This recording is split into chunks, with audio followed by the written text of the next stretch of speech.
Chapter 1. Isabel. Willard State Asylum, 1995. Within minutes of setting foot on the grounds of the shuttered Willard State Asylum, 17-year-old Izzy Stone knew it was a mistake. If anyone saw her standing on the cracked and potholed main road of the vast tree-lined property, they would have no clue of the horror festering inside her head. On that hazy Saturday in late August, the warm breeze smelled of cattails and seaweed, occasional gusts rustling the grove of pines to the left of the open yard. Heat rose in shimmery vapors from the sun-baked earth, and cicadas buzzed in the long grass near the woods, a droning live thermometer that grew higher-pitched and more insistent with every rising degree. Willard's manicured lawns sloped away from the main buildings, gently rolling downward toward the rocky shoreline of Seneca Lake. Sailboats bobbed across the waves, and a long pier stretched like an invitation into the sparkling waters. Isabel, her father used to call her Izzy, should have been enjoying the warm sunshine and beautiful view. Instead, she grit her teeth and struggled to push the image of a bleeding hole in her father's skull from her mind. She felt like she was trapped in purgatory. Would she ever find peace? Or would she always be that 7-year-old girl, reliving the horrible night her father was murdered? Izzy stepped out of the shadow of Chapin Hall, the institution's massive main building, and faced the sun, eyes closed, trying to repress all thought. But when she turned to look up at the 3-story brick Victorian with cathedral windows, the snarl of grief and fear returned. An enormous 2-story cupola with porthole windows towered above a black mansard roof, sprouting numerous attic dormers, turrets, and chimneys. A stone portico with disintegrating pillars protected the giant double doors of the main entrance. Black bars covered the tall, multi-paned windows, nearly all of which were boarded up from the inside, except for the dormers in the attic and the round porthole windows in the cupola. It looked more like a haunted mansion than a place designed to help people. Izzy wondered what horrors the hulking building had witnessed. What dreadful memories had attached themselves to the bricks and mortar and clouded glass, forever part of the structure, mortared and sealed with blood and tears. Just as pain and anguish would always be part of who she was, the memories of thousands of tortured souls would live on in Chapin Hall and the surrounding buildings of Willard State.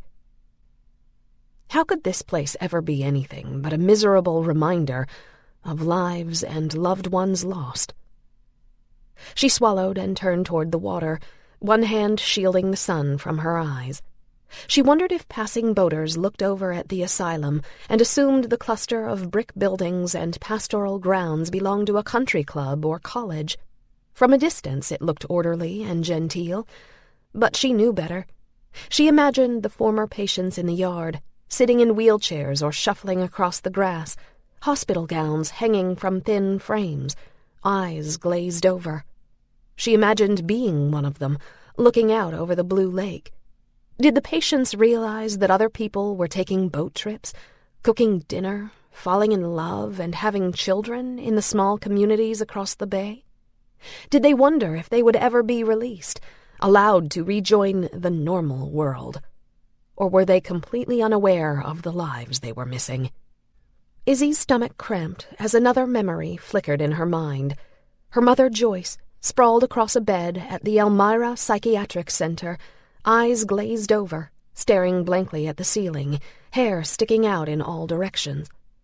It had been a sultry day just like this one, and Izzy remembered her mother's mascara and eyeliner, melted and running down her pale cheeks, like a clown left out in the rain. She remembered burying her face in her grandmother's skirt, begging to go home. She'd never forget the endless white halls of the psych ward, the smell of urine and bleach, the dim rooms, the patients in wheelchairs and beds surrounded by rubber walls. After that visit, she had nightmares for years. She asked her grandmother not to make her go back, and thankfully her grandmother agreed. Izzy wrapped her arms around herself and moved along the broken pavement of Willard's main road, wondering how she found herself here, exploring a giant replica of that creepy hospital ward. She could have claimed a headache or a queasy stomach, anything to get out of coming. There were other museum employees who could have come in her place. But she didn't want to disappoint her new foster mother, Peg, the museum curator. For the first time since she was 10, after her grandmother died, Izzy had foster parents who seemed to care. Sure, she was going to turn 18 in less than a year. She'd been in the system long enough to know that 18th birthdays weren't marked by celebrations. When the checks stopped coming, she'd be on her own. Aging out of foster care meant becoming homeless. She'd heard stories of kids ending up in jail and hospital emergency rooms, selling drugs, living on welfare and food stamps. How desperate did a person have to become before they broke the law to survive? For now, things were good, and she didn't want to mess that up. Earlier, Peg had asked her to come to the old asylum to help safeguard anything that might be worth keeping before the buildings were condemned. Without a word about her reservations, Izzy had agreed. She was relieved when Peg let her explore outside first, instead of making her go inside with the others, clambering into basements, wandering through the morgue, touring the dozens of abandoned patient wards. But she wondered what Peg would think if she knew that just being near Willard made her nauseous. She crossed a wooden bridge over a dry creek bed, then followed the one-lane road toward the grove of pines. To her left, a flock of Canada geese foraged in an overgrown field, their heads curved above the goldenrod like black cranes. A few feet from the edge of the road, 3 grayish-yellow goslings lay cradled in a nest of timothy and chickweed, their necks stretched out in the grass. Izzy stopped to watch, motionless. The baby's eyes were open, but they weren't moving. She edged closer, keeping one eye on the adults in the field. No matter how close she drew, the goslings stayed in the same spot, still as river stones. Izzy swallowed, her throat burning. The goslings were either dead or dying. She knelt and picked one up, turning its soft, limp body over in her hands, feeling beneath its wings and stomach for wounds. She moved its legs and neck, checking for broken bones. There was no sign of trauma, and the bird's fuzzy down was still warm. Then the gosling blinked. It was still alive. Maybe they were sick, poisoned by improperly disposed chemicals or psychiatric medicines from Willard. Izzy picked up the other 2 goslings, found no signs of injury, and laid them back down. Briefly, she wondered if Peg would allow her to bring them home, to nurse them back to health. Then she remembered that wild animals were better off being left alone. Maybe their mother would return and recognize what was wrong. Izzy straightened and continued down the road, her eyes brimming with tears. She watched over her shoulder, hoping the goslings' parents would appear. Hopefully nothing had happened to them. Then, all of a sudden, the goslings jumped up and scurried into the field, their mother honking and rushing toward them through the grass. Izzy grinned and wiped her eyes, surprised that geese would play dead. Breathing a sigh of relief, she continued toward the pine grove. On one side of the road, a leaning 4-story building sat in the middle of a field, its shattered windows covered with iron bars, its roof collapsed, the green tiles and broken wood covered in black mold. It looked as if it had been dropped from the sky, like a ship pulled from the sea and tossed 1,000 miles from shore. On the other side of the road, rows of cast-iron grave markers lined a scraggly meadow, tilting left and right like crooked gray teeth. A bitter taste filled Izzy's throat. It was Willard's cemetery. She spun around and hurried back to the main structure, toward the staggered rows of brick, factory-sized buildings connected to Chapin Hall, the patient wards. The ward's fire escapes were inside wire cages, and the dirty windows were covered with thick bars, the rotting sills oozing a black sludge that ran down the brick walls. Most of the doors and windows had been boarded up from the inside, as if the memories of what had happened there should never again see the light of day. Izzy shivered. How many patients had suffered and died in this awful place? Just then someone called her name, pulling her from her thoughts. She turned to see Peg trotting along the road in her direction, a wide smile on her face. From the moment Izzy met her new foster mother, she was reminded of a 60s hippie. Today was no exception. Peg wore denim overalls and a flowery gypsy top, her hair a free-flowing mess of wild curls.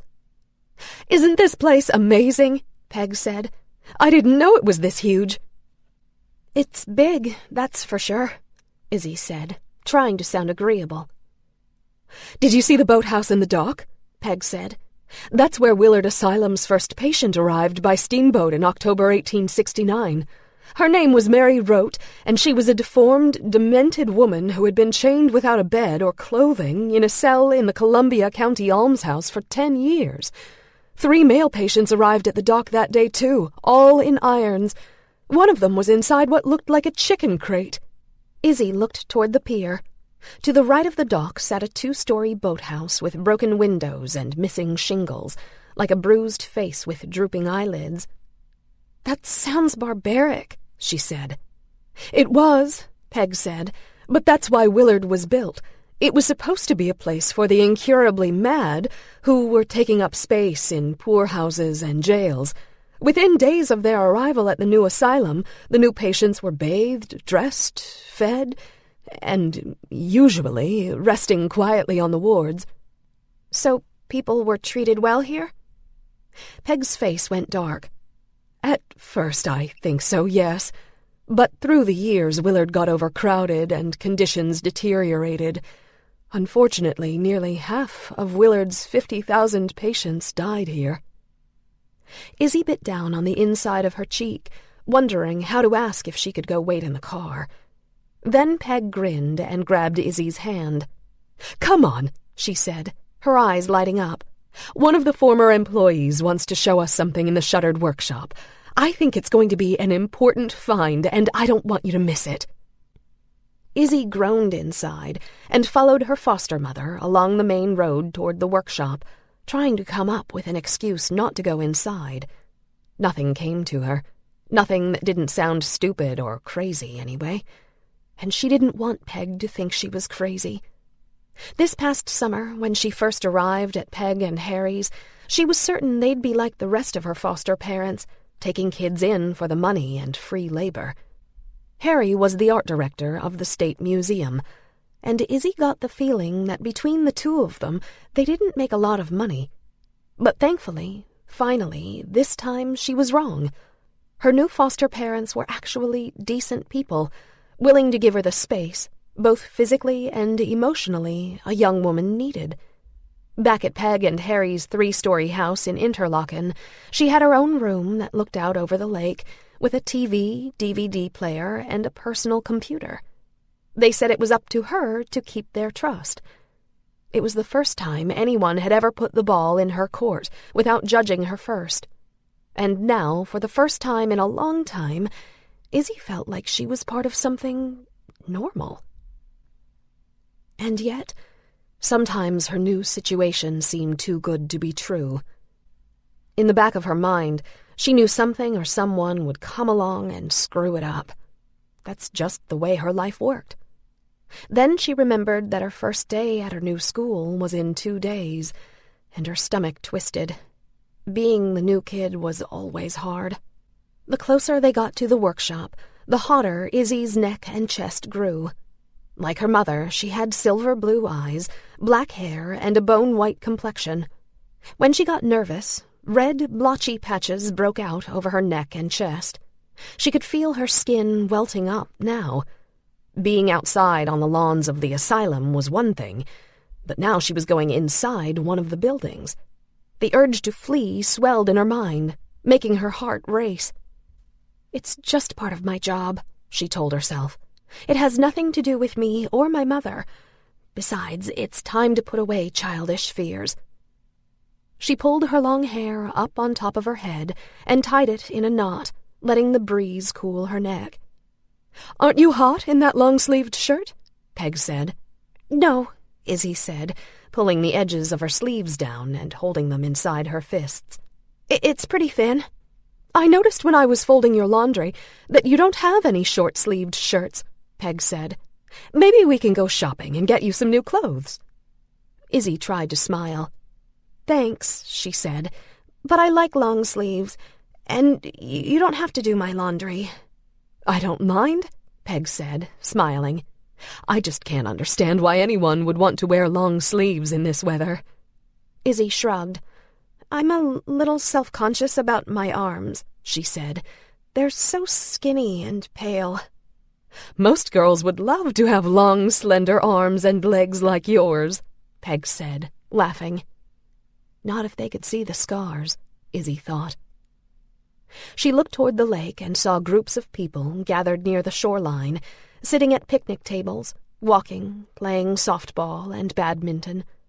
Most were in worn, faded clothing, shuffling along as if dazed by medication. She stopped. Who are they? She asked Peg. Peg shielded her eyes from the sun and squinted toward the shore. They're probably from the nearby Elmira Psychiatric Center, Peg said. There's a campground down by the lake. Sometimes the staff bring the patients here for outings. Izzy's eyes filled and she started walking again, staring at the ground. Peg followed. What's wrong? She said. That's where my mother was, Izzy said. In Elmira. Peg put a hand on Izzy's shoulder. I'm sorry, I didn't know. Izzy lifted her head and tried to muster a smile. It's okay. It was a long time ago. I hope you know I'm willing to listen if you ever need to talk. I know, Izzy said. Thanks. But no thanks, she thought. All the talking in the world wouldn't change the fact that people were damaged goods. Before Izzy's grandmother passed away 7 years ago, Izzy had seen 3 different doctors, trying to find relief for her recurring nightmares. Nothing helped. Besides, doctors don't know anything. A roomful of them had insisted Izzy's mother was of sound mind and body and could stand trial. Now she was in jail instead of getting the help she needed. But Izzy knew madness was the only explanation for her mother shooting her father while he slept. When they reached the shuttered workshop, a former employee unlocked the door and led Izzy, Peg, and 2 other museum employees inside. This was where the patients packed pens and glued paper bags, the former employee said cheerfully, as if she were showing them a display of quilts at a county fair. Inside the building, workshop tables stood empty in barren rooms. Curling calendars and old fire extinguishers hung on cracked and peeling walls. The old freight elevator had been out of service for years, so Izzy and the others had to take a steep, narrow staircase up 3 flights to the attic, stepping over broken stair treads and chunks of old plaster, brushing aside cobwebs. When they reached the top, the former employee unlocked the attic door and leaned against it, trying to force it open. The door wouldn't budge. Peg stepped up to help, pushing on the wood with both hands. Finally, the door gave, hinges screeching. The stale, dusty air inside the stairway whooshed upward, as if the attic was taking a giant gasp. The employee led them inside. The attic was stifling hot and airless, filled with the smell of old wood, dust, and bird droppings. Dead leaves dappled the wooden floor here and there, blown in over the years through a broken pane in one of the windows. A dingy lab coat hung from a nail, and several gutted suitcases spilled their contents onto the attic floorboards. House keys and photographs, earrings and belts, blouses and leather shoes mingled with dirt and dead leaves, like disintegrating belongings dug from a grave. In the center of the vast room sat a doctor's bag and what looked like a torn map, both covered with a thick layer of dried pigeon droppings. Beneath the attic rafters, rows of wooden racks took up nearly the entire floor. Labeled Men and Women and lettered A through Z on each side, the oversized shelves sat perpendicular to the high walls, a long corridor running down the center, like the main aisle in a grocery store or library. But instead of canned goods or books, the shelves were stacked with hundreds of dust-covered suitcases, crates, wardrobes, and steamer trunks. "What is all this?" Peg asked, her voice filled with awe. "It's where they kept the luggage," the former employee said. "All these suitcases and crates were left behind by patients who checked into the institution but never checked out. They haven't been touched since their owners packed them decades ago before entering the asylum." Izzy bit down on her lip, blinking against the tears in her eyes. She pictured her mother's open travel case on the table at the foot of her hospital bed, underwear, bras, and nightgown in a jumble. She would never forget the first time she entered her parents' bedroom after her father was shot. Her grandmother needed help finding and packing her mother's things, and Izzy had opened her parents' dresser drawers in slow motion, the familiar smell of her mother's perfume on her camisoles and slips wafting out to remind her of all she had lost. At the time, Izzy could still smell her father's blood and a hint of gunpowder in the air.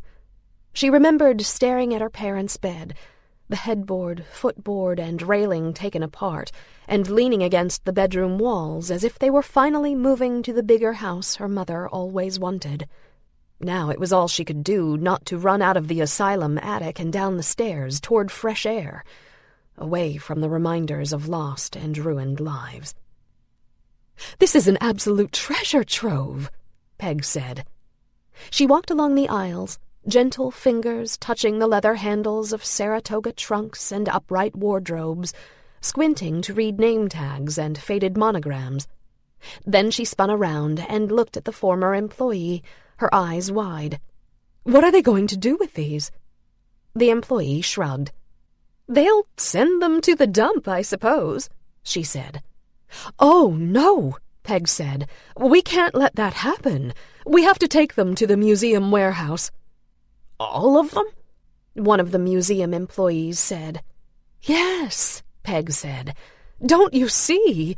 These suitcases are just as important as an archaeological dig or a set of old paintings.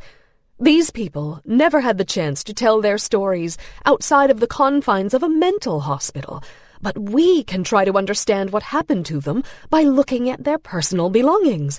We have the rare opportunity to try to recreate their lives before they came to Willard." She looked at Izzy. "Doesn't that sound exciting?" Izzy did her best to muster a smile, a cold slab of dread pressing against her chest. Chapter 2. Clara, Upper West Side, New York City, October 1929. 18-year-old Clara Elizabeth Cartwright stood on the thick Persian rug outside her father's study, holding her breath and leaning slightly forward, trying to hear her parents' conversation through the carved oak door. When she was younger, the opulent decor of her parents' mansion, the paneled hallway, the gleaming wood floors, the framed portraits and gilded mirrors, the silver tea set on the cherry hutch, made her feel like a princess living in a castle. Now the thick woodwork and heavy damask curtains made her feel like an inmate being kept in a prison. And not just because she hadn't been allowed to leave in 3 weeks. The house felt like a museum filled with old furniture and out-of-date decorations, reeking with dated ideas and archaic beliefs.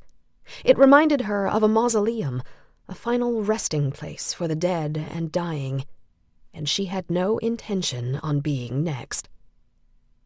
She exhaled and tried to relax. Her plan for escape had been tried before, but it was all she had left. The rotten wood smell of her father's cigar filtered beneath the door frame and intermingled with the lemony scent of furniture polish, reminding her of the hours she'd spent in this very spot, waiting with her older brother William for their daily consultation with their father, Henry Earl Cartwright. For as long as she could remember, every Friday after school, after homework and a walk in the park, they'd waited outside his office until dinner, careful to amuse each other quietly so they wouldn't disturb him. Then, when their father was ready, he called them in, one at a time, to hear their reports about school, to nip behavioral problems in the bud, to explain what he expected from them at their respective ages. She and William were required to stand on the other side of his oversized desk, chin up and eyes straight ahead, listening without fidgeting until their father nodded and lit his cigar, the signal that they were dismissed. Their mother Ruth had made it clear that conversations about discipline and school performance were too taxing on her delicate sensibilities. She took her afternoon nap at the same time every day, while her husband took care of the unpleasant business of rearing their children.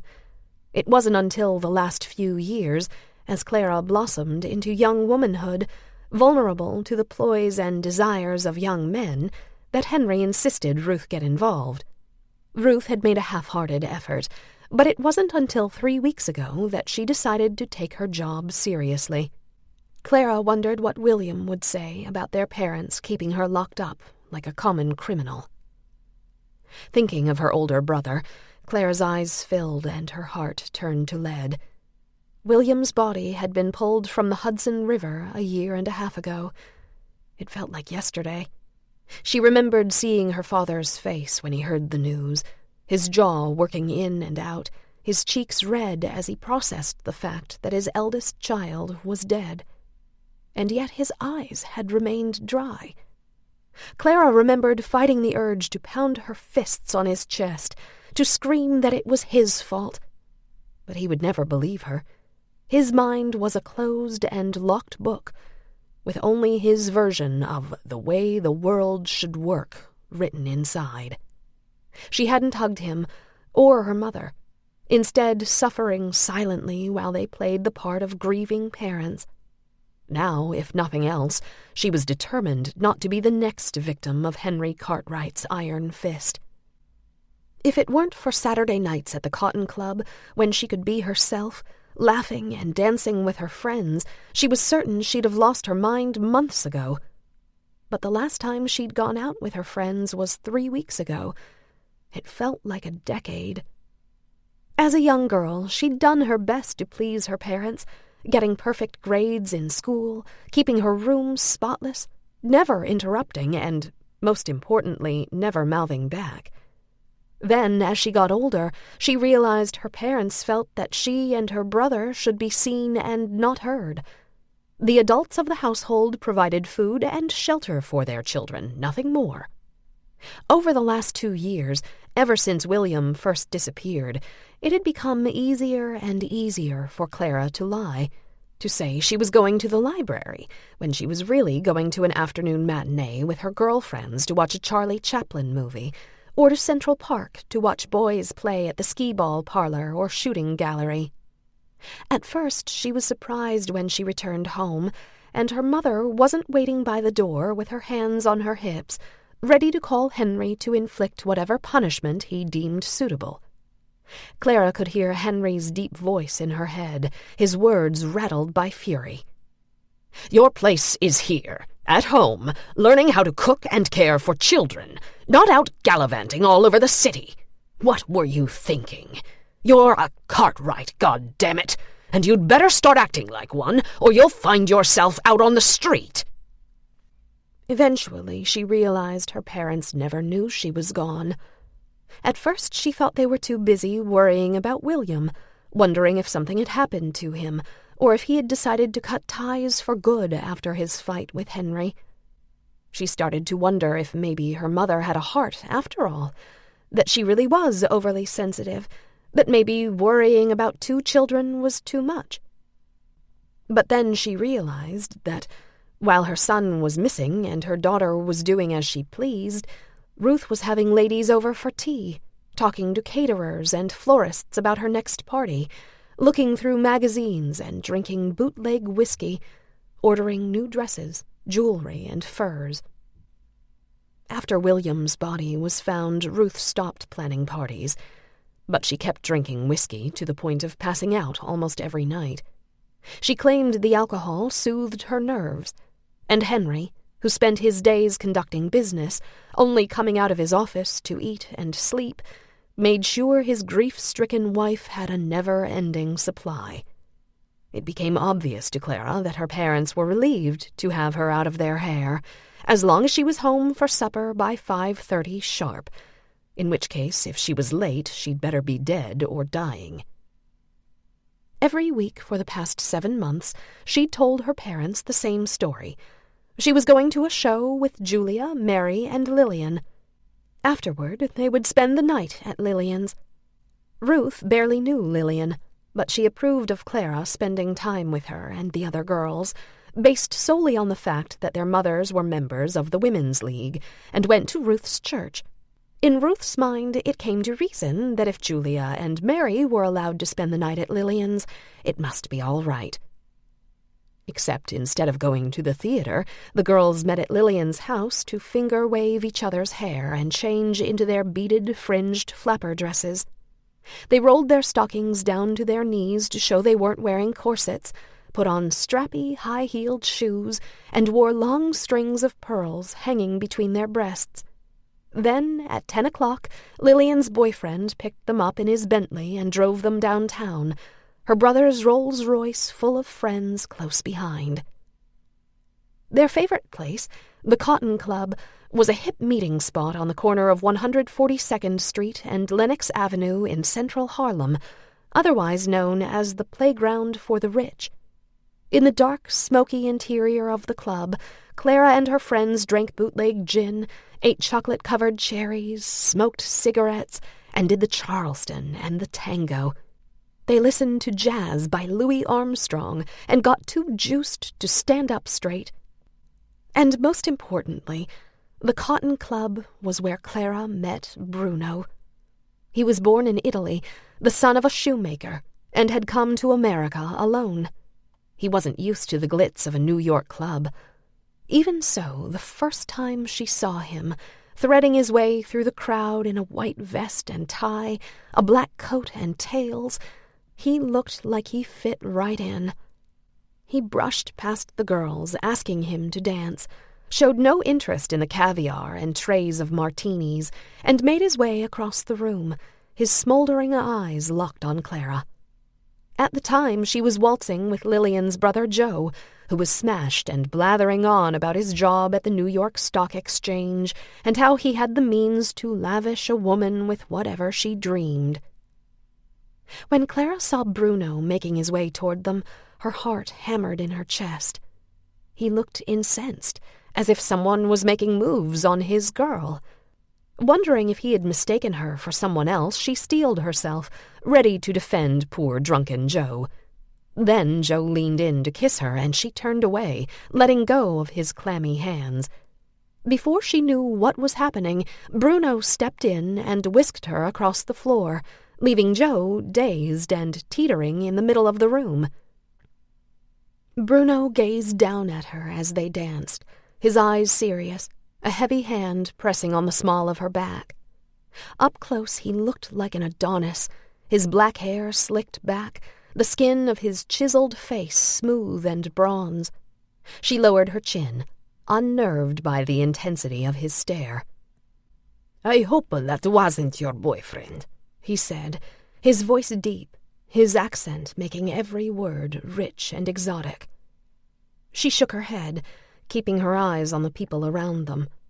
Lillian and Julia were at the bar, glasses of gin dangling in their hands. Lillian twisted her pearls between her fingers, while Julia tickled a handsome man with a feather from her headdress.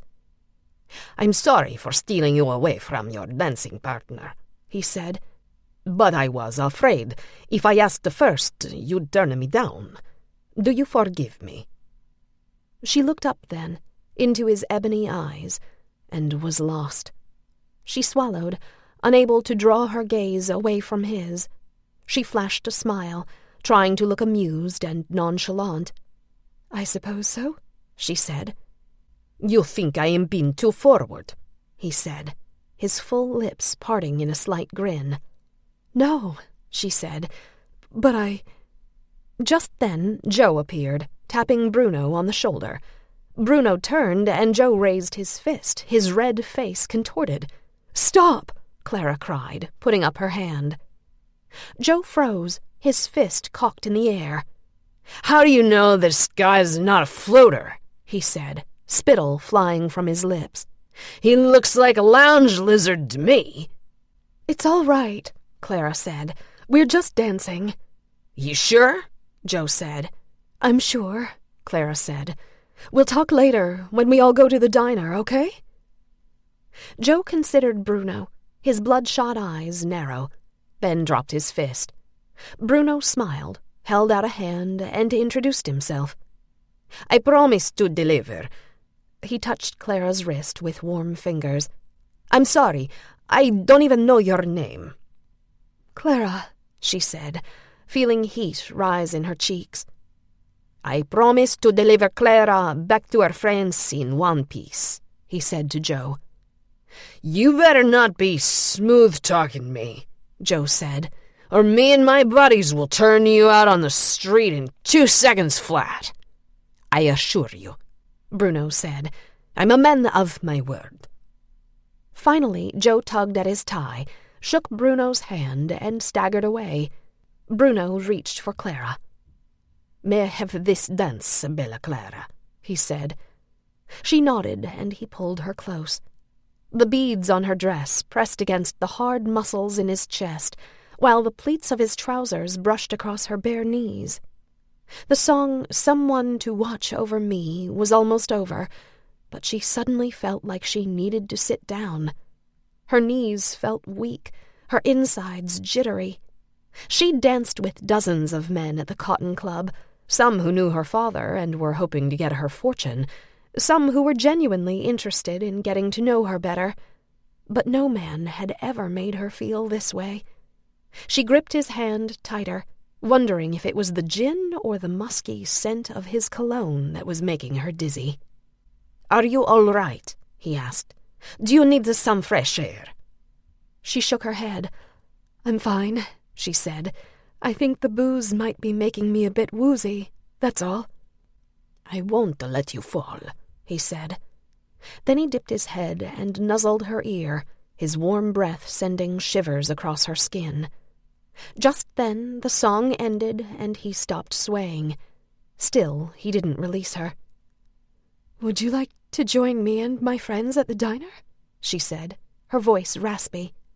"We always go for coffee after—" "I'd like that very much," Bruno said.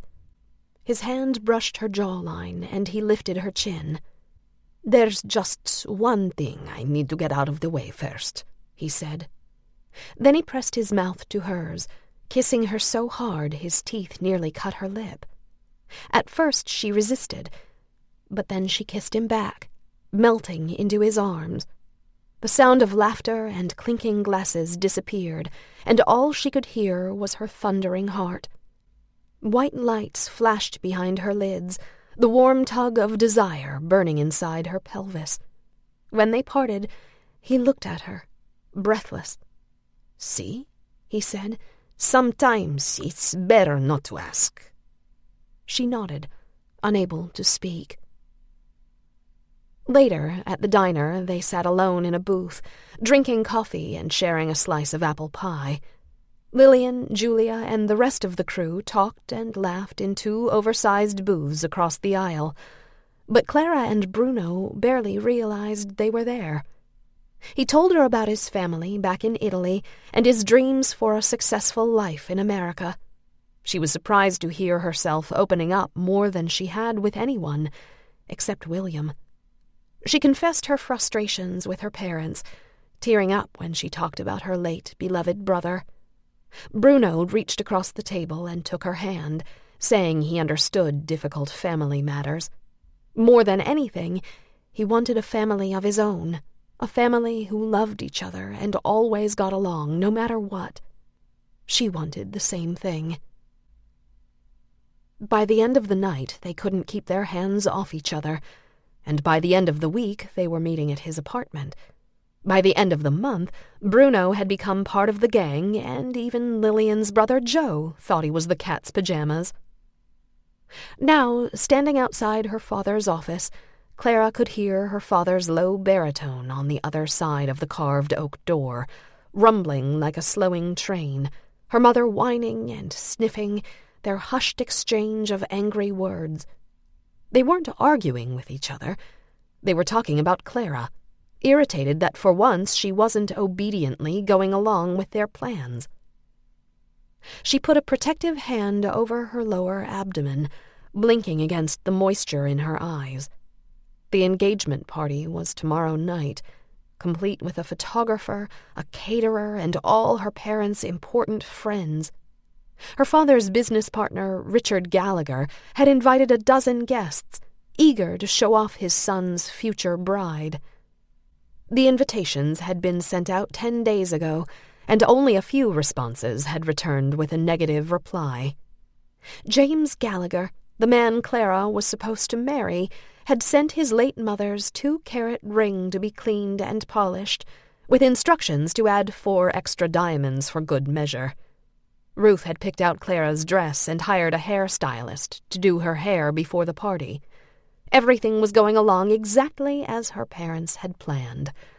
The guests would arrive thinking they were there to celebrate Henry and Ruth's anniversary, and then right before dinner, they'd be surprised by the announcement of James and Clara's engagement.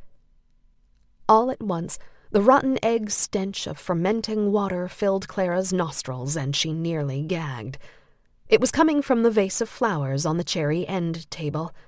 She stepped away from the door and put a hand over her nose and mouth, trying to calm her churning stomach. If she stood out in the hall much longer, rehearsing her speech, she'd either pass out or throw up. It was now or never. She knocked on the study door. "What is it?" her father bellowed. "It's me," she said, the words catching in her throat. She coughed softly, and then continued, "It's me, Clara. May I come in?"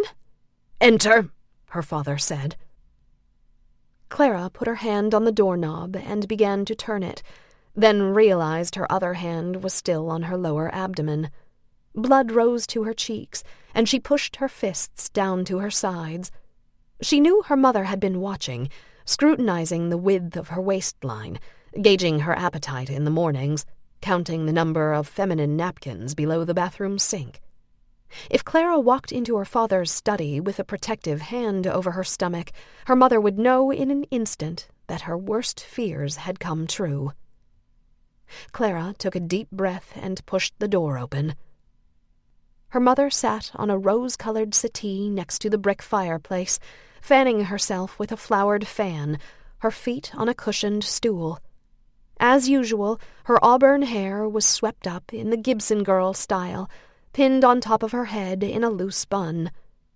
To Clara's surprise, her mother's floor-length bustled skirt was pulled up, revealing pale ankles above pointy lace-up boots. Ruth believed a proper woman should always keep her arms and legs covered, no matter what. She must be really upset, Clara thought. Clara wasn't sure when it happened, but she had come to despise her mother's Victorian dresses, her out-of-date hairdos, her cameo brooches and rings. Every traditional mannerism and old-fashioned saying reminded Clara of her mother's prudish ways. Just the sound of Ruth's layered skirts rustling along the hallways, her hard shoes clacking along the floors, was enough to make Clara cringe. Now Ruth stood and ran her hands along her dress, her swan-billed corset extenuating her tiny waist. Instinctively, Clara put her shoulders back and held in her stomach, hoping her mother wouldn't notice she wasn't wearing a corset. Clara had been forced into her first corset at the age of 6, after her mother measured her waist and said it was horribly thick and clumsy. Ruth had proclaimed that if preventive measures weren't taken right away, Clara's posture and health would suffer, and no man in his right mind would marry a romping girl with a waist measuring more than 17 inches. That night, her mother laced her into heavily boned stays, insisting they come off only in times of illness, and to bathe. A week later, Clara undid the straps in the middle of the night so she could sleep. The next morning, Ruth found the corset lying on the floor next to Clara's bed and yanked Clara out of a sound sleep to properly spank her. After that, every night for the next 2 weeks, she tied Clara's wrists together with a silk handkerchief to keep her hands out of mischief. As Clara grew older, her corsets were drawn in tighter and tighter by the muscular arms of a sturdy waiting maid. At 18, Clara's waist measured 17 inches, and still her mother scoffed, reminding her repeatedly that hers was 16, forgetting that Clara was 2 inches taller. Now, in her father's study, Clara glanced in her mother's direction. Ruth would be appalled if she found the bangles, hair feathers, and fringed dresses hidden in the back of Clara's closet, tucked inside her steamer trunk beneath an old wool suit. As if reading Clara's mind, Ruth sniffed and turned her gaze toward the window, pressing her lips into a thin, hard line. Her father raised his eyebrows, tapped a silver lighter on his desk, and chomped down on his cigar.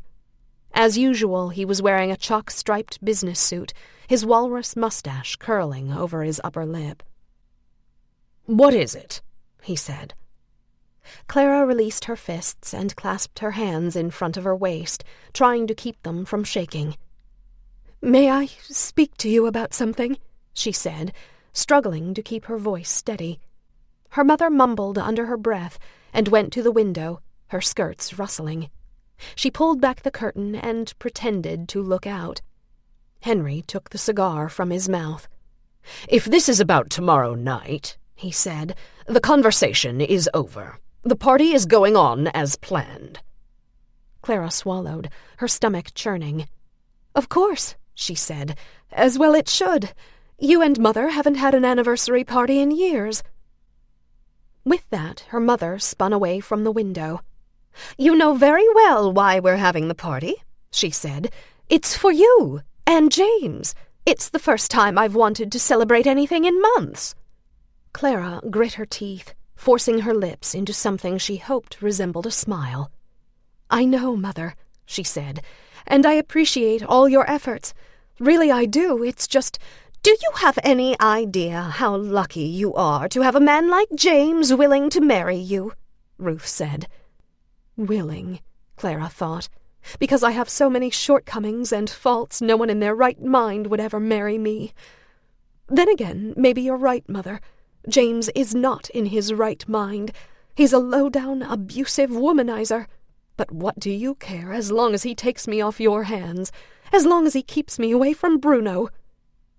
Clara stepped toward her father's desk, her cheeks and eyes burning. "But, Father," she said, "I'm not ready to get married, especially to James." Henry stood and crushed his cigar out in the ashtray, his thick fingers turning red as he pressed down harder and harder. "Clara," he said, "we've been over this before. Your mother and I have made it clear how we feel." "But what about how I feel?" Clara said, her heart about to burst. "What about what I want?" "You're too young to know what you want," her father said. "No," Clara said, looking him in the eye. "I'm not. I told you before I want to go to college." It was the only excuse she could think of to try to get them to call off the engagement. For now, at least. At one time she'd wanted to go to college to get away from her parents, to learn how to be a secretary or maybe a nurse. She wanted to be able to stand on her own 2 feet. But now her dreams had changed. For the first time in her life, she knew what it felt like to be loved and cherished. There was nothing she wanted more than to share her life and make a family with Bruno. "Lillian is going to college," she said, knowing it was a weak argument. "I don't give a damn what your friends are doing," her father said, his face turning red. "We're not paying good, hard-earned money to send our daughter off under the guise of higher education so she can smoke, drink, and attend petting parties," her mother said. Clara rolled her eyes, an incredulous chuckle escaping her lips. She knew her mother was thinking of the latest ditty that had been circulating. She doesn't drink, she doesn't pet, she hasn't been to college yet. Of course her mother would think that way. "That's not why girls go to college, Mother," Clara said. "This is about that Bruno boy, isn't it?" her mother said. "That immigrant you brought home for dinner a few weeks ago?" Clara felt heat rise in her cheeks. "I don't know, Mother," she said. "Is it? Is that why you want me to marry James? To keep me away from Bruno?" The memory of the dreadful night she brought Bruno home to meet her parents played out in Clara's mind, the scenes flipping in her head like photos in the coin-operated machine at the penny arcade. Bruno at the door, smiling, his thick dark hair slicked back from his chiseled face, his hands in the pockets of his borrowed dinner jacket. Clara thanked him for coming and kissed him once on the cheek, inhaling the clean scent of his soft skin, a pleasant mixture of Barbasol shaving cream and Lifebuoy soap. He had arrived 15 minutes early, having been warned that Ruth despised late arrivals. Clara took Bruno's hands from his pockets and straightened his tie, her stomach fluttering. Trying to act calm so he wouldn't be nervous, she told him to take a deep breath, reminded him to shake her father's hand, then led him through the foyer and down the hallway to the parlor. He gaped at the lily-globed chandeliers and framed paintings, no doubt surprised that she lived in such an extravagant home. She had told Bruno that her father was in banking, worried the truth would scare him away. Henry Cartwright was half-owner of Swift Bank, the largest bank in Manhattan, with branches in all New York boroughs and several upstate communities. And her mother, Ruth, was the lone heiress of the Bridge Brothers clothing emporium. Clara opened the ivory doors leading into the parlor and motioned Bruno inside. Her parents were taking tea before dinner, her mother sitting next to the fireplace, her father resting one arm on the marble mantel.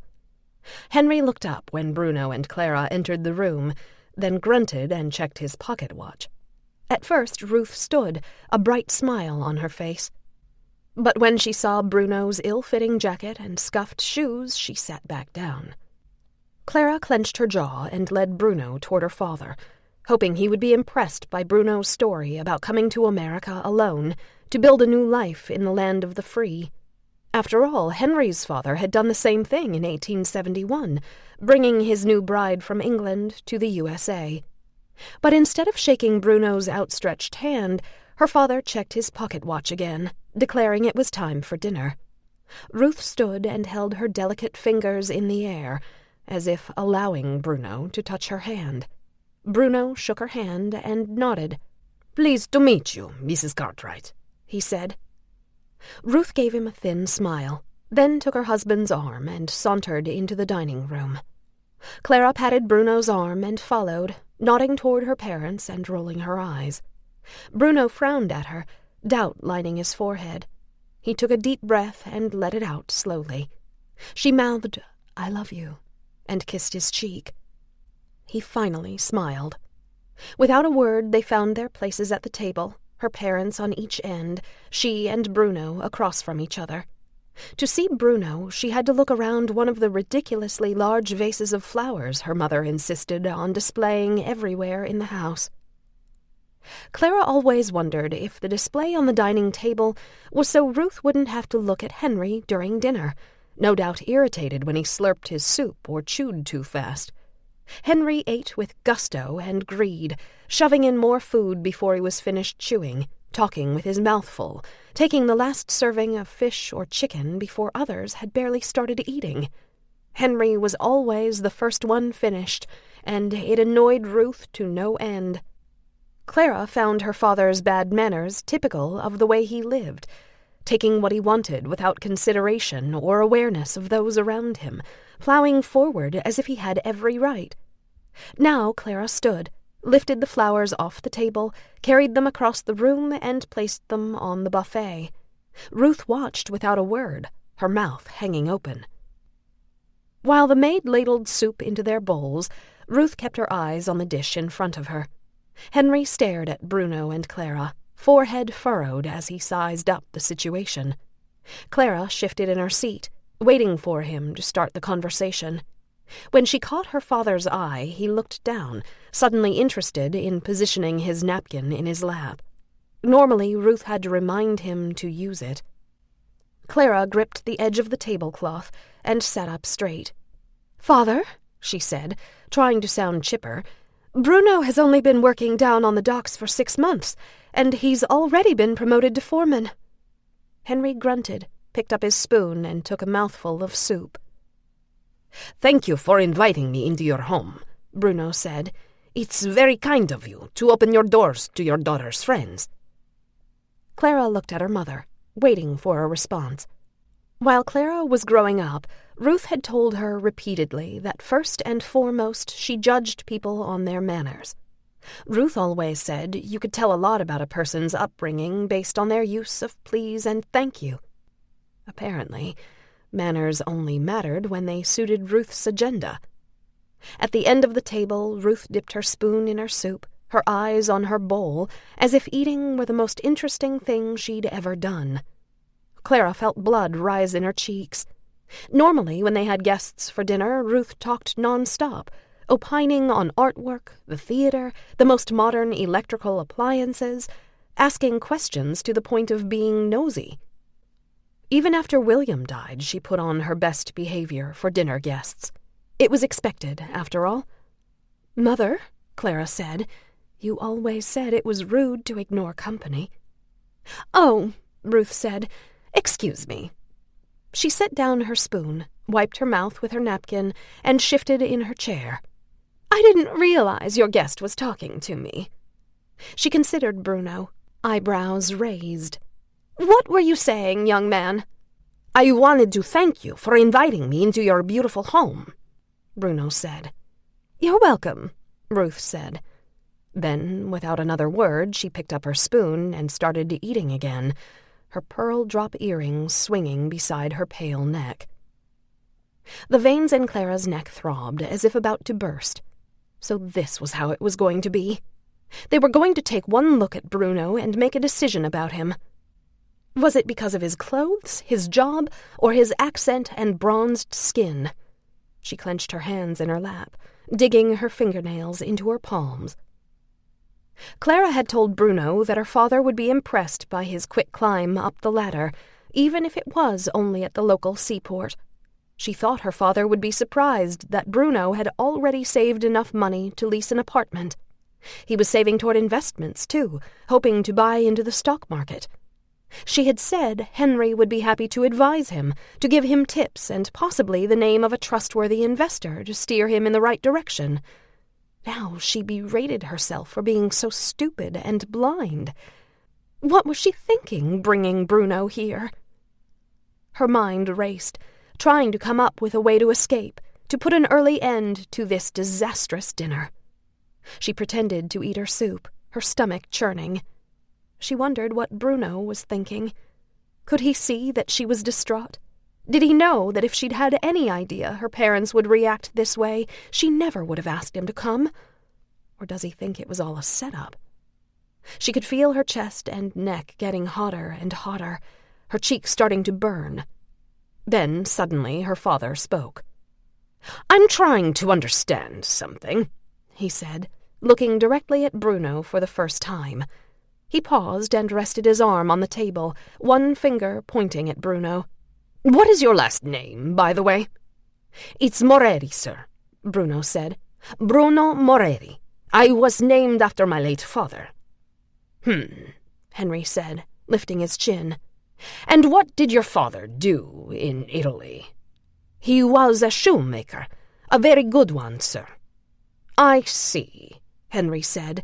"So your father was a shoemaker, and you worked down on the docks, down at the South Street seaport?" "Yes, sir," Bruno said, the slightest hint of a smile playing at his lips. Clara felt her heart lift just the tiniest of degrees. She inhaled, her first deep breath since Bruno had appeared at their door. Her father was talking to Bruno. It was the first step. "And how much do you make working down on the docks?" Henry said. "Father," Clara said, "you always said it's impolite to ask people about their personal finances." Henry considered Clara, frowning. "I'm assuming Bruno is here because he's interested in courting my daughter," he said, "in which case I have a right to ask whatever I want." "It's all right," Bruno said to Clara. He smiled and directed his attention to Henry. "I make enough to have my own apartment, Mr. Cartwright, and I've already been promoted to foreman." "And where is this apartment?" Henry said. "On Mulberry Street, sir," Bruno said. "In Little Italy," Henry said. "Yes, sir," Bruno said. Henry muttered under his breath, then wiped a hand over his mustache. "My daughter is used to fine things," he said. "Do you really think you'd be able to take care of her properly on a longshoreman's salary?" "Maybe not yet, sir," Bruno said. "But I am working my way up, and—" "Working your way up to what? Do you aspire to be a shoemaker like your father? My daughter can't live on my charity forever, you know. I hope that's not what you were counting on." Clara gaped at Bruno, her heart dropping like an anvil in her chest. Bruno's face fell, and he stared at the table, his temples working in and out. But he averted his eyes for only a second. Without missing a beat, he lifted his chin and looked her father in the eye. "With all due respect, sir, your daughter told me that before you went into the banking business, you sold shoes for a living. Quite possibly the very shoes my father is famous for. Moretti Salvatore?" To Clara's surprise, her father blanched. He sat back and cleared his throat. "I've never heard the name." "Could that be because they only sold the lower-end shoes where you worked, sir?" Bruno said. "My father's shoes are only sold in expensive specialty boutiques." Clara bit down on her lip, trying to suppress her laughter. She'd never seen anyone make her father flustered. But her amusement was short-lived. She should have known no one could embarrass Henry Cartwright and get away with it. "If your father was a famous shoe designer," Henry said, "what are you doing here, in America, working on the docks for your supper?" Bruno pressed his lips together, his cheeks turning red. Then he cleared his throat and said, "My father passed away last year. My uncle and older brother took over the business. Unfortunately, there is much truth to the saying that business and family don't mix. My brother and I did not get along. To keep the peace, I left. Besides, I've always dreamed of living in America. I came here to prove myself. I know I can make it on my own, because I'm strong and determined, just like my father." Henry leaned back in his chair, his arms crossed over his barrel chest.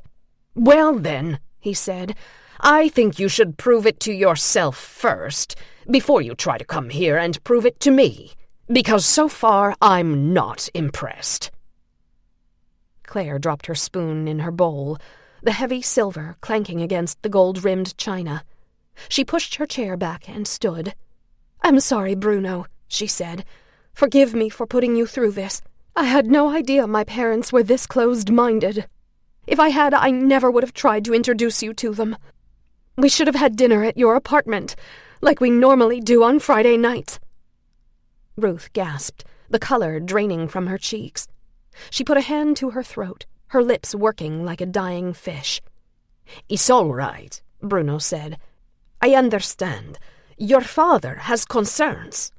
"No," Clara said. "Trust me, it's too late for any kind of understanding.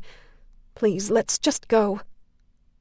Bruno stood, and Clara went around the table to take his hand. Without looking back, she led him out of the dining room.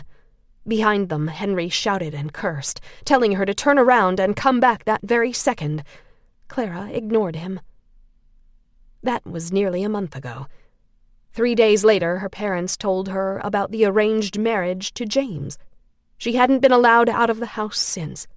She had no idea if Bruno had come looking for her, because she hadn't been allowed to answer the door or the phone, and the help had been instructed to not tell her who had come to call.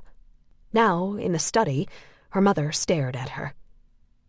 "Please show me the proper respect," Ruth said. "You know I've always wanted nothing but the best for you. I want you to marry James because he's a good man. But he's not. He'll take care of you and keep you fed and clothed, living in a nice house," Ruth said. "He'll give you the kind of life you're accustomed to." "Believe it or not, Mother," Clara said, failing to hide her disgust, "not everyone marries for money. Some people marry for love." "Do not speak to your mother that way," Henry said, his jowls shaking. But it was too late. Something had come undone in Clara's brain. Once she started speaking her mind, she couldn't stop. It was as if years of frustration and anger came boiling out all at once. "That's all you care about, isn't it?" she said to Ruth. "You'd rather have jewelry and a nice house than your family together and happy." "That's not true," Ruth said, a wounded look in her eyes. "How can you be so mean and hurtful when you know what I've been through? Your brother would have never spoken to me this way. No wonder he left. He was probably afraid of sharing the business with you." "He didn't leave because of me," Clara said. "He left because Father fired him, and you didn't stand up for him. I'm sorry, but sometimes I think you'd step over your dead son to pick up $1 on the street." Henry charged around the desk, his hands in fists. "You apologize, young lady," he said, his lips twitching. "You're marrying James in September, and that's the end of it." Clara felt something shift inside her head, something solid and final, like the closing of a heavy door. For years she'd stood by and let them run her life, from telling her what to wear to what courses she should take in school. Her mother instructed the maid to perform weekly checks of Clara's room, to make sure she wasn't hiding cigarettes or alcohol. Henry took away inappropriate library books and wouldn't allow Clara to take piano lessons because it was improper. He told her how to spend her allowance, returning dresses he didn't approve of. Clara wasn't sure if it was a mother's instinct kicking in or something else, but she couldn't take it any more. "Why?" she cried. "Why do you want to marry me off so bad? Is it because James's family is rich and you won't have to support me any longer?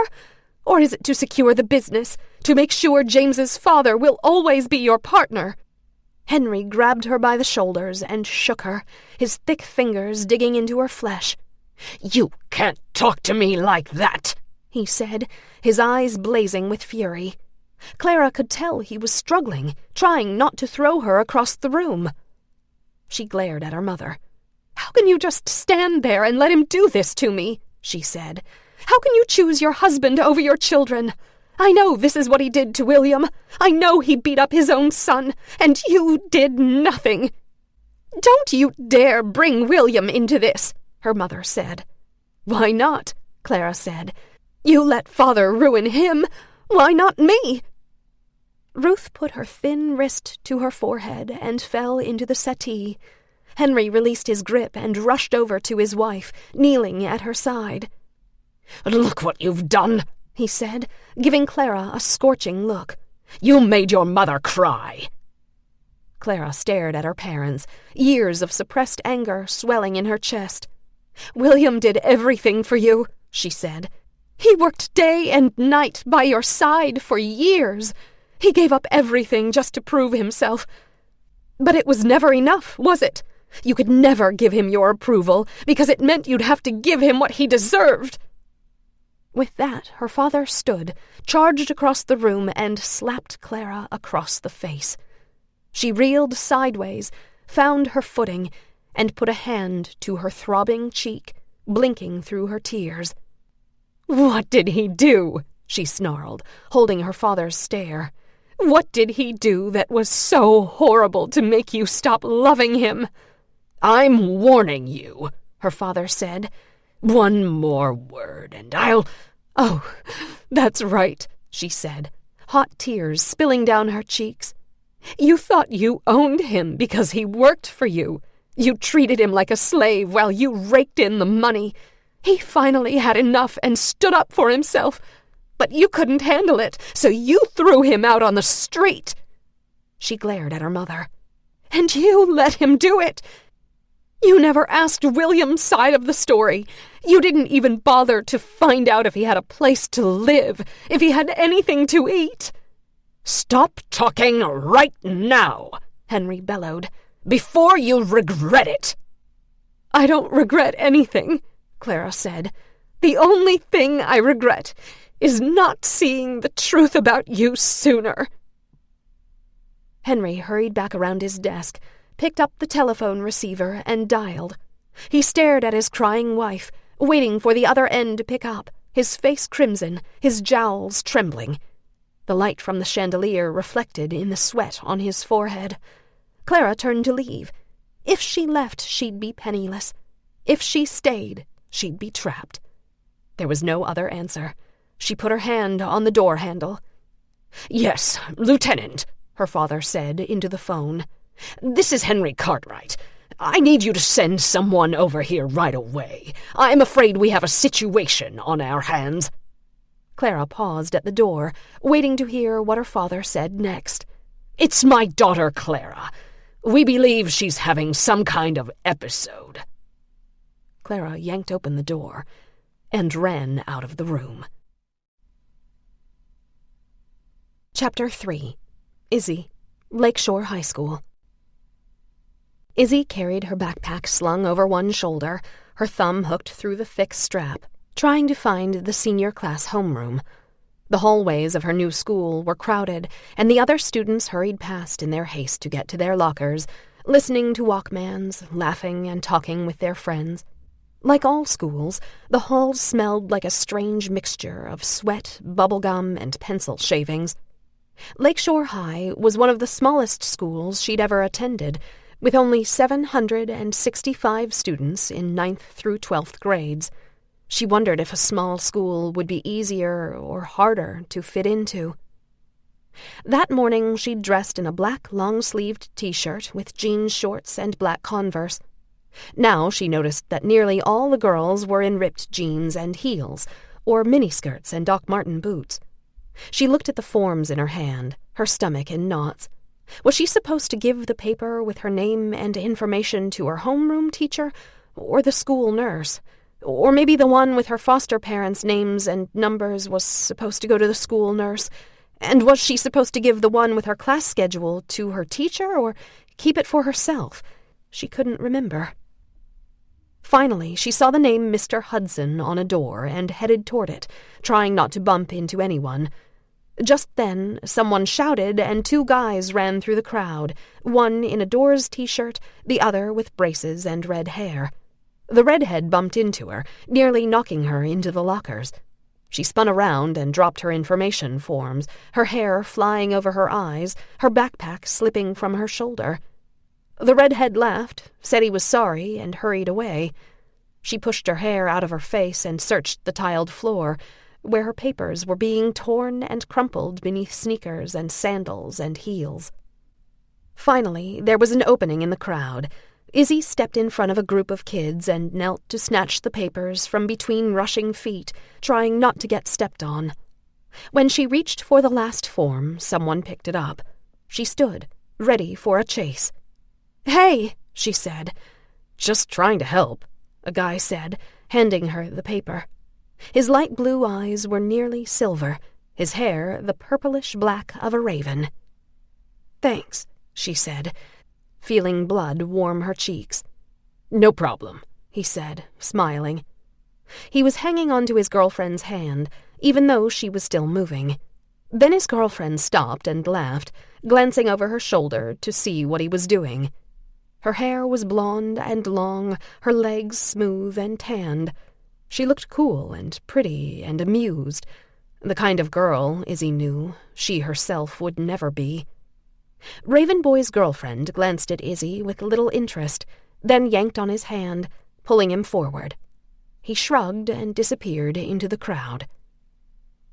Izzy smoothed the wrinkled papers with her fingers, trying not to smudge the ink. She found the one she needed, shoved the others in her backpack, and followed the other students into homeroom. Stuffed and mounted animal skins lined the walls. Beaver, rabbits, a fox, a muskrat, a crow, and a pheasant. Jars filled with pig embryos lined the shelves above the windows, and a faint hint of formaldehyde filled the air. Mr. Hudson sat reading a book at his desk while the students talked and laughed, sitting on desks and the backs of chairs. A group of kids with black hair, black clothes, tattoos, and multiple piercings sat near the rear of the room.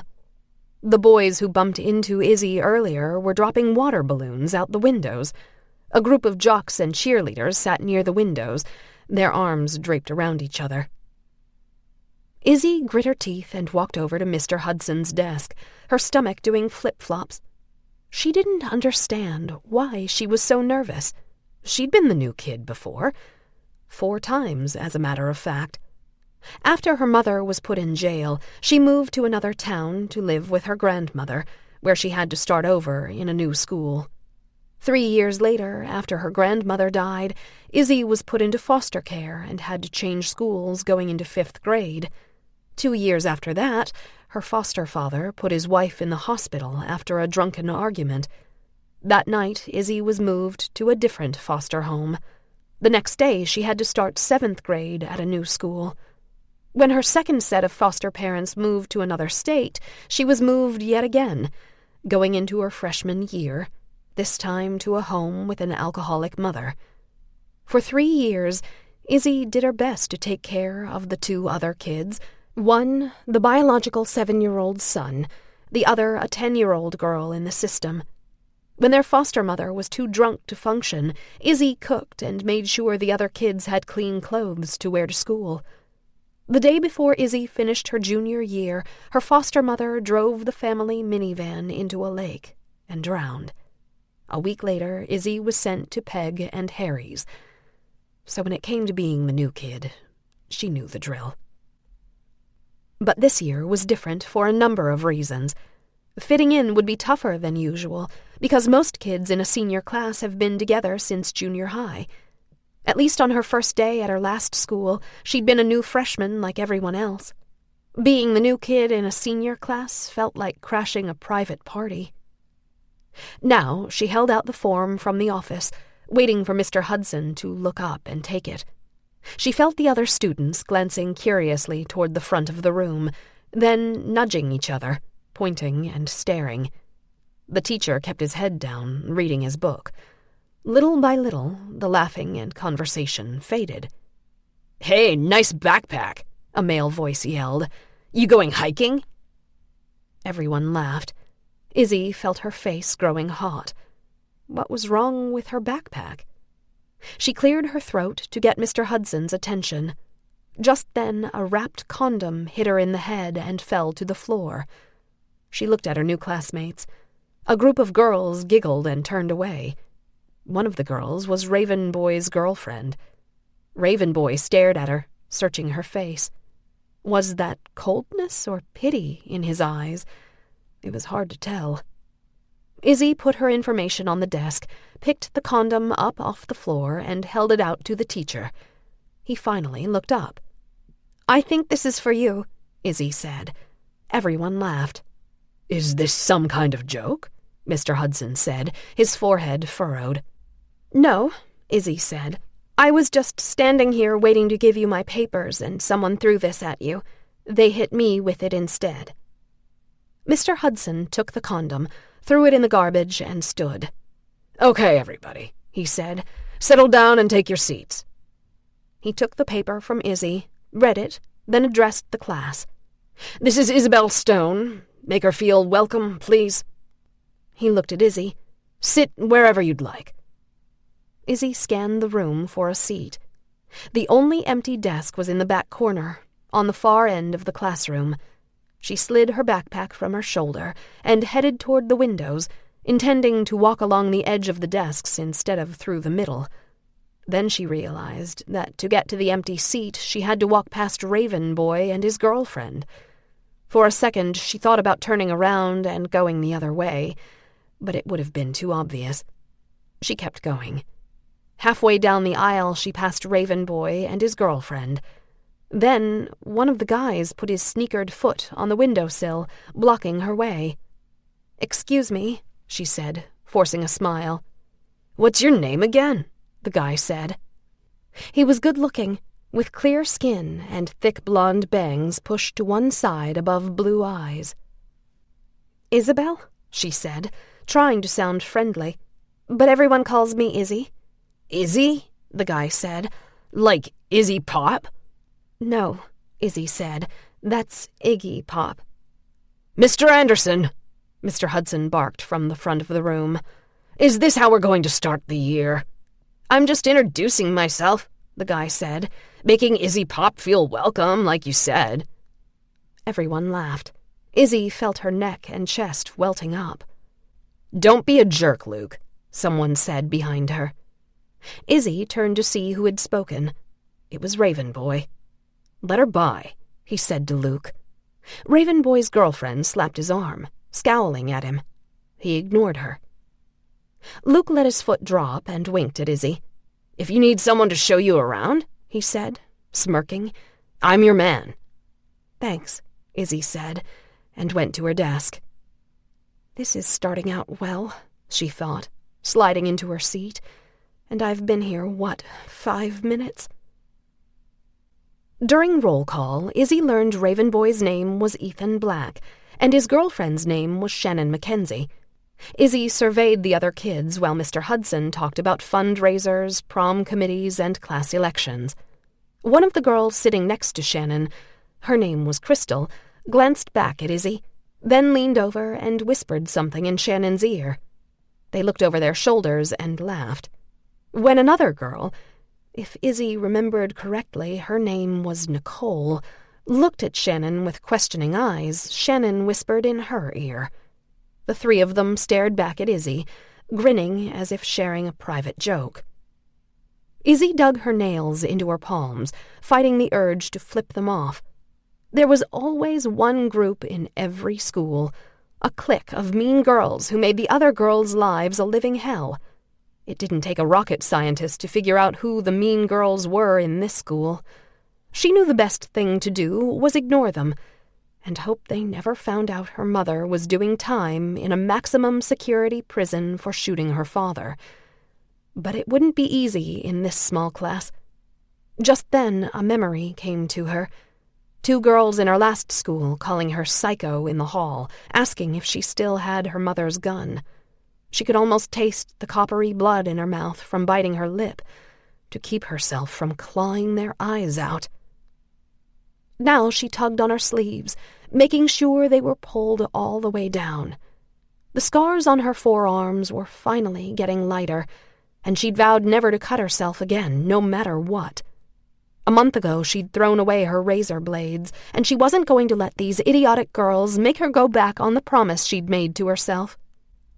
The first time she cut herself, the night after her grandmother died, she'd gone into the bathroom of her grandmother's old farmhouse to get the miniature glass man full of her dead grandfather's razor blades out of the medicine cabinet. She shook a blade out of the glass man's head, a barber with black hair and a blue shirt, then sat on the toilet and made a 1-inch incision in her forearm. Then she passed out cold. A few minutes later, she woke up on the bathroom floor and clamped a hand over her arm, unable to look at the fresh wound.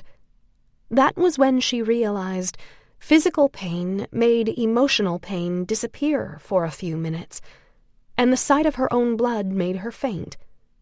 Over the next 7 years, she cut herself to erase her anger, frustration, and pain, but she did it without looking. After moving in with Peg and Harry, she began to realize cutting herself was crazy. And if nothing else, she was determined not to be like her mother. Becoming mentally ill was her greatest fear. If she could just control her emotions, more specifically her anger, maybe she wouldn't snap.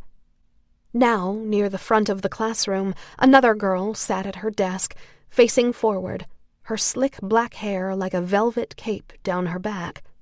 She scribbled in her notebook, oblivious to the chaos around her, except for the occasional quick, cool glance at the other students. Izzy had known girls like her, too. She was probably dating a college guy and didn't have time for her classmates' shenanigans. Either that, or she was the leader of the mean girl pack.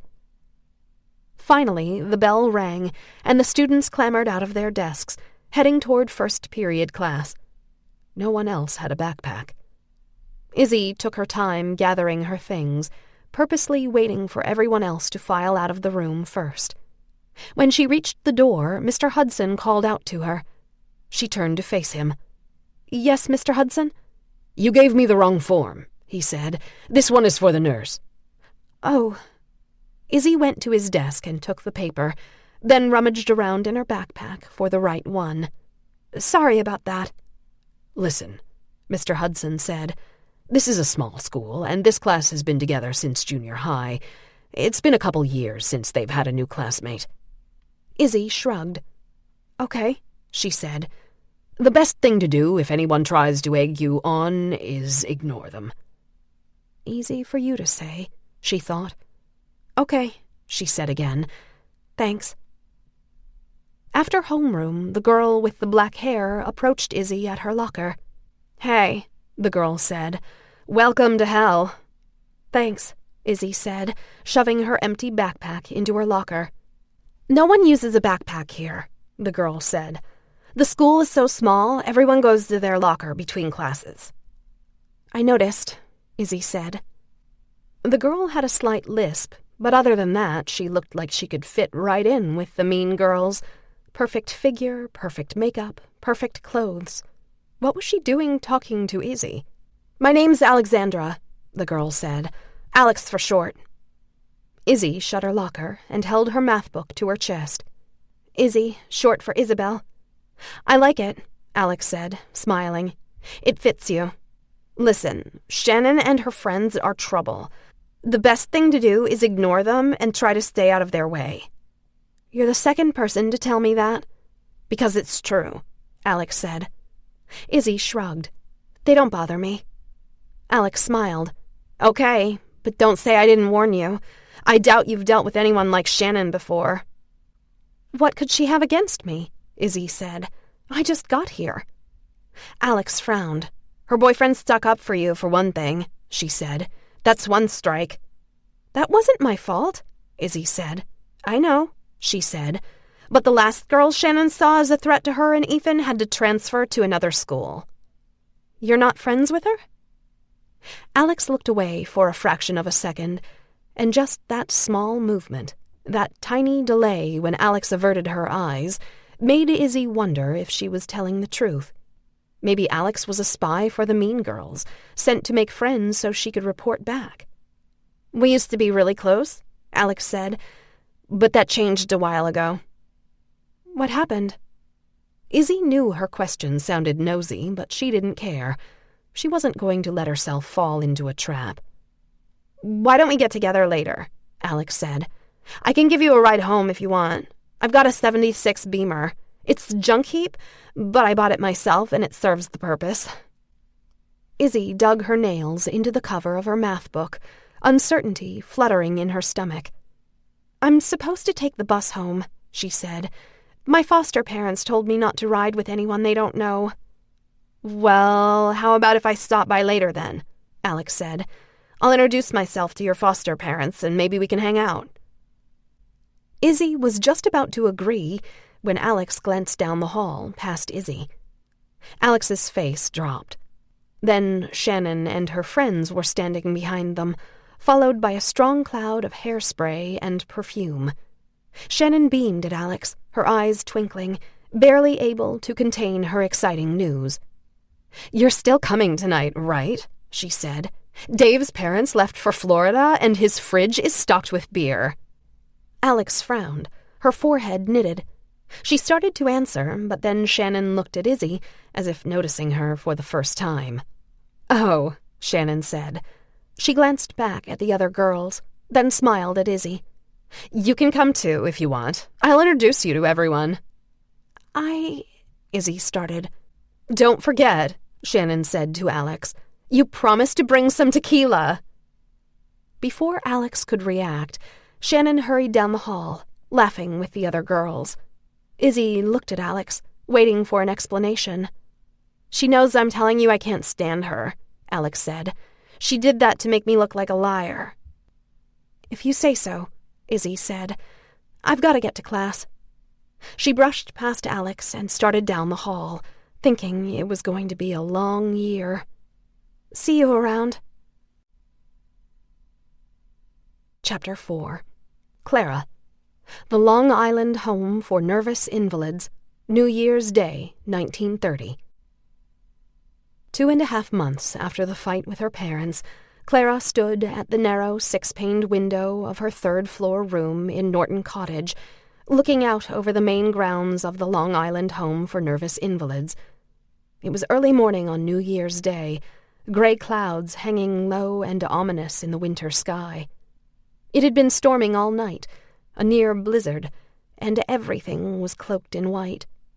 The trees in the cedar grove drooped under the weight of wet snow, and the rushing water in the nearby creek was the color of tombstones.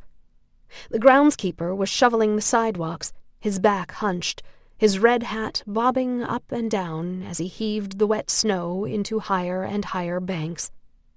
A low black truck plowed the wide driveway, its blades raising and lowering like the wings of a giant wasp, the rumble of the engine and the scrape of the plow vibrating through the thin window glass. The wind had finally stopped, but every few minutes the sky opened up again, releasing a slow flurry of thick flakes.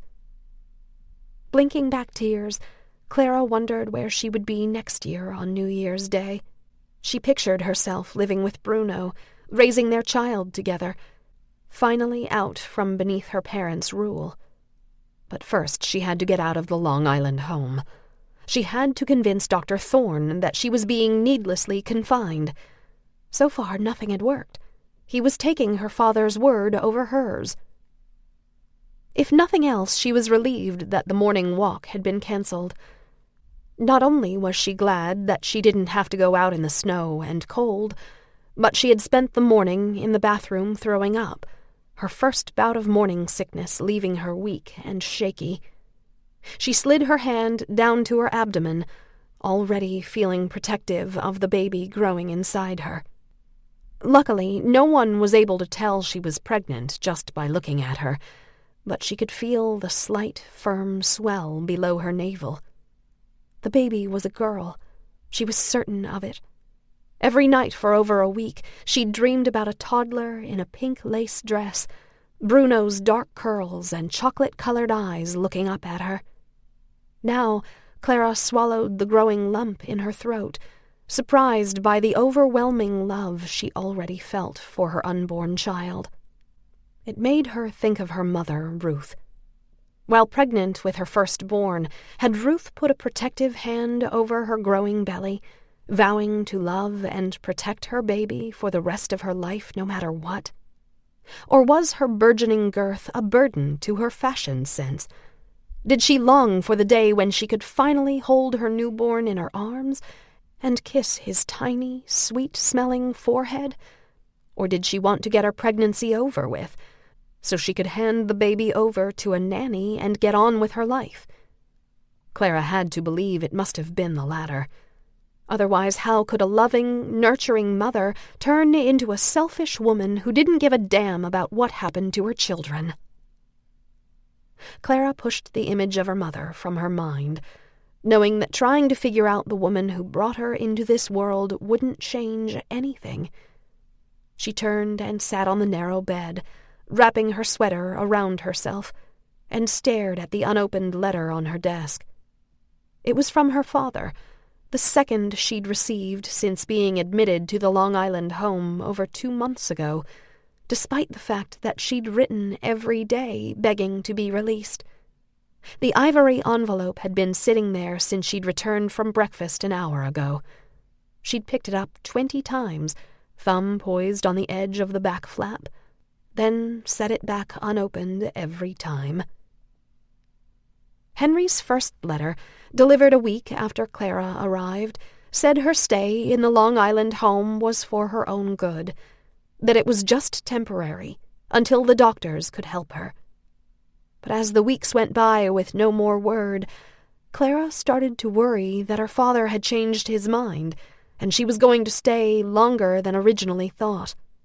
Now her future could be determined by the words inside her father's latest letter, and for as long as possible she wanted to hold on to the hope that her parents were going to allow her to come home. When James found out she was carrying another man's baby, the marriage would be called off. Her parents would disown her and kick her out on the street, but anything was better than this. Anything was better than being locked up in a loony bin, even if it was the best money could buy. The rooms at the Long Island home were warm and clean, the grounds well maintained, and for the most part the staff was pleasant. Patients dined with silver and fancy porcelain, and lounged in parlors on Louis XV sofas. Treatment consisted of rest, relaxation, good food, fresh air, and activities such as bicycling and tennis on the grass, and, of course, therapy sessions. But there was no mistaking that she was being kept against her will. During her first therapy session the day after her arrival, she had asked Dr. Thorne what would happen if she tried to leave. "Why do you want to leave?" he'd said, looking at her over his round spectacles.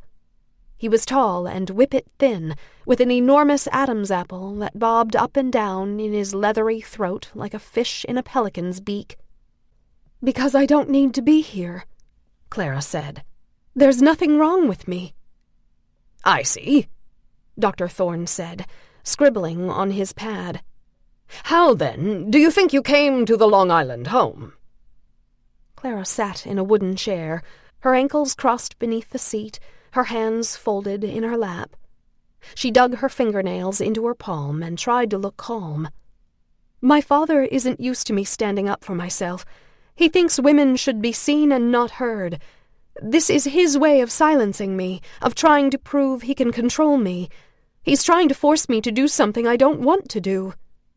"Isn't it a father's job to do what's best for his children?" "Yes," she said, "it is. But he's not doing what's best for me. He's trying to force me to marry a lousy, no-good—" She paused, stomach churning, worried she was saying too much. "What did my father tell you about me? Why did he send me here?" "He said you had some kind of breakdown. He's worried that you're not thinking clearly." "That's absurd," she said. "He just can't handle the truth." "And what is the truth, Clara?" "The truth is, my parents care more about money and power than their children." "You seem to have a lot of anger toward them for sending you here." Clara sat up straighter. "Of course I'm angry," she said, raising her voice. "Who wouldn't be?" Dr. Thorne nodded and wrote something down in his notebook. He asked the next question without looking up. "Do you believe your father is plotting against you, Clara?" Clara stiffened. "No," she said, shaking her head. "Plotting is too strong a word. My father thinks sending me here will teach me a lesson. He doesn't approve of the man I love. He thinks when I go back home I'll go along with his plans." Dr. Thorne set down his pen. He took off his glasses and rubbed his eyes, then folded his hands on the desk and gazed at Clara, searching her face.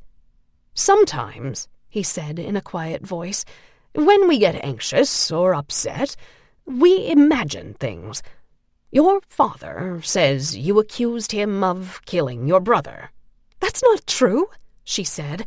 "My brother committed suicide because he thought he had nothing to live for. My father ruined him, and my mother let it happen." "Do you hold your parents responsible for your brother's death?" "They could have handled things differently," she said. "Instead, they went to extremes like they always do. Instead of talking things through like normal parents, they got rid of him." "And now you think they're trying to get rid of you, too?" "That's not what I—" Clara stopped talking and tried to slow her thundering heart, suddenly realizing her words could be twisted around and used against her. "Is something wrong?" Dr. Thorne said, lifting his eyebrows. She shook her head. "Why don't you finish what you were saying?" he said. She looked down at her hands, feeling her eyes flood. "You're not listening to me," she said.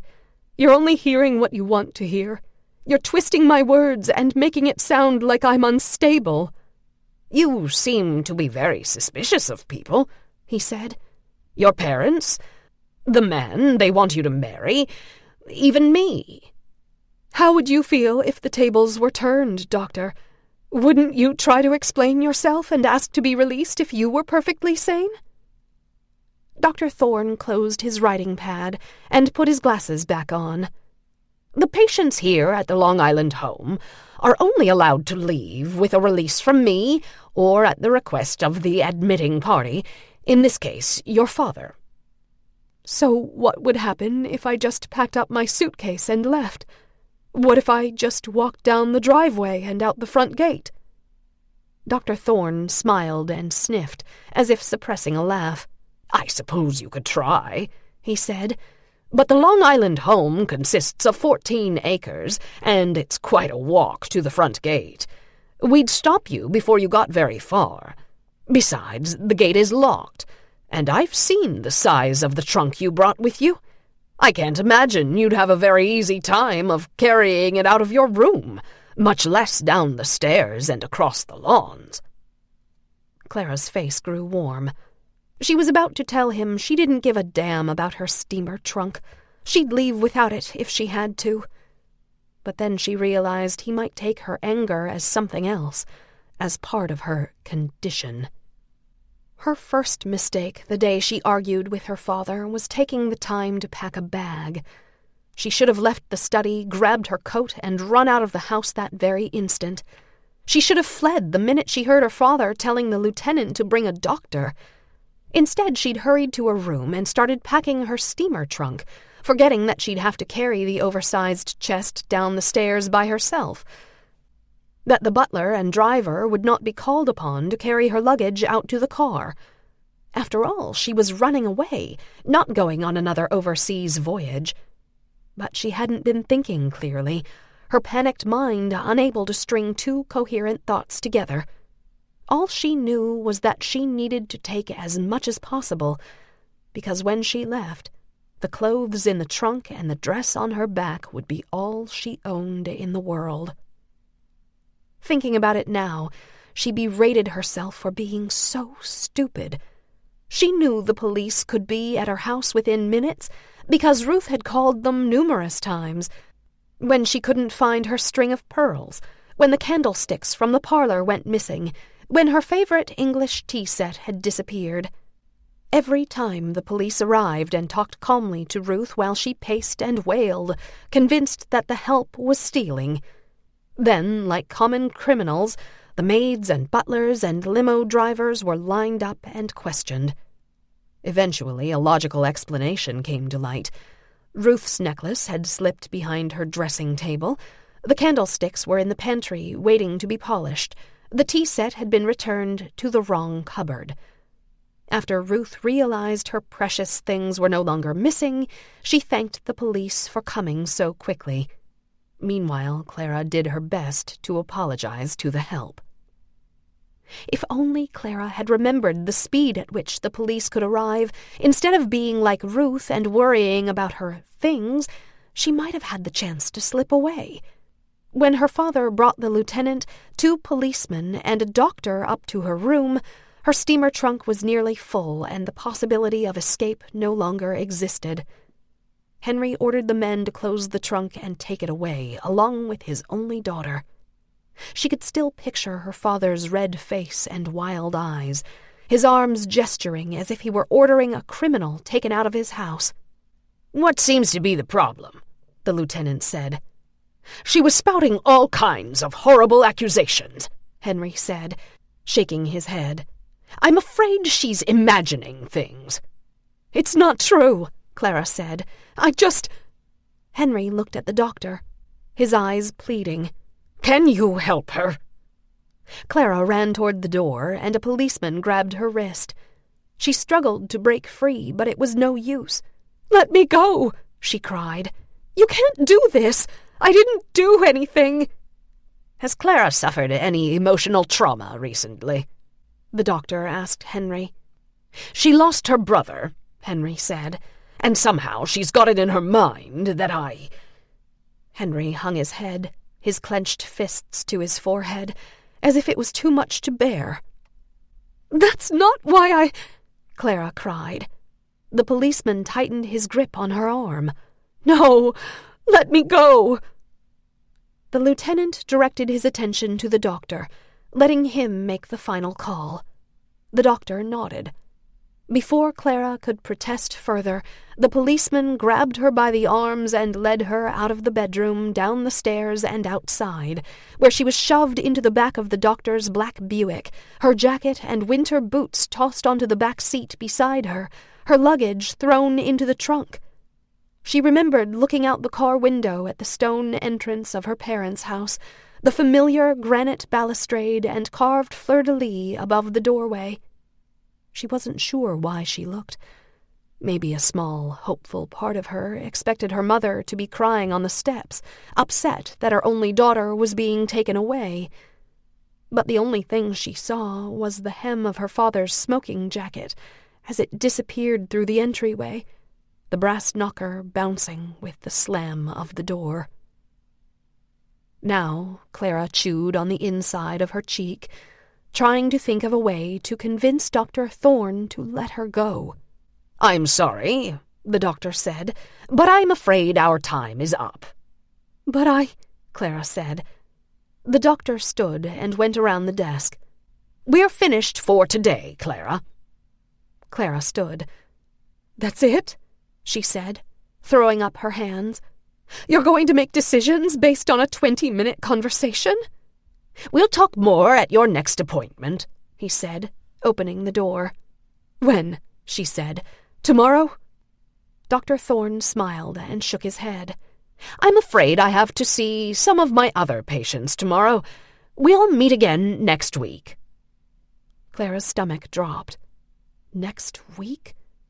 The thought of staying a full week nearly caused her to cry out. Surely her father didn't mean for her to stay that long. Out in the hall, a young nurse waited to take Clara back to her room. Clara walked down the hall with her arms crossed over her middle, trying to keep herself from falling apart. It wouldn't do any good to appear emotionally unstable in front of the nurse. Even if the woman had smiled at her when she came out of the office, her soft blue eyes filled with pity.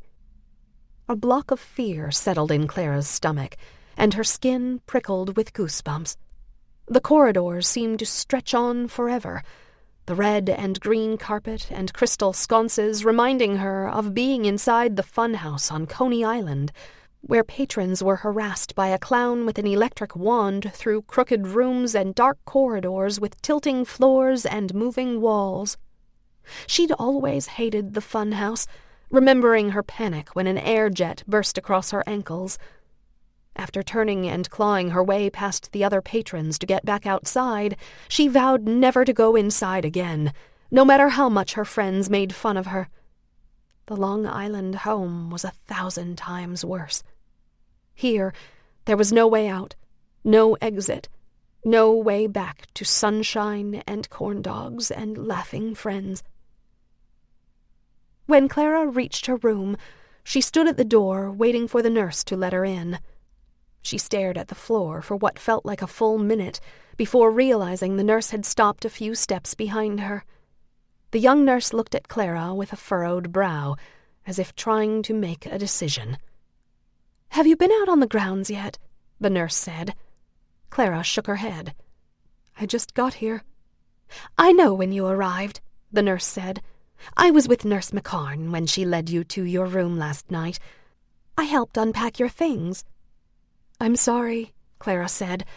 "I don't remember. It's all right," the nurse said, smiling. "Would you like to go outside for a little while? We've got a little time before lunch, and it might be one of the last warm days before winter comes. The lawns are beautiful." The nurse looked up and down the hall, as if worried someone might hear. Clara shook her head. "I just want to be left alone for a little while." "Are you sure?" the nurse said. "The sun is shining, and it's so warm you don't even need a sweater. Tomorrow it's supposed to start getting cold, and—" Clara sighed and let her shoulders drop. If nothing else, maybe she could learn her way around the Long Island home and find a way out. She nodded, and they started back down the hall, then turned to enter a stairwell. The nurse started down first, then stopped on the 4th step. Nurse McCarn was coming up the stairs. "Oh," the nurse said to Clara, "never mind, maybe some other time." She turned and hurried back up the steps. Clara followed. "Nurse Yacht!" Nurse McCarn called behind them, her footsteps pounding up the steps. Nurse Yacht's shoulders dropped. She stopped and waited, frowning. Nurse McCarn reached them and put one hand on her hip, her forehead furrowed. "Where were you going? Your instructions were to deliver this patient to her room."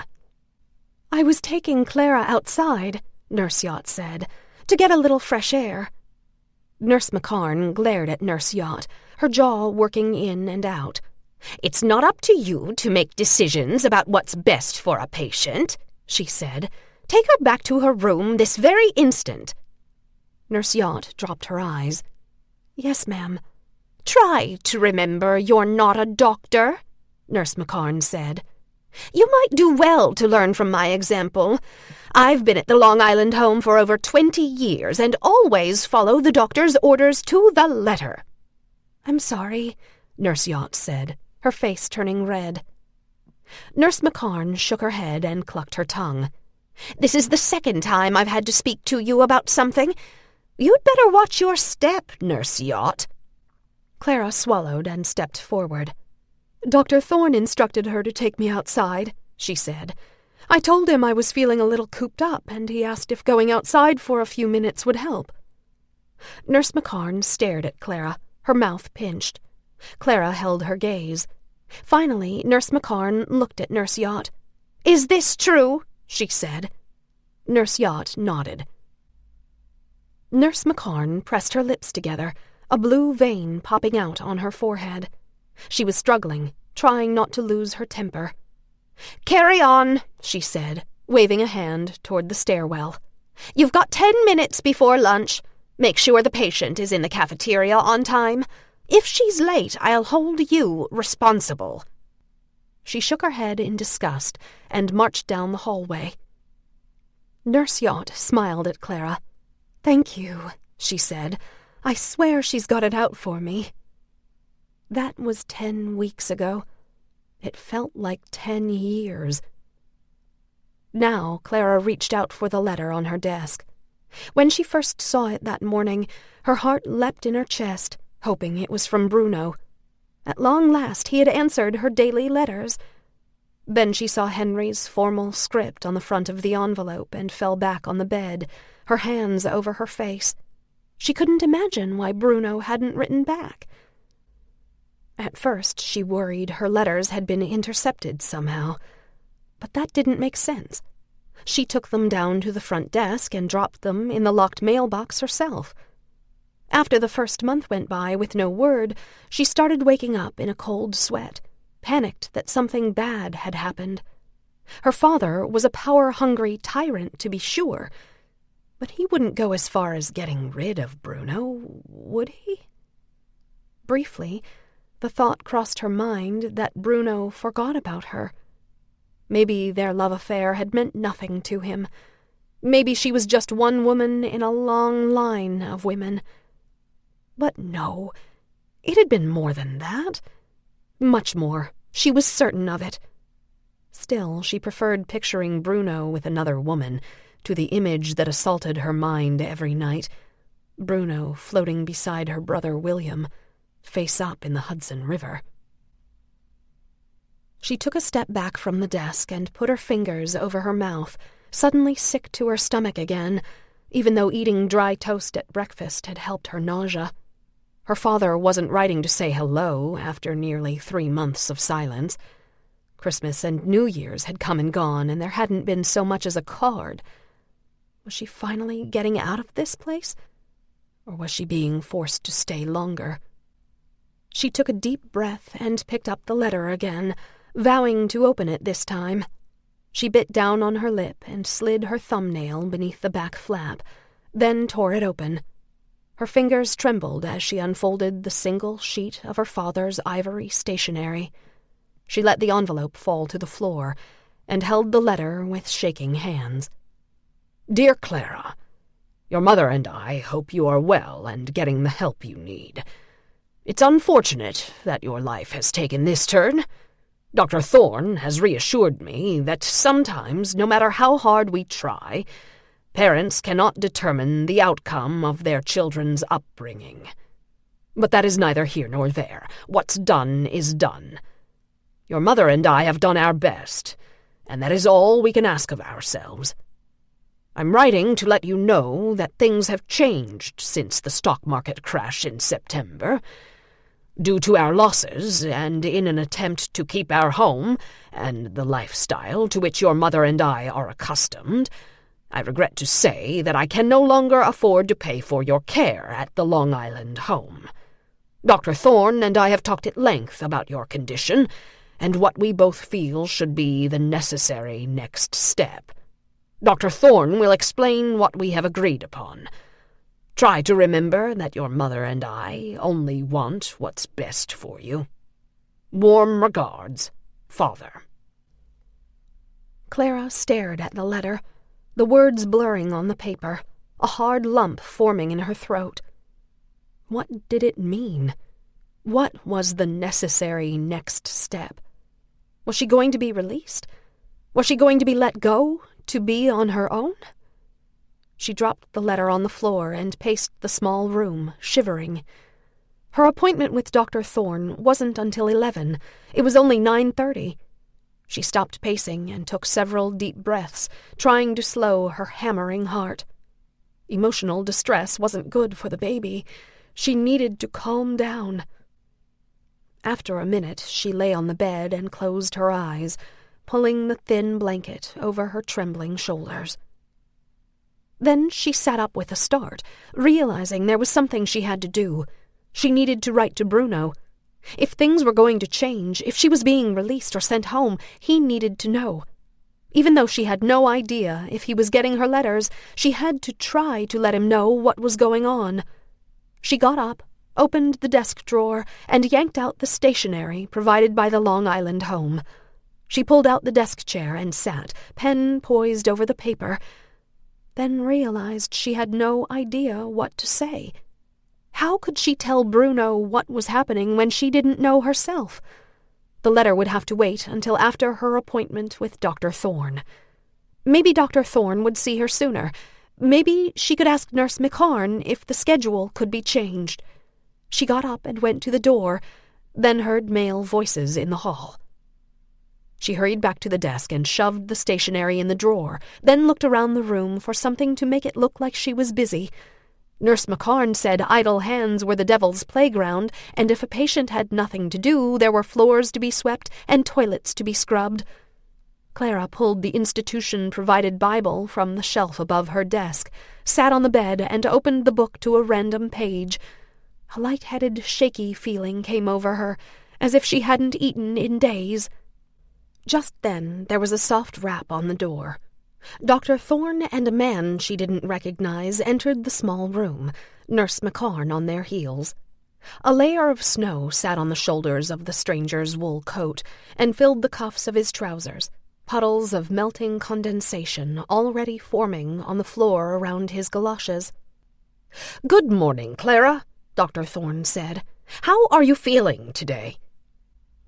She forced herself to smile, closing the Bible on her lap. "I'm fine, thank you. And yourself?" Dr. Thorne glanced at the other man. "As I told you," he said, "she's always pleasant. She shouldn't give you any trouble." The man raised a gloved hand to his derby and tipped it in Clara's direction. She gave him a half nod, her lips twitching as she attempted to smile. Dr. Thorne glanced at the letter on Clara's desk. "I see you've read your father's letter." "Yes," she said, trying to keep her voice steady. "He said you would explain what was going on." "Well, yes," Dr. Thorne said. "That's what I'm here for." He gestured toward the man in the wool coat. "This is Mr. Glenn. He's from Ovid, a small town next to Seneca Lake."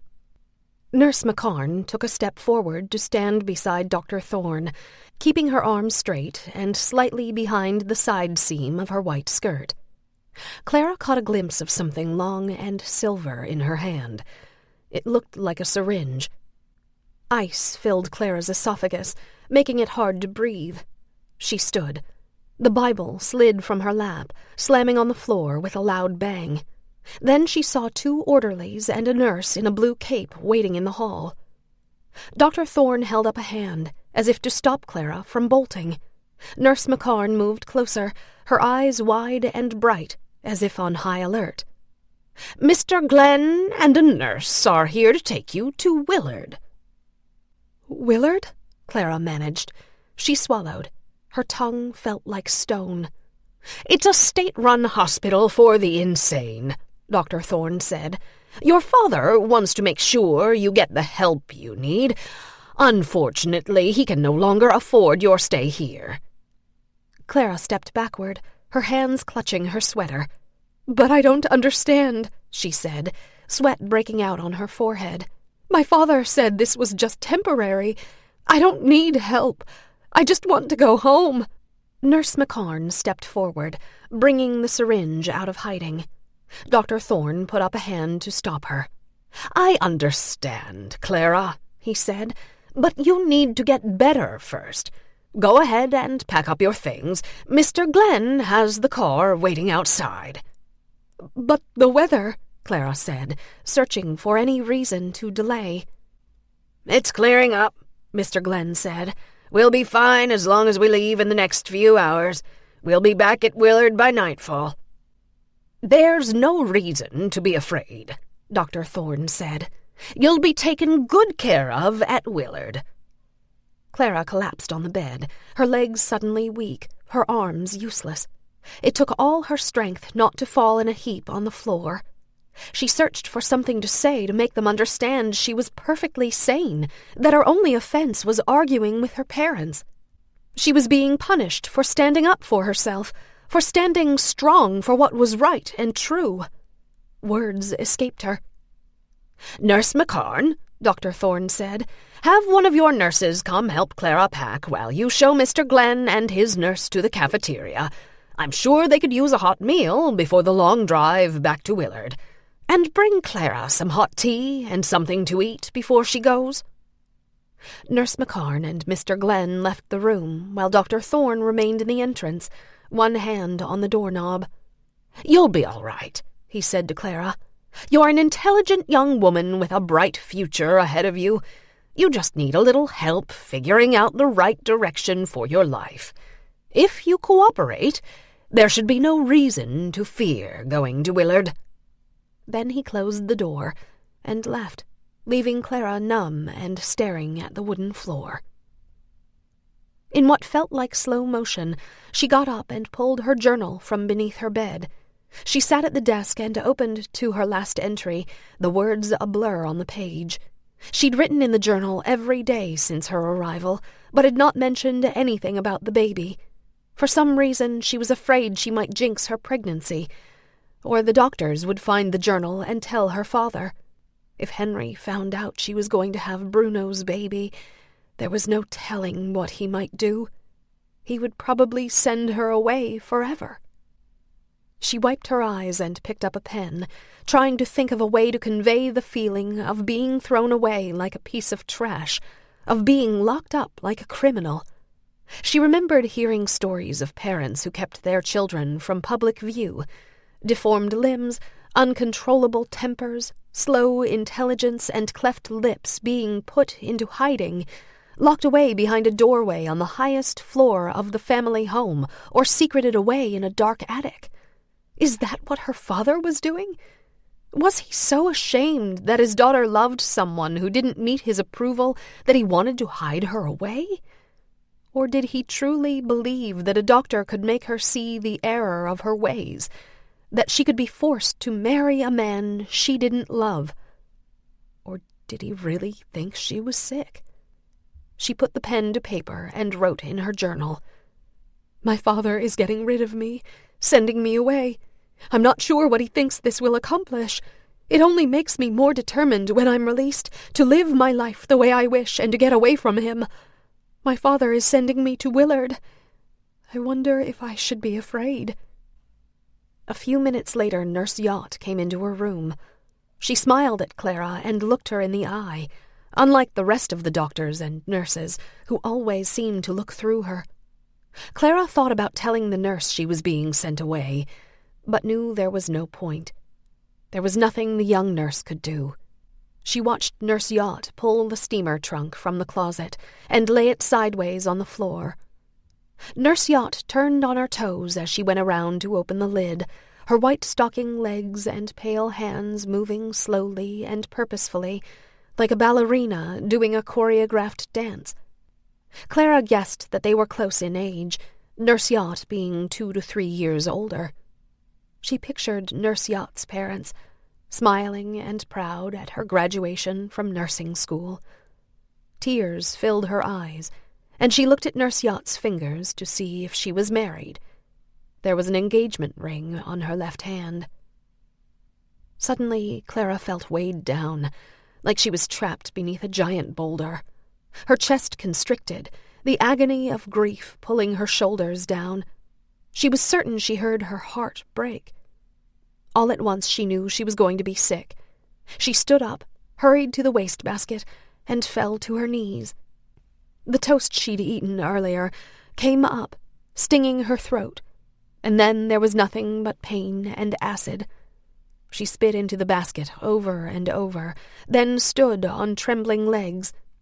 Nurse Yacht came over and put a hand on her shoulder, concern written on her face. "Are you all right?" she said. Clara wiped her mouth with the back of her hand. "No," she said. "I'm not all right." "Are you sick? Do you want me to get the doctor?" Clara pulled her sweater around her middle and sat on the bed. "I'm not sick," she said, her voice catching.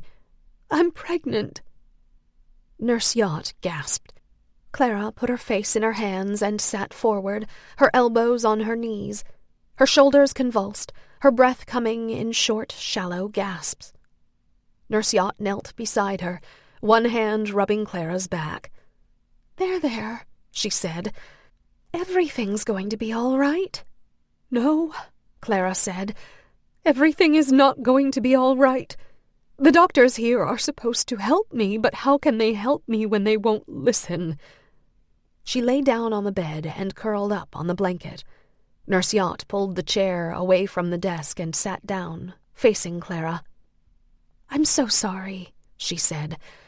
"Is there anything I can do for you? Unless you can get me out of this place before they send me to Willard, then no. There's nothing you can do." "Forgive me for asking," Nurse Yacht said. "But what about the baby's father? Does he know? Are you together?" Clara sat up, a crazy half-laugh, half-wail escaping her lips. "Yes," she said, spittle flying from her mouth. She knew it wasn't Nurse Yacht's fault, but she couldn't control her anger. "We're together. Didn't you see him picking me up for a date the other night? He's tall, dark, and handsome and was wearing his best suit. You couldn't miss him." Her voice was high and tight, and for a moment she wondered if she was losing her mind after all. The young nurse folded her hands on her lap and looked down for a minute before speaking. When she looked up, her eyes were filled with tears. "Listen," she said in a soft voice. "I've only been working here for about 6 months. It's not my ideal place of employment, but it's the only job I could find. My fiancé and I want to get married as soon as possible, but he's been out of work and—" She paused and chewed on her lower lip, as if wondering if she should go on. "I could tell the first time I saw you that you weren't crazy. I don't know how, but I just knew. Please don't tell anyone. But I listened to some of your sessions with Dr. Thorne to find out if my hunch was right. I heard you say your father sent you here because you wouldn't marry the person he wanted you to marry. I know how that is. My father doesn't approve of my fiancé. That's why I need this job. I'm trying to save enough money to get married and out of the house as soon as I can. Your father sent you here because you're in love with someone else, right? Bruno Moretti?" Clara sat up and swung her legs over the side of the bed. "How do you know his name?" she said. "I never told Dr. Thorne his name." Nurse Yacht's breathing grew shallow, her chest rising and falling faster and faster. "You'll have to promise me you won't breathe a word of this to anyone," she whispered. "I'll lose my job if anyone finds out." I promise, Clara said, feeling dizzy. Just tell me how you know his name. Was he here? Did he come looking for me? Nurse Yacht glanced at the door, then sat forward. I saw the letters, she whispered. The letters you wrote to Bruno. Clara shook her head, confused. What are you talking about? How could you have seen them? After I wrote them, I put them in the mailbox down by the front desk. Nurse Yacht pressed her lips together and stood. She paced the room, then gripped the back of the chair and looked at Clara, her knuckles turning white. The letters were never mailed, she whispered. Nurse McCarn made me go through the outgoing mail to take them out. She said it was doctor's orders. I suspect it was really your father's orders. All of a sudden, Clara couldn't breathe. Her neck and face felt on fire, a burning lump in her throat cutting off her words. No wonder Bruno never answered her letters. Her father had made sure he'd never received them. She stood and shoved the chair toward the desk, her knees quaking. She sat, pulled the stationery from the drawer, grabbed a pen and started writing, her fingers shaking as she tried to form coherent words. You have to mail this letter for me, she said, talking and writing as fast as possible. Bruno doesn't know where I am or where I'm going. Promise me you'll mail this to him. She finished the short letter, folded it and shoved it into an envelope, then looked at Nurse Yacht, waiting for her to agree. Nurse Yacht wrung her hands, her thin shoulders hunched, her eyes watery. I don't know, she said. What if I get caught? Hide the letter, Clara said. In your brassiere or your underwear, I don't care where. Somewhere no one will look. When you get home, mail it from there. She sealed the envelope, scribbled Bruno's address on the front, and held it out to the nurse. Nurse Yacht looked at the letter, chewing on the corner of her lip. Suddenly there were voices in the hall. Clara stood and shoved the letter into the nurse's hands. The nurse unbuttoned the top button of her uniform and pushed the envelope inside her brassiere. Just then the door to the room opened, and Nurse McCarn entered with a tray of food. She stopped in her tracks and looked at the open trunk on the floor. "What's going on here?" she said. "Why haven't you finished helping Clara pack?" Nurse Yacht turned and smiled. Clara was upset, and I was trying to help by telling her how nice the doctors and nurses are at Willard. I think she feels better now. Right, Clara? The nurses looked at Clara, waiting. Clara nodded. Yes, she said. Thank you. She went to the dresser and started removing her clothes, carrying them in neat piles over to the steamer trunk. Her legs felt like water, ready to dissolve into a puddle on the floor. She knelt and laid her blouses in the trunk, trying to keep her hands steady. Nurse McCarn let out a loud sigh. "Nurse Yacht," she said, "your job was to help the patient pack her things. You're not a doctor, remember? Please stick to your job description or I'll be forced to write you up for non-compliance." "Yes, ma'am," Nurse Yacht said, taking the tray of food. She set the food on the desk and turned to face Nurse McCarn. "I'll see that the patient finishes packing and eats a little bit before she leaves." Nurse McCarn watched Clara kneeling at her suitcase, her lips pursed, her eyes narrow. Clara looked up, giving her a weak smile. Finally, Nurse McCarn turned to leave. "Don't be long," she said. "Mr. Glenn and Nurse May are finishing their meals. Then Mr. Glenn will be going out to start the car. You've got less than half an hour to get ready." "Very good," Nurse Yacht said. "I'll make sure Clara is down at the front entrance shortly." As soon as Nurse McCarn left the room, Nurse Yacht hurried to the door. "I'll be right back," she said. "Where are you going?" Clara said, her skin prickling with fear. What if she was going to give the letter to Dr. Thorne? What if the whole thing was a setup? "Just hurry up and finish packing," Nurse Yacht said. "When you're done, put on your coat and boots, but don't shut the trunk. We'll close it when I get back." And then she left Clara alone. After the last of her garments were in the steamer trunk, Clara pulled on her boots and shoved her arms into her coat. She went to the window and craned her neck to look toward the front entrance. The snow had stopped, and she could see Mr. Glenn in the driveway, smoking next to the running DeSoto. The smoke from his cigarette and the exhaust from the car billowed about his dark silhouette, reminding her of a scene in a movie. But this was no movie, and Mr. Glenn was no hero coming to save the day. Clara jumped when Nurse Yacht burst into the room, an extra blanket held to her chest. "Here," Nurse Yacht said, hurrying toward the steamer trunk. "I told Nurse McCarn you might need a warm blanket for the drive." She knelt and unfolded the blanket. Clara's letters to Bruno spilled out over the contents of the trunk. "I thought you would want these." Clara gasped and picked up one of the envelopes. Nurse Yacht snatched it away and shoved it, along with the rest of the letters, beneath the clothes in Clara's trunk. "There's no time for that," she said, breathing hard. She pulled the trunk closed, latched it, and pulled it upright. "Maybe someone at Willard will mail them for you."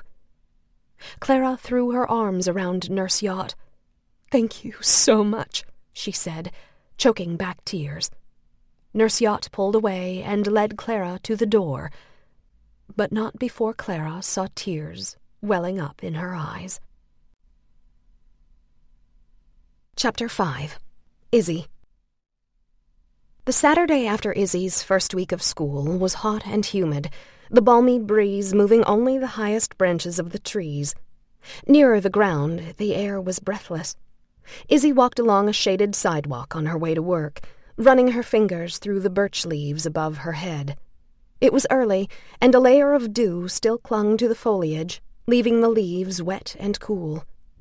Peg and Harry had left earlier than usual, because Peg could hardly wait to start opening the Willard suitcases.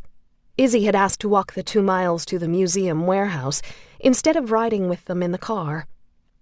Now she was glad she did, grateful for the few minutes to herself. Between school, homework, and meals with her foster parents, the week had flown by, and it had been a rough one. During those first few days, while Izzy was learning her way around the school, she was late for nearly every class. On the few occasions she asked for help finding her classrooms, a couple of the students gave her the wrong directions. It seemed like they did it on purpose, and she couldn't understand why. She hadn't done anything to them. She tried to ignore the way they were treating her, wondering if it was the way they treated all the new kids, or if she should take it personally. Either way, it stung. On her first day of gym, after she finally figured out that the gymnasium was in a separate building connected to the cafeteria through a long corridor, there was a sign on the girls' locker room door saying it was closed temporarily due to a plumbing problem. When she heard distant shouting and the squeak of sneakers on a wooden floor echoing from elsewhere in the building, her stomach dropped. She was already late. She sighed, turned the corner, and nearly ran over a friend of Shannon's, who was kneeling to tie her sneaker outside the boys' locker room. "Watch it," the girl said, catching herself with one hand. "I'm sorry," Izzy said. "I didn't see you."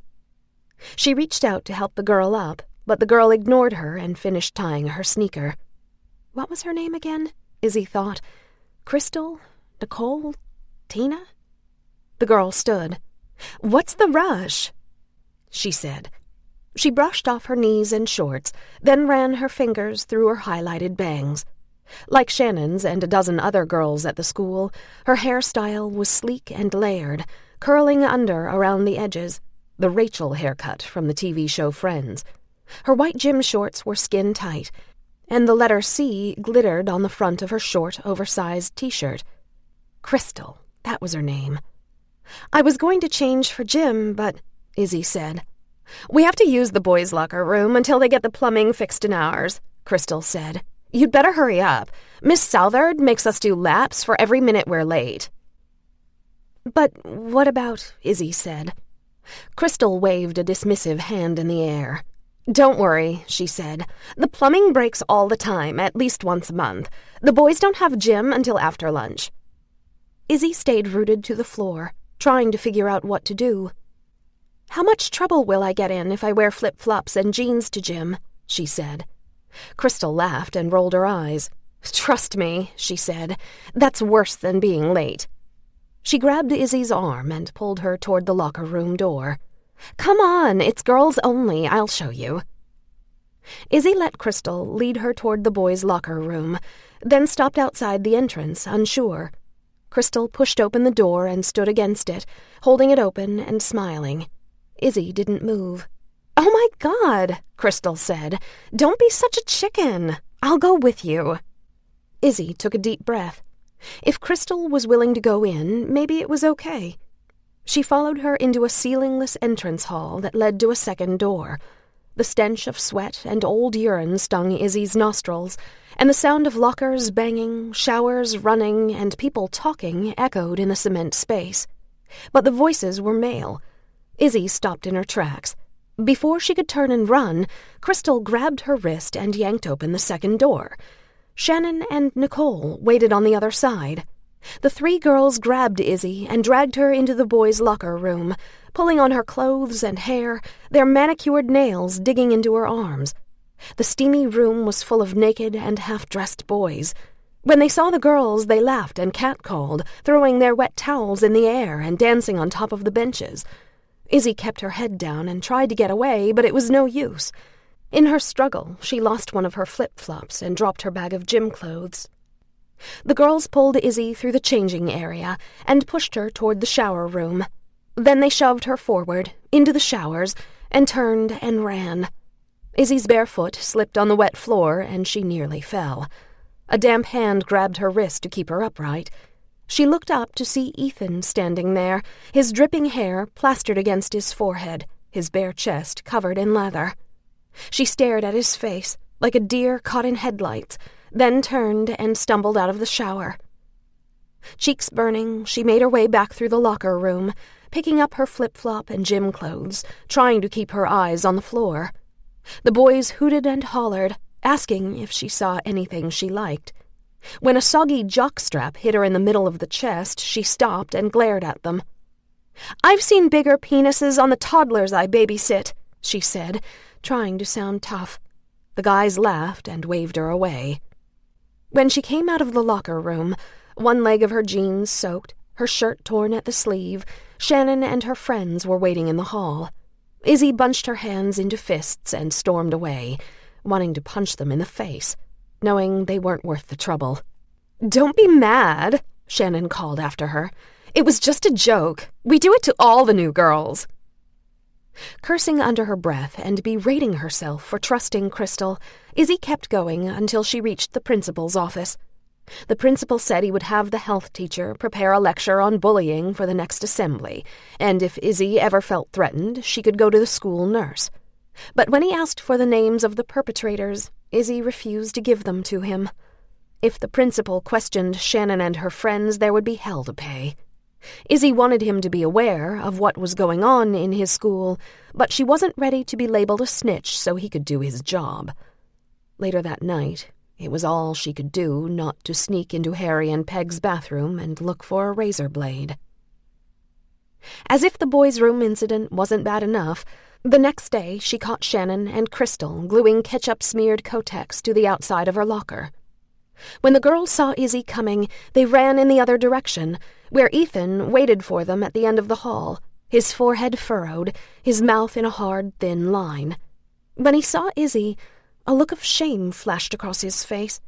But when Shannon and Crystal reached him, he turned and fled, an empty bottle of ketchup in one hand. Apparently, he was just as bad as the rest of them. Granted, he had barely said 2 words to her, but something about his smile and the way he'd stopped her from falling in the shower made her think he wasn't that kind of guy. For reasons she couldn't put her finger on, it made her irritated and sad to discover she was wrong. Thinking about it now, her heart raced and she could feel angry pressure building beneath her jaw. She had to do something to put an end to Shannon's bullying, but what? And how? It was obvious that Shannon ruled the school. No one had the nerve to stand up to her. Izzy saw other girls fall behind Shannon's group in the halls, walking a safe distance away, even if they were late for class. Some of the girls turned and walked the other way if the halls were crowded and there was no way to avoid Shannon's path. The guys who weren't laughing and cheering when Shannon and her girlfriends pulled a prank on someone would avert their eyes or look embarrassed instead of standing up for the victims. Izzy couldn't imagine one person having that kind of power over everyone else. It made her sick. Going to her foster parents wasn't an option. One too many times she'd seen the results of getting parents involved with bullying problems. The parents, furious that someone was picking on their child, would run to the teachers and school board, spouting threats to anyone who would listen. The teachers and school board, afraid of a lawsuit for singling out one child for bullying, would do nothing. Then, without fail, the bullied child would pay the price for getting the grown-ups involved. Bullies find a way to target their victims no matter what. If she told her foster parents and they went to the principal, the bullying would only get worse. She'd have to figure out what to do about Shannon on her own. Besides, she'd been relying on herself since she was 10. She wasn't about to start relying on anyone else now. Izzy slowed on the sidewalk. Thinking about Shannon made something hard and vile push against her ribs, like a beast clawing at its cage. She hated the knot in her stomach, the hard, tight ache in her jaw. The world reeled in front of her, and she stopped walking, reminding herself to breathe. She had to get rid of her anger and frustration before she lost control like her mother had. She took a deep breath, looking around to make sure no one had seen her stop in the middle of the sidewalk for no reason, certain she looked like a crazy person. Then she saw the drugstore across the road. She dug her nails into her palms, fighting the urge to run over and buy a box of razor blades. She put one foot in front of the other and continued walking, unfurling her fists and counting to 10. She pushed negative thoughts from her mind, determined not to let anyone send her backward, toward that dark, lonely place where her only release was more pain. Finally, Izzy reached the warehouse. She found Peg waiting, wide-eyed and talking 100 miles a minute. With her curly brown hair pinned in a wild mess on top of her head, Peg was wearing sandals, a long floral skirt, and one of Harry's sleeveless tees. On the other end of the warehouse, Harry gestured and smiled, talking to a group of men and women. Peg showed Izzy the 427 Willard suitcases and trunks, lined up on tables and waiting to be opened, their contents finally revealed. Nearly breathless with excitement, she handed Izzy a thick, leather-bound notebook. "I need you to write down the suitcase owners' names," Peg said. "Then I'll open the suitcases and tell you what's inside. We have to record everything, right down to the smallest detail." "Okay," Izzy said. "Sounds easy enough." "We'll do half, and Harry and his crew will do half." Just then, Harry came toward them with 2 other people.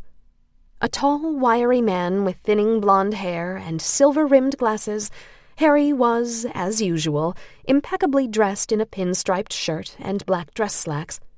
Behind him, a massive, gray-bearded man lumbered down the aisle, making Harry look like a child.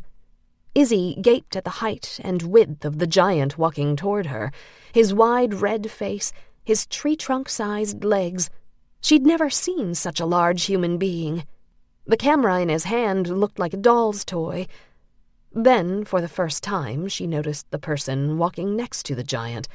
He was carrying bags and a tripod, his hair the color of a raven. Izzy felt blood rise in her cheeks. It was Ethan. "This is our friend Peter and his son Ethan," Harry said to Izzy. "They're here to take pictures."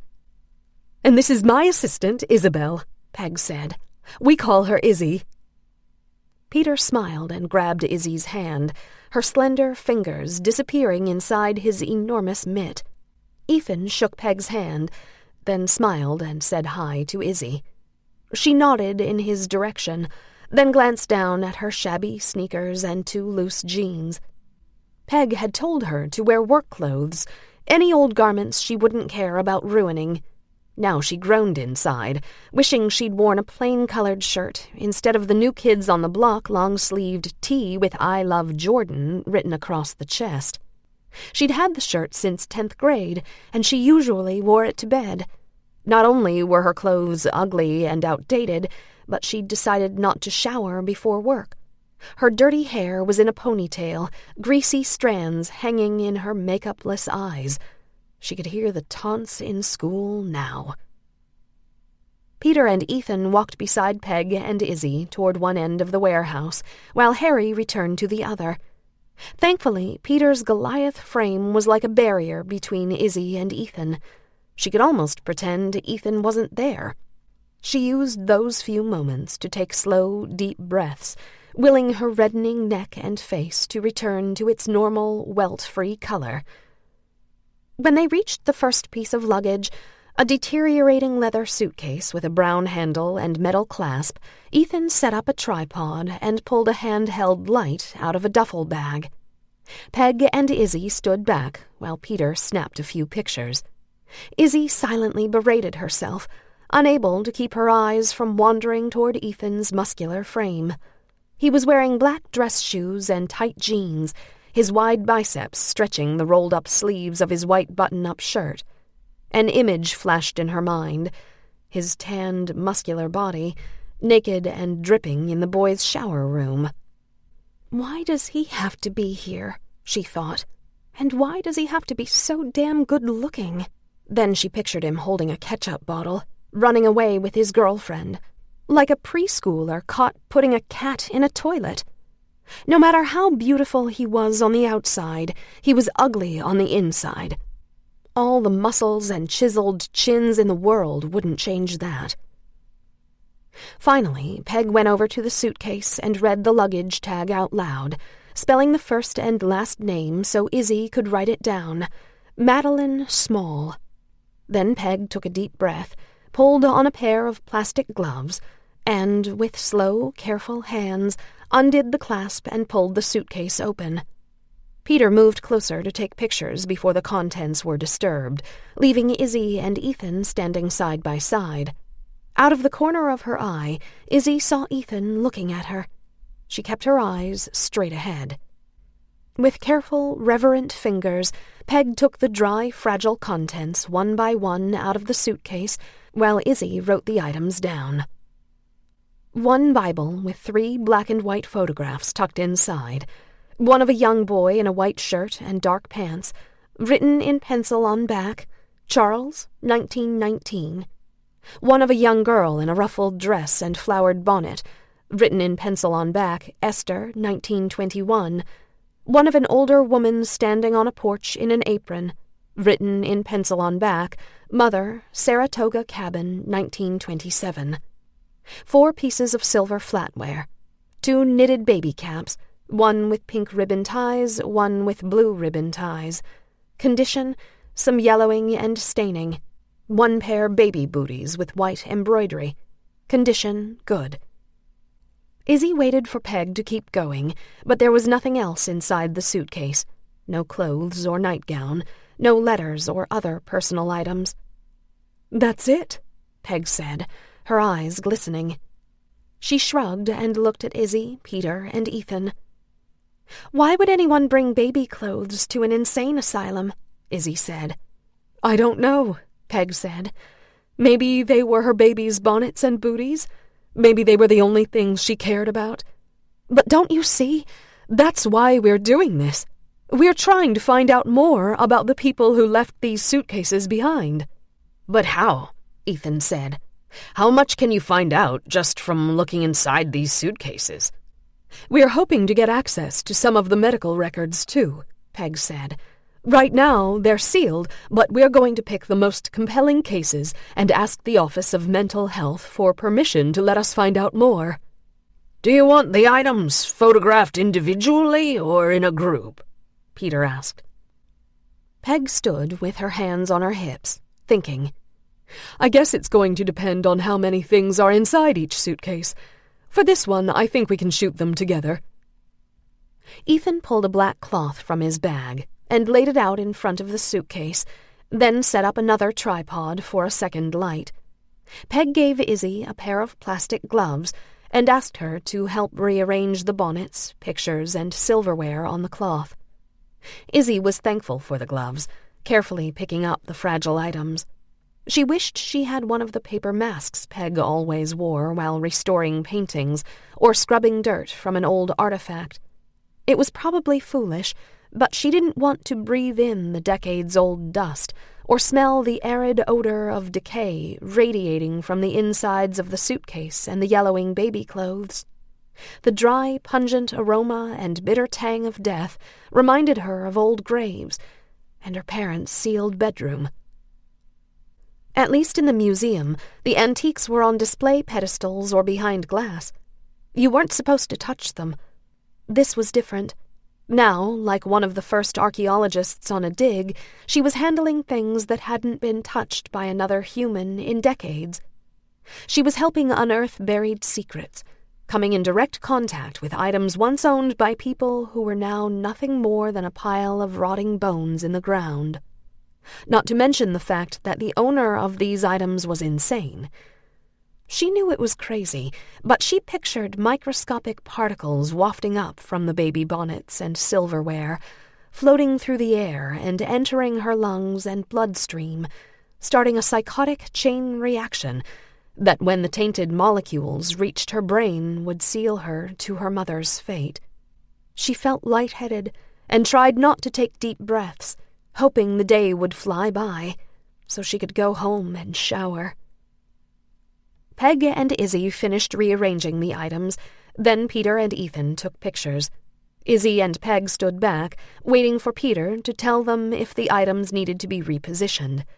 Together, the four of them worked in silence, hovering over the baby bonnets, silverware, photographs, and Bible, like a group of surgeons and nurses over an operating table. Once Peg was satisfied with Peter's pictures, she and Izzy gently returned the contents to the suitcase, closed the lid, and moved on to the next piece of luggage. While the process was repeated over the next 4 suitcases, Izzy became aware of every breath and movement, every position of her hands and legs. She felt Ethan watching, and could smell his masculine cologne, the woodsy, spiced fragrance reminding her that they were young and a long way from death. She wanted to stay near him, to breathe in his scent instead of the bone-dry stench coming from the suitcases. Sometimes she accidentally brushed his arm or got in his way, and he smiled at her, a wide, white grin. She ignored him and looked away, irritated that her face was turning red. What was it about him that made her feel so vulnerable, shaky, and exposed? The butterflies in her stomach reminded her of the way she used to feel talking to her caseworker. But this was different. It didn't make sense. Ethan didn't know anything about her. He didn't know about her past, her present, her trials and journeys, her hopes and dreams. And he never would. He was a spoiled bully, just like his girlfriend. Izzy didn't want anything to do with him. She needed to pull herself together, especially since they had to go through 200 more suitcases. Between having Ethan in such close proximity and the discomfort of handling the personal belongings of long-dead, mentally ill people, her thoughts were disjointed and scattered. Every movement took all her concentration. The suitcases held letters and photographs, silverware and Bibles, suspenders and alarm clocks, buttons and shoes, embroidered handkerchiefs and shaving mugs, a small statue of a dog and a porcelain teacup, a homemade quilt. Izzy wrote every item down, frequently blinking against the moisture in her eyes. She couldn't help but imagine the parents and spouses and children of the suitcase owners, confused and mourning their loved one's absence, even though they were physically still of this earth. How difficult it must have been to question what went wrong, to stay awake night after night, wondering if there was something they could have done. She wondered if the Willard inmates' loved ones were sideswiped by their family members' descent into madness, or if they had seen it coming all along. Either way, the thought of entire lives lost, family celebrations, Christmases and birthdays, love affairs and bedtime stories, weddings and high school graduations, because of a misfire or unexplained chaos inside a person's brain, made her chest constrict. It wasn't fair. By noon, they'd only gone through 15 suitcases, and Izzy was beginning to realize that the project was going to take a lot longer than she thought. At this rate, she'd be spending 6 or 7 days working beside Ethan. Would it be too obvious if she asked to help Harry instead? And yet, if she was being honest, the thought of spending more time with Ethan sent a flutter of excitement across her stomach. Being this close to him made her feel as if she hadn't slept or eaten in days. Her legs felt weak, her head woozy. It was exhausting, irritating, and wonderful all at the same time. What the hell is wrong with me? She thought. Thankfully, when it came time to take a break, Peg asked Izzy if she wanted to sit outside for lunch. She'd packed a cooler with sandwiches, and they could eat in the shade beneath the oak trees, in the wide swath of grass next to the parking lot. Peter, Ethan, and the rest of the guys were going to drive to the nearest McDonald's to get quarter-pounders and milkshakes. Normally, Izzy would have wanted to go too, because eating out while in foster homes was a rare treat, even if it was a fast food place. But this time, Izzy was relieved to stay behind, to get some peace and quiet, some space and time away from Ethan. Then she heard Peg talking to the others, and her stomach tightened. "Oh, no," Peg said. "I've packed enough food for everyone. I've got ham and cheese sandwiches, macaroni salad, hummus and pita bread, potato chips, watermelon, iced tea, and lemonade. There are extra blankets and folding chairs in the trunk of the car. Come on, it'll be fun." "Sorry, guys," Harry said, grinning. "My wife has a thing about feeding people." Peter and the other men laughed and agreed to stay. They headed to Peg's car to unload the chairs. Peg turned to Izzy. "Can you give me a hand with the food?" she said. "Sure," Izzy said, groaning inside. Leave it to Peg to take care of everyone, she thought. Working with Ethan was one thing. Now she had to have lunch with him?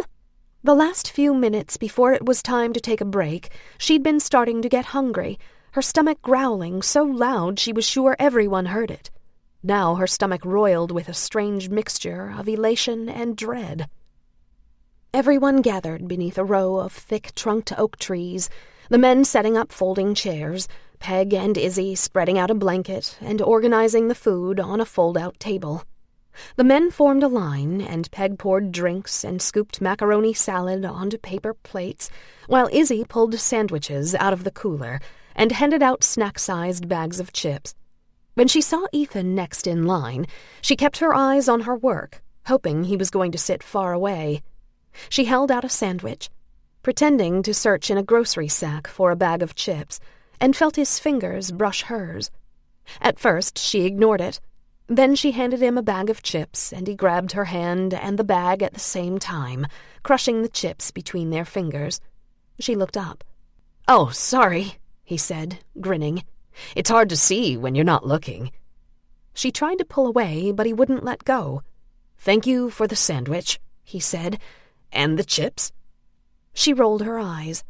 "Can I have my hand back?" she said. "Thank you for the service with a smile." "You're holding up the line." "Can you say, please move along?" he said. She pinched the skin on the back of his hand. "Please move," she said, her voice dripping with sarcasm. He let go and took the chips. "How about you're welcome?" he said. Izzy ignored him and smiled at the next man in line. "How come he gets a smile and I don't?" Ethan said. Izzy forced a thin smile so he'd leave her alone. "That's better," he said. "Now I can enjoy my lunch." After Ethan walked away, Izzy sighed and tried to focus on the rest of the men in line, her chest welting up. She'd never met anyone so arrogant. She couldn't believe she let herself get nervous around him. Later, after everyone was done eating, Izzy sat cross-legged on the blanket beneath an oak tree, nibbling on a pita chip while Peg refilled everyone's drinks. Ethan was sitting on a folding chair a few yards away, talking and laughing with Peter and Harry. Every now and then he glanced over and caught her looking at him. Each time she vowed not to look again, but her eyes were drawn to the sound of his deep voice and his contagious laughter. She wished she'd brought her journal or a book to read, anything to make it look like she was doing something besides just sitting there. She'd already spent way too much time in the bathroom after she was done handing out food, washing her hands and fixing her hair, hoping everyone would be finished eating when she came back out. Instead, Peg was offering them seconds, laughing and pleading with them to eat more because she didn't want the food to go to waste. While Peg finished doling out the last of the iced tea and lemonade, Izzy kneeled on the blanket and started packing up the empty Tupperware and extra napkins, doing what she could to get this awkward picnic over with. Then Peg came back and sat down, leaning against the gnarled bark of a wide oak tree. She sighed and wiped a wrist across her brow. "This was nice," she said. "I love picnics, don't you?" "Uh-huh," Izzy said. "My word, he's a handsome boy," Peg said. "Don't you think?" Izzy reached for the empty plastic pitchers. "Who?" Peg laughed. "You know who.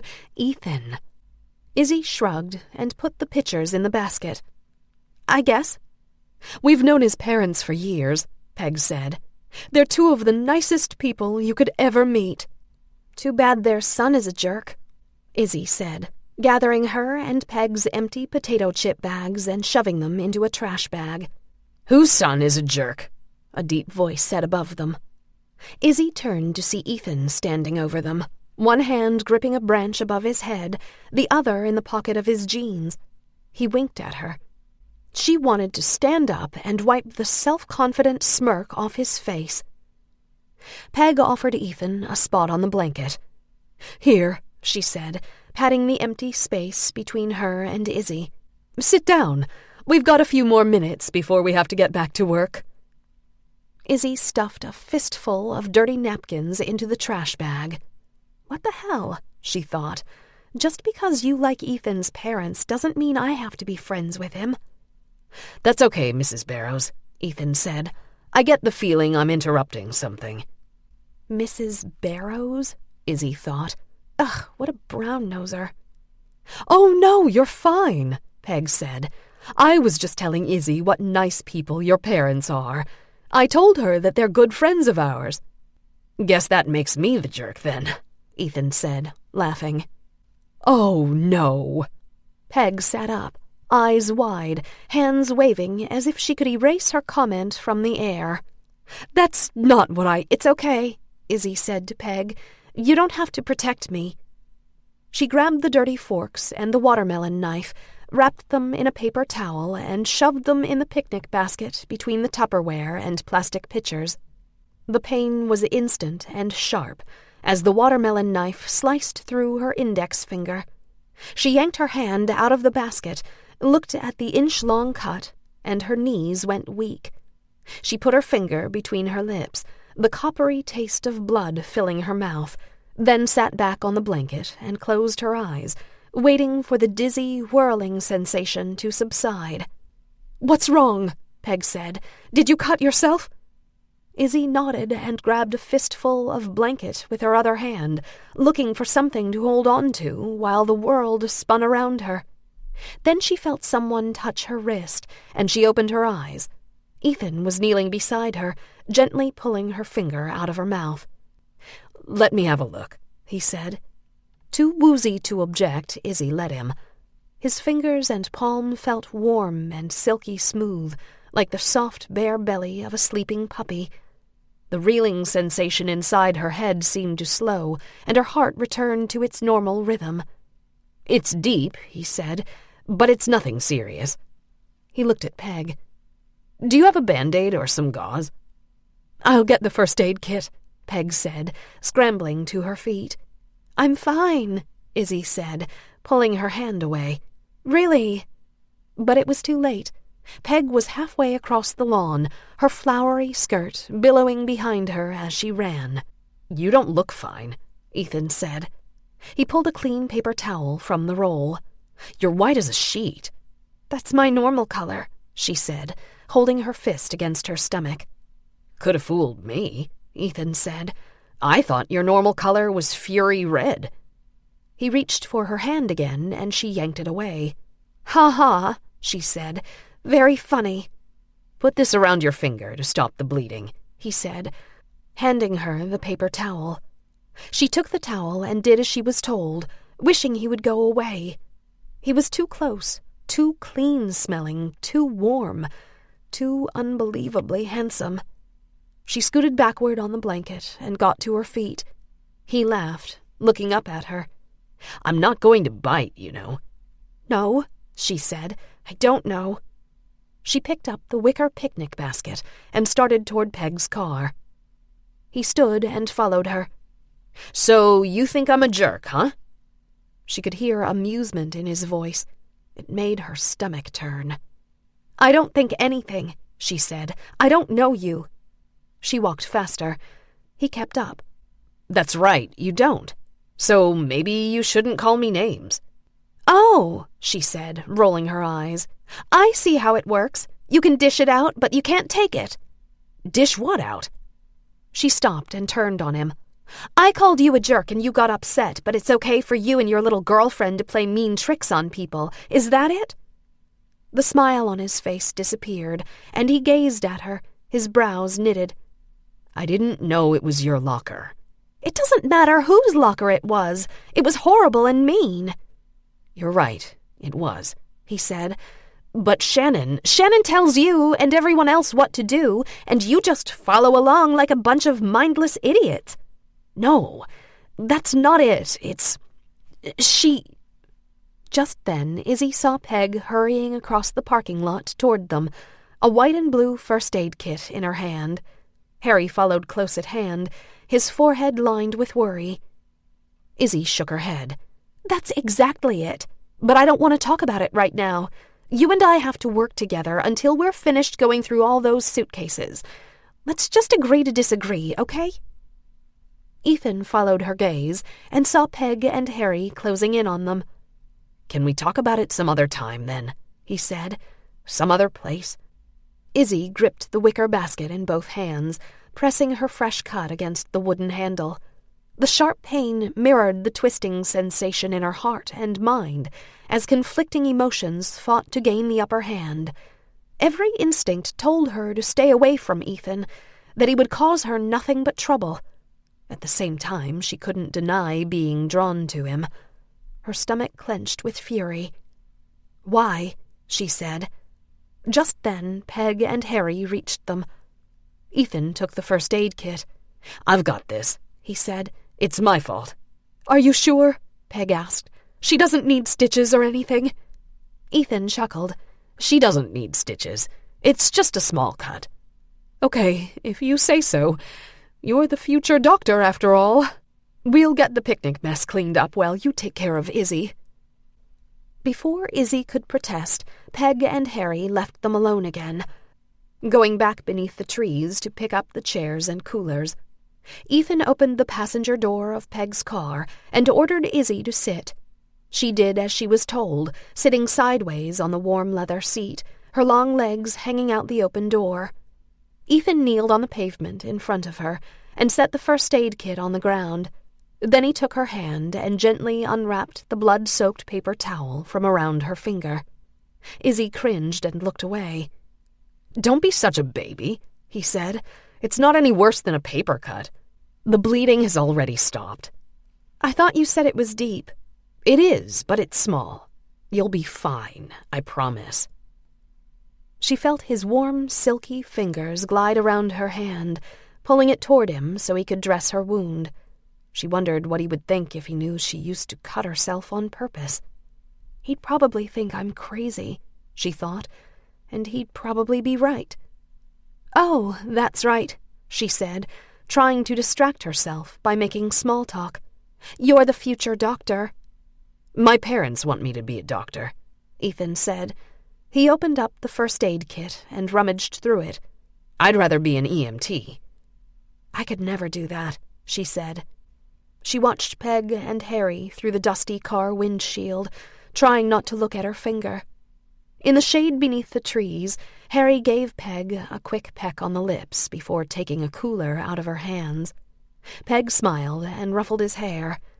The scene reminded Izzy of being at the beach with her parents, Her mother and father laughing and chasing each other through the sand, her father grabbing her mother around the waist, kissing her and carrying her into the waves. Izzy remembered smiling as she watched them, feeling safe and content, her perfect world full of happy people who loved each other, just as it should be. Then she was assaulted by the image of her father on his stomach in her parents' bed, the sheets covered with blood, an oozing black hole in his head. She saw her mother crouched in the corner of the bedroom, staring straight ahead, the hunting rifle at her blood-covered feet. Izzy's stomach twisted. In the end, all the smiles at the beach, all the happy Christmas mornings and kisses goodbye, all the jokes at the dinner table, it was nothing but an illusion. She wondered what perfect world-destroying secrets Peg and Harry were keeping from each other. "Obviously," Ethan said, laughing. "You're at a bit of a disadvantage if you can't take the sight of blood." What?" she said, jarred from her thoughts. "You okay?" he said, looking up at her, his forehead furrowed. "Yeah," she said. "Sorry, my mind was somewhere else." She dared to watch as he poured iodine over her finger, waiting for a sting that never came. "We were talking about what a horrible EMT you'd make," he said. "Yeah," Izzy said, returning her gaze to Peg and Harry. "When I was little I wanted to be a veterinarian, but I can't stand seeing animals suffer. I wouldn't be able to operate on them, even if it meant saving their lives." She heard herself opening up and cringed. As usual, her mouth worked faster than her brain. Maybe she was still woozy from slicing her finger. "Me either," Ethan said. "Last year my yellow lab was hit by a car and I cried for days. I couldn't even go to school. It was pretty pathetic." "But it wouldn't bother you to be an EMT? To see people suffer?" "That's different." "How is it different?" she said. He shrugged. "I don't know, it just is. Animals are innocent. People are... well, they're not innocent. Animals are better than humans." She looked down at the top of his raven-colored head, his wide shoulders, his tanned neck, and forgot all about her bleeding finger. He held a piece of thick gauze around her fingertip and opened the roll of first-aid tape, every movement slow and gentle. Could there be a heart and brain beneath all that bravado and brawn? Or was this another one of his tricks? She thought about the overly polite way he'd addressed Peg, Mrs. Barrows, reminding herself that any teenage boy she'd ever met who was that courteous to grown-ups was usually up to no good. His polite manners didn't ring true, and yet somehow she felt that right now, for the first time, she was seeing the real Ethan. "What was your dog's name?" she said. "Lucy," he said. "She was a girl." "I'm sorry about Lucy," she said. "Thanks. My parents bought me another dog last year, another yellow lab. We named her Lucy, too." He wrapped 2 pieces of tape around the gauze, then smiled up at her, his eyes blue as the ocean, deep as the sea. When she realized she was staring, she stood up fast, nearly knocking him over. He caught himself on the door. Just then, Harry and Peter appeared at the car, coolers and chairs in hand. "I see she's already knocked you off your feet," Harry said, laughing. Ethan closed the first-aid kit and stood. "I lost my balance," he said, his face flushing. "Sure you did," Peter said, grinning. "Open the trunk, will you?" While Ethan helped the men load up the picnic gear, Izzy picked up the first-aid kit and started toward the warehouse. She glanced over her shoulder and saw Ethan lifting a stack of chairs into the trunk of the car, watching her walk away. Back in the warehouse, the next suitcase Peg opened belonged to a man named Lawrence Lawrence. While Peg recited the sparse contents of the deteriorating leather bag, 1 pair of men's black leather shoes, 1 pair of elastic suspenders with white buttons, a blue and white shaving mug, 1 shaving brush with brittle yellow bristles, Izzy was thankful for an excuse to keep her eyes on the notebook. She concentrated on writing everything down in careful script, trying not to think about Ethan. When it came time to set up the suitcase contents to be photographed, Ethan picked up Izzy's plastic gloves and held one open, offering to help put it on over her injured finger. She felt her face grow warm, took the gloves and said, "Thanks, I can handle it." After she finished helping Peg rearrange the suitcase contents, she took off the gloves and set them down again. Ethan picked them up and put them in his pocket. The next time she needed the gloves, she had to ask him for them. When she saw him pick them up a second time, she excused herself to get another pair. Over the next 3 hours, they went through 10 more suitcases. One contained Philippine newspaper clippings, a class picture from the Bryant Preparatory Academy in Salt Lake City, a small booklet belonging to Roberto Torres entitled My School Memories in America, and an old sailor uniform complete with a navy wool cap. Izzy flipped through the booklet. One entry read, "At the Wabash Public School I studied the following: English, grammar, arithmetic, geography, hygiene, music, spelling, and carpentry. Here I obtained some knowledge of the works of Henry W. Longfellow. There are 5 Oriental students, including myself." The last page of the booklet ended mid-sentence. "I have no definite knowledge of when I shall regain my freedom. I wish to write—" "I wonder if this was his father," Peg said, holding up a newspaper clipping featuring a stern-looking Asian man. "He must have been a banker or a politician or something." Izzy looked at one of the many photos in the suitcase. In it, a young Asian man held a book in his hands, his handsome face calm and studious. On the back was a name in pencil, Roberto Torres.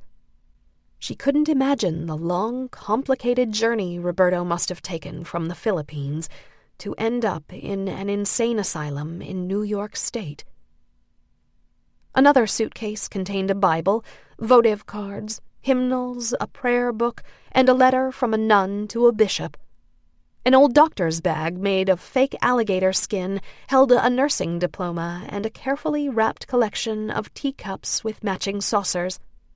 One large trunk contained pots and pans, a lamp, a set of canisters made of green depression glass, and a pair of ice skates. The last suitcase of the day was a massive steamer trunk covered with faded travel stickers, one picturing a black ocean liner with the words Cunard, Boston to Europe in red, another with France in bold letters across a pink Eiffel Tower, even more stickers from Zurich, Italy, Maine, Cairo, London, and Bremerhaven.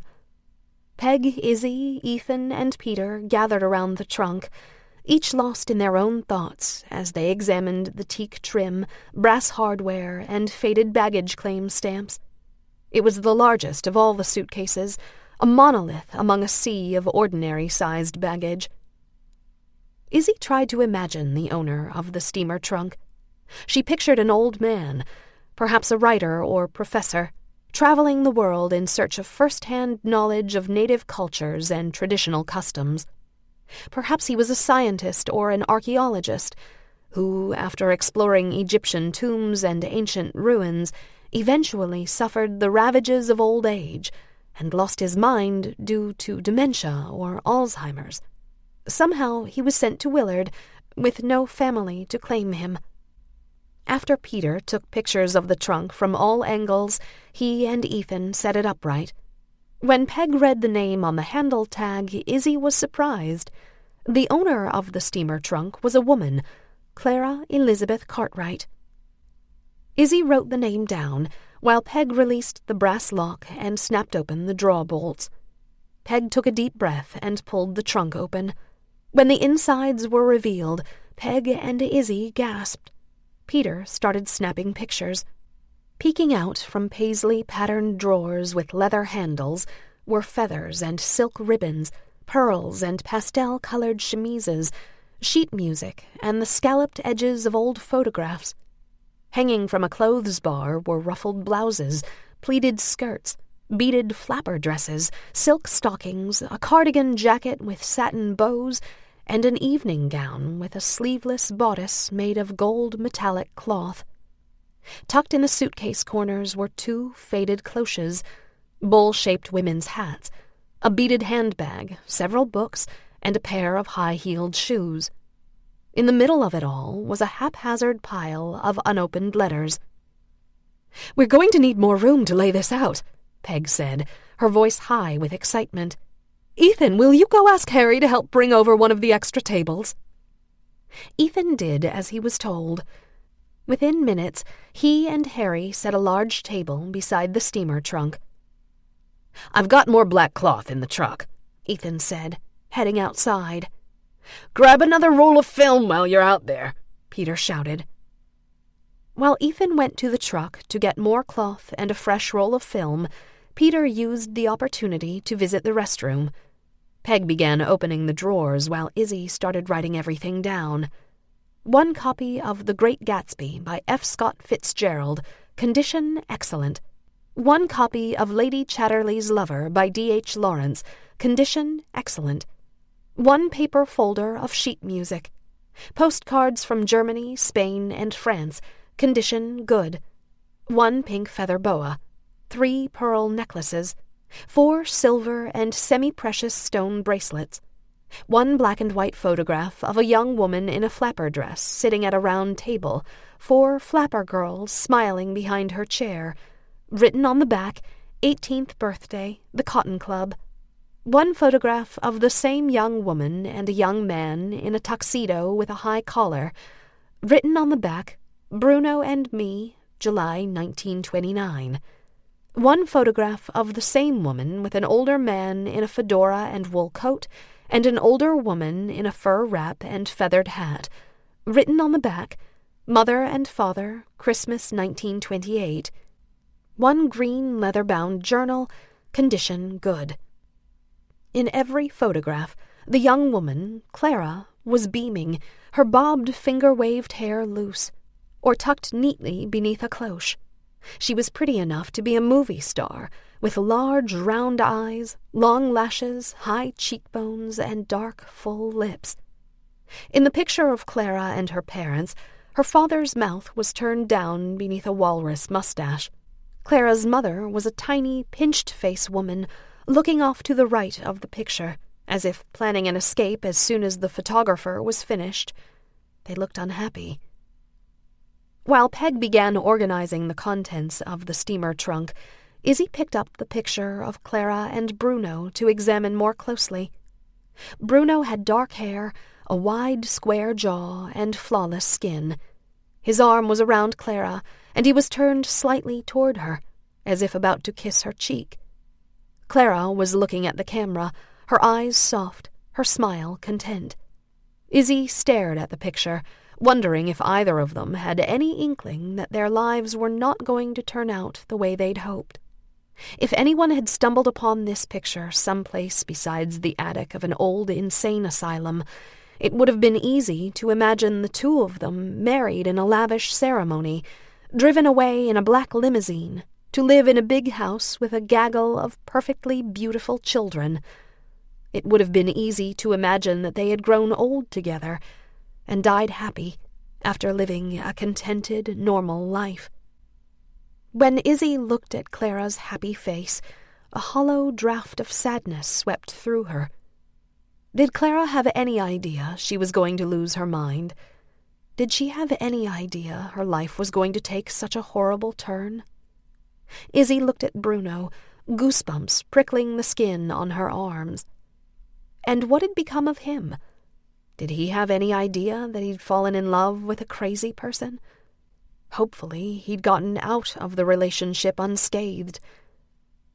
When Peg gathered the letters and shuffled through them, her head down, something ugly and dark writhed in Izzy's stomach.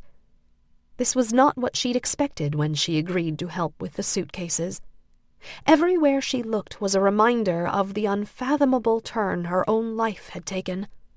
Now, the piles of unopened letters reminded her of the manila envelope hidden in the back of her dresser drawer, its sides bulging with letters, birthday and Christmas cards, correspondence from her mother that, to this day, Izzy refused to read. She had told her caseworker she refused to read the letters because she hated her mother. But that was a lie. No matter how angry she was with her mother, no matter how sorry she felt for her, or how much she feared ending up like her, she didn't hate her. If she was being honest, she missed her mother as much as, if not more than, her father. She still remembered her mother baking cookies in a sunlit kitchen, planting pansies around the front porch, braiding her hair with pink ribbon. The woman Izzy loved and missed was not the same one who shot her father. Something had changed inside her mother's brain and turned her into someone else. It was the only thing that made sense. The thought of her mother losing her mind was terrifying, but it didn't fill Izzy with hate. It filled her with sadness and fear. She had to believe her mother had no choice in the matter. The caseworker would think Izzy was crazy if she told her the truth, that she didn't want to read the letters because she was scared that the envelopes felt tainted somehow. What if the letters were filled with the insane ramblings of a crazy woman? What if her mother's words influenced her in some way, edging her down the slippery slope toward madness? The easiest thing to do, the easiest way to put one foot in front of the other and try to carry on, was pretend the letters didn't exist. Sure, she took the manila envelope full of letters from one foster home to the other, adding the newest ones when they arrived. But she'd gotten good at reacting to them the same way she reacted to the framed picture of her father that she kept in the outside zippered compartment of her suitcase. The letters and photograph were just her belongings, what little bit of property she owned, like her underwear or a pair of jeans, all things not worth mentioning. But there was one major difference between Clara's letters and Izzy's. The envelopes found in Clara's trunk were missing stamps and post office marks because they were never mailed. "They're all addressed to the same person," Peg said, looking at the last envelope. "Bruno?" Izzy said. Peg raised her eyebrows. "Yes, Bruno Moretti. How did you know?" Izzy held up the picture of Clara and Bruno. Squinting, Peg looked at the photo. "Oh my," she said. "What a beautiful couple." "I wonder what happened," Izzy said, looking at the photo again. "She looks so normal and happy." Peg shrugged. "Hopefully we'll be able to figure that out." "Maybe this will tell us something," Izzy said, reaching for the journal. The green leather cover was stamped with fleur-de-lis, its spine wrapped in black patent. She opened the small book and began reading out loud. January 1925. Dear Diary, right now I'm in Switzerland. Mother bought this journal for me in a beautiful gift shop in Engelberg. I wish I could live here. William and I have such a grand time exploring. I love the mountains and the chalets. Mother and Father seem happy here too, but we have to go home tomorrow. Izzy stopped reading and flipped to the last pages. She skimmed over the long paragraphs and read the last entry. My father is sending me to Willard. I wonder if I should be afraid. Izzy looked at Peg, trying to swallow the growing lump in her throat. What catastrophic event had befallen this young woman to land her in a place like Willard? If not some terrible happenstance, then what underlying, inexplicable condition had caused her mind to go around the bend? Why would her own father send her to an insane asylum? Had she seemed normal one minute, out of her mind the next? Had something happened to her, or to Bruno? Had Clara shot the love of her life in a fit of madness or jealous rage? Just then, Ethan and Peter returned, more black cloth and a fresh roll of film in their hands. Izzy put down the journal and went back to rearranging the photographs and postcards, trying to hide her flooding eyes. She swore under her breath when her nose started running, wiping it away and hoping no one would notice. When she looked at Ethan, he was watching her, his forehead furrowed. Chapter 6. Clara. In the back seat of the rumbling DeSoto, Clara leaned against the door and stared out the window, the blanket from Nurse Yacht draped over her legs. The setting sun illuminated the thinning clouds, filling the sky with feathery shades of pink and lavender. The distant buildings and trees were growing darker and darker, becoming silhouettes against the pastel-colored sky. It was the one time of day when Clara imagined a person could actually see the earthly version of heaven and hell, light and dark, good and evil. The earth and everything on it was cast black for those last few minutes of daylight, as if evil ruled the world for that short period of time, before the stars and moon came out to illuminate the night sky and remind everyone and everything that there really was lightness and goodness in the universe, that there really was hope and heaven. Now, as the world was on the verge of being cloaked in complete darkness, Clara imagined Mr. Glenn was going to keep driving and driving until they were swallowed by the night. She searched the pale sky for the first star and breathed a sign of relief when she saw a pinprick of light twinkling above the bare branches of a black tree. After 6 hours of near silence in the car, Mr. Glenn finally announced that they were arriving on Willard Asylum grounds. Nurse May sat stiff as a board beside Clara, her hands in her lap and her face pinched, looking straight ahead. 3 hours earlier, after they'd left the Long Island home, Clara had begged Mr. Glenn to stop at a gas station or roadside diner so she could use the restroom. She'd been hoping for a chance to escape, maybe through the back door of a restaurant or the window of a ladies' powder room. But the nurse never let her out of her sight, going as far as entering the gas station restroom behind her, standing stiff and silent while Clara relieved herself. Clara even looked around the toilet room as she washed her hands, searching desperately for something to hit Nurse May over the head with, but the only thing she could find was a wicker wastebasket. It was too lightweight to do any damage. Besides, Clara wasn't sure she'd be able to hurt the woman anyway, even to save herself. When Clara caught sight of herself in the restroom mirror, a stranger looked back at her. Until that moment, when she saw her weary features and disheveled hair, she felt like the last few hours were happening to someone else. She felt disconnected, certain it would all come to an end, like a nightmare or a practical joke. Someone or something would save her, she was sure of it. After all, she was Clara Elizabeth Cartwright, daughter of the lone heiress of the Bridge Brothers Clothing Emporium and the owner of Swift Bank. She loved tea-berry chewing gum, Dalmatian dogs, cherry-flavored lipstick, and dancing the Charleston. Things like this didn't happen to people like her. But then she saw her hollow eyes and pale skin, and realized indeed this was happening to her. Somehow she was being sent to an asylum. This was the course her life had taken. Now it was impossible to imagine that her lips were the same lips Bruno used to kiss, that her cheeks were the same cheeks he lovingly caressed. She wondered what the doctors and nurses saw when they looked at her. After stopping at the gas station, they rode in silence, except for Mr. Glenn's occasional whistling of a Broadway or jazz tune. Rain hammered the metal roof, and wind screamed through every seam in the car, like angry spirits from the empty fields, desperate to get inside.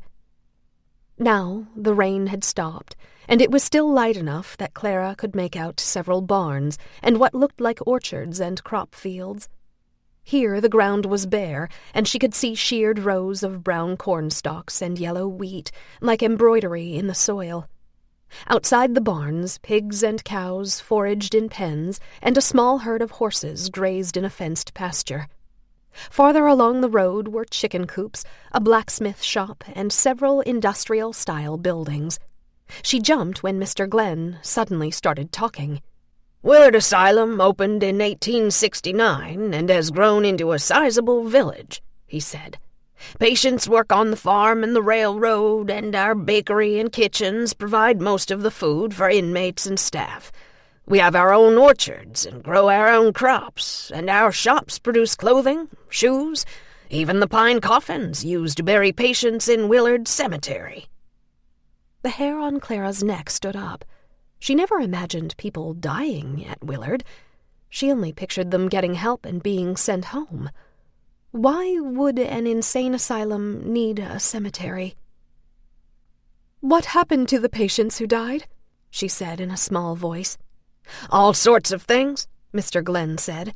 "Tuberculosis, typhoid, cholera, old age." "Old age?" Clara said. "Sure," Mr. Glenn said. "Some patients spend decades at Willard." "There's no need to discuss such things, Mr. Glenn," Nurse May said, her voice stern. Clara swallowed the lump in her throat and pulled the blanket over her shoulders. After they passed a railroad yard lit up with oil lanterns, where a dozen men pushed wheelbarrows full of coal toward a power plant, she saw the dark silhouettes of factory-sized buildings in the distance, attached to an enormous central structure that looked like a mammoth 4-story mansion. As they drove closer to the buildings, she saw lights coming on behind tall, curtainless windows, figures moving, walking, bending, standing motionless near the glass. The windows were covered with bars. Clara's stomach twisted. Just then, Mr. Glenn started whistling "Someone to Watch Over Me," and Clara's heart seized in her chest, her throat on fire. When Nurse May started humming along, Clara felt like screaming. Had they chosen the song on purpose? Was this the first step in their plan to drive her insane? She dug her fingernails into her palms, certain she must be asleep, hoping pain would force her awake. But this was no nightmare. It was real life, her life. Soon she would be on the other side of those windows, looking out, with no one to watch over her. A surge of homesickness roiled through her, so strong it nearly caused her to cry out. Outside the car window, the 3-story buildings went on and on. Massive wing after massive wing connected at the far corners, like sideways steps leading to the central house. She tried to imagine how many poor souls were suffering behind Willard's brick walls. If the number of buildings and windows was any indication, the number was high. The twinge of panic that had tightened her throat earlier turned into a swirling mass in the pit of her stomach. The DeSoto bumped along the rutted road, then turned left to move across the front of the colossal structure. Out the car window to her right, the land sloped slightly downward. But it was getting too dark to see much more. In the distance, what looked like a bank of low clouds lay nestled in a deep valley. Then the land rose again. Then she saw lights reflected in the valley and realized she was looking at a body of water. Mr. Glenn stopped the car in front of a mammoth brick Victorian. It was the main building, with a dozen wings leading off each side. A double staircase curved up to the front door, and electric lights shone behind the windows. One of the oversized doors opened, and a man in a dark suit stepped out onto the stone portico. Mr. Glenn turned off the car and got out. "Wait for me to come around and get you," Nurse May said to Clara. Clara swallowed the sour taste of fear in the back of her throat, her arms and legs shaking. Beads of sweat broke out on her upper lip. Despite the fact that she was suddenly roasting, she buttoned every button on her coat, reinforcing her only layer of protection. Mr. Glenn retrieved Clara's luggage from the trunk of the DeSoto, then came around the side of the car and opened the rear passenger door. Nurse May appeared, and Clara stepped out of the vehicle, her eyes locked on the monolithic building before her. A carved marble sign above the stone portico read, "Chapin Hall." Looking up at the cathedral-style windows, the attic dormers, the massive chimneys, and the 3-story cupola, Clara's mouth went dry. It was a castle, a fortress, a prison with no escape, and she was being taken inside. The man on the portico followed the curved balustrade down the stone steps and met them at the end of the sidewalk. "How was the drive?" he said to Mr. Glenn. He nodded hello to Nurse May, then looked Clara up and down, his hands behind his back. He was a small, wiry man with a precisely trimmed goatee and low eyebrows, his dark hair slicked away from his tanned face. His navy suit fit like a glove, the high collar ghostly white, his leather shoes reflecting the gas porch lamps. "The roads were somewhat treacherous for the first hour," Mr. Glenn said, "but we drove out of the weather." "Good, good," the man said. "And this must be Clara." "This is Clara Elizabeth Cartwright, Dr. Roach," Nurse May said, "aged 18 and in good physical condition." "No need for isolation?" "Dr. Thorne assured us she hasn't been sick," Nurse May said. Nurse May kept her eyes locked on the doctor, as if waiting for some kind of recognition. "Did she give you any trouble?" Dr. Roach said to Mr. Glenn, ignoring the nurse's stare. "No, sir," Mr. Glenn said. "She was quiet as a mouse." "Fine, fine," Dr. Roach said. "Bring her inside, and we'll get her settled." Clara tightened her jaw, a growing ache throbbing beneath her skull. They were talking about her as if she wasn't there, as if she were a lesser human being who couldn't hear or feel or speak. She extended her hand, hoping the doctor would recognize she didn't belong there. "Nice to meet you, Dr. Roach," she said, forcing a smile. Dr. Roach stiffened and looked at her outstretched hand, his arm still behind his back. Nurse May shoved Clara's hand back to her side, her lips curling in disgust. "Keep to yourself," she said. Dr. Roach turned and started inside. Mr. Glenn gestured for the women to follow. Clara stood rooted to the sidewalk, wondering if she should make a run for it. She might be able to outrun Nurse May, but she was fairly certain Mr. Glenn would catch her post-haste. Nurse May poked her in the back, urging her to move. Clara glared at her, then started up the walkway toward Chapin Hall. Dr. Roach held one of the double doors open and waited for them to enter, narrowed eyes watching Clara, as if worried she'd try to touch him again. Inside, Mr. Glenn and Nurse May took off their coats and hung them on an iron coat rack. Clara made no move to remove hers. "She can leave her coat on for now," Dr. Roach said to no one in particular, his voice echoing in the vast stone foyer.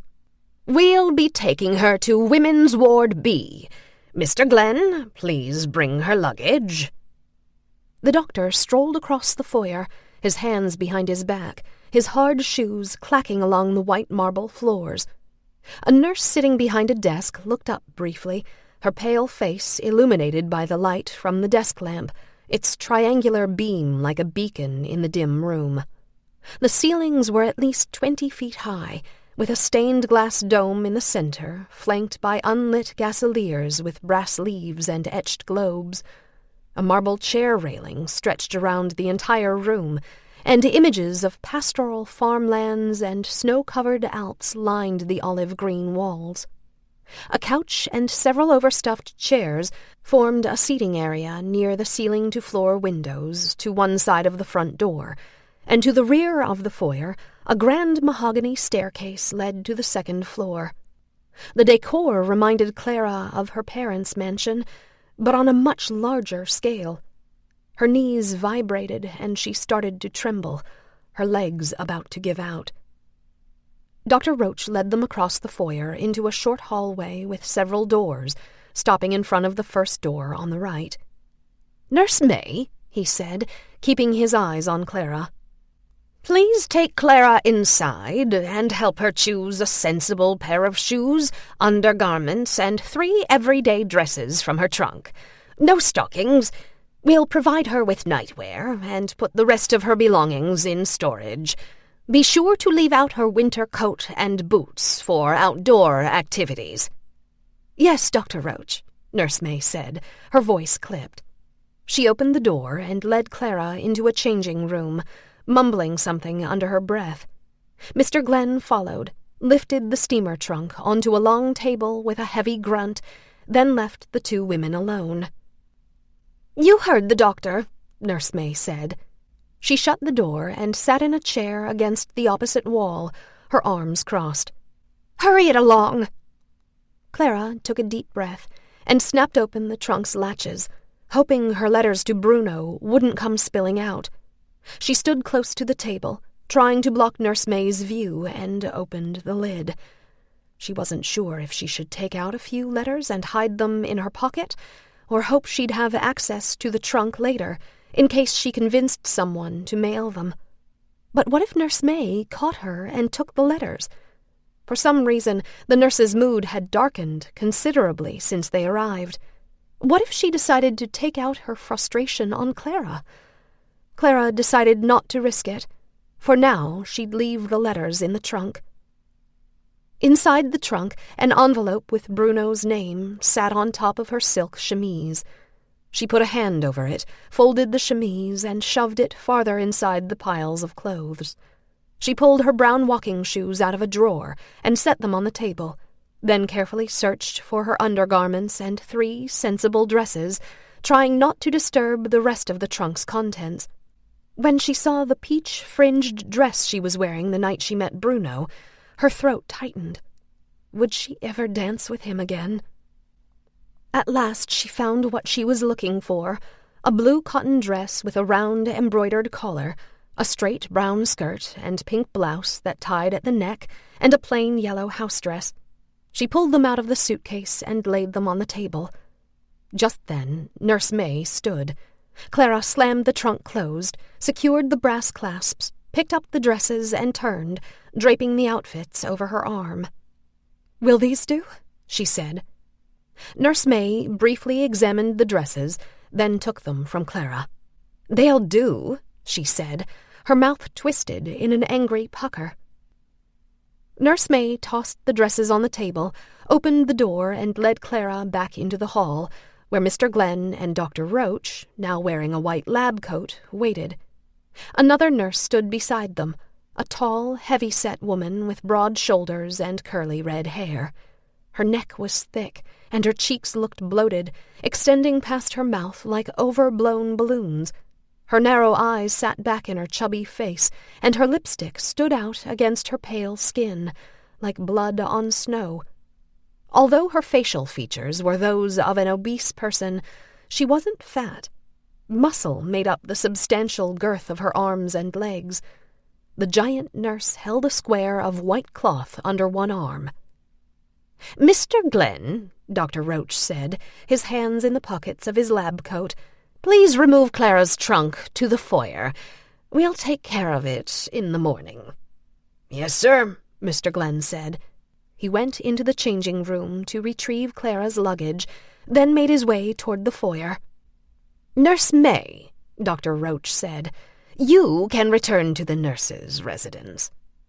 For the first time since they arrived, he looked Nurse May in the eye. Nurse May smiled at him, but he quickly looked away, his jaw working. "Nurse Trench will take over from here." "Should I return to my usual room, Dr. Roach?" Nurse May said, her eyes bright with anticipation. "You can stay in whichever room you choose," Dr. Roach said. He finally smiled at her, a smug, self-righteous grin cloaked in refinement. Nurse May nodded, her cheeks flushing. She beamed at Dr. Roach longer than necessary, a silent agreement passing between them. The giant nurse cleared her throat. Nurse May dropped her eyes and followed Mr. Glenn down the hall. "We'll get Clara settled in for the night," Dr. Roach said to Nurse Trench. "Then take care of the paperwork tomorrow. It's almost time for lights out, and we don't want to upset the schedule." "Yes, Doctor," Nurse Trench said. Dr. Roach gestured to Clara and started down the hall. "Come this way," he said. Clara bit down on the inside of her cheek and followed the doctor, every nerve vibrating like an electric current, her arms and legs quivering as if she'd stuck her finger in a light socket and held it there. Where were they taking her? Would she be in a room with another patient, or would she have her own? It was bad enough being sent here, not knowing what was going to happen, or how long she was going to stay. But what if she was forced to share a room with a stranger who might be violent or disturbed? The thought was almost more than she could bear. She walked faster, trying to keep up with Dr. Roach and Nurse Trench, her fists in her coat pockets. At the end of the hall, they turned left, then stopped at a riveted iron door with a small, caged window in the center. Dr. Roach stepped aside while Nurse Trench unlocked and opened the door, iron hinges screeching. Dr. Roach gestured for Clara to enter, then followed her into the chilly hallway. The sharp odor of urine and bleach filled Clara's nose, and she gagged, putting a hand over her nose and mouth. She trailed behind Dr. Roach and Nurse Trench, wishing she'd made a run for it while she could. Escaping Mr. Glenn was doubtful, but she should have tried. Anything would have been better than letting them take her inside this awful place. The long hallway looked wide enough to fit 2 trains side by side, countless doorways lining the high walls. Every Willard building seemed designed to house giants, and Clara couldn't understand why. Halfway down the hall, a door flew open, and 2 orderlies dragged a woman into the corridor, her stringy hair flying over her contorted face, the lower half of her wet nightgown clinging to her bare legs. A nurse rushed out of the room and followed the orderlies as they half-carried, half-dragged the woman in the opposite direction. The woman screamed, her bare feet unable to catch traction on the floor, and Clara stopped moving, her heart thundering in her chest. Dr. Roach hesitated and glanced back at her. Without missing a beat, Nurse Trench turned, clamped an oversized hand around Clara's upper arm, and pulled her forward. "Come along," she said, her voice firm. Clara tried yanking out of Nurse Trench's grasp, but it was no use. Nurse Trench plowed forward, unfazed by Clara's struggle, her face calm and even, as if she were taking a poodle for a stroll. Through an open door on the left, patients called out from what looked like oversized cribs with padlocked lids. Clara felt like she was going to throw up. At the end of the hall, they turned left again, and went through another locked iron door, into another hallway exactly like the first. At the 4th door on the right, they stopped. Nurse Trench let go of Clara's arm. "Give me your coat," she said. With trembling fingers, Clara unbuttoned her coat and removed it. Luckily, she'd put on a sweater before leaving the Long Island home, unaware that Willard would be so cold. "And your boots?" Again, Clara did as she was told, slipping her stocking feet from her boots, the floor like ice on her soles. "Bring her to my office for an examination tomorrow morning," Dr. Roach said. "Yes, doctor," Nurse Trench said. "She'll be there." "Very good," Dr. Roach said. He looked at Clara. "We're here to help you. Just remember that. There's nothing to be afraid of." Then he gave Clara a quick nod and hurried down the hall. Nurse Trench watched him walk away, her tongue clicking. She pressed her lips together and shook her head, a flash of pain crossing her bloated face. Then she unlocked the door and entered the room.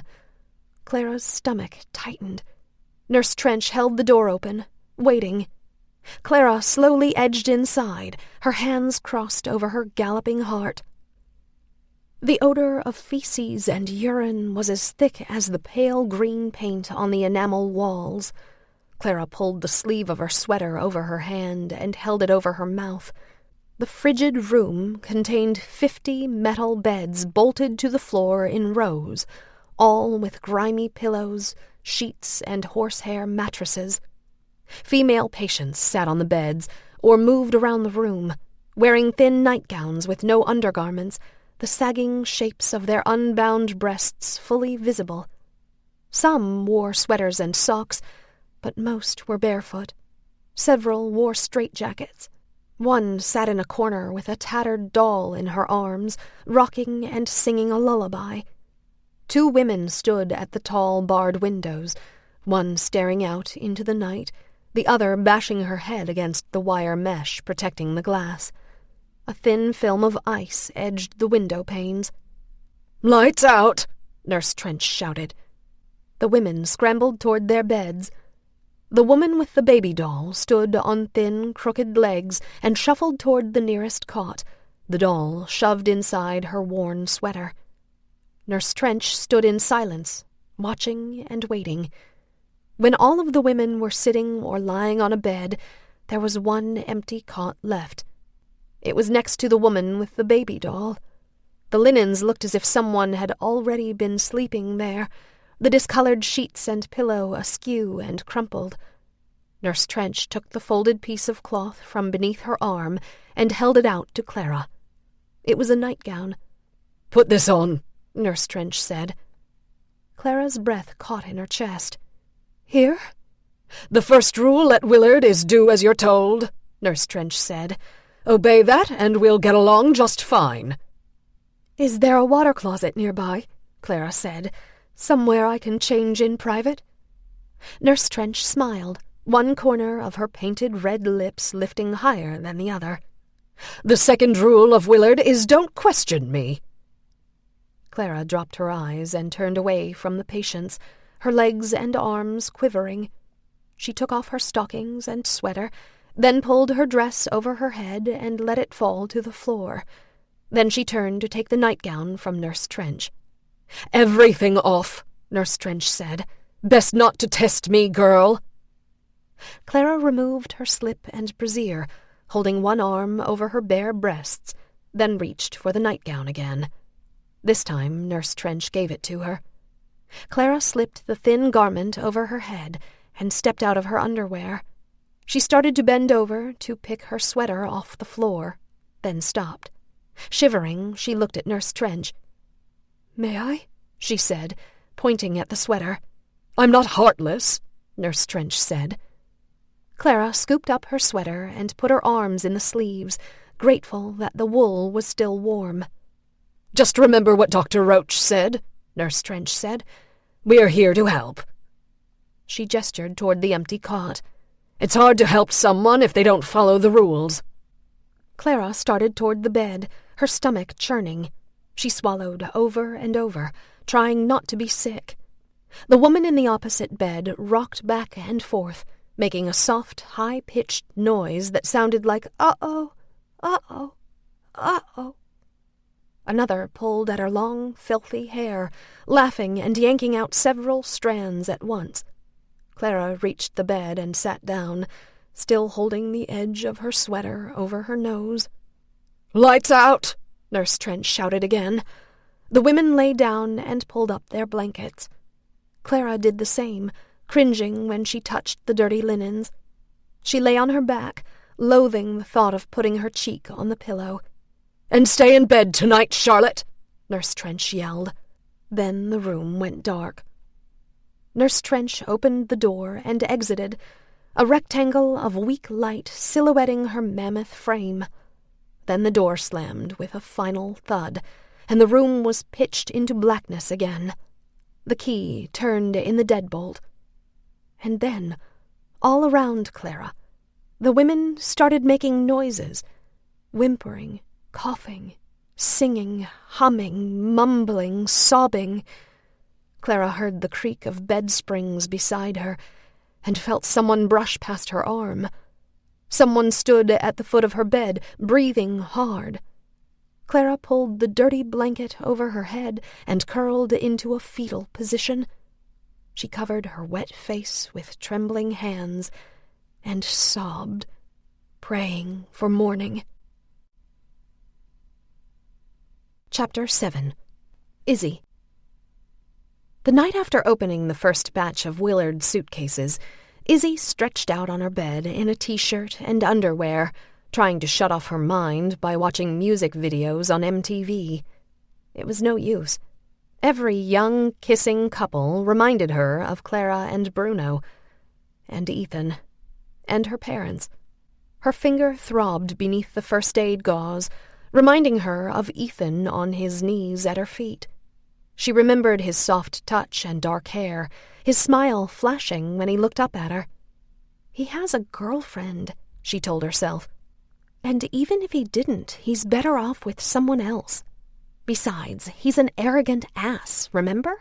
He helps his girlfriend bully people. Why are you even thinking about him? At midnight, she switched off the TV and turned over on her stomach, hoping to drift off into the blissful ignorance of sleep. But despite her exhaustion, Ethan's face floated behind her closed lids, his raven hair, his silver eyes. Then Ethan's face morphed into her father's, his dead eyes staring, his head bleeding. Izzy got out of bed and opened the window to let in some fresh air. Is this how it starts? She thought. Is this how a person slowly becomes mentally ill? The same images and thoughts enter their brain over and over and they can't shut them off? What's wrong with me? She went into the bathroom, brushed her teeth a second time, drank a glass of water, and looked in the mirror. Her eyes were puffy and bloodshot, no doubt from the tears she shed earlier. Willard, the suitcases, Clara. It all hit too close to home. If she'd known the suitcase project was going to remind her of all the terrible things she was trying to forget, she would have tried harder to get out of helping. And yet she didn't want to disappoint Peg and Harry, no matter the cost to herself. It surprised her that after all this time, the memory of her parents and the horrible images of what happened that night still held so much power. She was nearly 18 years old. She should have been able to put it behind her by now, to shelve it with the rest of her past and move on. And yet every time she thought about her mother and father, she felt 7 years old again, like a terrified, confused, and abandoned little girl. And then there was the fear that she could end up like her mother, spending the rest of her life alone and locked up, either in a mental ward or a prison. That, she reasoned, was what really made her cry. How would she ever have a normal life with those nightmarish genes floating around inside her brain, waiting to make their appearance? How could she ever hope to have a relationship or get married, knowing she might be putting someone else in danger? How could she ever become a mother, knowing she might abandon her children without warning? She ran her fingers over the scars on her forearms, fighting the urge to dig her nails into her skin. No, she thought, squeezing the tears from her eyes. I've come too far to go back now. She gripped the edge of the sink, her knuckles turning white. I'm not going to give in. I'm not going to let my past determine my future. I'm not my mother. She took a deep breath and rinsed her face, then went back to bed, letting the cool nighttime breeze drift over her bare legs, her hair pulled up over the back of her pillow.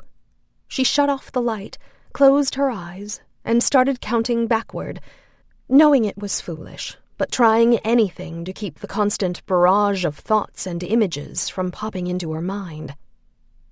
Then something hit her window. She opened her eyes. It sounded like fingernails tapping on the glass and scraping down the screen. It happened again, and she sat up. Something tumbled along the siding. She swung her legs over the bed and held her breath, listening. 2 more taps, clink, clink, on the upper pane. She turned on the light. "Izzy," a male voice hissed from outside. She turned off the light again and stood. Wrapping a blanket around herself, she edged toward the window. Another loud clink made her jump. "Izzy," the voice said again, more insistent. She peered over the window ledge, trying to make out a figure on the dark lawn. A full moon cast long shadows over the grass, and 5 human-shaped forms stood in a row near the clothesline, their shirts and pants billowing in the breeze, their long, scraggly hair flapping like a string of black flags. Izzy's heart seized in her chest. Her first thought was that a gang of zombie pirates from John Carpenter's film The Fog was staring up at her. Then she realized she was looking at the dark silhouettes of branches and leaves, twitching and fluttering on the tree outside her room. She breathed a sigh of relief and wrapped the blanket tighter around her shoulders. "Down here," the voice called. Izzy moved closer to the window and checked the length of the gravel driveway. Ethan looked up at her from the corner of the garage, his face a white mask in the gloom. When he saw her, he dropped the pebbles in his hand, picked up a flashlight, and held it beneath his chin. "Surprise," he said in a loud whisper. He grinned, the light casting shadows beneath his eyes and nose, like the black and white visage of a Halloween ghoul. Izzy leaned out the window. "What are you doing here?" she said, trying to ignore the flutter of her heart. "I brought you a present," Ethan said. He held up something flat and square, about the size of a paperback novel. "It's the middle of the night," Izzy whispered. "Are you crazy?" "Oh, wait," she thought. "Never mind. That's me." "Come down," Ethan said. "No," Izzy said. "You're going to get me in trouble." Just then, a car turned a corner out on the street, headlights sweeping over the lawn and driveway. Ethan ducked behind the garage. When the car was gone, he came out of hiding. "Come on," he said. "It will only take a minute, I promise." Izzy bit her lip. What was he doing here? What could he possibly have for her? It was Saturday night. Why wasn't he with Shannon? Her heart started racing. What if it was a trick? What if Shannon was down there too, waiting to pull another prank? "I'm not coming down," she said. "You should leave." "Seriously?" he said, his voice full of disbelief. "I came to your window in the middle of the night with a surprise, and now you tell me to leave? I thought we were friends." It was on the tip of Izzy's tongue to tell him he could give her the surprise in school. When he said, "If you don't come down, I'll ring the doorbell and ask for you." Izzy sighed. "Give me a minute," she said. She closed the curtains, tossed the blanket on the bed, and pulled on a pair of shorts. She started toward the door, then turned and went back into the bathroom to look in the mirror. Her hair was snarled, her mascara smudged. She licked her finger and did her best to remove the leftover makeup, then ran a brush through her hair and pulled it into a high ponytail. She yanked off her t-shirt and hurried to her dresser to find a sweatshirt. Down in the kitchen, she grabbed her sandals, then slid through the sliding patio door and tiptoed across the back deck. On the grass, she slipped her sandals on and hurried toward the garage, her shoulders hunched. Thankfully, Peg and Harry's bedroom was on the other side of the house, so they probably hadn't heard anything. Ethan was waiting on the other side of the garage, leaning against the cedar shingles and shining the flashlight at a small open book in his hand. When he saw her, he closed it and straightened. "What are you doing here?" she said. "Hi to you, too," he said, smiling. "What do you want?" "How's your finger?" She held out her injured finger, the white gauze glowing like a tiny ghost in the dark. "It's fine," she said. She crossed her arms. "Okay, I came down like you wanted. What's the big surprise?" He held up the book, shining the flashlight on its cover. The light reflected off the green fleur-de-lis stamped leather, shimmering on the black patent spine. Clara's journal. Izzy tore it from his hands. "What are you doing with this?" she said. "You have no right to it." "Relax," he said. "I just borrowed it." "It's none of your business," she hissed. Ethan scowled. "You were reading it. Besides, that crazy woman is long gone." "It doesn't matter. You shouldn't have taken it." "I saw you looking at it and thought you wanted to read it." "Do you know how much trouble you could get in for having this?" she said, surprised by her anger. "This is state-owned property." "Jesus," Ethan said, rolling his eyes. "Will you chill out? We can return it when you're done reading it. Just put it back in the trunk next Saturday when we go to the warehouse. No big deal. No one will even know it was gone." She held out the journal. "You take it back." "Okay," he said, shrugging. "I'll take it back. Sorry I bothered you." He took the journal and started walking away. "See you around." She grit her teeth. He was right. For some reason, she wanted to read Clara's journal more than anything. But not like this. Not when she had to worry about getting in trouble for having it. But then again, what if she never got another chance? "Wait," she said. He came back, smiling. "Change your mind?" "Maybe," she said. He leaned against the garage and handed her the journal. "They say it's haunted, you know," he said.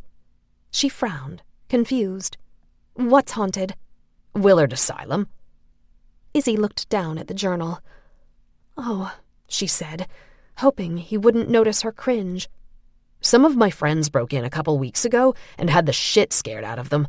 One of them was scratched on the neck inside the women's ward, and they both heard what sounded like moaning in the hospital." Izzy shivered. "That's gross," she said. "I think it's awesome," Ethan said, laughing. "Well, you're weird." "The journal isn't the only reason I'm here," he said, his voice suddenly serious.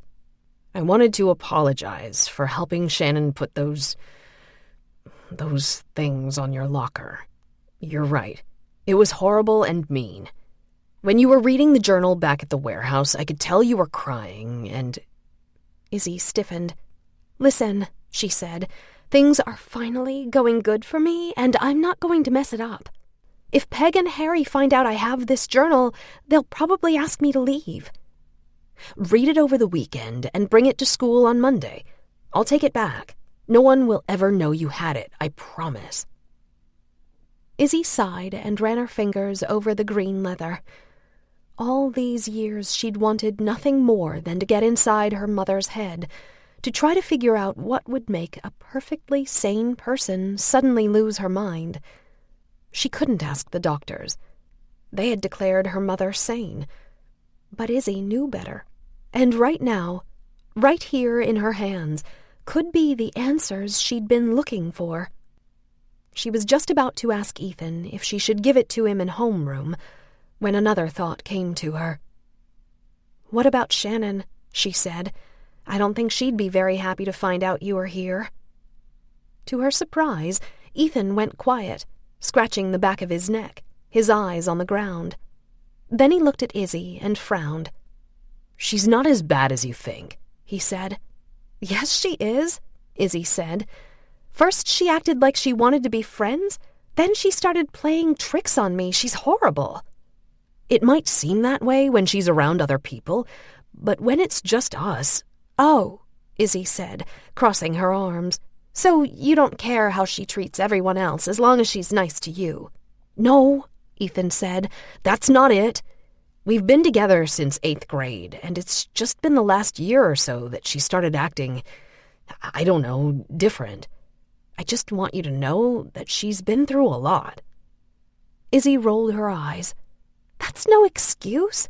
She should rise above whatever happened to her, not perpetuate it. I hate it when people blame everyone but themselves for their behavior." "Her father left, and her mother is an alcoholic." "That doesn't give her a license to be a bitch." The minute the words were out of Izzy's mouth, her stomach tightened with regret. Ethan sighed and dropped his shoulders. "Her father used to slap her around and beat up her mother. When Shannon was 12, she stepped between them and ended up in the hospital with a concussion and a broken arm. But her mother wouldn't tell the doctors the truth. She lied and said Shannon jumped off the porch roof because she thought she could fly." Izzy swallowed. She couldn't imagine a father hurting his child, or a mother failing to protect her child. Granted, Izzy's mother had shot her father, but she had gone mad. Izzy wanted to believe her mother hadn't been thinking about the consequences. Her mother had to be out of her mind not to realize that Izzy would be devastated by the loss of her father, that when the police found out what she'd done, Izzy would lose both parents. Only a mentally ill person wouldn't think it through. The irony was, before that fateful night, Izzy's mother was overprotective, not allowing her to walk to second grade with her friends, even though the school was only a block away, making her wear a life jacket at the beach while the other kids were free to splash in the waves and play in the sand, unencumbered by a thick orange vest. Izzy's father had doted on her, buying her pretty dresses and taking her to dance lessons, even promising her a pony when she turned 10. Even now, after everything that happened, Izzy couldn't imagine either of her parents intentionally harming her. After that, Ethan continued, Shannon's father cleaned out their bank account and left them with nothing. They haven't heard from him since. Ethan glanced at the ground, then looked up at Izzy with pleading eyes. Please don't tell anybody I told you. I've said too much already. Everyone already knows about Shannon's parents, but she'd kill me if she found out I'm the one who told you. I just want you to understand where she's coming from. Izzy sighed. Listen, she said, I feel bad for her.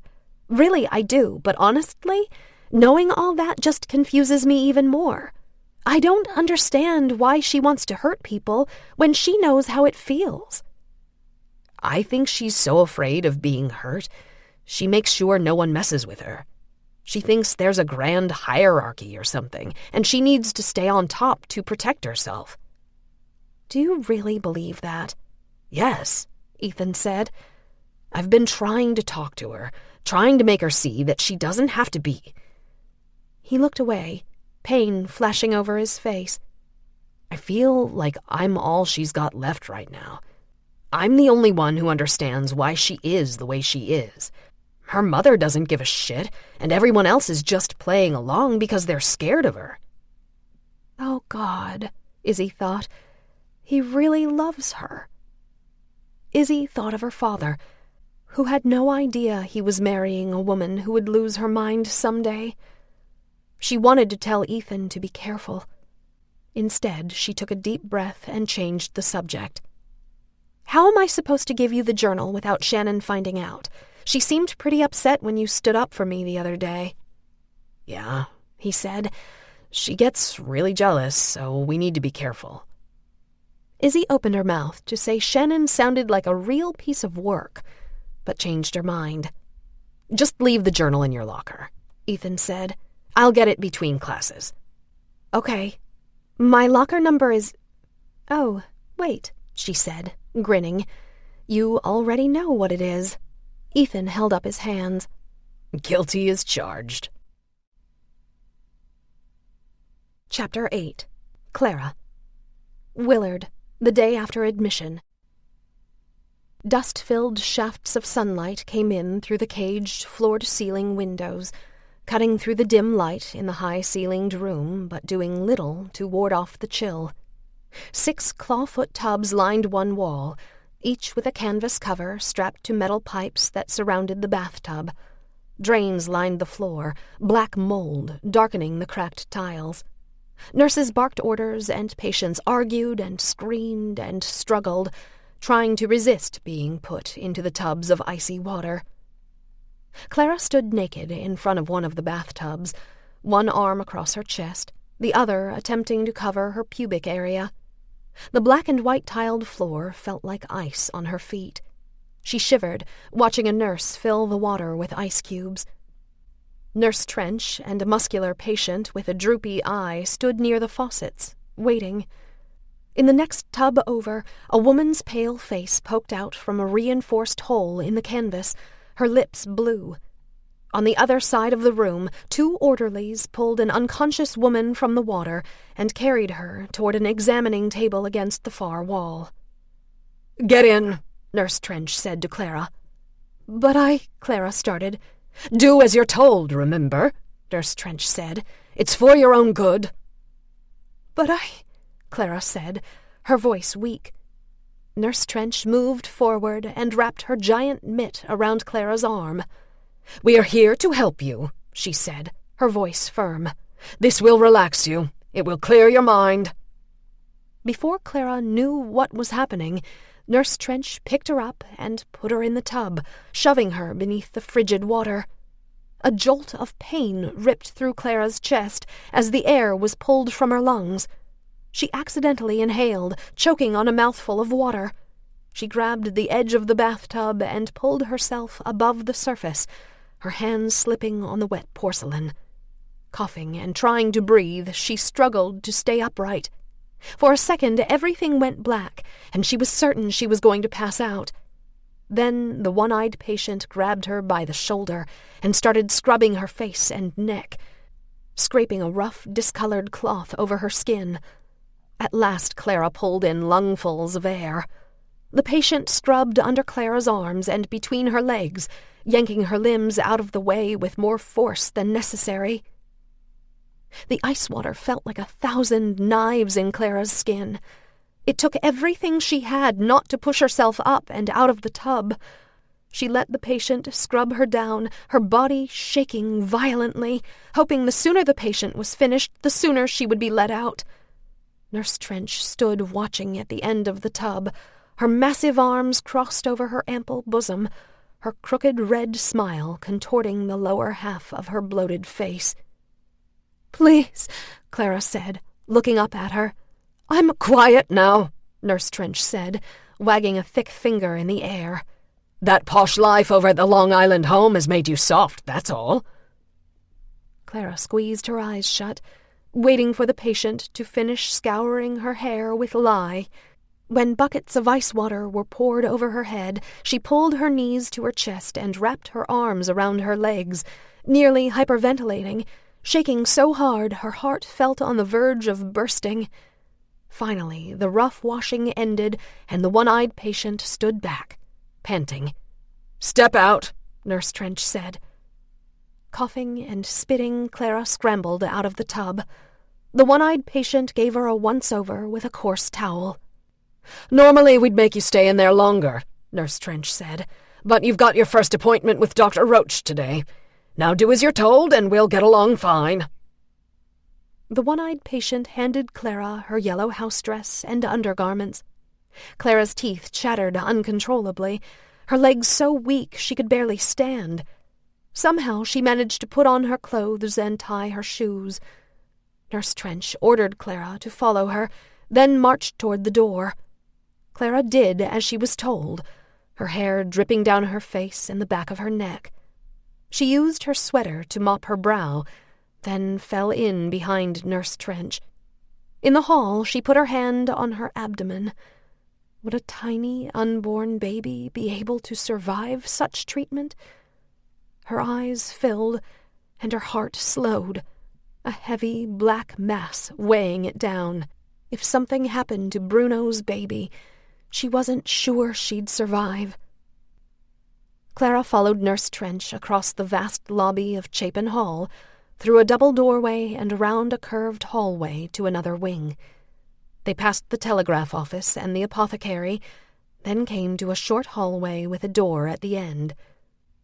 Outside Dr. Roach's office, a pale, petite woman in a red wool coat sat in one of 3 chairs, her head down, her hands on a leather clutch in her lap. She looked up and smiled. "Good morning, Nurse Trench," the woman said. She looked young, about Clara's age, with high cheekbones, platinum hair, and porcelain skin. When she smiled, her entire face lit up, but there was a trace of sadness in her eyes. Then Clara noticed the woman's bulging stomach. She couldn't imagine what a pregnant girl was doing here, waiting to see Dr. Roach. "Good morning, Mrs. Roach," Nurse Trench said. "How long have you been waiting?" Clara dropped her eyes, trying to hide her shock. Why would a beautiful young woman be married to a man 20 years her senior, especially a doctor who worked in an insane asylum? "Oh, I don't know," Mrs. Roach said. "Not too awfully long." "Does he know you're here?" Nurse Trench said, one oversized hand on the office door. Mrs. Roach nodded. "I called before I came, like always," she said. "He said he'd come out and talk to me when he has time." "You just sit tight," Nurse Trench said, smiling. "I'll see what I can find out." Nurse Trench pushed open the door and led Clara inside. An elaborately carved desk sat in the center of the room, a gold-framed portrait of an elderly bald man wearing a monocle hanging on the wall behind it.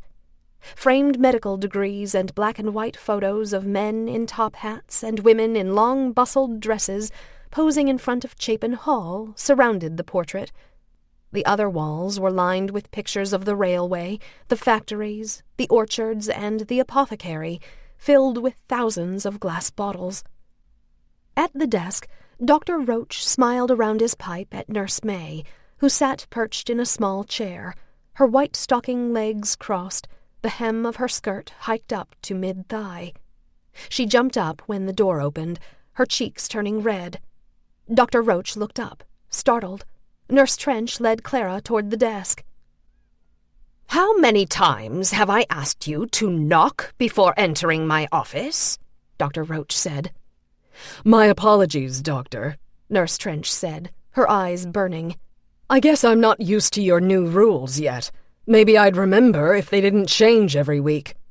"Just leave the patient," Dr. Roach said, his voice tight. "You're dismissed, Nurse Trench.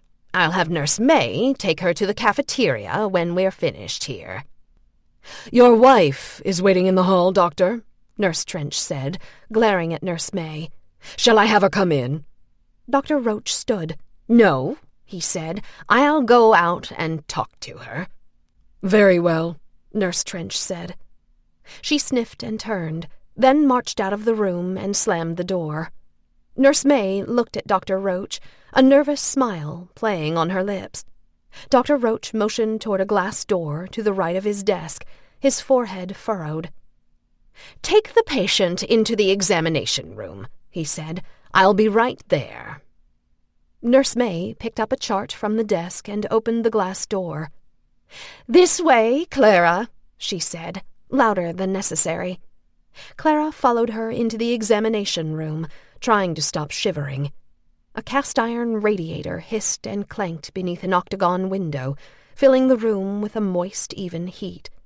Clara wanted to kneel on the floor and lean up against it. "Get on the scales, Clara," Nurse May said, still talking loudly, as if Clara were dim-witted, hard of hearing, or unable to understand English. Nurse May wrote Clara's height and weight down on her chart and took her temperature and blood pressure. Finally, Dr. Roach came into the room and closed the door. Nurse May pulled a small step stool up to the examination table.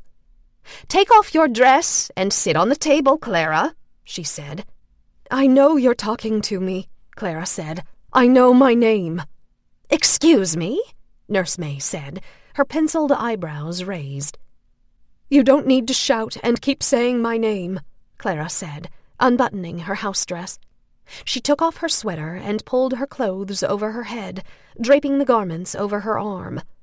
"I speak English and can hear just fine, and I'm not an idiot." Clara climbed onto the paper-covered examination table and sat down. Scowling, Nurse May snatched the clothes from Clara and tossed them onto a chair. She looked at Dr. Roach with wide eyes, as if expecting him to defend her.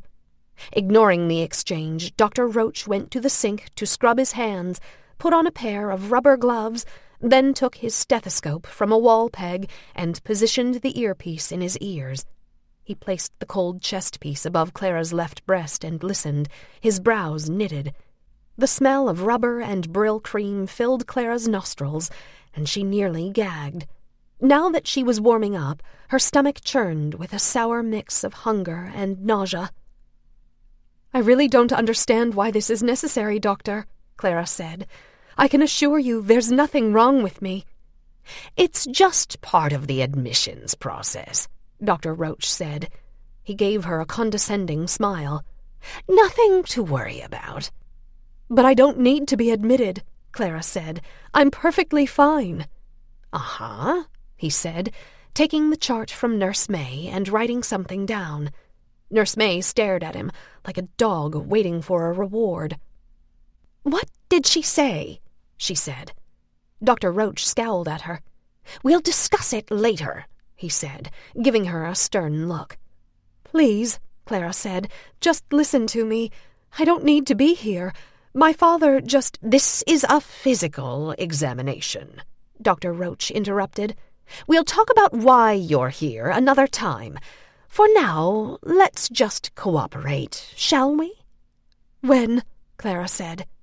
A nurse will get you when it's time, Dr. Roach said. Clara sighed, clenching her teeth in frustration.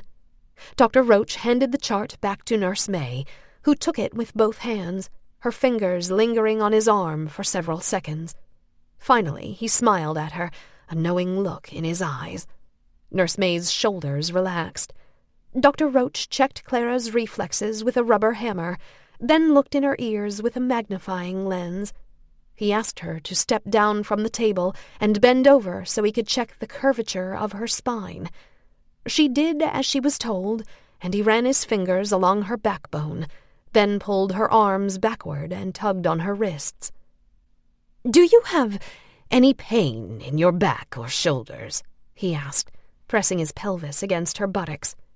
"No," Clara said, wincing. Dr. Roach let go, and she straightened, rubbing her wrists.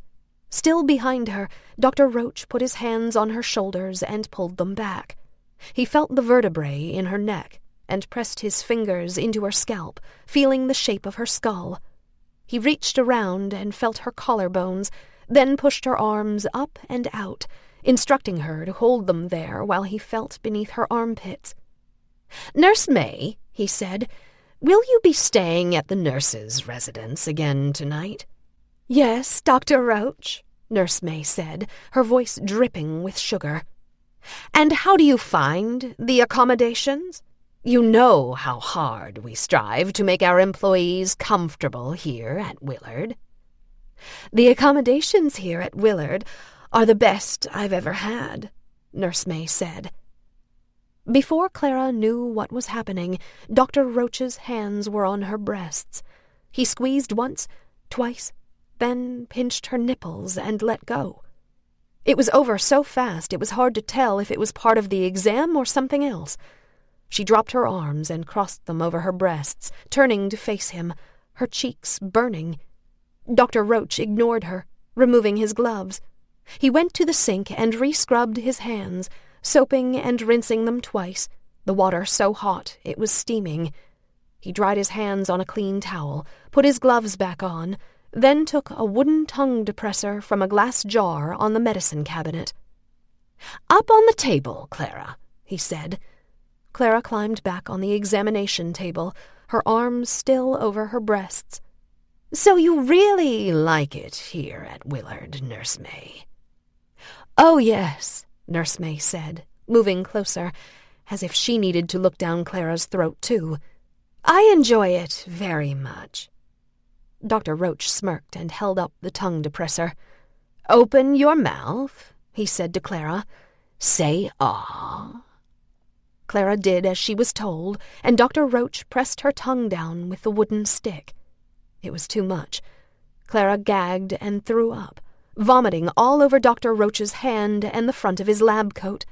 He recoiled and looked down at his clothes, his arms out, his mouth curling in disgust. Nurse May gasped and dropped Clara's chart on the floor, where it landed upside down in a puddle of vomit. For a second they stood staring, wide-eyed and frozen. Finally, Nurse May came to her senses. She opened the doors beneath the medicine cabinet and pulled out a stack of towels, then stepped over the puddle of vomit and began mopping the mess off the front of Dr. Roach's lab coat. Dr. Roach stood stock still, his lips pressed together in a thin, hard line. Nurse May unbuttoned his coat and peeled it off his arms, careful not to let it touch his clothes. Then she removed his gloves, threw them away, and quickly washed her hands. Dr. Roach moved back, carefully stepping over the vomit, then went to the sink and scrubbed his hands with a stiff brush, pressing so hard his skin turned red. Nurse May grabbed Clara by the arm, digging her fingernails into her skin. "How dare you?" she hissed. "Do you want to be put into isolation? Is that it?" "It's all right," Dr. Roach said, drying his hands. "I don't think she did it on purpose. Just clean up the mess and we'll get this over with." Nurse May scowled, retrieving more towels from beneath the cabinet. "Shall I get Nurse Trench to come take care of this?" she said. "No," Dr. Roach said. "Give Clara a towel to clean herself up and let's finish." "I'm sorry," Clara said, wiping splatters from her arms and legs. "I didn't mean to. It's just—" "Are you not feeling well?" Dr. Roach said. "Have you been ill?"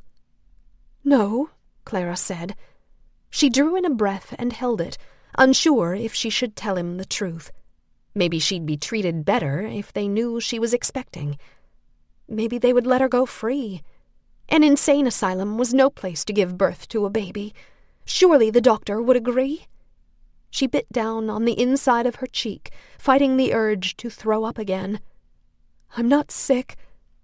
I'm pregnant." Dr. Roach frowned, his brows knitted together. "Maybe you're just nervous, or ate something that didn't agree with you," he said. Clara shook her head. "No," she said. "I have a boyfriend, and the baby is his." Dr. Roach lifted his chin, nodding slightly as if having something confirmed. "You can tell me all about it later," he said. "I'm here to help you, remember? Right now, you need to go to the cafeteria and get some breakfast." "But you're a doctor," Clara said. "You can tell if I'm pregnant or not. Surely you agree an asylum is no place for a pregnant woman?" "We have a female physician to do gynecological exams," Dr. Roach said, "but I'm afraid she's not here today." Clara thought about asking why he felt the need to examine her breasts if they had a female doctor to do those things, but knew it was a waste of time. The most important thing was to make him realize she was going to have a baby. She put a hand on her abdomen. "Look at my stomach," she said. "It's swollen." Dr. Roach gestured toward Clara's clothes on the chair. "Get dressed," he said. "If you're really pregnant, we'll know soon enough now, won't we? Nurse May, will you take Clara down to the cafeteria, please?" Nurse May was on her hands and knees cleaning up the floor, her mouth twisted. She pushed herself up and waited by the door while Clara got dressed. "Shall I send Nurse Trench to finish up in here?" she asked again. Dr. Roach shook his head. "No, she's got other patients to take care of this morning. Get one of the orderlies to help you." Nurse May's face turned red, her jaw working in and out. Clara buttoned her sweater, thinking that for now she'd have to go along with what they wanted. Dr. Roach said they would talk later. She still had a chance to make him understand, to make him see that she didn't need to be institutionalized. She followed Nurse May out of the office, through the lobby of Chapin Hall, to the end of the first wing. An orderly unlocked 2 iron doors and let them through, the screeching and slamming of metal echoing through the halls. Nurse May led Clara down a narrow staircase to the basement, where they followed a short stone passageway to the cafeteria. The cement walls of the cafeteria were a dingy, mottled gray, the upper corners and edges of the room revealing an old coating of white paint. The blue floor was scuffed and pockmarked, circular chunks missing as if someone had gouged the stone out with a spoon. The air smelled like spoiled milk, cabbage, and grease. Dozens of female patients sat and stood at long tables while attendants strolled the perimeter of the dining area, watching them eat. Nurse Trench and 2 other nurses moved back and forth on the far end of the cafeteria, keeping a row of patients in line. The patients carried trays, picking up their food from workers on the other side of a long counter. Among the women in line were the woman with the baby doll and the woman who constantly rocked back and forth in her bed. Everywhere she looked, Clara saw blank stares, puffy eyes, scowling mouths. "Time to go to the sunroom," one of the orderlies yelled at the patients sitting at the tables. "Clean up your mess." The patients stood and picked up their dishes, but a few remained seated, chewing their breakfast in a daze. The orderlies pulled the uncooperative women off their stools, taking the utensils from their hands. One patient tried to climb on the table, her bare foot in the middle of a plate. An orderly reached up and grabbed her arm, swearing as he pulled her down. Finally, the orderlies got everyone to pick up their tableware and file out of the room. 4 cafeteria workers picked up the remaining flatware and plates, while the women from Clara's ward shuffled over to the tables with their trays. Nurse May led Clara across the room to deliver her to Nurse Trench. "This patient made a mess in Dr. Roach's examination room," she said to Nurse Trench. "Dr. Roach wants you to bring an orderly over after breakfast and get it cleaned up." "I don't have time for that," Nurse Trench said, frowning. "You're his head nurse. It's your job to take care of things over there." "I'm just following orders," Nurse May said, her chin in the air. "He said to send you over." She turned on her heels to leave, then changed her mind. "One more thing." She wiggled a finger at Clara. "This one thinks she's pregnant." This last thing she said in a loud voice, as if making an announcement. Nurse Trench's eyes went wide. She uncrossed her arms and took a step toward Clara, but it was too late. 6 patients dropped their trays and hurried over, one grabbing at Clara's stomach, another touching her hair, a third wailing and pulling at her face. Clara ducked and put her arms around her head to protect herself. A cluster of dirty fingers touched her mouth and scratched her cheek. Nurse Trench and the orderlies pulled the women away, shouting at them to get away from Clara. Nurse May stepped back to watch, a satisfied smirk on her face. "Leave her alone," Nurse Trench yelled at the patients. "Pick up your trays and get over to the table, right now, or you'll be put in isolation." Most of the women did as they were told. One fell to the floor, howling with her head in her hands. 2 orderlies yanked her to her feet and dragged her out of the cafeteria. Nurse Trench looked at Nurse May with fire in her eyes. "I'll be writing you up for that," she said. Nurse May shrugged. "One other thing," she said. "I'm just wondering, does Dr. Roach realize what little control you have over your patients?" "I've been working with Dr. Roach for over 15 years, Nurse Trench said through clenched teeth. "And I'll be working with him long after you're gone." Nurse May rolled her eyes and left the cafeteria. Nurse Trench took Clara by the arm and led her over to the counter to get her breakfast. "Whether what she says is true or you're just making it up," she said under her breath, "you better keep quiet about it. Telling everyone won't do a thing to help you. The doctors won't care, and the other patients will rip you apart." She left Clara in line and walked away. Another group of women began filing in the doors at the far end of the room. Clara picked up a tray at the counter and tried to catch her breath, her heart thundering in her chest. The tray held a thick, milky mug filled with what looked like weak tea, and a plate with 4 prunes and a hard piece of bread. She carried the tray over to a table and found an empty seat. As soon as she sat down, the woman next to her snatched the bread from her plate. Clara hunched over her food and reached for her tea with shaking hands. She had no appetite, but knew she had to eat and drink for her baby. She took a sip of tea. It was barely warm and tasted like urine. She swallowed it anyway. The prunes were hard and dry, and it was all she could do not to gag when she put them in her mouth. The orderlies walked up and down the cafeteria, telling the women to hurry up so the next group could sit down. At the far end of the table, the woman with the baby doll stood and started screaming, pulling at another patient's hands and hair. The other patient slapped at the woman's arms, trying to push her away. The orderlies rushed over to break up the fight. "My little girl is starving," the woman screeched, clawing at the slice of bread on the other woman's tray. "Can't you hear her crying? She needs food." An orderly grabbed the screaming woman under the arms and yanked her away from the table. The other orderly struck her across the face, then ripped the doll away and threw it across the room. The woman howled and ran after it, her face contorted in agony. She dropped to her knees and picked up the baby doll, cradling it in her arms and crying.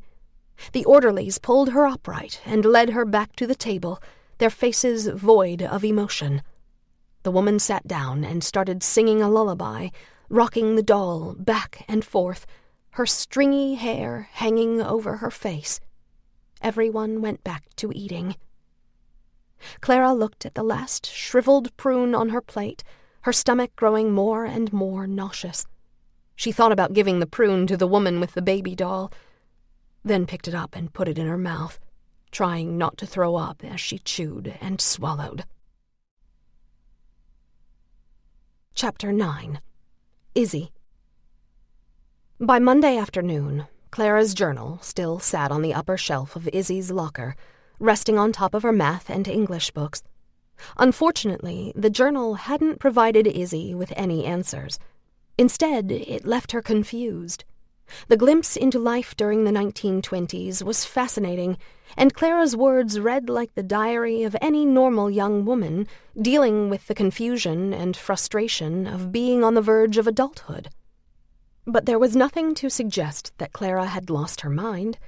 Nothing at all. Except for what seemed like an overly strict upbringing and her grief over losing her brother, it seemed like Clara's future was destined to be bright. Until she met Bruno. That was when things changed. Could Clara's fear of not being allowed to be with the man she loved have manifested itself into some kind of mental illness? Could her strict upbringing have caused her to grow nervous, paranoid, or delusional? No, it didn't ring true.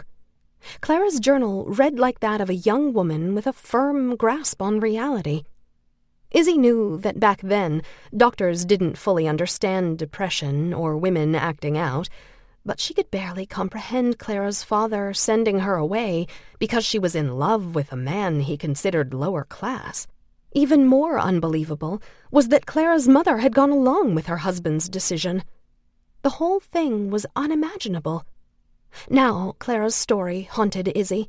More than ever, she wanted to find out what happened to her after she was sent to Willard. During the short break between 8th and 9th periods, Izzy stood at her locker, chewing on her lip and wondering why Ethan hadn't picked up the journal yet. He was in school that day.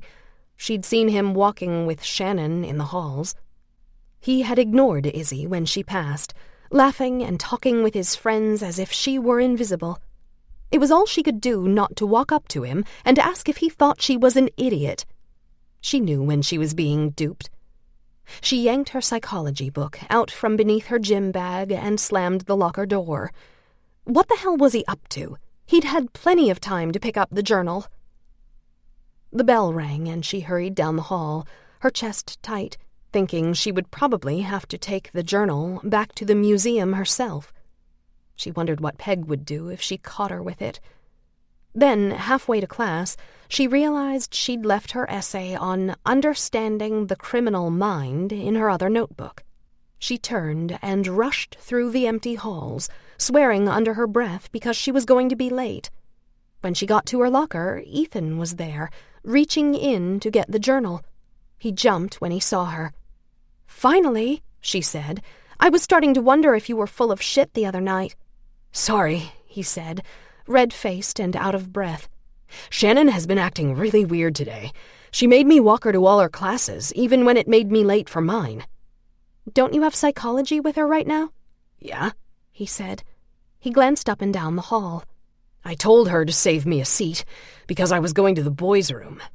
"Why are you acting so paranoid?" "I think she knows something is up." "What do you mean?" "She knows I'm working at the museum with you," Ethan said, "and she's not happy about it." Izzy rolled her eyes. "So what? That doesn't mean something is up." "You don't know Shannon." She snorted. "Oh, I think I do. How did she find out we were working at the museum together?" Just then, Ethan looked past Izzy. His face dropped, and Izzy turned to look. Shannon was standing near the end of the hall, her arms crossed, watching them. "Oh, shit," Ethan whispered. He shoved the journal into Izzy's hands and hurried toward Shannon. "Hey, babe," he said, trying to sound casual. "Izzy's locker was stuck. She asked me to get it open." Shannon stared at him until he reached her, then glared at Izzy. Izzy put the journal back, shut her locker, and started toward them, her textbook against her chest like a bulletproof shield. Shannon watched Izzy walk toward them, frowning, until Ethan took her hand and led her toward psychology class. Izzy followed, hoping she wouldn't have to sit next to them. Shannon kept glancing backward, whispering in Ethan's ear and laughing, a loud, deliberate cackle, as if sharing a private joke. When Shannon and Ethan reached the psychology classroom, they stopped in front of the closed door.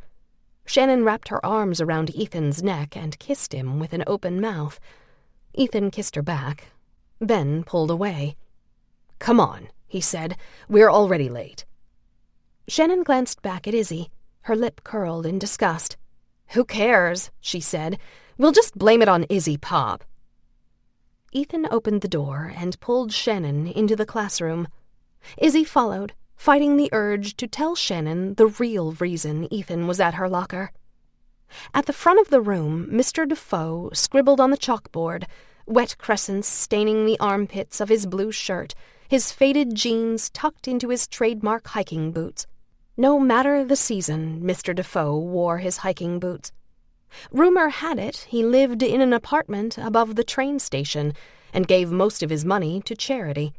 He peered over his thick glasses at Ethan, Shannon, and Izzy. "Nice of you to join us," he said. "Hurry up and take a seat." To Izzy's relief, there was a vacant desk at the back of the room. She hurried toward it while Ethan and Shannon took seats up front. Mr. Defoe finished what he was writing on the board, then sat at his desk and asked the students to pass their essays forward. When all the essays had been collected, he stood to give his lecture.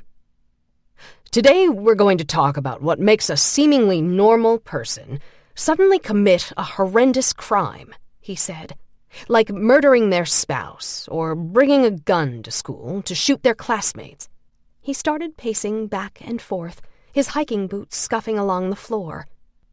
"Every now and then, the news explodes with stories about regular, everyday people who, without warning, do hideous things.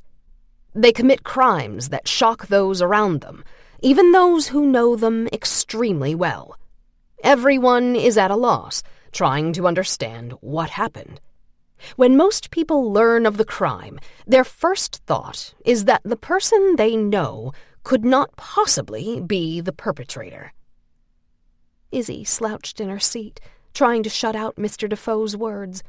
She picked up her pen and drew a square on her notebook, outlining the drawing over and over, pressing down harder and harder, until the point of her pen broke through the cover. "So the question is," Mr. Defoe said, "are these people acting out of character? Or was the tendency to go off the deep end part of their personality all along? What do you think, Miss Stone?" Izzy looked up. A few of the students had turned in their seats to look at her, eyebrows raised. She said, "I'm sorry, what was the question again?" Everyone laughed. "I'd appreciate it if you'd quit doodling and pay attention, Miss Stone," Mr. Defoe said. Shannon raised her hand, and Mr. Defoe pointed at her. "Yes, Miss Mackenzie." "I have an idea," Shannon said. "Maybe we can get Izzy's mother to come in and explain the criminal mind to us." Izzy felt blood rise in her cheeks. No one had ever found out about her mother this fast. She glared at Shannon. "What do you mean?" Nicole said with phony concern, a lip-glossed smirk on her face.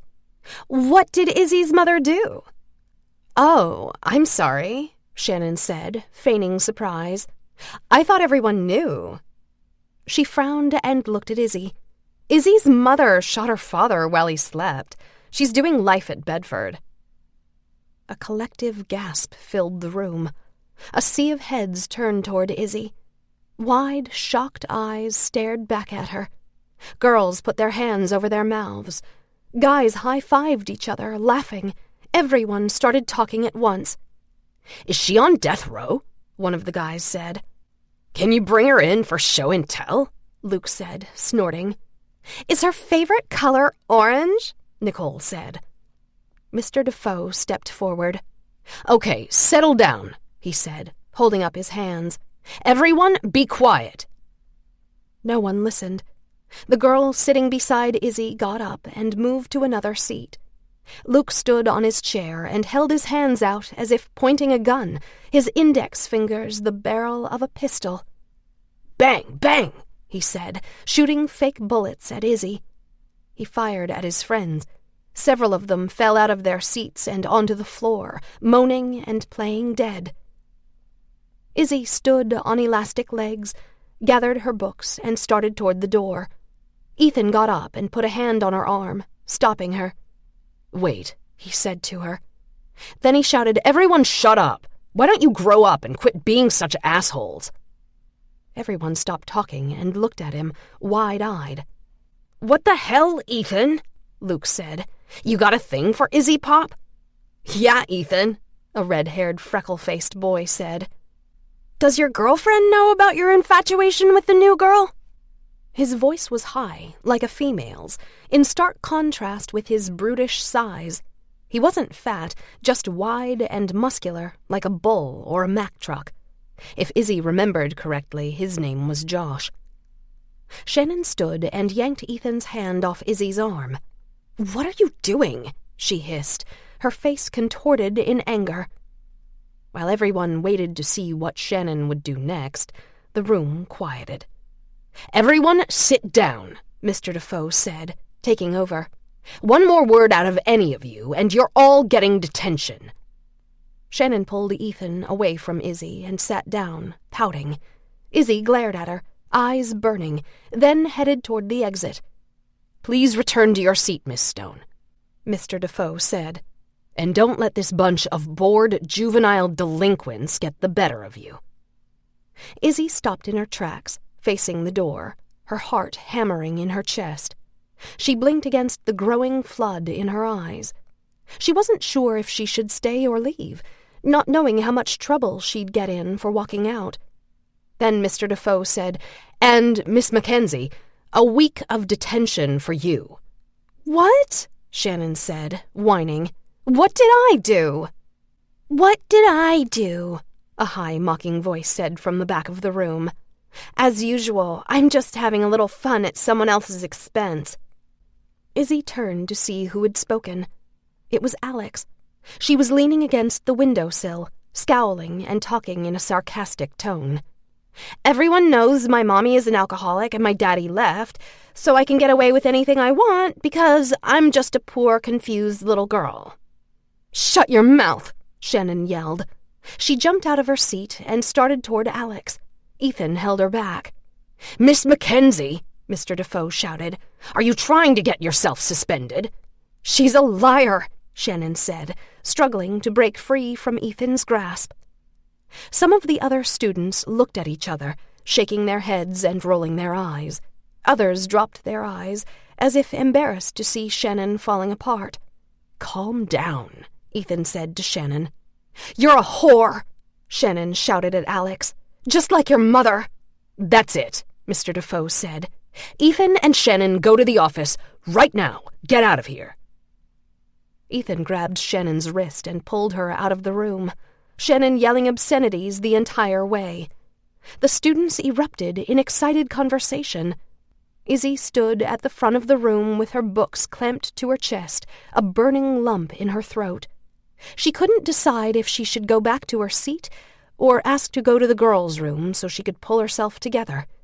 Mr. Defoe tried to regain control of the class. No one paid attention. Izzy wiped her eyes and went back to her seat.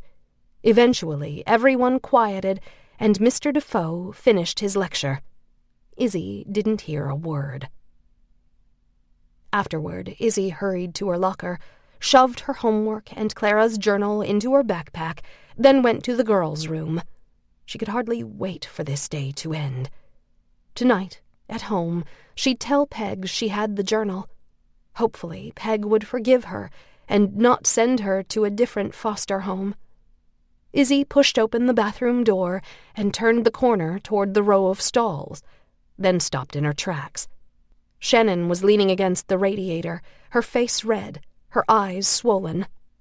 Crystal and Nicole stood on either side, holding Kleenex and rubbing Shannon's shoulders. "Get the hell out of here!" Shannon shouted. Izzy started to leave, then changed her mind. She turned to face Shannon. "Listen," she said, staying near the exit. "I don't know why you hate me so much, but I understand what you're going through. It's hard having messed up parents." Shannon sniffed and sat up. "You listen to me, shooter," she sneered, tossing a used Kleenex at Izzy. "You don't know anything about me, and you never will." Izzy chewed on the inside of her cheek, fighting the urge to scream in Shannon's face. More than anything, she wanted to tell her to grow up and stop taking her anger out on everyone else. But she was afraid that once she started yelling, she'd never stop. Besides, it wouldn't do any good. If nothing else, maybe she and Shannon could come to some sort of agreement. At the very least, they could be civil to each other until graduation. It was worth a try. Like her grandmother always said, you could catch more flies with honey than vinegar. "Well," she said, "maybe we could talk sometime? It seemed like you wanted to be friends when I first got here. Maybe we can start over?" "The only thing you're going to start over is a new job. I don't want you working with my boyfriend anymore." Izzy shrugged and shook her head. "I'm sorry, but that's not going to happen." Shannon moved toward her. Crystal and Nicole followed, arms crossed over their chests. "If you know what's good for you, you'll make it happen," Shannon said. Before Izzy could respond, the girls grabbed her and pushed her up against the wall. Izzy struggled, trying to get away, twisting her shoulders back and forth. Shannon moved in behind them, blocking any chance for escape. The girls held Izzy by the arms while Shannon tapped a finger on her lips, thinking. She said, "What should I do to teach you a lesson?" Just then, someone kicked the door of a stall, a loud metallic bang echoing like thunder in the high-ceilinged room. A female voice shouted, "Let her go!" The girls released Izzy, and she stumbled forward. Alex stood next to the sinks, red-faced and breathing hard. "Really?" Alex yelled at Shannon. "Ganging up on the new girl? Don't you think it's time to grow up?" "You're pushing your luck today," Shannon said. She shoved Alex backward, and Alex lost her footing. Alex scrambled to stay upright, catching the edge of a sink before she fell. Shannon moved toward her, and Izzy stepped between them. "Leave her alone," she said. Shannon pushed her face toward Izzy's. "And what are you going to do about it?" she snarled. "Go get your mommy's gun and shoot me?" "No," Izzy said. "I'll just steal your boyfriend. He seemed pretty interested when he came to my house the other night." Shannon's eyes went wide, and her face turned crimson. She screeched and lunged at Izzy, her manicured claws reaching for Izzy's neck. Alex pulled Izzy out of the way, and they rushed out of the bathroom, running through the halls until they were outside, heading toward the line of buses. "Thanks," Izzy said, trying to catch her breath. "Anytime," Alex said. "I told you to watch out for her." She turned to look behind her. "Oh, shit." Izzy looked over her shoulder. Shannon, Crystal, and Nicole were charging across the sidewalk toward them. "Come on," Alex said, dragging Izzy toward the parking lot. They threaded their way through 3 rows of cars, dodging opening doors and hurrying around other students. Finally, they reached Alex's vehicle. Alex unlocked the doors, and they scrambled inside. She shoved the key into the ignition and started the car. "Put on your seatbelt." "But I have to take the bus home," Izzy said. "I'm not supposed to ride with anyone Peg and Harry don't know, remember?" "Go ahead," Alex said, gripping the gear shift. She motioned toward the line of buses with her chin. "Let's see if you can make it to the buses before they do." Izzy looked out the windshield. The buses were on the other side of the parking lot, across the sidewalk and a wide strip of grass.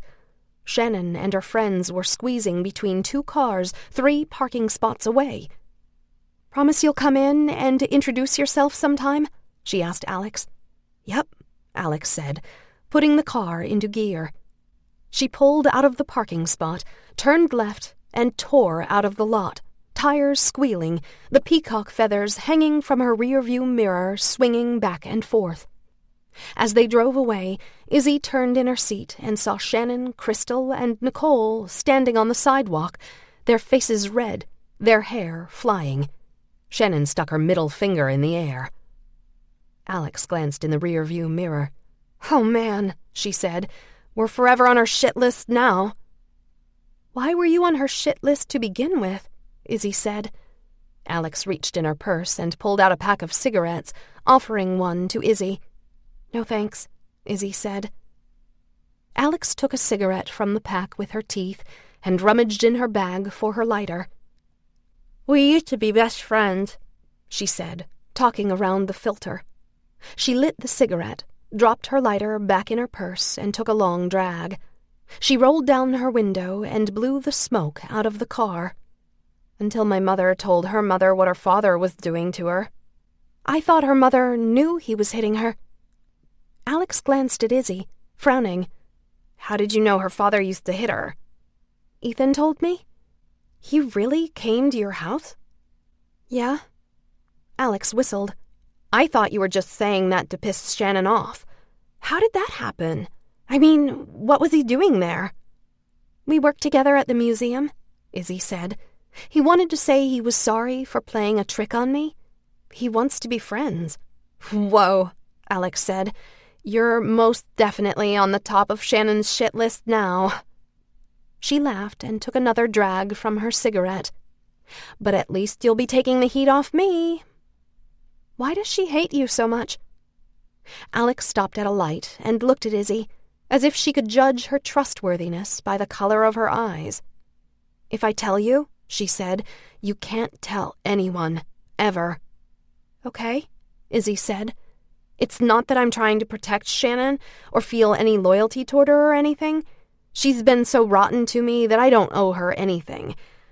I just want to make it through this year with as little drama as possible and blow off this town after graduation.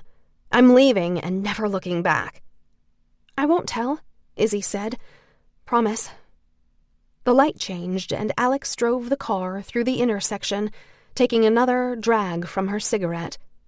Izzy waited, holding her breath. "I'm not talking about Shannon's father hitting her," Alex said, her voice flat. "I'm talking about something worse." Izzy cringed. It took a moment to form her mind around her next question. She swallowed before speaking. "What did he do to her?" Alex crushed her cigarette out in the ashtray and closed the window. "Like I said," she said, "Shannon and I used to be best friends. She always wanted to stay overnight at my house on weekends, but she never wanted me to stay at hers. I didn't think anything about it and was actually kind of relieved because her father always gave me the creeps. I felt like he was always watching me. One day, when we were around 12, I found her crying in her treehouse and knew something was wrong. She told me her father was coming into her bed at night and, you know." Izzy felt something vile twist in her gut, the angry pressure beneath her jaw releasing, replaced by something hollow and cold. "Oh, God," she said. The fiery anger that had been building up in her head like a hot air balloon deflated in one swift transfer of raw emotion. "Shannon made me swear not to tell," Alex said. "Ever. For a few days, I didn't know what to do. I didn't go to her house or talk to her in school, anything. I was shocked and just couldn't wrap my head around it, you know? Eventually, I knew I couldn't keep it a secret. I had to help Shannon. She was my best friend. So I told my mother, and my mother told Shannon's mother, but Shannon's mother already knew." Izzy recoiled, her stomach turning over. Shannon's mother knew and didn't do anything? And she admitted it? Yes and no. After my mother confronted her, Shannon's mother finally said something to Shannon's father. They got in a huge fight, and it got physical like it always did. But this time, Shannon tried to stop her father from hurting her mother and ended up in the hospital. When I went to see Shannon, she was furious. She said she stepped between her parents because it was the first time her mother had ever tried to protect her. She said her mother knew all along, so me opening my big mouth just made things worse. She told me she never wanted to see me again. I went home crying, and my mother called the police. Was he arrested? Nope. CPS never had the chance to get involved. That night he left and never came back. Shannon, her mother, my mother, and I are the only ones who knew what he was doing. Holy shit, Izzy said. Then he got away with it. Pretty much. But I still don't get it. Why does Shannon hate you? Because I broke my promise. I told my mother what was going on. You were trying to help. Alex glanced at Izzy, her eyes wet. Would you want anyone to know your father was messing around with you? I don't think I'd let it happen in the first place. You don't know that. He started when she was really young, too young to know any better. Izzy looked down at her sneakers, feeling like she was going to be sick. Oh, that's terrible. The worst. But after all these years, Shannon still can't understand that you only said something because you cared about her? You'd think she'd be glad he left and the truth never got out. I think that's what she was worried about the most, everyone finding out. But it didn't happen. My mother and I never told anyone else. Maybe we should have. Maybe Shannon would have been better off getting away from her mother, too. You'd think she'd be able to put it behind her and forgive me. But I broke her trust, just like her parents did. I don't think she'll ever be able to understand someone caring about her. And I don't think she'll ever understand what it feels like to be loved and to love in return. She doesn't know what it's like to be cherished and protected. She's never felt that, not even from her own parents. How could she expect that from me? What about Ethan? Ethan is nothing more than a trophy on Shannon's arm, the handsome jock all the girls wish they had. Shannon is crazy jealous, but she doesn't care about him. She's sleeping with half the football team. She's got the wool pulled over that boy's eyes. Does he know what her father did to her? I don't think so. I can't see her ever telling him that. Izzy dug her fingers into the edge of the leather seat and stared out the windshield. On the one hand, she felt sorry for Shannon. On the other, she still didn't understand why Shannon hurt others to feel better. Izzy understood being angry and wanting to lash out, but she chose to hurt herself instead of someone else. Just because Shannon's father was a monster didn't mean Shannon had to be one. It made her think of Clara. Her father was a monster in a different way, and her mother had failed to protect her too. Clara and Shannon had both been betrayed by their parents. Izzy couldn't understand it. She thought of her father. He was a good man, the best father a girl could ask for. At least she had that.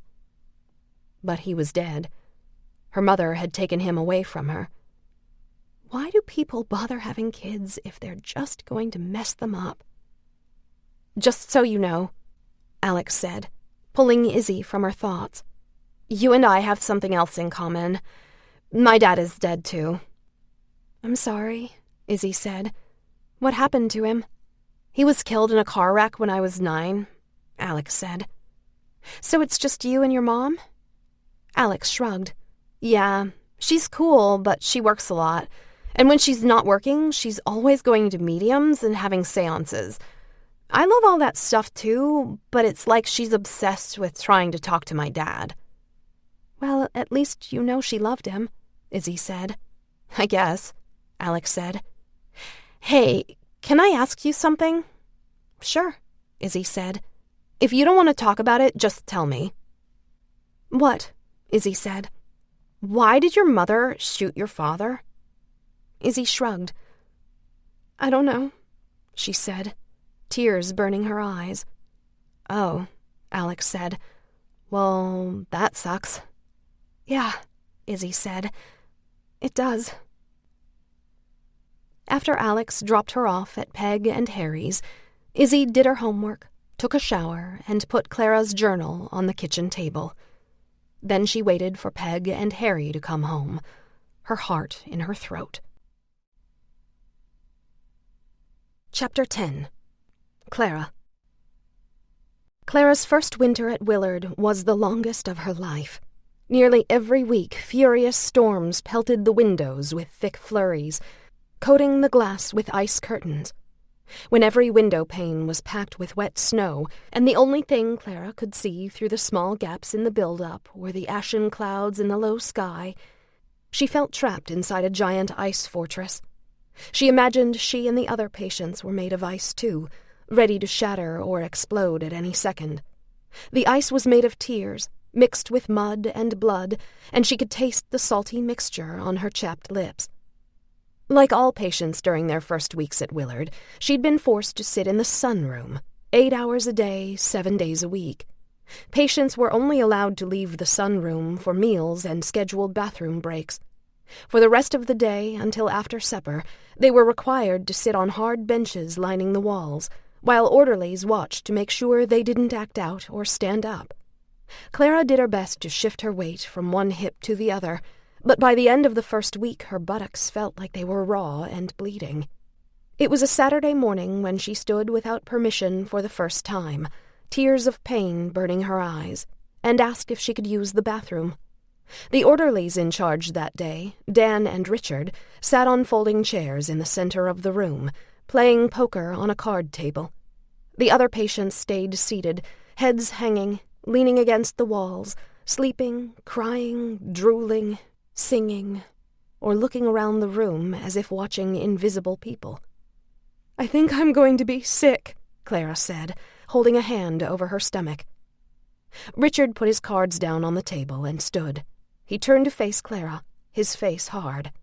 "Sit down," he said, jerking his stubbled chin toward the bench. "There will be a bathroom break in an hour." "But I need to go now," she said. "Please." Richard moved toward her, his chin up, his shoulders back. He stopped a couple feet away. "I told you to sit down." "You can't do this to people," she said, shaking her head. "It's not right." Richard rolled his eyes and stuck out his tongue, mocking her. Clara felt like she was looking at a 6-year-old having a fight in the schoolyard. Then he took a step closer. "My orders are to keep you sitting down," he said, his upper lip twitching. Clara moved to go around him, her hand over her mouth, and he grabbed her arm, his fingers like talons on her wrist. She slapped his arm, and he yanked her toward the center of the room. She twisted her wrist, trying to wrench free, but it was no use. Richard's grip was too strong. "Let go of me," she shouted. "You're supposed to be helping people, not torturing them." Then, unable to stop herself, she bent over and vomited on the floor, just missing Richard's shoes. The other orderly stood. One of the patients started screaming and crying. Another ran for the door. Another stood, rocking back and forth, while a third paced the floor, nodding his head and wringing his hands. Nurse Trench rushed into the room and made the other patients sit back down. "Take her to room C," she shouted. Richard hauled Clara out of the room and down the hall, dragging her behind him as if she were no bigger than a child. He pushed open a door, and with an angry grunt of disgust, shoved her into a windowless room with a single bed. Then he followed her, closing the door behind him. She stumbled, then found her footing. He moved toward her, and she backed away, legs and arms trembling.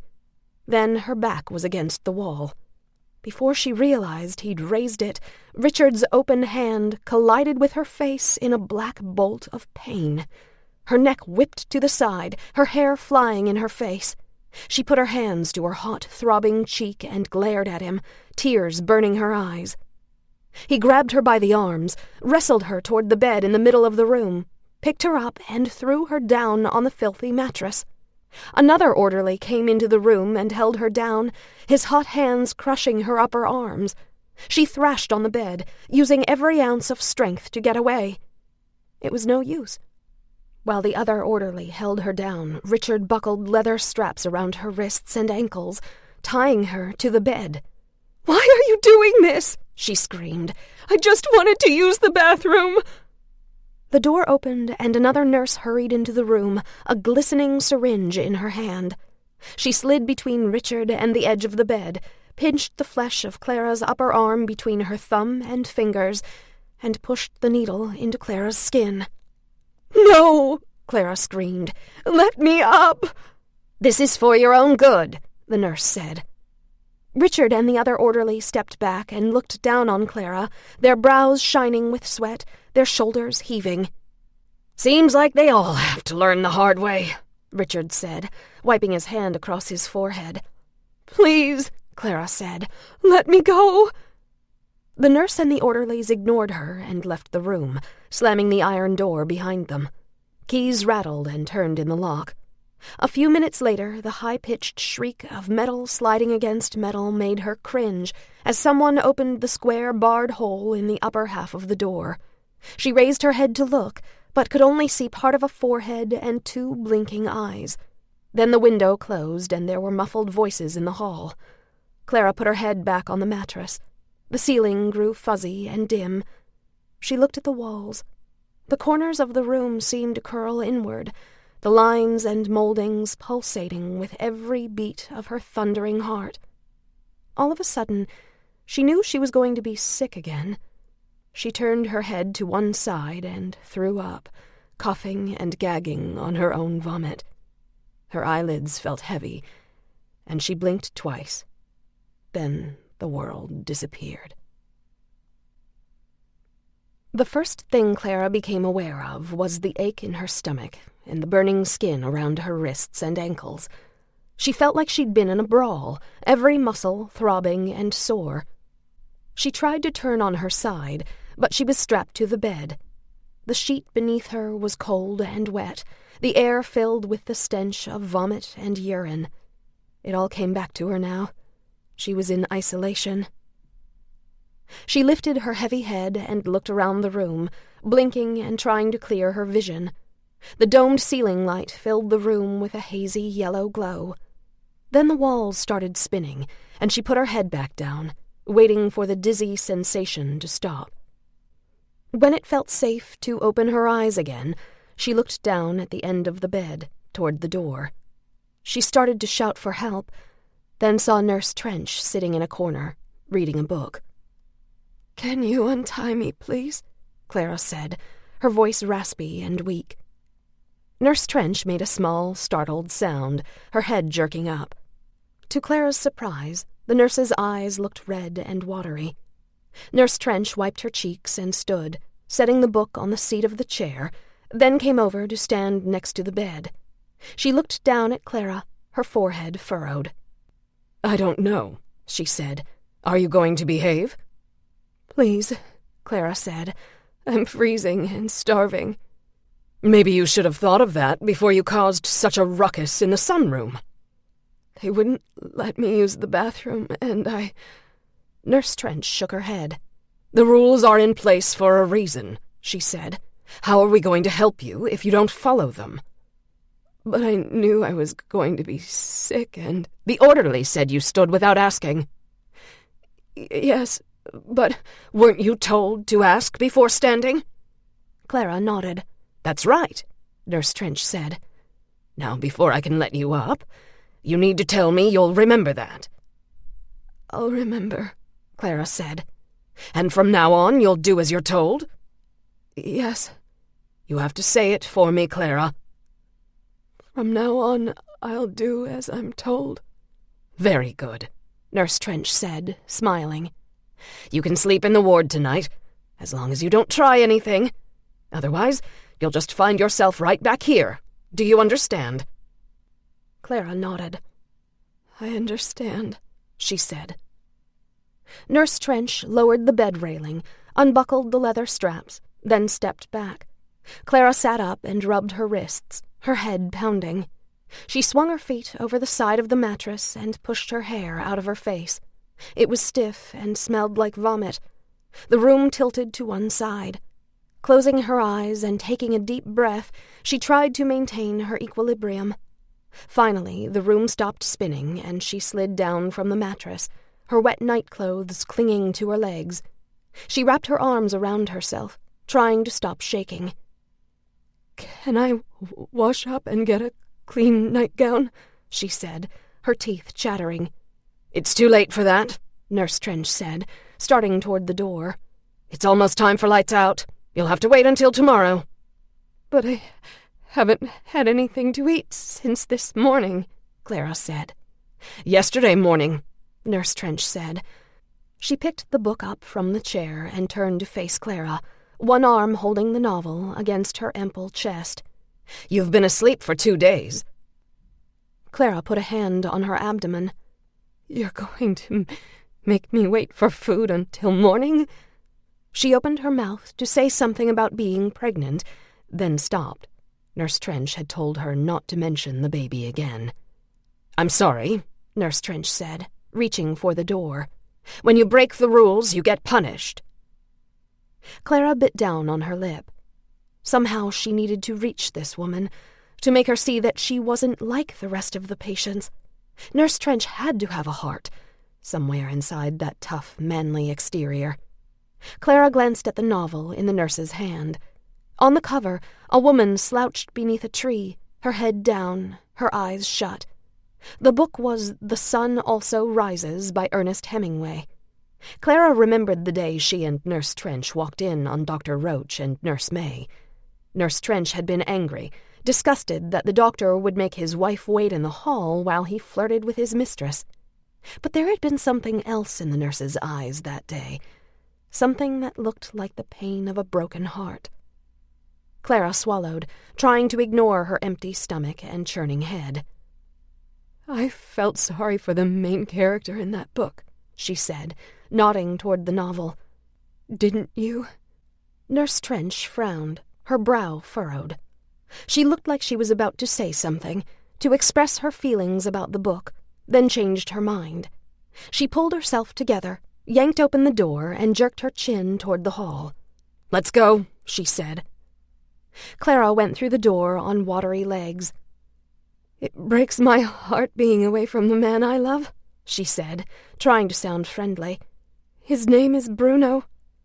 Nurse Trench ignored her and trudged down the hall, the novel gripped in one oversized hand. Clara followed. "I can't imagine how much it would hurt to love someone if he didn't return my feelings." "That's enough talking," Nurse Trench said. "Especially if he was in love with someone else," Clara said, "and I knew he could never be mine. It would be pure torture." Nurse Trench stopped and turned to face Clara, her arm out, pointing down the hall. "I can put you back in that room if you'd like," she said, her face crimson. Clara shook her head and lowered her eyes. Nurse Trench grunted and started moving again, her shoulders hunched, her mouth twisted in frustration. From that day on, Clara sat on the benches in the sunroom without a word, trying to picture Bruno's dark hair and sparkling eyes, or silently singing the words to her favorite songs, anything to pull her attention away from her screaming buttocks and numb legs. She did her best to wipe the tears from her eyes before they spilled over her cheeks, trying not to draw attention to herself. Luckily, by the end of the second week, it was determined she could be trusted enough to be put to work. On the day she was sent to peel potatoes in the kitchen, she said a prayer of thanks, her heart breaking for the unfortunate women who would never get the same opportunity. The main kitchen was housed in a group of large buildings behind Chapin Hall, near the center of the giant, staggered U formed by the connected wards. The factory-style structures included the main kitchen, the bakery, the laundry, the boiler room, and the coal house. From the kitchen, food was delivered to the wards through a series of underground tunnels and dumbwaiters. Every day through the long winter, Clara sat on a wooden stool, peeling potatoes in the sweltering kitchen. The seat of the stool was cracked and hard, and it wobbled back and forth on one too short leg, but at least Clara was able to stand when she needed a change of position. She couldn't imagine the patients who were never allowed to work and had to spend day after day sitting on benches in the sunroom. If they weren't insane when they arrived at Willard, they certainly were now. Clara couldn't imagine why the doctors thought that kind of torture would be good for anyone.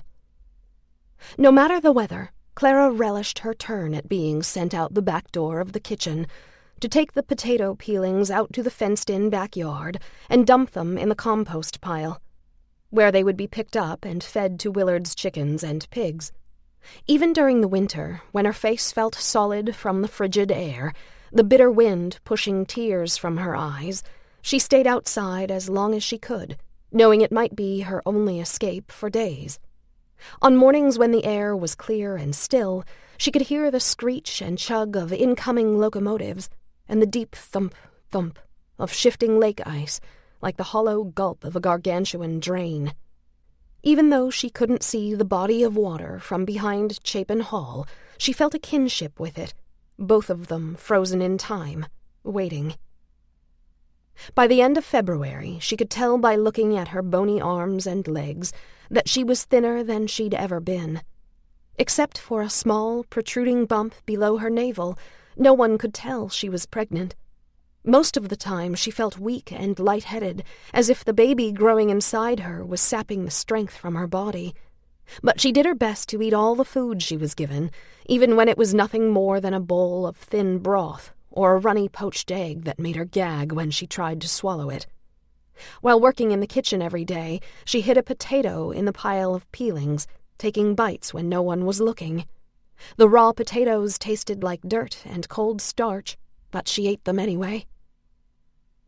On a gray, rainy day in late March, in the backyard of the kitchen, a chubby, wet rat ran from the top of the compost pile and scurried through a small opening at the bottom of the high wooden fence. Clara went over to the enclosure, set the basket of potato peelings down, and knelt in the mud. The hole was the size of a baseball, the wood around it soggy and jagged. She stood and kicked the planks surrounding the opening, trying to bust the wood, then knelt and broke pieces away with her hands.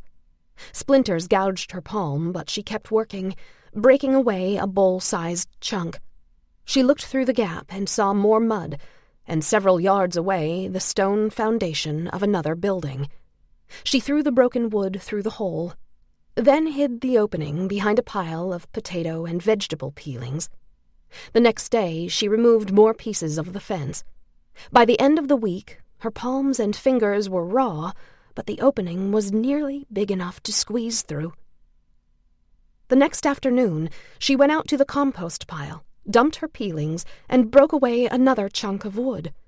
She got down on the soggy ground next to the fence, lay on her back so she wouldn't hurt the baby, then shimmied backward until her head and shoulders were through the hole.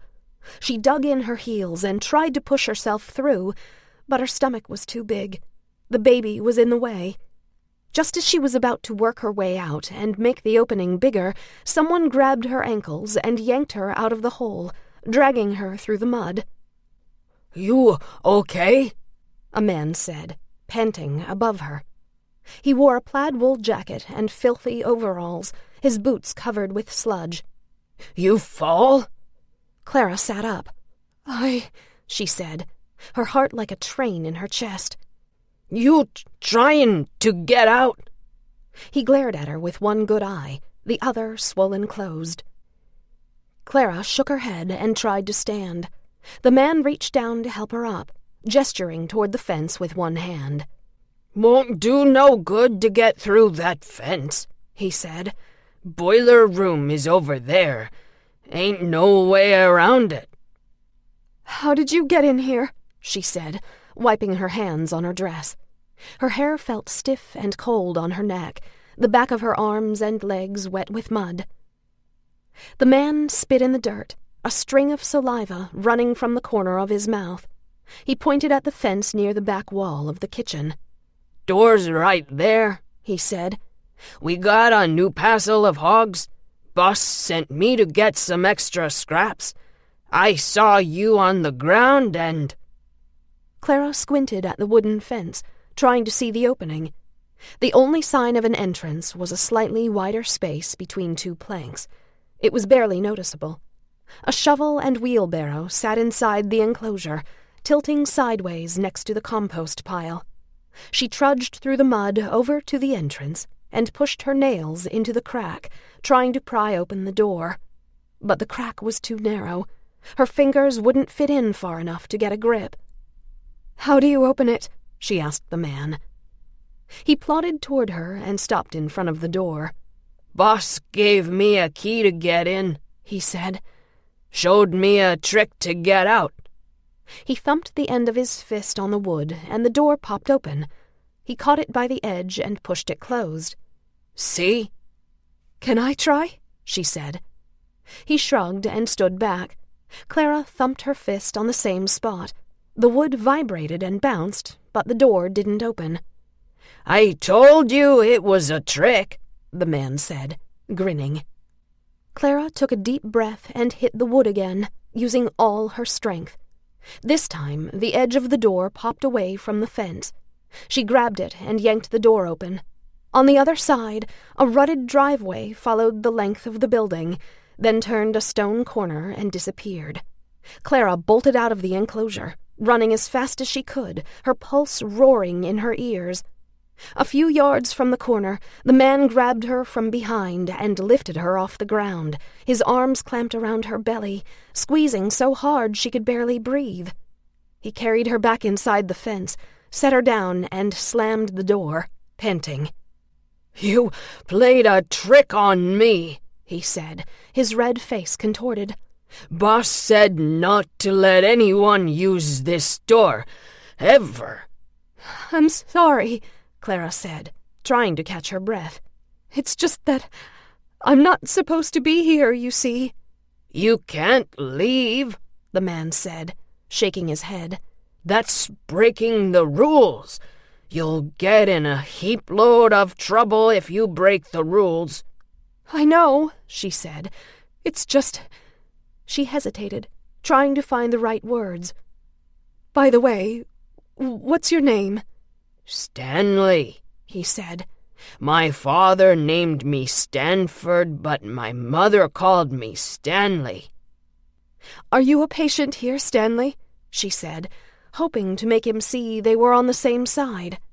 20 years, Stanley said, nodding. "Since I was 17. Clara's stomach tightened. "Why were you sent here?" "Parents died," he said.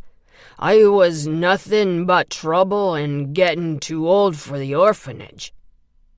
"Well, I wouldn't want to get you in any more trouble, Stanley," she said. She bit down on the edge of her lip, trying to think of another approach.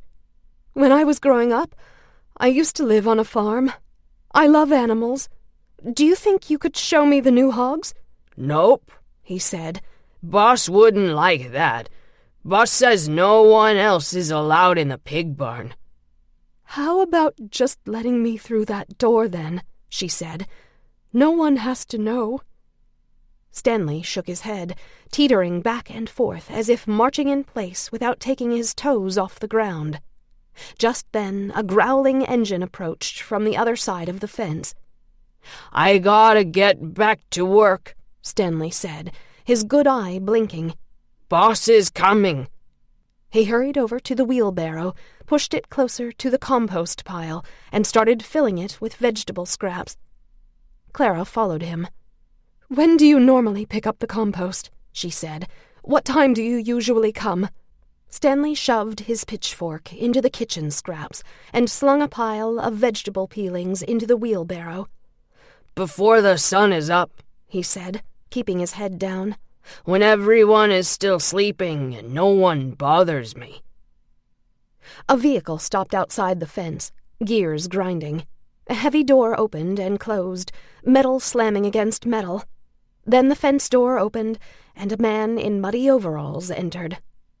"What in blue blazes is taking so long, Stanley?" he said. "You were supposed to meet me out on the road 10 minutes ago."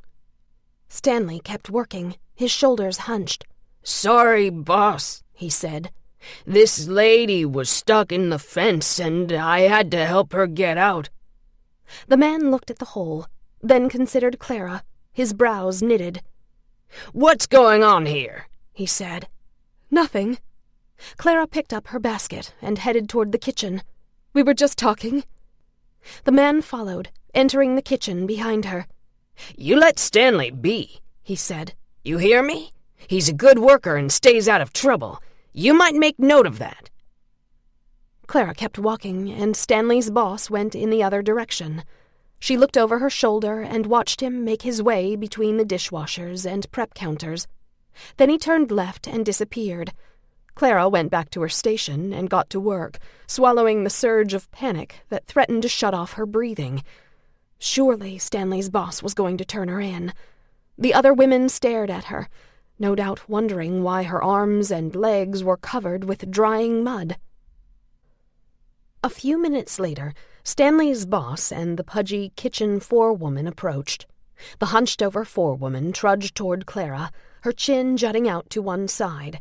She had to be at least 60, and yet her pale, thick arms were corded with muscle. "What's this I hear about you getting stuck in the fence outside?" she said.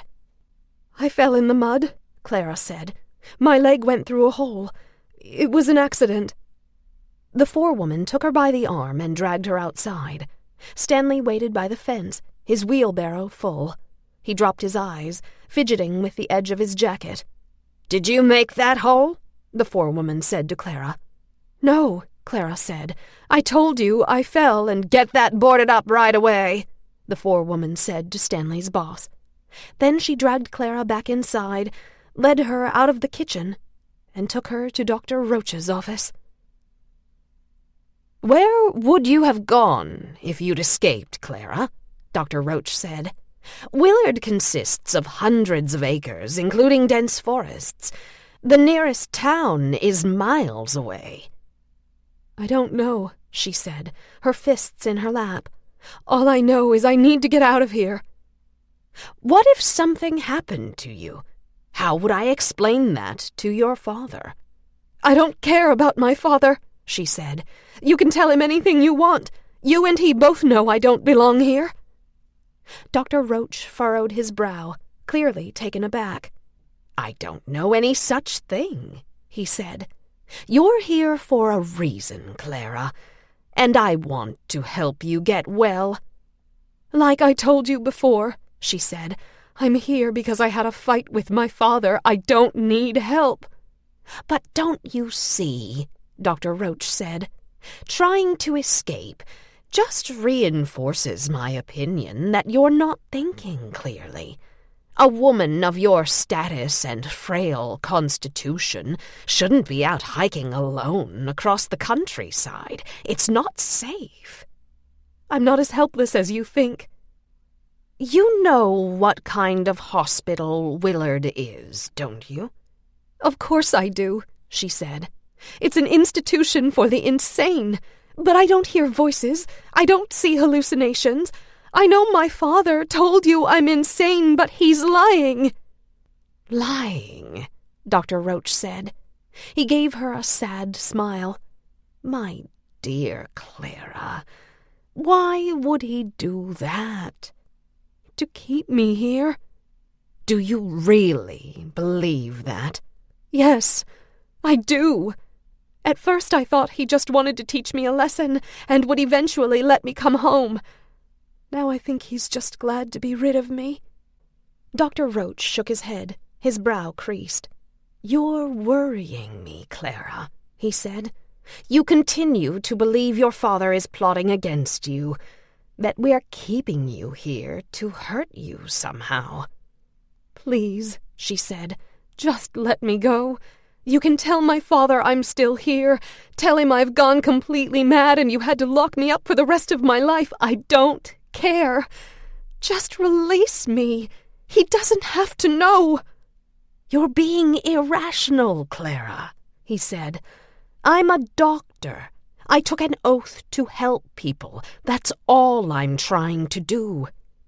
"I've never been more rational in my life," Clara said. "I'm being kept in an insane asylum against my will. My mind is all I have left, and I assure you it's perfectly clear. I'm not like the rest of the patients here, blindly believing everything you say, letting you lock them up like animals. That's not what a doctor is supposed to do. It's criminal." Dr. Roach frowned. His eyes narrowed. "Perhaps you need a break," he said. "Maybe some time to think will do you good. Trying to escape is a serious offense that usually warrants harsh treatment. But I'm willing to be lenient because I think you're smart enough to learn from your mistakes." She reached across his desk and grabbed his hands, the dried mud on her elbows smudging the spotless blotter. He recoiled and tried to pull away, a small, startled sound escaping his lips. She tightened her grip. "How would you feel if I refused to let go?" she said. "I know you don't like people touching you. I have no idea why, but it frightens you. And in case you haven't heard, morally upright men don't cheat on their wives. Perhaps you're the one in need of help, Doctor. Perhaps you're the one who needs to be locked up. How would you like that?" He stood and yanked his hands from her grasp, his face red, his nostrils flaring. "I don't know what games you're trying to play," he said, "but I won't stand for it." He closed her folder. "We'll talk again at your next appointment. In the meantime, I'm not the enemy, Clara. Perhaps by your next appointment you'll have a change of heart." For the next 6 days, Clara was locked in a foul-smelling, cement-walled room on the isolation ward, the only furniture, a toilet and a metal cot, bolted to the floor. Twice a day, a tray with dry bread and a tin of broth was shoved under the riveted door through a hinged slot. The only way to distinguish night from day was by a bare bulb on the ceiling, turning on and off. Clinking chains and slamming metal doors echoed in the hall, punctuated by screams and groans. On the 6th day, Nurse Trench unlocked the door to let Clara out, clucking her tongue with disapproval. Too weak to speak, Clara followed the nurse back to the ward without a word. By mid-April, approximately 2 months before what Clara estimated was her due date, her belly protruded enough to make her dresses skin-tight. But she had seen similar-looking stomachs on other female patients. Maybe they had been obese before being half-starved at Willard, or carried all their weight in their abdomens, so she knew there was nothing remarkable about a woman with a bulging belly. No one paid attention to the fact that Clara's was getting bigger every day.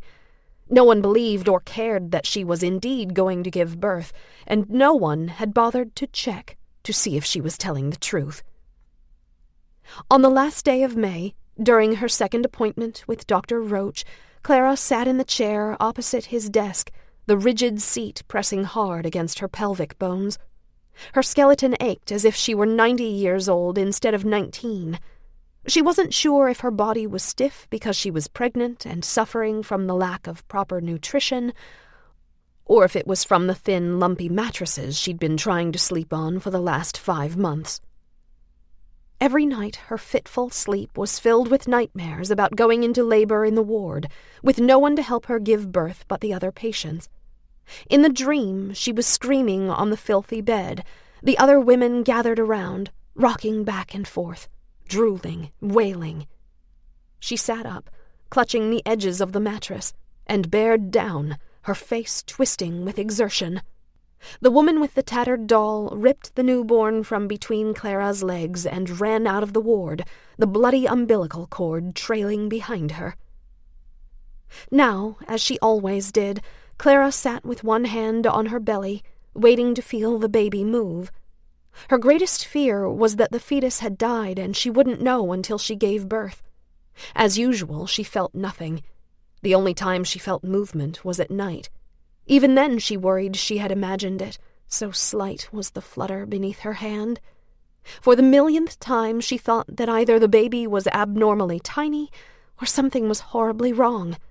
The idea made her heart constrict. From the other side of the desk, Dr. Roach considered her, his pen poised over her chart. She looked at the fancy carved pen in his hand. How foolish she had been, thinking she would have access to ink and stationery to write letters to Bruno, thinking she would ever get anyone to mail them. No one at Willard cared about why she was there, let alone her previous life. She thought about Nurse Yacht. For some reason, the young nurse had been able to tell immediately that Clara was sane. Why was it that no one at Willard could do the same? Clara had to believe that Nurse Yacht had either changed her mind about mailing the letter or had been caught somehow. Otherwise, Bruno would have come to her rescue by now. A dull, empty ache gnawed beneath her rib cage. "What were you just thinking, Clara?" Dr. Roach said, his voice deep and relaxed. "I was wondering how you expect to help patients if you never see them," she said. His brow furrowed. "I'm afraid I don't understand what you mean," he said. "I've been here 5 months, and this is only my second appointment with you. The only other time I saw you was when I got in trouble." He sat back in his chair, stroking the edges of his neatly trimmed goatee between his thumb and fingers. "We have over 3,000 patients here at Willard," he said, "male and female. You can't expect special treatment, now can you? This isn't the Long Island home." "I'm not asking for special treatment," she said, "but you claim you want to help me. How can you help me if you never see me? I'm beginning to think the only thing Willard is good for is locking people away." "This institution was founded on the belief that madness can be cured by a firm but humane hand, a safe haven from the stresses of life, rest, and regular work. You're getting all those things, aren't you, Clara?" Clara shifted in her seat, her back screaming in pain. "First of all, I'm not mad. Second, this is not a safe haven from the stresses of life. I'm being kept here against my will. Is that supposed to make me feel peaceful and carefree?" "How can I relieve some of your stress, Clara?" "Release me. I've been here long enough. I'm sure even my father would agree." Dr. Roach shook his head. "I'm afraid you're wrong," he said. "Your father is counting on me to cure you. Unfortunately, you haven't said anything to show me that you've made progress." "What do you want me to say? Tell me, and I'll say it." "Do you still believe your father sent you here to get rid of you?" Her shoulders dropped. "That's the 10th time you've asked me that question." "It's my job to ask questions." "But you twist my answers around to fit your preconceived notions of who I am. You're convinced that just because I'm here, something is wrong with me." "Just answer the question, please." She took a deep breath and sighed loudly. "My father sent me here, that's all I know. If you send me home, I'll do whatever he wants." "Are you saying you finally understand your father only wants what's best?" She bit down on the inside of her cheek and nodded. Right now she'd agree to anything if it meant she would regain her freedom. Whatever happened when she got home would be better than being locked up. Dr. Roach scribbled on her chart, his forehead wrinkled in concentration. Then he looked up. "Do you ever entertain thoughts of suicide, Clara?" She shook her head. "Why are you even asking me that? I haven't given you any reason to think—" "I'm not sure if you're aware of it, but suicide can run in families. I just want to make sure—" "No," she said. "Like I said before, all I want is the chance to live a normal life, to be with the man I love, to raise our baby. But I can't do any of that as long as you keep me here." "I assume you're talking about Bruno." Clara's breath caught in her chest. "How do you know his name? Did my father tell you?" Dr. Roach glanced at her file, frowning and rolling his pen between his thumb and fingers. Then he looked up at her, searching her face. "I'm afraid it's time to tell you the truth, Clara." She sat forward in her seat, her heart thundering in her chest. "The truth about what?" she said. "You're right about one thing," Dr. Roach said. "Your father told me about Bruno Moretti." "Yes," she said, unable to breathe. "What did he tell you?" Dr. Roach set down his pen and folded his hands on his desk. "Clara," he said, his face etched with pity. "Bruno Moretti doesn't exist." By the 1st of June, the spring rains finally stopped. Now that the grounds of Willard were dry, the patients were allowed outside for supervised walks. Each ward was kept in their own group, lined up 4 across like a confused marching band. Some patients turned left when the group turned right. Others fell back, unable to keep up. Females were sent in one direction, males in the other. Squinting beneath the blazing sun, Clara followed the other women on her ward, looking out over the shimmering waters of Seneca Lake. A tall, slender woman hummed beside Clara, rolling up her sleeves and turning her face toward the sun.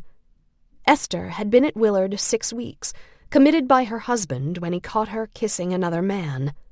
Even without makeup and wearing a plain blue house dress, she looked like a movie star, with thick blonde hair and peaches and cream skin. The first time Clara saw her in the cafeteria, looking around at the other patients with fear-filled eyes, Clara knew she didn't belong in Willard any more than she did. Later in the ward, Clara warned her about the sunroom and told her that the only way to escape it was to behave. Since then, they'd struck up a friendship, and Clara was beyond grateful to have someone to talk to. Walking on the other side of Esther was Madeline, a petite woman in her mid-20s, admitted to Willard over a year ago, after losing 2 babies and leaving her abusive husband. She and Clara had become friends while working in the kitchen, where Madeline washed dishes. "The sun was shining just like this when I came to Willard," Madeline said, lifting her chin toward the sky. "The buildings and the lake looked so beautiful that day. I thought someone was finally going to take care of me." "Ain't no one going to take care of us in this place," Esther said.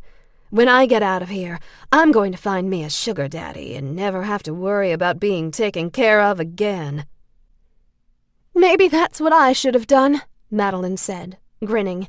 "I should have found a sugar daddy to pay rent to that miserable old landlady." "She would have called the cops on you anyway," Esther said. "She probably would have said you were a prostitute or something."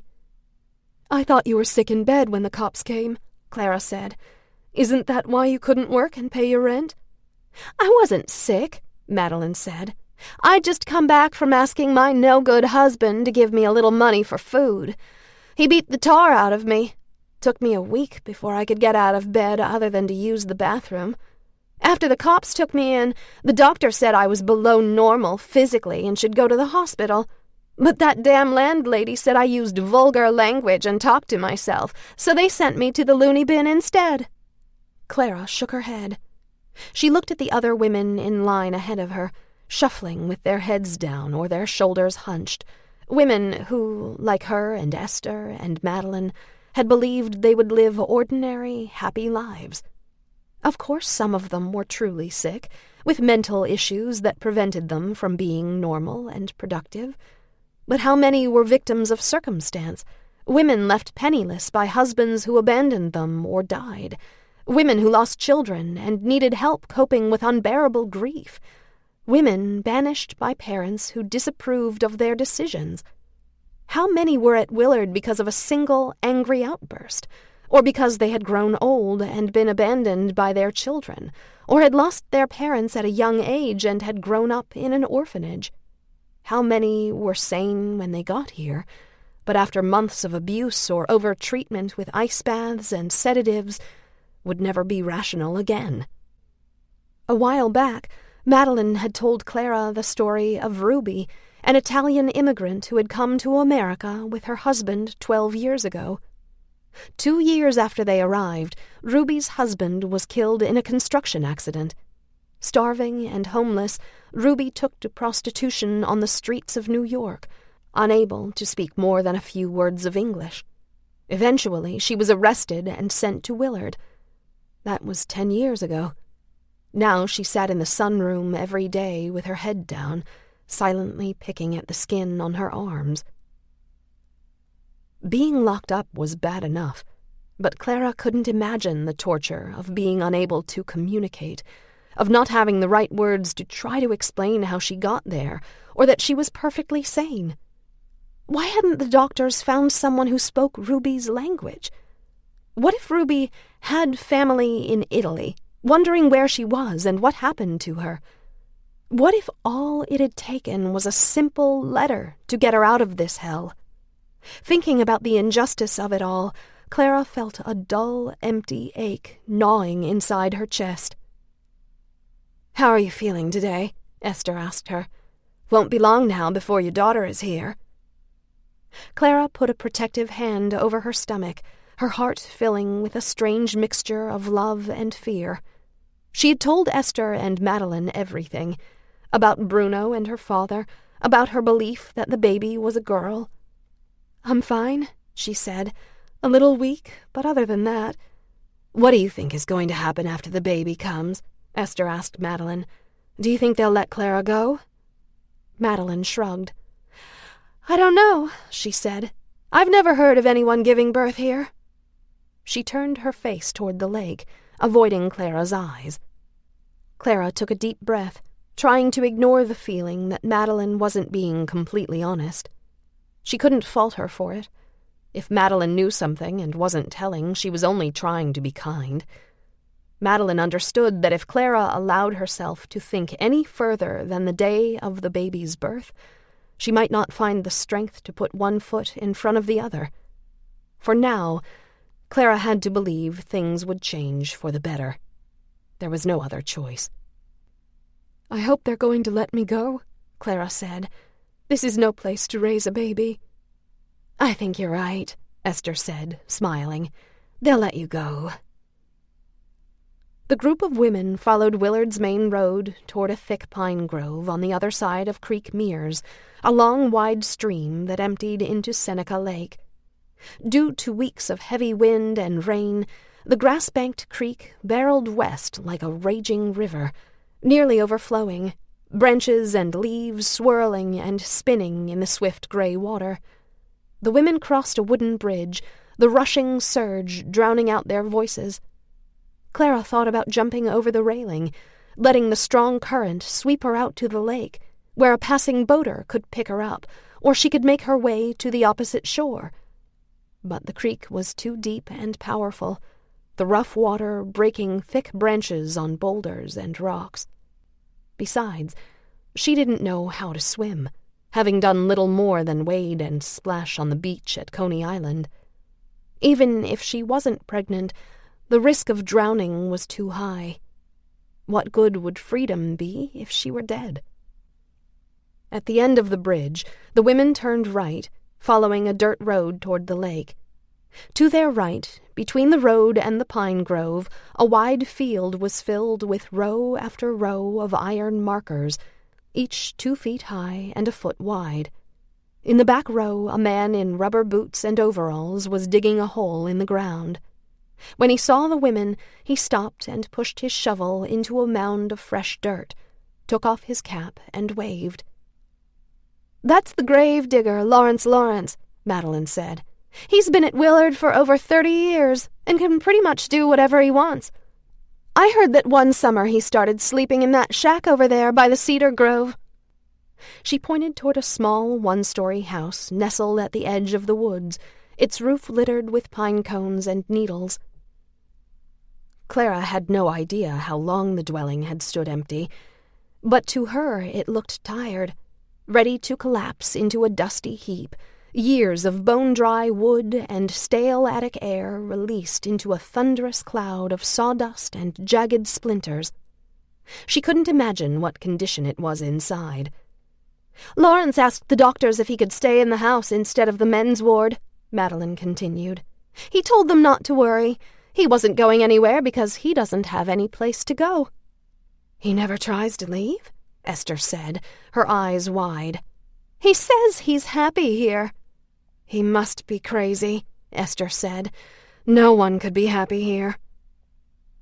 On the left side of the road stood a 4-story building with a green-tiled roof that sagged in the middle, as if supporting an invisible burden. At one time, apparently, the brick building had been painted white. Now the exposed stone looked grainy and pink, with ashy patches of peeling paint clinging under the eaves and around the window casings. Iron bars crisscrossed the grimy windows like black thread in a mended sock. Beside the structure, a tall, dark tree reached for the sky, its limbs twisted and bent. In the side yard, two groups of patients trudged around the ragged edge of weed-choked grass, some with their wrists tied together, some in straitjackets or leather mittens with chains, all bound together by ropes around their middles. Males made up one group, females the other. Their white hospital gowns were torn and caked with filth, their legs, arms, and hair encrusted with feces, vomit, and urine. One woman kept falling and being dragged along by the others, until the orderlies stopped the group long enough for her to stand up. Every 10 steps or so, the woman fell again. Several of the patients staggered or limped, and some cried out for help. One kept trying to hit everyone around her, and another tried to turn around and walk in the other direction.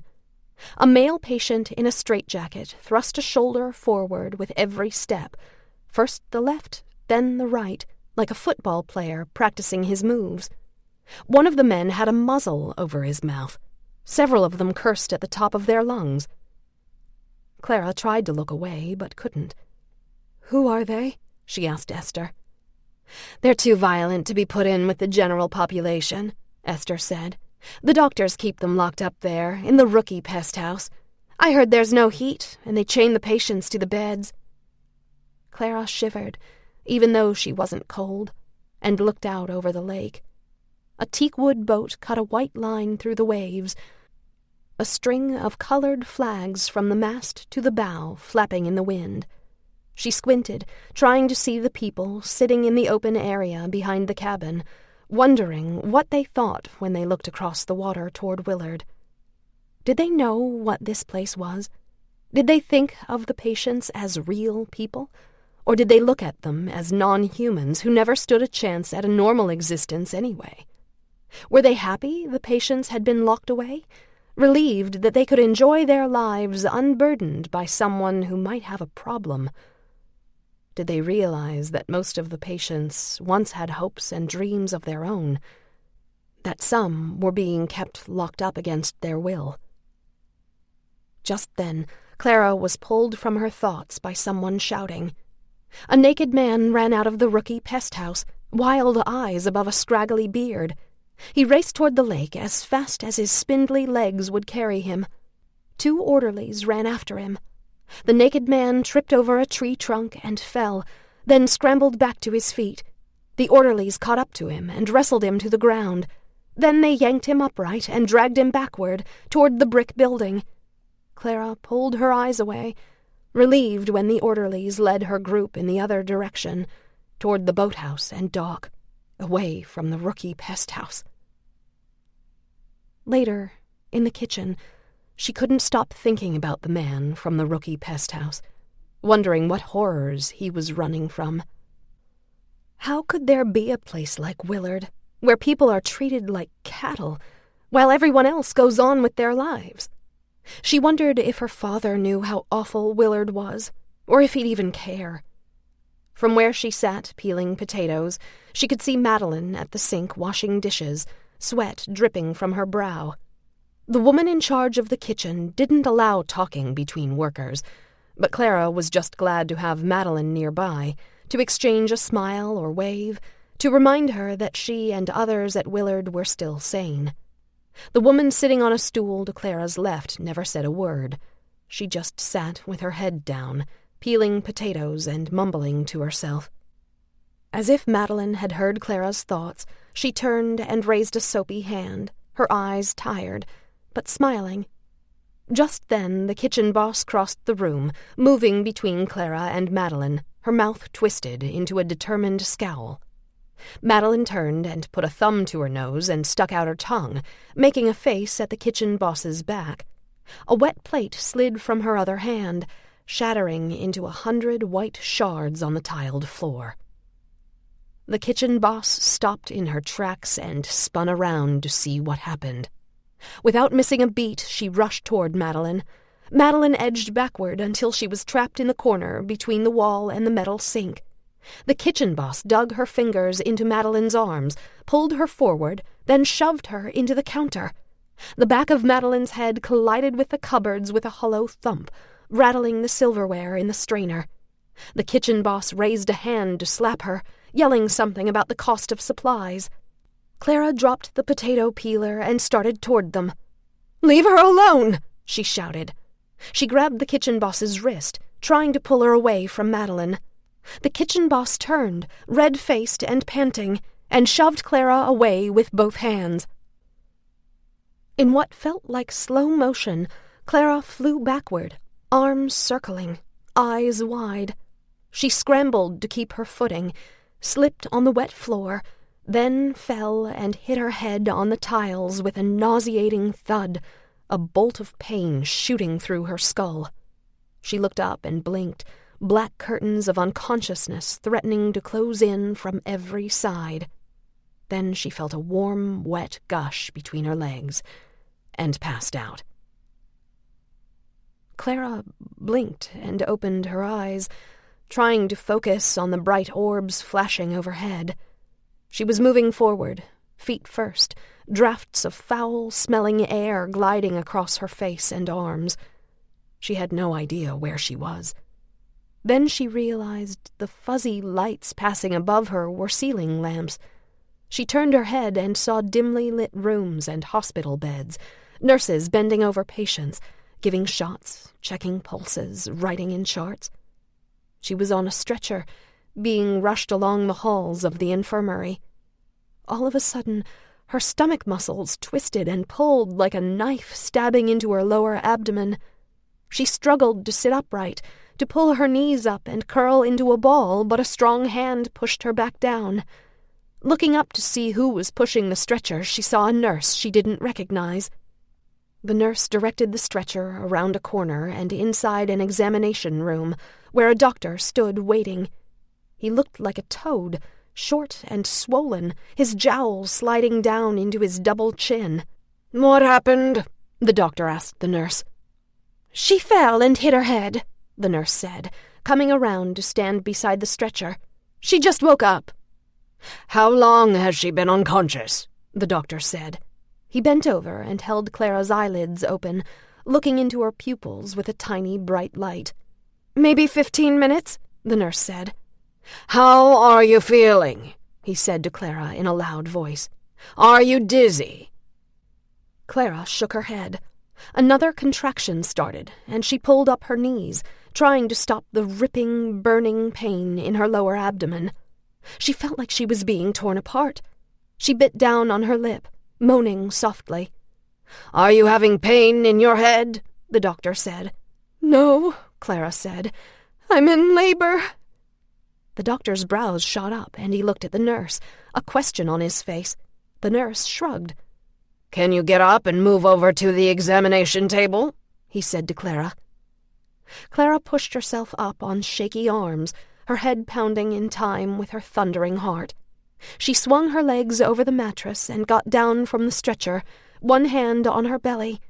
Warm liquid ran down the inside of her leg, wetting her leather shoes. The doctor went over to the sink to wash his hands. "She'll need to remove her bloomers," he said to the nurse. Clara slipped off her shoes without untying them, the pain in her belly making it impossible to stand up straight. The nurse came over and started lifting Clara's dress, reaching for her underwear. Clara pushed the nurse's hands away and pulled her underwear off herself, trying to step out of them without falling. She climbed onto the examining table, struggling to take slow, deep breaths. The doctor pulled the foot stirrups out and motioned for Clara to lie back. She did as she was told, her head coming to rest on a small, lumpy pillow. The doctor guided her feet into the stirrups, and she closed her eyes, trying to picture Bruno's face, his dark hair and white smile. When the doctor's hands touched her, she jumped and turned her head, staring at her reflection in the glass of a white cabinet filled with tongue depressors, cotton balls, and shiny, sharp-looking instruments. When the exam was over, the doctor patted her knee and told her to sit up. "This poor girl is about to have a baby," he said to the nurse. Let's get her into a room." The nurse glanced at Clara, her lips pressed together, then picked up a clipboard and handed it to the doctor. "Who is her physician?" the doctor asked, scribbling something on the chart. "Dr. Roach," the nurse said. "Should I get a wheelchair?" "Yes," the doctor said, "and be quick about it." The nurse left the room, and the doctor addressed Clara. "Do you know who the father is?" Clara nodded, unsure that she could answer. The contractions were getting closer and closer together. "My boyfriend, Bruno," she said, gasping. "And where is Bruno now?" "I don't know," Clara managed. "Is he a patient here?" the doctor said. Clara shook her head, beads of sweat forming on her forehead and upper lip. The nurse came back into the room with a wheelchair and retrieved a hospital gown from a cupboard. Clara climbed down from the table and sat in the wheelchair, doubling over in the seat. Her insides felt like they were coming out and would soon be a bloody pile in her lap. Suddenly, the urge to stand up overwhelmed her, and she tried pushing herself out of the chair. "Sit down," the nurse said, shoving her back into the seat.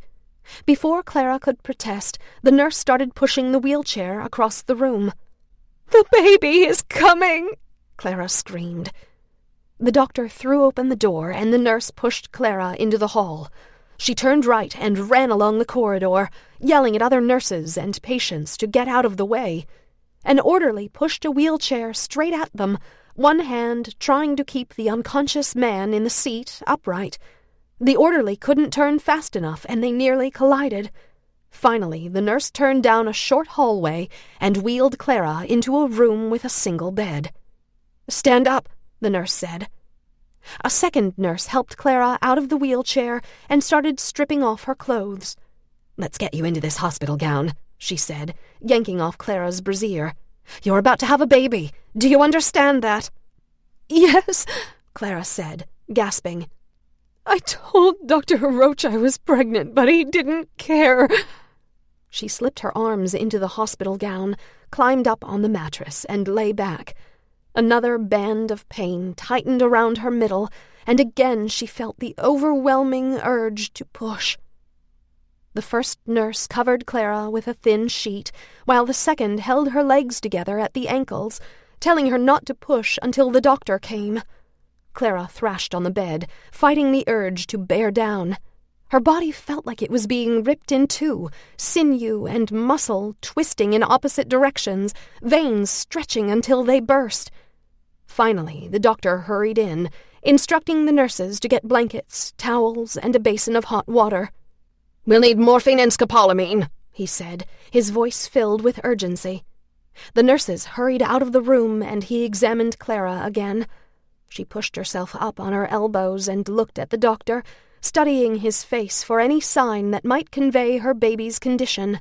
Her roaring heart clogged her throat. If her estimates were right, the baby was 2 weeks early, and now, because of the sudden onset of labor, she was terrified that along with everything else, her daughter was coming too soon and wouldn't survive. Then, as suddenly as it had started, the powerful contraction eased. Clara collapsed back on the pillows, panting. "Is something wrong?" she said. "Just lie as still as you can now," the doctor said. "I'll take care of you." The nurses rushed back into the room, their arms laden with towels, a basin, a doctor's bag, and a pitcher of steaming water. Clara's stomach tightened again, and another contraction started, every muscle feeling squeezed inside a giant vice. She took a deep breath, put her hands on her knees, and bore down. The baby was crowning. She could feel its wide, damp head forcing its way out of her body and into the world. Clara started to hyperventilate, her breath coming in quick, shallow gasps. A rush of fluid gushed between her legs. The sting of a needle in her skin made her jump. She turned to see a nurse burying a syringe in her upper arm, her mouth pressed into a thin, hard line. Clara tried to sit up again, but her strength was gone. She looked down at the doctor, his determined scowl, the last thing she saw. before the world went dark. Chapter 11. Izzy. Willard. In the back seat of Peg and Harry's Mitsubishi, Izzy picked at the edges of her nails, watching the buildings of Willard State roll past the car windows. The sun was shining in a September blue sky filled with anvil-shaped thunderheads, hinting at a possible storm. Out the left side of the vehicle, Seneca Lake shimmered in the distance, shallow waves rippling toward the opposite shore. Treetops swayed in the gentle breeze, and seagulls congregated on the sagging, shingled roof of Willard's boathouse. And yet, the buildings and grounds of Willard looked dead and still. Not a blade of grass moved, not one vine or leaf of ivy stirred. Not one bird flew past the roofs or landed on the chimneys. Against the red brick walls, the ward windows looked burned out and black, as if there had been a fire inside, or it was impossible for sunlight to penetrate the darkness within. Izzy couldn't believe she was back at the old asylum again, to go inside the abandoned hospital and look at old medical records.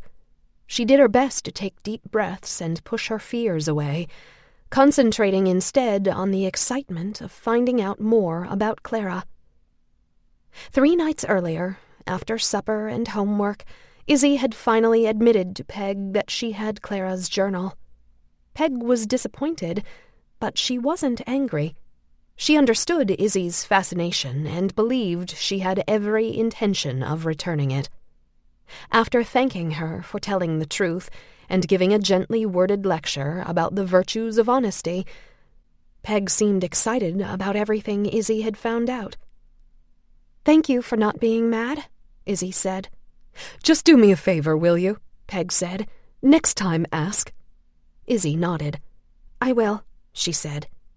"And since you're so into this project," Peg said, "would you like to go to Willard with us on Saturday? I still can't believe it, but the state has given us permission to search the medical records." "Will you be looking at Clara's file?" Izzy said. "Sorry," Peg said, shaking her head. "But it was pretty simple to piece her life together from the things we found in her trunk. She isn't one of the patients we chose to find out more about, and like you said, her journal explains a lot. But if you want to come with us, you can try to find her records. We are only allowed a few hours inside the hospital, so it will have to be quick." Now, the closer they got to the abandoned structure, the faster Izzy's heart raced. Harry pulled up a narrow road and parked the car near a 4-story brick building. He shut off the engine and got out. Izzy climbed out of the back seat, watching 2 cars pull up and park beside them. Peg and Harry went around to the back of the Mitsubishi and opened the trunk. 2 museum workers got out of the first vehicle, while the second car parked on the other side. Izzy couldn't see who was in the front seat, but she knew the second car belonged to Ethan's father, because Peg had told her the photographer was coming. The door opened and Peter hoisted himself out, the car roof springing up, the frame squeaking. Izzy held her breath, waiting to see if Ethan would be with him. Peter went around the vehicle and opened the trunk. No one else got out of the car. In a way, Izzy was relieved. Instead of worrying about trying to avoid Ethan, she would be free to concentrate on looking for Clara's file. It had been 4 days since the scene in psychology class, and Izzy hadn't heard a word from him. When she passed him and Shannon in the halls, they ignored her. None of the other kids brought up Izzy's mother or made fun of her. Suddenly, it was like she was invisible. The only one who talked to her was Alex. For reasons Izzy couldn't put her finger on, Shannon's indifference felt like the calm before the storm. Even Alex thought it was weird. Izzy went around to the trunk of the car and was surprised to find Peg and Harry putting hospital scrubs on over their clothes. Peg handed Izzy a flashlight and a set of green scrubs. "What is all this?" Izzy said. "This old hospital is contaminated with asbestos and lead paint," Harry said. "It's important for us to wear protection." Izzy looked over at the other vehicles and saw the museum workers also pulling on protective gear. Peter lumbered toward Peg and Harry's car with a wide grin on his face, his photography equipment slung over one shoulder, the wide strap of what looked like a giant flashlight over the other. Peg and Harry slipped paper masks around their necks and started toward the building, Harry carrying a flashlight and duffel bag, Peg carrying a canvas tote over one shoulder. Izzy and everyone else followed. When they reached a set of chained and padlocked double doors that had been boarded up from the inside, Peg gave each person a pair of protective paper booties to put over their shoes. "Don't you have something to put over your clothes?" Harry said to Peter. Peter waved a dismissive hand in the air. "I'll be fine," he said. "Well, you should at least wear these," Peg said, holding out a mask and a pair of booties. Peter took the mask and put it on. He leaned over to try putting the booties over his massive shoes, but they were too small. He smiled and put them on his ears instead. Everyone laughed. "No Ethan today," Peg said to him. He shook his head. "Basketball practice," he said. Then he smiled at Izzy. "He told me to say hi, and he's sorry he's missing this." Izzy felt blood rise in her cheeks. She bent over and pulled the paper booties on over her sneakers, wondering why Ethan would bother saying hello.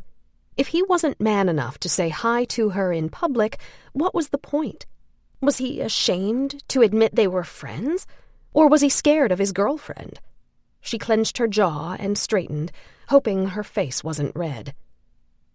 Harry pulled a set of keys out of his pocket, unlocked the padlock, and pulled the chain out from around the brass door handles.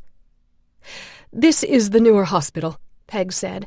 "At first, Chapin Hall housed the medical wards, the operating rooms, and the morgue. Eventually, they moved the patients with infectious diseases into an old farmhouse and built this, the main hospital." Harry pulled the door open, a sudden swirl of stale air sending a slip of curling paper across the cracked threshold. A slanted rectangle of sunlight reached across the shadowy floor, illuminating layers of dirt and dried mold. Everybody pulled their masks over their faces and filed inside. Weak daylight filtered in through open hallway doors, crisscrossing the long, dark passageway. Harry flicked on his flashlight and looked around. Yellowed papers, pieces of drywall, paint peelings, plastic bottles, and trash littered the floor tiles. A wheeled chair sat against one peeling wall, and a broken metal cart sat tipped over in the middle of the hall.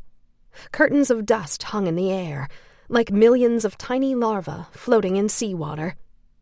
"Think we'll have enough light to see what we're doing?" Peg said, her voice muffled by the paper mask. "Yeah," Harry said. "Peter brought a battery-powered construction light, and there should be some light coming in through the windows. It will be fine. They said the records room is down the hall to the left." Izzy followed the group down the hallway and shined her flashlight through open doors, plaster and dried paint crunching beneath her sneakers. In a room to her right, a row of sinks lined a mold-covered wall, their porcelain basins filled with broken drywall and dust, rivulets of rust running from scale-covered faucets.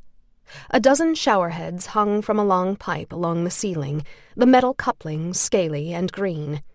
The next room was stuffed with wheelchairs, except instead of canvas or plastic, the seats were toilet seats without lids. One room was empty, except for a single filthy mattress and a wide chunk of moldy plaster hanging from the ceiling. The sounds of dripping water echoed from somewhere down the hall. Finally, they came to a closed door with a sign that read Records. Harry tried 3 keys before he found the right one. He opened the door, and everyone followed him inside. 2 tall windows on the far wall let in just enough light so they could see. Dust hung in the sluggish air, illuminated by shafts of weak sun. Peg put a hand over her chest and looked around with wide eyes. The space was filled with an assortment of different-sized tables, filing cabinets, cupboards, and shelves, everything filled and piled high with folders and papers and boxes.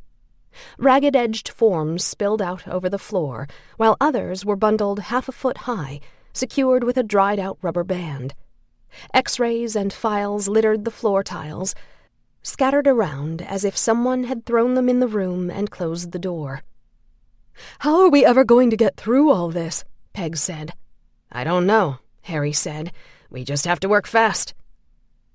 Peter set up the battery-powered construction light in one corner, illuminating the center of the room.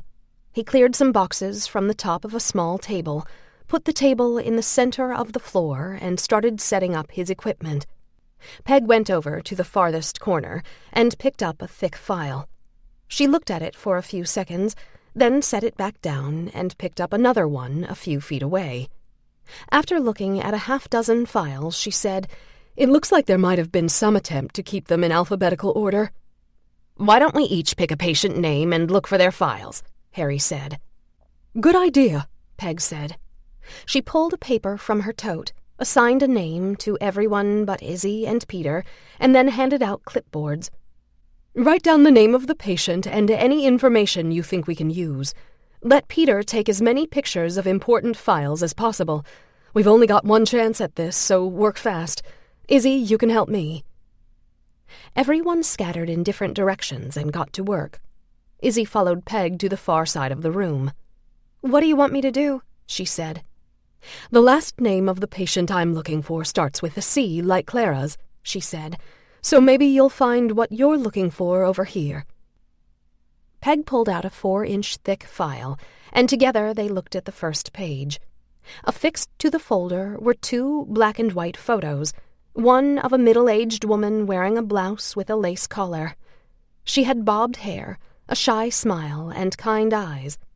On the wall behind her head were 5 digits, black numbers on a white strip.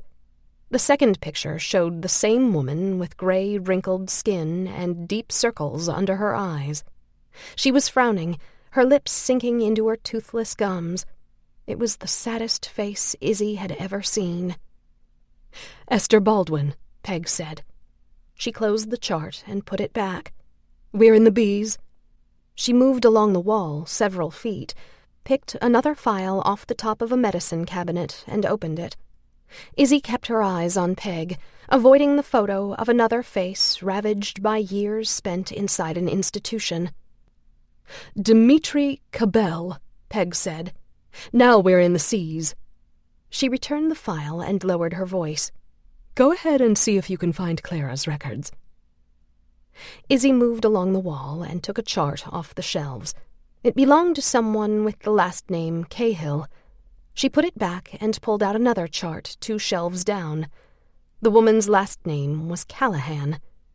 Izzy took out another file, then another, clenching her jaw at every broken glance and toothless face. It was unthinkable that so many people had been put away, some for the rest of their lives. She wondered how many were like Clara, normal one minute, locked up the next. What would have happened if the patients had been asked what had happened to them instead of what was wrong with them? Most of the files were inches thick, spanning years of institutionalization. Something cold and hard writhed in Izzy's stomach. She started to wonder why she was putting herself through this, trying to find out more about a woman who was dead and gone. Someone who had never gotten a chance to live the normal life she deserved. Izzy had enough problems of her own. Why was she digging around in someone else's mess? One of the museum workers took a file to the center of the room, where Peter was snapping pictures of charts and x-rays and papers filled with medical text. Izzy watched for a second, then slid a thick file from beneath a thinner one. She opened the cover and nearly dropped it. Clara looked back at her with frightened eyes, her mouth in a thin, hard line, as if she was trying not to cry. Written beneath her name in bold cursive were the words "paranoid delusion with hallucinations." Izzy swallowed, her eyes growing moist. She sat on a step stool next to the cabinets and pulled out her flashlight, hoping no one was paying attention. She put the thick file in her lap, turned to the first page, and started reading. January 1, 1930. Patient seems in good physical health. She is clean in her habits and has settled quietly into the ward. She is rather withdrawn and seems to be at a complete loss as to why she was brought here. Dr. Thorne has warned that patient does not believe she is mentally ill. She may be hallucinating and delusional. She is fairly cooperative and eats and sleeps well. January 2, 1930. Upon examination, no physical cause for patient's maladies. Temperature and pulse normal. Thoracic and skeletal examinations revealed nothing abnormal. She is under the delusion that she is with child, but no signs of pregnancy could be found. She is rather thin. Patient's delusion could be in part due to the growing hallucinogenic manifestations of her illness. Izzy gasped. Clara thought she was pregnant? Why hadn't she mentioned it in the journal? Could she have been so desperate to escape that she'd started imagining things? Was being torn away from Bruno just too much? Izzy skimmed over the next few pages, reading as fast as possible. March 5, 1930. Patient attempted escape. She is definitely paranoid in her thinking and continues to express delusions about her commitment and detention here. She was hostile during the interview. Confined to isolation for 6 days in an attempt to adjust paranoia. May 31, 1930. Patient continues to be paranoid and delusional. As her father, Henry Cartwright, stated in his letter, she continues to believe she is in love with a man named Bruno. Her father has assured me this man does not exist. Any attempt to force patient to face reality has failed. June 1, 1930. Patient caused disturbance while working in the kitchen. She was knocked unconscious and later presented with severe stomach pains. Head trauma was not life-threatening. Several hours later, patient gave birth to a healthy, albeit underweight, female infant. Father unknown. Izzy's heart thumped like a boulder in her chest. She could hardly believe what she was reading.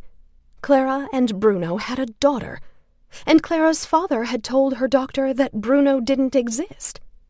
Izzy couldn't imagine a father sending his daughter to an insane asylum because she was in love with someone he didn't approve of. Her mind raced, wondering what had happened to the baby. Was the newborn even strong enough to survive? Were children kept at Willard? She pictured 2 markers in the Willard cemetery, mother and daughter side by side for eternity, never having the chance to live a normal life. Her eyes flooded. She tried to think of another alternative, but nothing came to her. Izzy flipped through the pages, looking for something that would tell her more. There were more entries about delusions and paranoia and hallucinations. Eventually, the entries got further and further apart, mainly chronicling Clara's physical health and how she was getting along with the other patients. There were chart entries in a dozen different scripts, medication logs, lists of initials to signify doses given. Izzy flipped to the last pages, looking for a post-mortem report or a certificate of death. There were none to be found. She wondered if Bruno had any idea where Clara was all those years. Did he know he had a daughter? Did he forget about Clara and move on? Then Izzy remembered the envelopes in Clara's trunk, dozens of letters to Bruno that were never mailed. She closed the chart and looked at Clara's picture. I'll find out what happened to your daughter, Izzy thought. And if by some miracle she's alive, I'll give her your journal and the pictures of you and Bruno.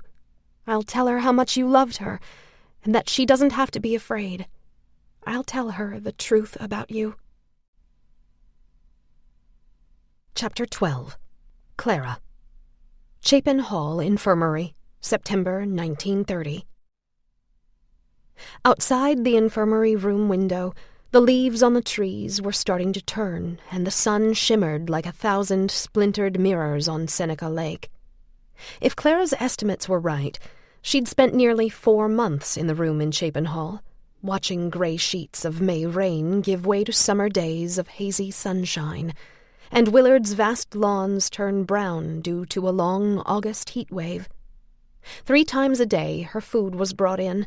Twice a day her chamber pot was emptied, and once a week a nurse accompanied her to the water closet so she could bathe.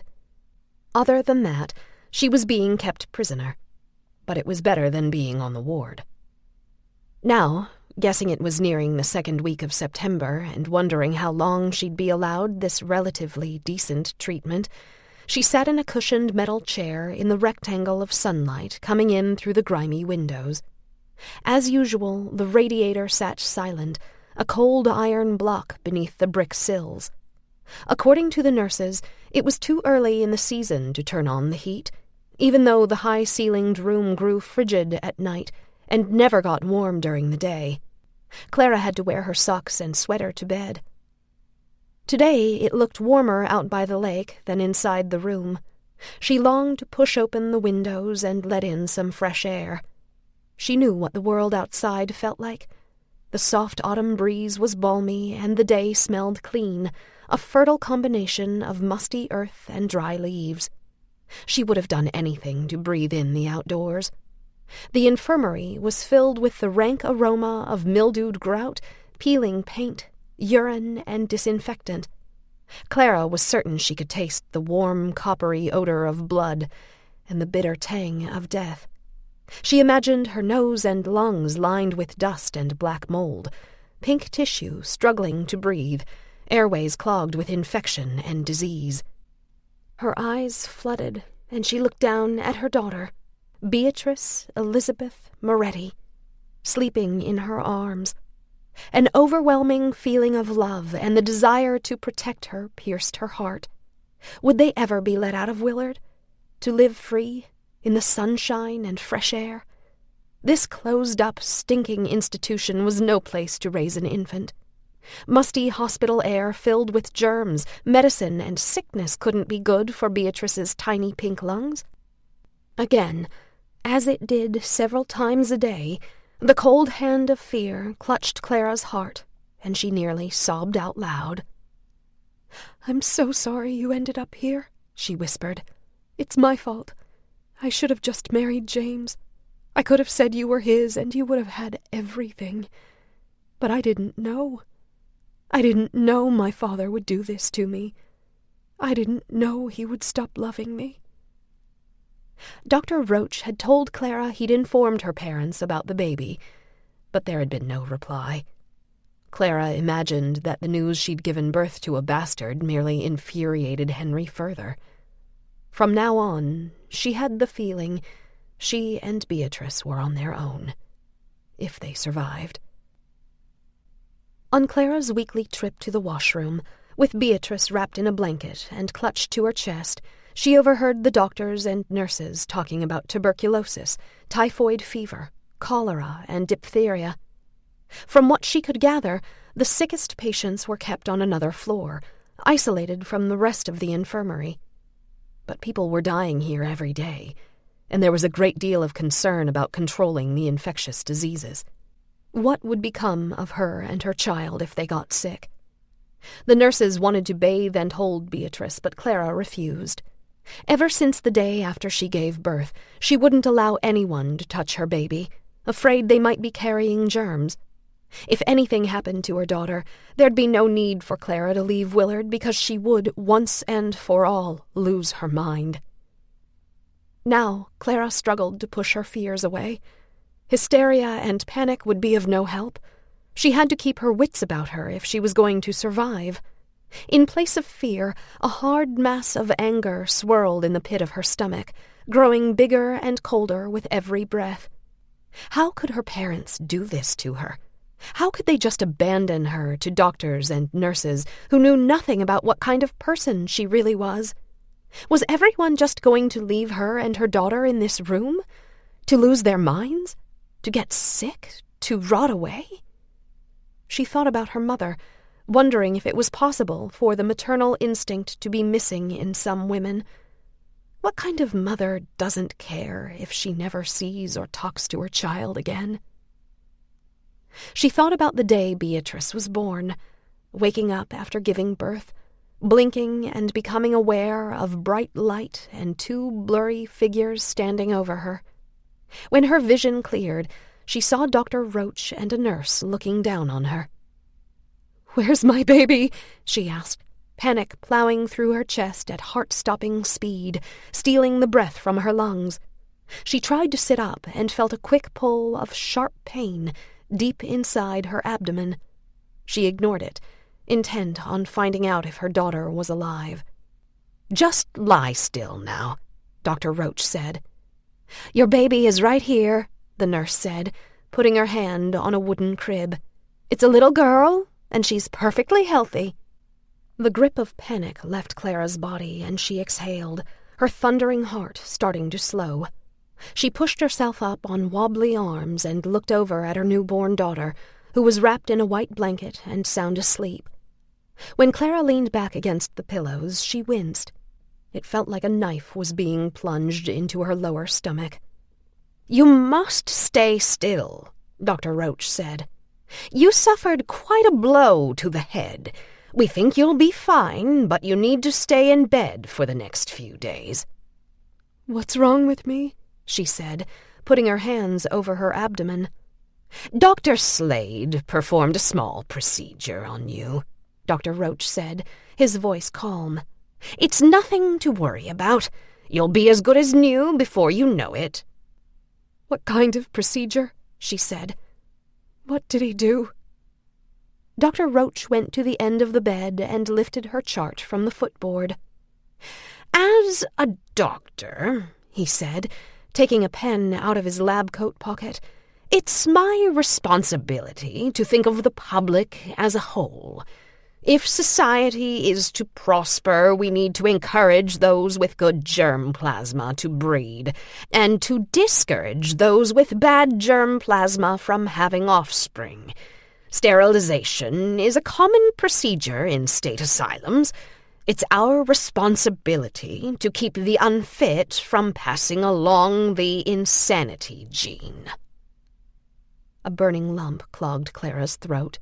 She thought of Bruno, how his eyes had sparkled when they talked about getting married and having children, how he wanted 2 boys and 2 girls. "How dare you!" she cried.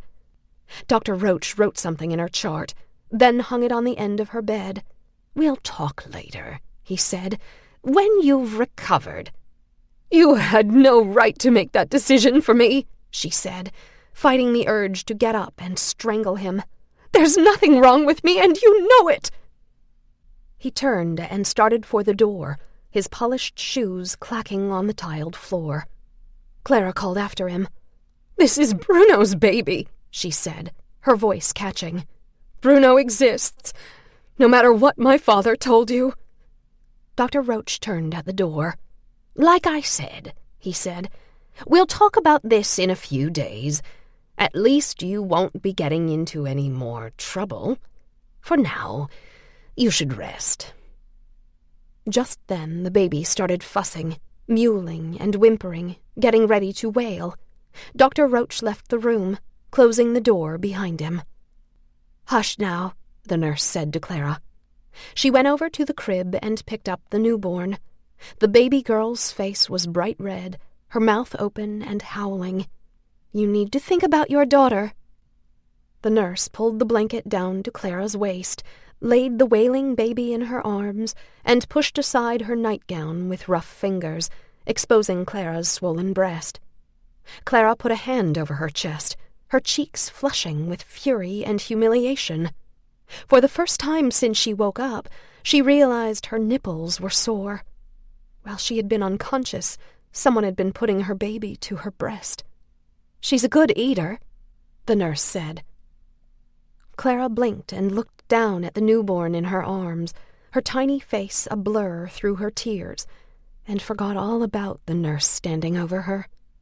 Her daughter's cheeks were pink and soft, like the underbelly of a lamb, her eyelashes long and dark, sweeping from her lids just like Bruno's.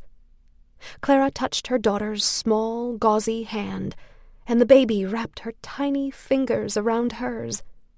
The infant whimpered and shuddered, her soft pink mouth searching for Clara's nipple. Once she found it and latched on, she quieted and closed her puffy eyes. Like the ebb and flow of the tide, Clara's head and stomach ached in powerful waves, cresting and ebbing in perfect rhythm with the pull and swallow on her breast. She kissed her daughter's forehead and hung her head, shoulders convulsing, as overwhelming love and sorrow threatened to burst her heart. Now, sitting in the warm shaft of sunlight coming in through the infirmary room window, Clara pressed her fingers into the thin, hard line on her lower abdomen, and a hollow wave of grief washed through her. The stitches had been taken out months ago, but the spot was still tender, her fury over what the doctors had done without her consent raw and bleeding. She ran her fingertips along Beatrice's soft cheek, trying to ignore the shadows of bars lining her pale skin. Clara thought of her own mother, holding Clara as an infant, and wondered if Ruth had felt the same overwhelming love toward her small, defenseless daughter. She wondered how a woman could give birth to a baby, and then, once the baby was grown, not care if they ever spoke again. She wondered how a mother could be indifferent to the fact that her daughter had been locked away, abused and drugged and sterilized. How could a mother not want to find out if her child was cold or hungry or afraid? It was incomprehensible. Every day, Clara fell in love with Beatrice more and more, her heart bursting with such fierce affection it was almost painful. She couldn't imagine feeling any different. During the long, lonely months inside the dim hospital room, Beatrice had lain beside Clara on the bed, looking up at her with curious eyes as Clara told her about the sparrows and robins perched on the branches outside. Beatrice listened intently, cooing or quiet in the appropriate places, while Clara made up stories about castles and princes and told her about the lake and the grass and trees. Beatrice's chocolate eyes widened as if she understood every word when Clara described Bruno, the first time they met, and what a wonderful father he would be if they were ever released. To Clara's surprise, and for reasons she didn't understand, Dr. Roach had grown more attentive than ever. He came to Clara's room for weekly sessions, taking time at the end of every visit to ask how the baby was doing and if she seemed healthy and strong. At their last session, Clara had stiffened when Dr. Roach reached into the crib and pulled the edge of the blanket back, as if he wanted to get a better look. Clara picked up her daughter and moved toward the window. "Please stay away from her," Clara said. "I don't want anyone touching her." "But I'm her doctor," Dr. Roach said. "There's no need to worry. I only want what's best." "She doesn't need a doctor," Clara said. "And if you really want what's best, you'll let us out of this place." "I can't, in good conscience, release either of you," he said. "You're not well, Clara, and until I determine otherwise—" "You'll what?" Clara interrupted. "Keep us locked in this room forever?" "No," he said. "I'm waiting to hear from your father, and then I'll—" Clara's breath caught in her throat. "My father," she said. "I thought you hadn't heard from him since you told him about the baby. Did you tell him I wouldn't ask for a penny? That all I want is my freedom?" Dr. Roach shook his head, his lips pressing together. "No, no," he said, waving a dismissive hand in the air. "I haven't heard anything." "There's something you're not telling me," she said. "What is it?" "Your father might need more time to process the fact that he has a grandchild," he said. "I'm sure it came as quite a shock, especially considering we don't know who the father is." "Bruno is Beatrice's father," she said, her eyes burning. "Just ask my father." "I did," Dr. Roach said, heading for the door. "And his answer will determine what happens next. If he answers at all." Every night since, Clara prayed her father would tell Dr. Roach the truth. What reason would he have for wanting her to stay at Willard any longer? Marrying James Gallagher was out of the question now. All her father had to do was tell Dr. Roach that Bruno was real, and she would be free. Was that asking too much? Now she buried her nose in Beatrice's thick hair, the same chestnut brown and wavy texture as Bruno's, and breathed in her innocent baby smell, willing them both to be strong. Beatrice had been unusually fussy over the last few days, and Clara wondered if it was because she needed to start on solid foods. Growing up, Clara hadn't spent any time around babies, and Ruth certainly hadn't passed down any maternal wisdom. But Clara knew that at some point breast milk wouldn't be enough. Clara asked the nurses what they thought, but they just shrugged or said they would look into getting something suitable. To her surprise, her meals in the infirmary were comparable to the provisions at the Long Island home: eggs and toast for breakfast, ham and cheese sandwiches with fruit for lunch, and either chicken or pork with a roll and a side of beans, corn, or peas for dinner. When she mentioned it to one of the nurses, she was even more surprised to hear that Dr. Roach had ordered the meals so she would have enough milk to nourish the baby. But despite her balanced diet, her breast milk was getting thin. There wasn't enough to keep a growing baby satisfied. Shortly after Clara gave birth, the nurses had managed to come up with cloth diapers and 3 infant nightgowns. The nightgowns had been mended and were thin at the elbows, but they were better than the hospital gowns Clara had been using to swaddle Beatrice. Because of that early kindness, Clara held out hope that the nurses would find suitable foods for a growing baby: rice cereal or strained fruits, or at the very least cow's milk. Just then, she heard the key in the infirmary room door. She stood and turned, holding Beatrice in her arms, wondering who would be coming to her room at this hour. It was too early for lunch to be delivered, and she didn't have another appointment with Dr. Roach until the end of the week. Could it be that her father had finally answered Dr. Roach's letter? Clara held her breath, watching the door swing open. A nurse entered and stepped aside, holding the edge of the door.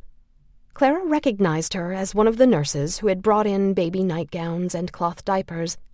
She had smiled and cooed at Beatrice, telling Clara she had a beautiful baby. Now the nurse kept her eyes on the floor, as if avoiding Clara's gaze. Dr. Slade and a woman in civilian clothing walked into the room, their faces set. The woman was wearing a long wool coat and a green bucket hat, strands of auburn hair peeking out from beneath the low brim.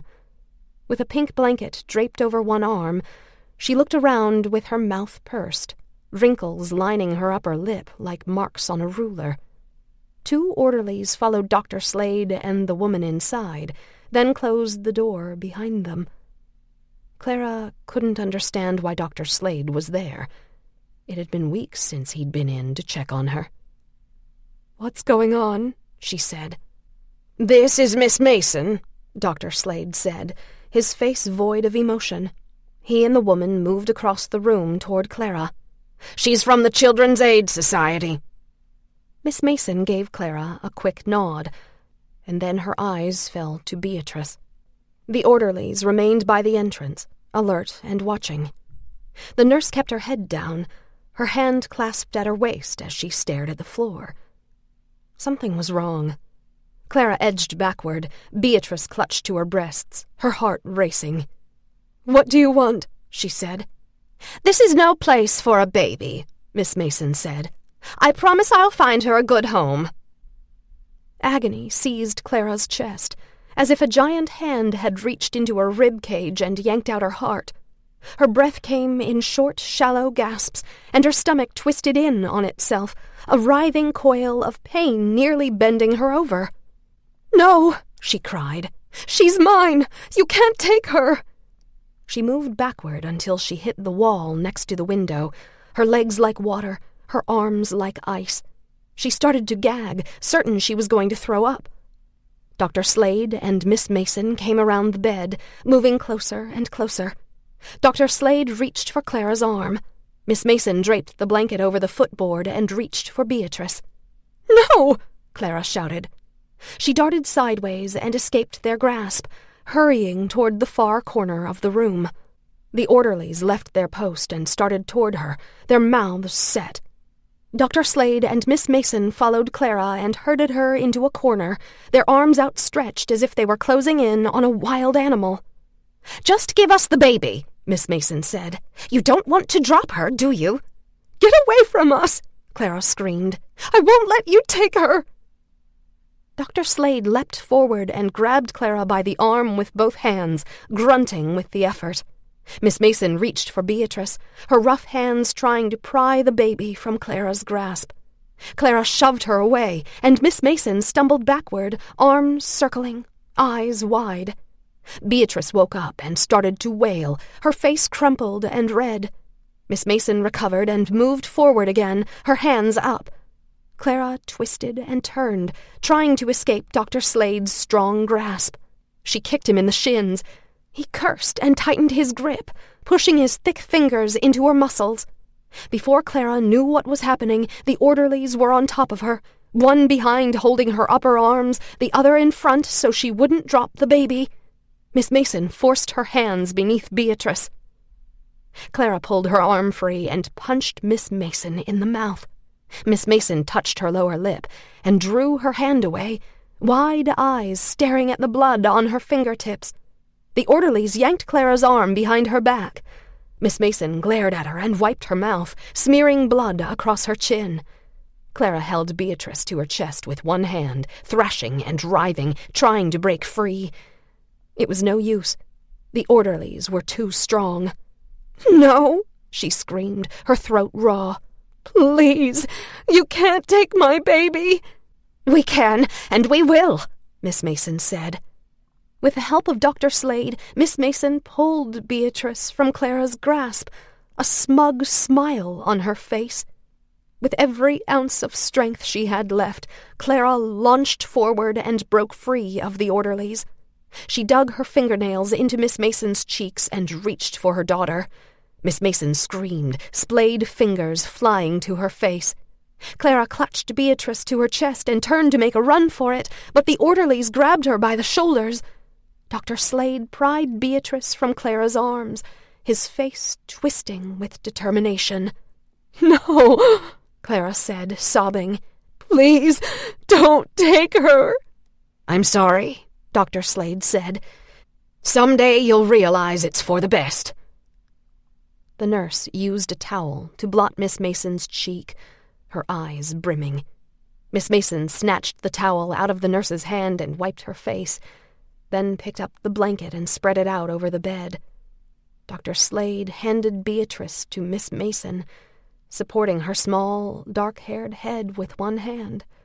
Miss Mason laid Beatrice on the bed, wrapped the blanket around her kicking legs, then lifted her up, cradling the wailing baby in her arms.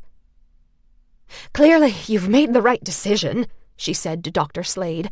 "This woman is not fit to be a mother." Dr. Slade nodded, still trying to catch his breath. "No!"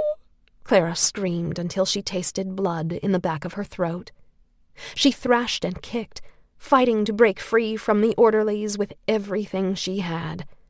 Miss Mason started toward the door, and Clara sagged to the floor, every muscle and bone aching with agony and grief. The orderlies pushed her down all the way, her cheek hitting the cold tiles with a bone-jarring thud. She felt a sting on her arm and turned her head toward the exit. The last thing she saw was Miss Mason walking out the door with her daughter in her arms, the pink blanket hanging down one side of her wool coat. Beatrice was screaming. Clara turned her head on the stiff pillow, the gray light of early morning filtering in through a barred window. She could see a stand of cedar trees, and a man in rubber boots walking along a road with a shovel thrown over his shoulder. Then Clara heard someone scream. She sat up and looked around the room. 6 women sat on filthy metal beds, their legs chained to the footboards. Clara looked down. There was a chain around her ankle.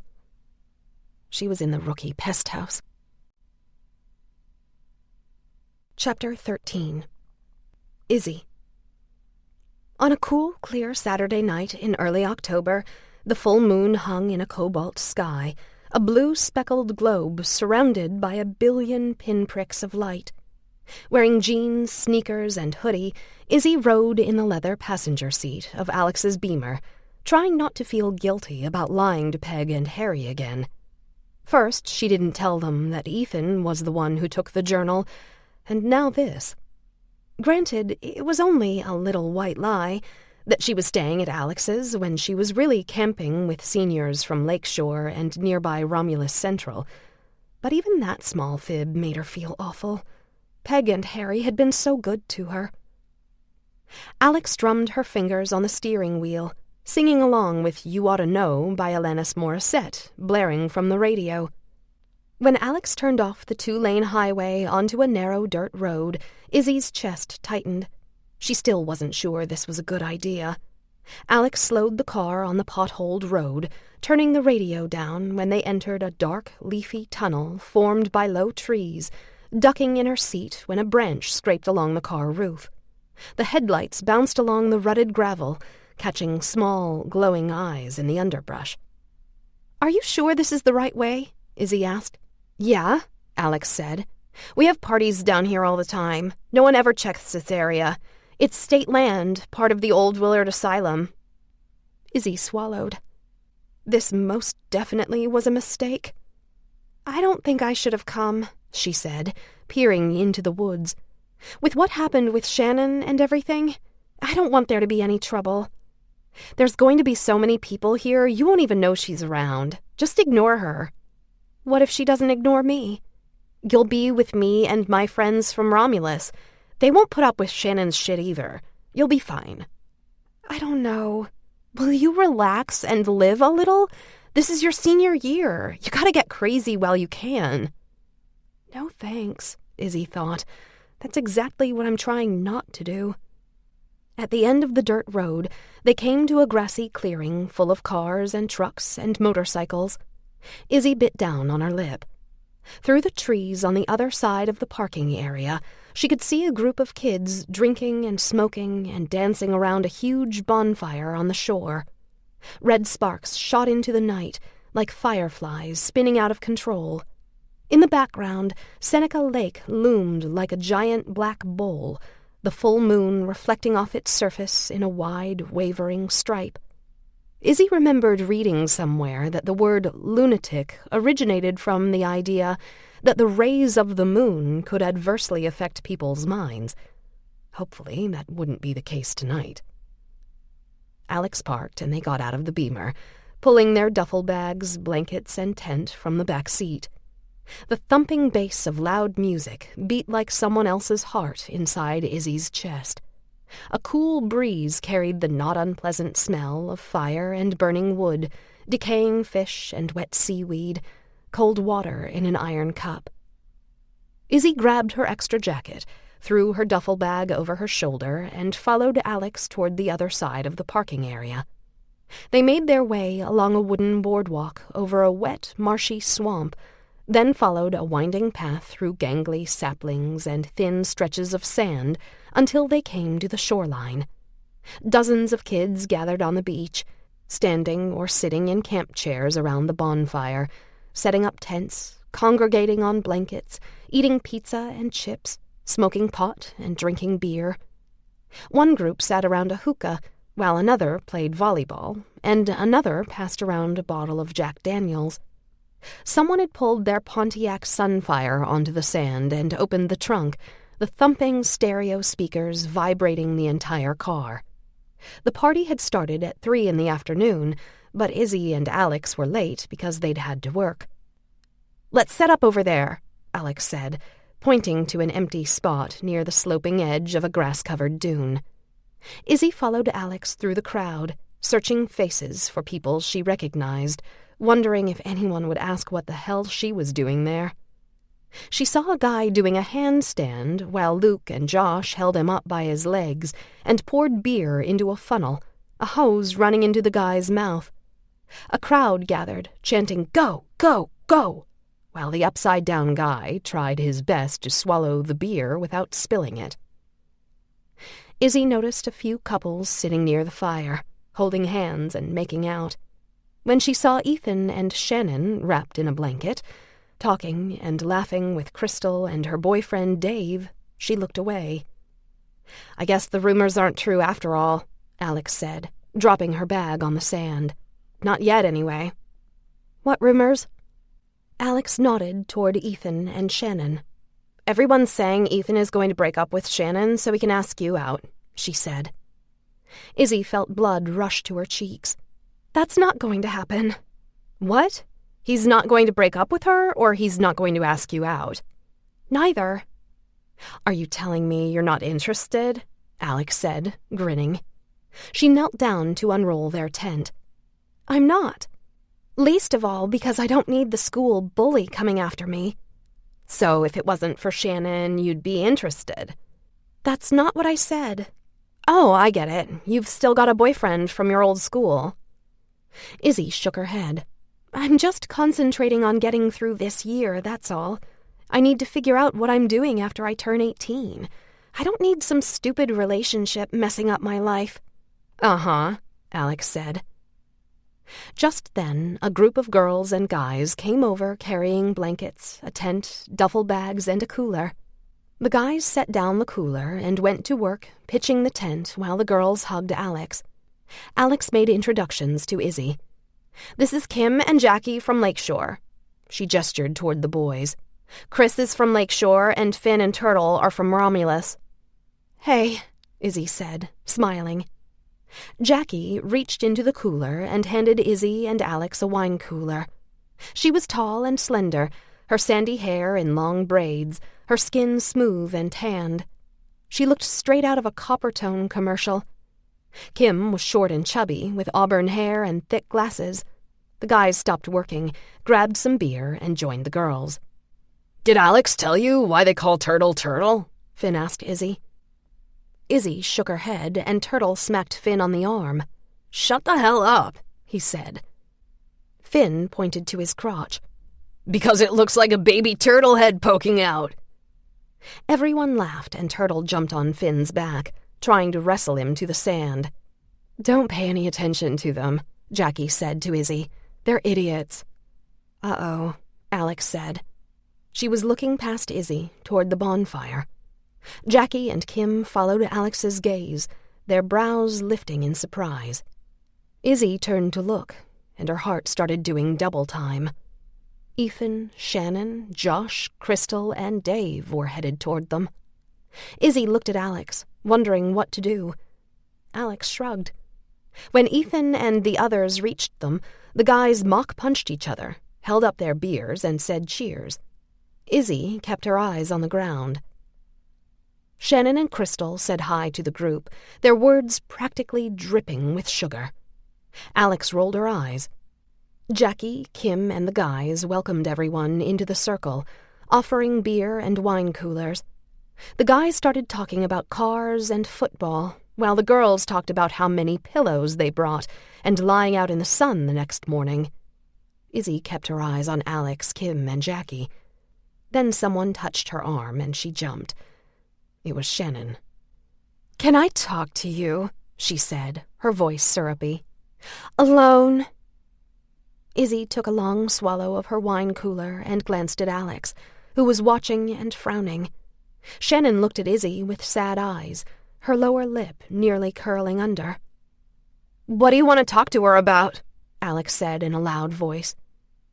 Ethan stopped joking with Finn and Dave and looked over to see what was going on. He moved closer, his face filled with concern. "Everything okay?" he said.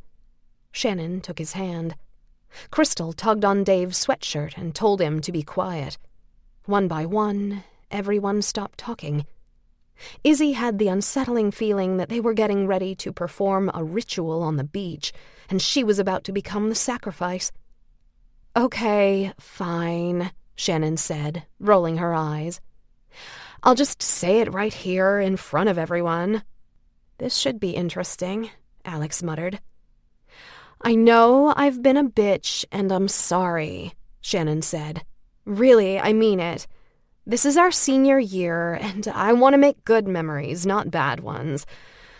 I was going to start by apologizing to Izzy, but I know I need to apologize to you too, Alex." Alex laughed. "You really think it's going to be that easy?" she said. "You've been a lot worse than a bitch to me and to a lot of other people, too." "Why don't you just listen to what she has to say?" Crystal snarled. "I'm listening, aren't I?" Alex said. "It's okay, Crystal," Shannon said. Then, as if suddenly chilled, she rubbed her arms and moved closer to Ethan. Ethan took off his jacket and wrapped it around her. She smiled and kissed him on the cheek, then glanced at Alex and Izzy, her chin trembling. It felt like a show, put on for everyone's benefit. "This is hard for me to say," Shannon said, "but Alex is right. I've been worse than a bitch. I've been a mean, self-centered, horrible person. I've treated people like shit, and I'm sorry. There's no excuse." "So," Alex said, her voice filled with doubt, "after years of being terrorized by you, we're supposed to believe you've suddenly seen the error of your ways? We're supposed to just swallow your shit and say, good cook?" Shannon stared at her, color mounting in her cheeks. "I know it's a lot to ask," she said, "but all these years, hearing what everyone was saying about my father and my mother..." She dropped her eyes. "I know you think my heart is made of stone, but it's not. Hearing people talk about my family hurts. I guess I don't know, I wanted to lash out and hurt people back. I know it was wrong." Izzy heard words coming out of her mouth before she could stop them. "People are going to talk," she said. "There's really nothing you can do about it. Just ignore them." Shannon tilted her head and smiled at Izzy, like a little girl seeing a puppy in a pet shop window. "See," she said, "I knew Izzy would understand. I'm sorry about telling the class your mother is in jail." Izzy winced and glanced at Alex's friends, waiting for their reaction.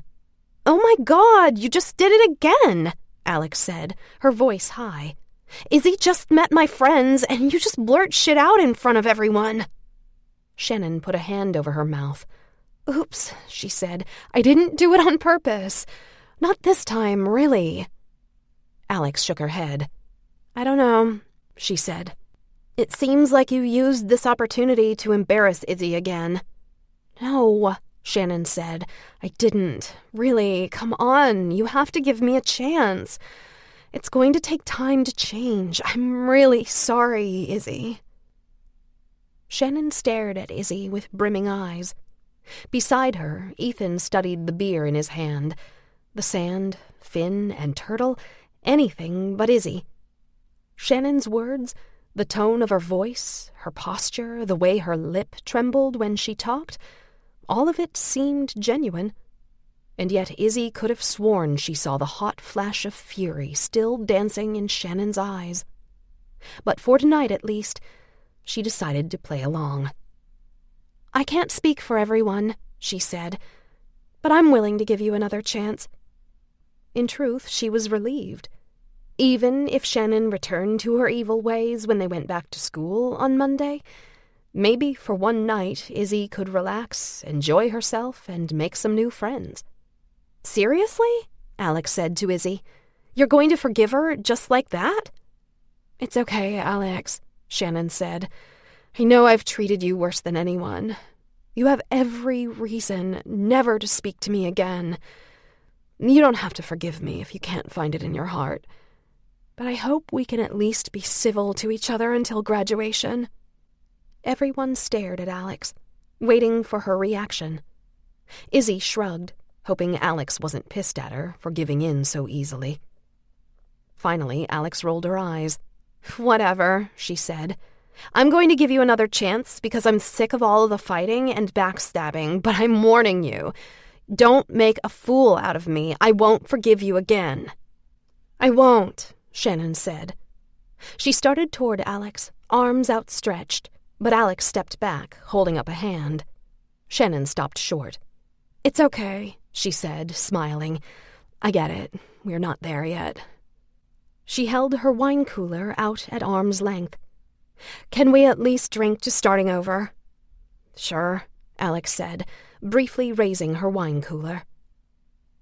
After everyone took a drink, Shannon said, Our tent is over by that stand of birch trees. After you get settled in, why don't you come over? We'll see, Alex said. Shannon looked at Izzy. Will you come hang out for a little while? She said. Izzy shrugged. Sure, she said. Great, Shannon said, smiling. Josh bought firecrackers. We'll wait for you before we light them off. She kissed Ethan and pulled him away, little clouds of sand flicking from the back of her flip-flops as she hurried toward the bonfire. Halfway there, she lifted her drink in the air and shouted, Let's party! Finn and the guys went back to setting up their tents, while Jackie and Kim set up chairs and blankets. Izzy knelt in the sand to help Alex with their tent. What the hell was that all about? She said in a low voice, so the others couldn't hear. I have no idea, Alex said. But you know that old saying, keep your friends close, but keep your enemies closer? You think that's what she's trying to do? Izzy said. Most definitely, Alex said, which means you need to be extra careful. Me? Izzy said. Why? Because that, my naive friend, was the first time she's apologized to anyone ever.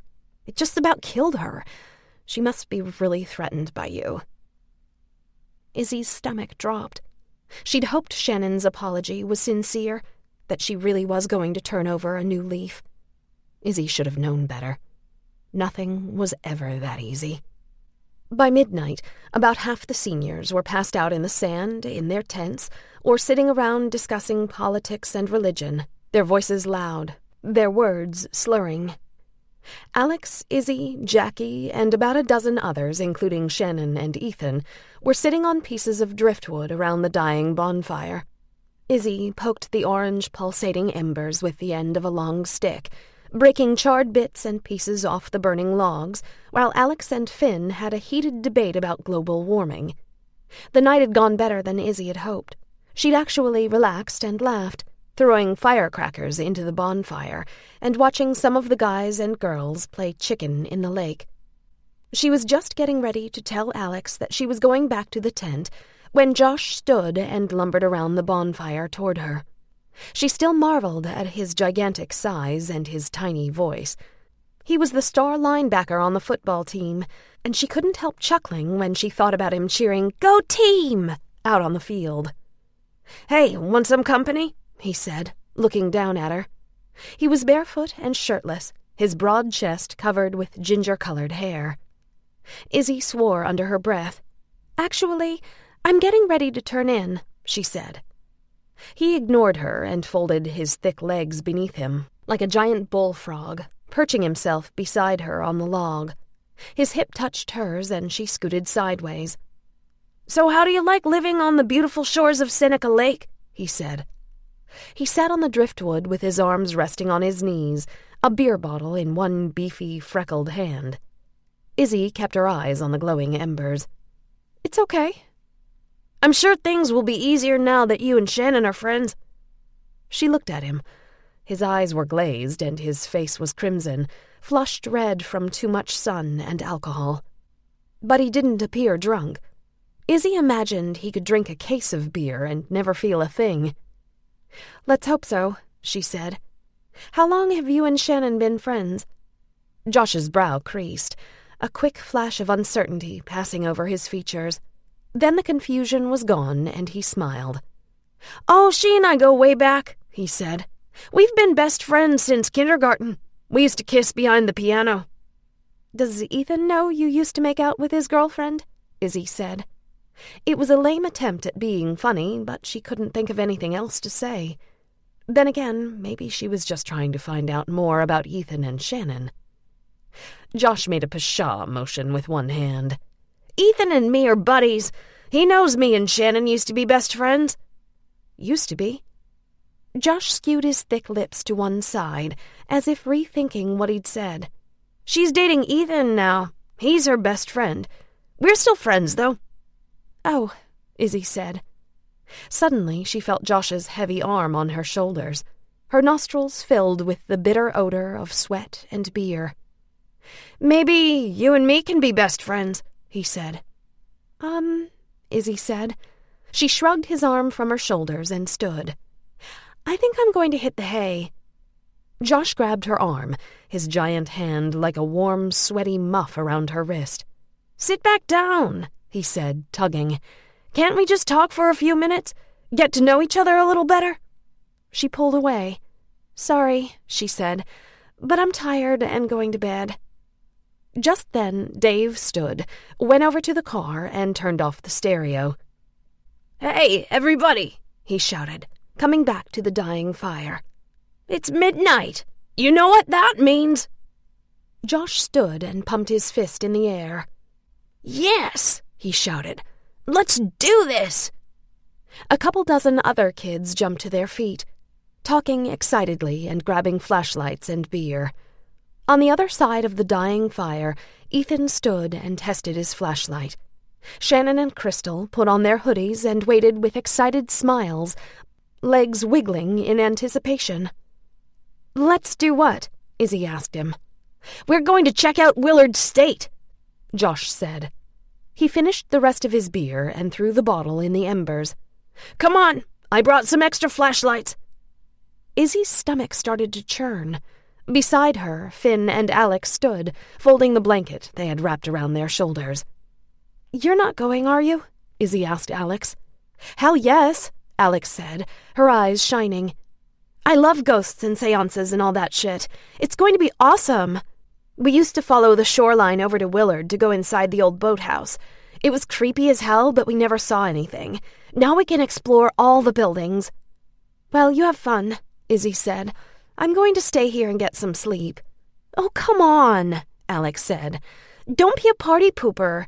It's only about a 1.5 mile walk." "I'm not worried about the walk," Izzy said. Alex tilted her head. "Come on. If it gets to be too much, we'll come back, I promise." "If she doesn't want to go," Josh said, "she doesn't have to. I'll stay here and keep her company." He put his arm around Izzy again, pulling her toward his plump, sweaty body. Izzy peeled his fingers from her upper arm and pulled out of his grasp. "On second thought," she said to Alex, "maybe the walk will do me good." Everyone put on shoes and shirts, and the seniors made their way along the shoreline, flashlights bobbing, illuminating rocks and sky and sand and forest. The full moon reflected off the lake, giving the water a bluish, otherworldly glow. Luke and Josh led the way, picking the easiest route around overturned trees and car-sized boulders, carrying some of the girls over marshy areas so their feet wouldn't get wet. When Willard's boathouse and dock came into view, Luke stopped and turned to face everyone. "Let's split up into groups," he said. "That way we can cover more territory. If anyone sees anything, we'll regroup and check it out together. A couple of my friends went down in the tunnels below Chapin Hall and found the morgue. They saw what looked like a woman near the vault where they used to keep bodies." Crystal and one of her friends squealed and hugged each other, giggling. Luke put a hand in the air to quiet them. "The woman's face was bloated and black," he said, "like she'd been underwater or something. She opened her mouth like she was screaming, and then she vanished." "Oh my God!" one of the girls cried. "Be quiet," someone said. "The doctors used to do electric shock therapy in the basement of Chapin Hall," Luke said. "In the 40s, there was a huge flood, and a bunch of patients drowned down there. About 50 people, I guess. We think the woman was one of them." "Bullshit," one of the guys shouted. "You can let me know how it goes," Jackie said to Alex. "I'm going back." "Oh, come on," Alex said. "It's just for fun." Jackie shook her head. "It's way too intense for me." "I'll go with you," Izzy said. "You both can't leave me," Alex said. "Come on, Izzy, please. You've got to stay." Izzy groaned inside. "Okay," she said. If nothing else, maybe she could find something that would tell her more about Clara and her daughter. "If anyone wants to go back," Josh said, "go ahead. The rest of us are going in." Now let's get this show on the road. Me, Brian, Paul, and Ethan will be the team leaders. One group will go into the wards, one into the morgue below Chapin Hall, one into Hadley Hall, and one into the rookie pest house. Luke and Dave, how about we check out the morgue? We're in, Dave said. He put his arm around Crystal, who grinned and nodded in agreement. Me too, Luke said. Awesome, Josh said. He looked at Alex and Izzy. You guys want to be in our group? Alex looked at Izzy. It would be amazing to check out the morgue, she said. Izzy shrugged. I don't care which group I'm in, she said. Looks like we're in, Alex said to Josh. Got my group, Josh announced. Izzy clenched her jaw. Going inside Willard during the day was bad enough, but going into the morgue below Chapin Hall at night, and with some of Shannon's friends? It sounded like a really bad idea. But what was she supposed to do? If she tried to go back, Josh would probably offer to go with her. And she wasn't about to admit she was afraid. At least there was safety in numbers. The best thing to do was get it over with. Everyone, turn off your flashlights until we get up to the buildings, Josh said. They trudged up the grassy incline toward the shuttered buildings of Willard State, moonlight and shadows sweeping across the vast grounds. When they reached Chapin Hall, everyone stopped and stared, shining their flashlights over barred windows and dark dormers. The huge Victorian looked 10 times scarier at night. Izzy felt the first flicker of anxiety fluttering across her chest. How the hell did she find herself here for the 3rd time? And about to go into a morgue after midnight, no less. Oh my God, Crystal said. That's the creepiest building I've ever seen. I bet the morgue is even creepier, Alex said, grinning. Crystal gripped Dave's hand in hers. She said, bouncing from one foot to the other. I'm so scared I feel like I'm going to pee my pants. On the decaying, potholed road in front of Chapin Hall, the teams split up. Ethan's team headed to the patient wards, Brian's team headed to the rookie pest house, Paul's team headed to Hadley Hall, and Josh's team headed to the morgue. Josh led the group around the wards to the back of Chapin Hall, the brick 2-story buildings going on for blocks, with numerous wings, extensions, and rooftop additions, making it look like a hodgepodge of smaller buildings had been added as an afterthought. Piles of dead leaves slumped in the corners of the foundations, and old birds' nests hung from the high eaves. Behind Chapin Hall, Josh stopped at the bottom of a rusted fire escape. Like the fire escapes on the patient wards, the second-floor exit and the steps leading to the ground were inside a wire cage. Izzy hadn't noticed before, but at the bottom of the stairs was another cage, large enough to hold a dozen or more people, with a wire door padlocked from the outside. If there had been a fire, the people inside could have gone out the door and down the steps, but they'd have to wait inside the cage for someone to let them out. Izzy shivered, realizing it was a preventive measure against escape. Josh handed his flashlight to Izzy, telling her to shine it on the cage at the bottom of the fire escape. A vertical line had been cut along one edge of the steel-framed pen. This is where my friends got in, he said. He hooked his massive fingers through the diamond-shaped holes in the wire, peeled it open, and crawled inside. Everyone but Izzy followed. Luke, Dave, and Crystal hurried up the iron steps to the second-floor landing, their sneakers clanging on the metal, while Alex waited for Izzy. Josh knelt in the cage and reached out to help Izzy up. She ignored his outstretched hand and scrambled inside. Dave swept his flashlight over the exit at the top of the fire escape. A piece of plywood covered the upper half of the door. "How do we get in?" he said. "Hold on," Josh said. "I've got this." Alex and Izzy waited at the bottom of the stairs while Josh hurried up the steps. He grabbed the bottom of the plywood and yanked it off the door, nails screeching. Behind the plywood was an empty window frame. "Your huge ass won't fit through there," Dave said, laughing. "You want to make a bet?" Josh said. He turned sideways and shoved the upper half of his body through the opening, his feet flying in the air. Dave laughed, thinking Josh was stuck. Then Josh's hips and legs disappeared, and there was a loud thump-thump. Then nothing. Dave edged closer to the door, shining his flashlight in the window. "You okay, big guy?" he said, snickering. Just then, Josh jumped up in the dark hall, his face contorted, his hands clawing at the air. "Let me out!" he screamed. Everyone jumped. Dave scrambled toward the opening, his face red, his nostrils flaring. "I'm gonna kill you," he said, pushing himself inside. One by one, everyone crawled through the opening. When everyone was through, Dave and Josh led them down a hall, moving slowly and shining their flashlights along the walls and floor. The rest of the group followed close behind, paint chips and plaster crunching beneath their feet. The high ceilings made it feel as if there was nothing above their heads, like the roof was gone, leaving a dark hole of black space. Grayish-green paint hung from the walls in ragged flaps, like crustaceans clinging to underwater wreckage. Moldy papers, plastic jugs, and pieces of cardboard littered the floor. The sound of water dripping echoed along the passageway. Izzy looked at each closed doorway, hoping to find a file or records room, trying to ignore the feeling that the doors were slowly opening after she passed. Alex walked beside her, her hand clamped on Izzy's elbow in a death grip.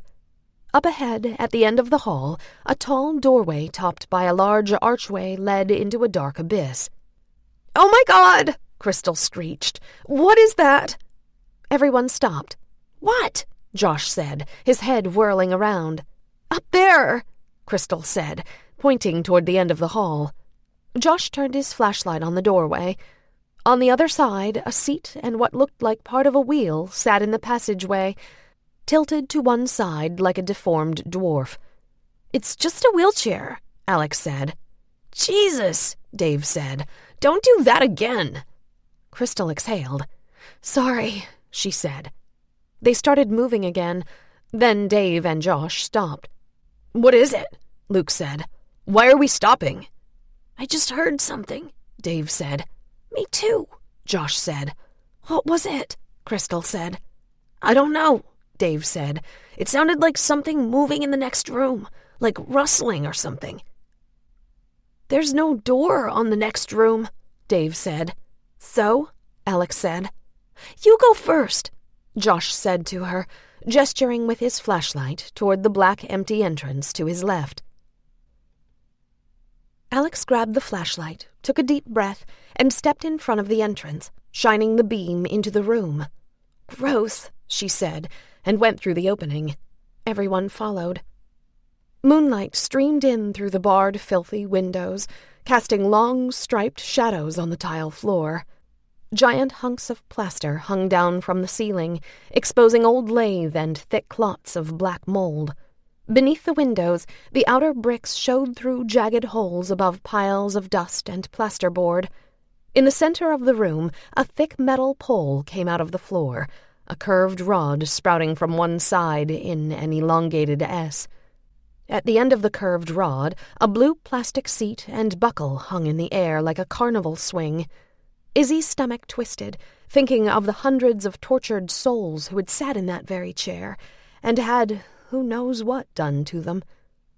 To the left, a rusty pipeline and a half-dozen porcelain tubs lined one enamel wall. The tubs were surrounded by metal frames, and all but one were covered with a dirty, ripped canvas. The canvases were riveted to the metal frames, with a reinforced hole for the patient's head yawning on one end like an open mouth. Izzy shivered, wishing she'd tried harder to get out of coming. "What the hell is this?" Luke said, sitting in the plastic seat attached to the pole. He pushed his feet on the floor, and the seat spun around. "I have no idea," Alex said, "but these tubs were used for ice water baths. They used to plunge the patients into freezing water and keep them there until they lost consciousness."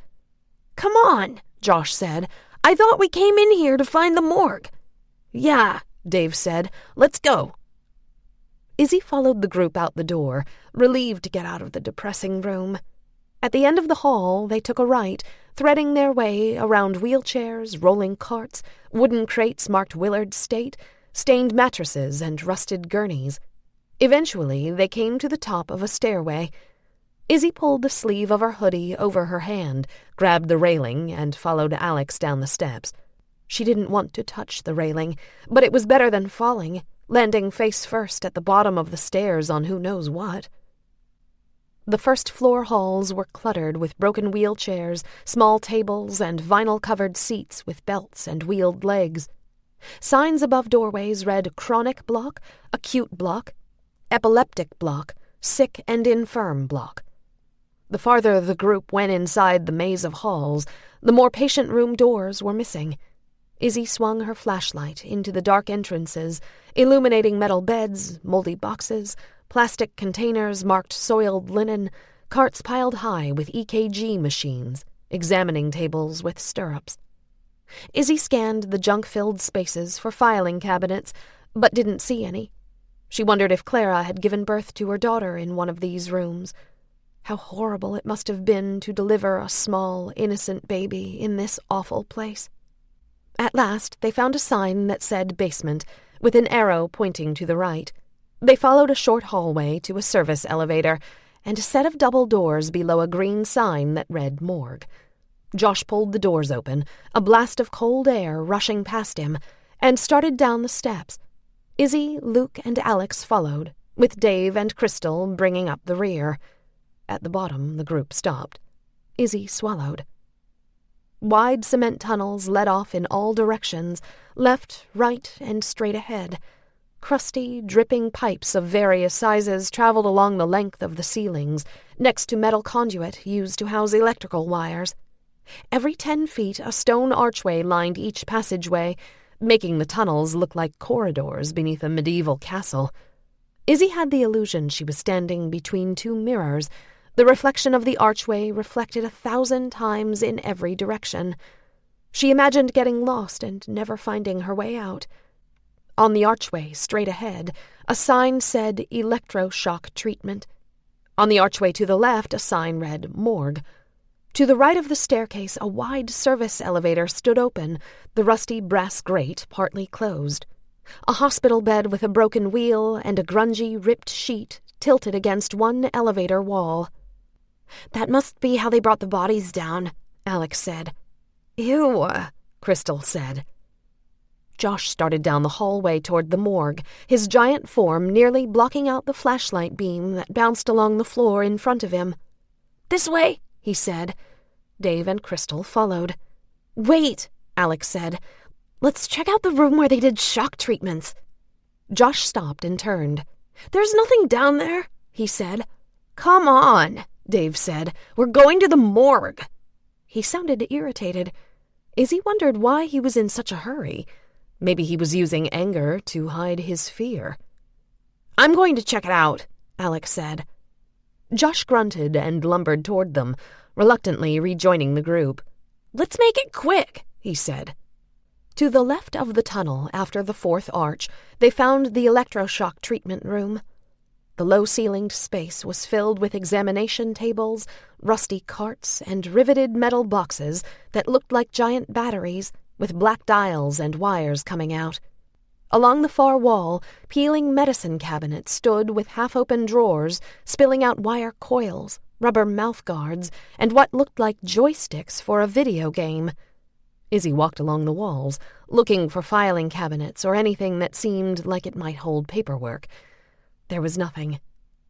"They must have shocked more than one person at a time," Dave said. "Kind of like a herd of cattle getting branded." "Sure looks that way," Alex said. "You said there was a flood and people died in here?" "Yeah," Josh said, rummaging through a drawer. He turned to look at her, shining his flashlight in her face.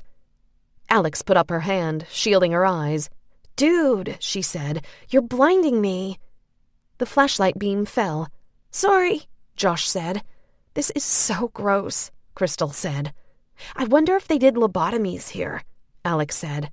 "Come on," Dave said. "We're supposed to be exploring the morgue, not wasting time in here." "Yeah," Izzy said. She felt like throwing up. "Let's get out of here." As they made their way toward the morgue, the air grew even more damp and cold. Izzy shoved her hands in the pockets of her sweatshirt and pulled up her hood. Beside her, Crystal swatted the empty space above her head, terrified that a spiderweb would snag her hair or whisper across her face. Without warning, Josh came to a sudden halt, shining his flashlight into an open door on his left. Dave kept walking, then stopped and turned. "Come on," he said. "We're almost there." Josh edged toward the open doorway. "What the hell is this?" he said, his voice filled with disgust. Dave joined him. "Holy shit," he said. The two of them disappeared inside the room. Everyone followed. The walls of the stone room were lined with iron cages made of 2-inch thick metal, the bars riveted together in a crisscross pattern, like a loose basket weave. Inside the cages, metal cots were bolted to the floor, and chains and cuffs hung from the wall. "What is this place?" Crystal said. "They kept people in these cages," Josh said, laughing nervously. "Maybe this is where they kept the violent patients," Alex said. "It might be where they kept patients with tuberculosis or typhoid," Izzy said. "This is so creepy," Alex said. "No wonder Willard is haunted." "Can we just go to the morgue and get this over with?" Izzy said, trying to keep her voice steady. "Yeah," Josh said. "Let's go. We can come back here some other time." The group filed out of the room and turned left. Finally, they saw a set of double doors with a faded metal sign that read "Morgue" in green letters. At the end of a tunnel, they could see another entryway, with broken windows in the upper half of the double doors. Muted moonlight filtered in through the grime-covered glass, like glowing blue eyes. Stack after stack of homemade coffins clambered up the walls near the doors, like piles of oversized books. "Oh my God," Crystal said. "That is so gross." They edged through the double doors into the morgue, moving slowly, as if afraid something waited on the other side. Dave and Josh shined their flashlights around the room. Along the farthest wall was a deep 3-basin sink, its porcelain counter filled with yellowed plastic jugs and filmy bottles. Garbage cans and moldy boxes littered the stained cement floor, along with a corroded necropsy tool cart and several broken folding chairs. Industrial lighting hung from the peeling ceiling over a stainless steel autopsy table. On both sides of the table, near the middle, were square drain holes, and on one end was a small basin with a black hose. Next to the table sat a large wheeled vat with a rubber hose coming from the top. The metal side read "embalming fluid." In the far corner, a wooden body storage vault with 6 doors filled nearly a quarter of the room, its hinges and handles rusty and tarnished. Next to the vault sat a black corroded motor used to power the refrigerated storage chamber. The top 2 doors of the vault looked relatively spotless, their wooden planks reflecting the beams of the flashlights. The 4 doors below were stained and streaked with what looked like black tar, as if something inside the top doors had rotted and melted, leaking down the front of the unit. A faint odor of formaldehyde, mold, and something that smelled like warm pennies hung in the air. Izzy put her hand over her mouth, fighting the urge to run out of the room and outside, toward fresh air. Then she saw a 2-drawer filing cabinet in the corner. She hurried over to it and pulled open the top drawer, shining her flashlight inside. A stack of folders slumped toward the back of the drawer, nearly gray beneath a thick layer of dust and spider webs. Alex came over to see what she was doing. "What is it?" she said. "What did you find?" Izzy handed her the flashlight. "Hold this," she said. Alex directed the light inside the cabinet, while Izzy riffled through the folders, holding her breath. They were all empty. She opened the bottom drawer and found a haphazard stack of yellowed papers. Izzy picked up the top sheet and took the flashlight from Alex. It was a blank New York State death certificate. "What are you looking for?" Alex said. "We're working on a Willard project at the museum," Izzy said. "I'm just trying to see if I can find anything that will help." "How would you explain that to your foster mom?" Alex said. "I'll worry about that later," Izzy said. Just then, Crystal appeared. "Come on," she said, taking Alex's arm and pulling her toward the autopsy table. "Let's see if we can get that lady to show up again. Everybody, get in a circle and we'll ask if she's here." Izzy looked through the rest of the papers. The entire stack was nothing but blank death certificates. "Hurry up," Alex said to her. Izzy rolled her eyes and closed the cabinet. "Everybody get over here," Crystal said. "We're going to have a séance." "Awesome," Dave said, hurrying over to Crystal's side. "Good idea, babe." Luke pushed a soggy cardboard box from the autopsy table and said, "Hey, Josh, come over here and lie down. We'll give you a massage you'll never forget." Josh laughed and moved toward the storage vault. He opened one of the middle doors and shined his flashlight inside. The interior of the vault was pockmarked and full of mold. "I'll lie down on that," he said, "right after you lie down in here." He rolled out a rusted slab, filling the room with the sound of screeching metal. "How much will you give me?" Luke said. $5, Josh said. "I'll give you 10 if you let us push you in and close the door," Dave said. "Will you guys quit messing around?" Crystal said. "I thought we came here to see if this place was haunted." Josh came over to the table, leaving the door to the vault partway open. Okay, he said. "Don't get your panties in a bunch." "Shut up, will you?" Crystal said. "This is serious." She pulled a small, fat candle from her jacket pocket, asked Dave for his lighter, and lit the short wick. Then she placed the candle in the center of the autopsy table, moving slowly and carefully so the flame wouldn't go out and her fingers wouldn't touch the stained surface. "Okay, come on," she said in a soft voice. "Everyone stand around the table and shut off your flashlights." Everyone shut off their flashlights and edged closer. Izzy stood between Dave and Josh, her back toward the vault, her flashlight under her arm, her fists shoved in the pockets of her hoodie. Crystal took Dave's hand and reached for Alex's, the flickering flame casting dark shadows beneath her eyes. "We have to be quiet," Crystal said, "and we have to hold hands." Alex bit her lip and took Crystal's and Luke's hands. Dave and Josh reached for Izzy's hands at the same time. For a second, she kept her hands in her pockets, then decided to play along. The sooner they got this silly séance over with, the sooner she could get out of here. Josh's hand felt like a soggy baseball glove. Her stomach turned. Then Luke and Josh realized they were next to each other. "I'm not holding hands with a dude," Luke said. "Me either," said Josh. "Just do it," Crystal said, glaring at them. "This won't work unless we take it seriously." "She's right," Alex said. "We have to hold hands." "Why?" Izzy said. "What does it mean?" "In case any of the spirits we bring forth are evil," Alex said. "If we're touching each other, the evil spirit can't attach itself to anyone." "See?" Crystal said, grinning. "I told you. Now let's get this show on the road." Josh rolled his eyes and held a hand out to Luke, who reluctantly touched the edges of Josh's fingers. "If I hear any rumors going around about this, Luke said. "Our lips are sealed," Dave said, pretending to blow kisses in his direction. Crystal stomped on Dave's foot. "Did you forget what we came here for?" she said. Dave's face contorted in pain.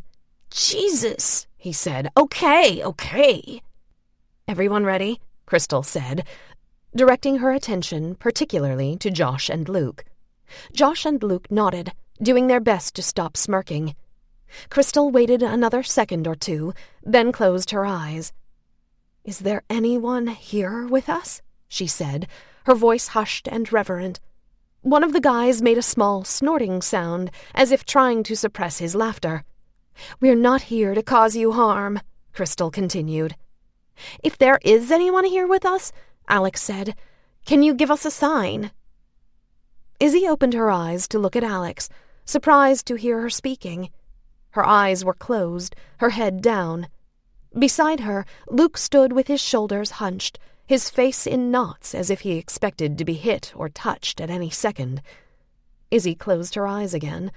She wondered what would happen if they called Clara's name. She thought about suggesting it, then changed her mind. Everyone would ask questions about how she knew a patient's name. Right now, she just wanted to get this over with. "We invite you to move among us," Crystal said. "You can touch our hair, knock on the walls, anything to let us know you're here." If someone touches me, I'm out of here, Luke said. Shh, Crystal said. She took a long, deep breath, then let it out slowly, waiting.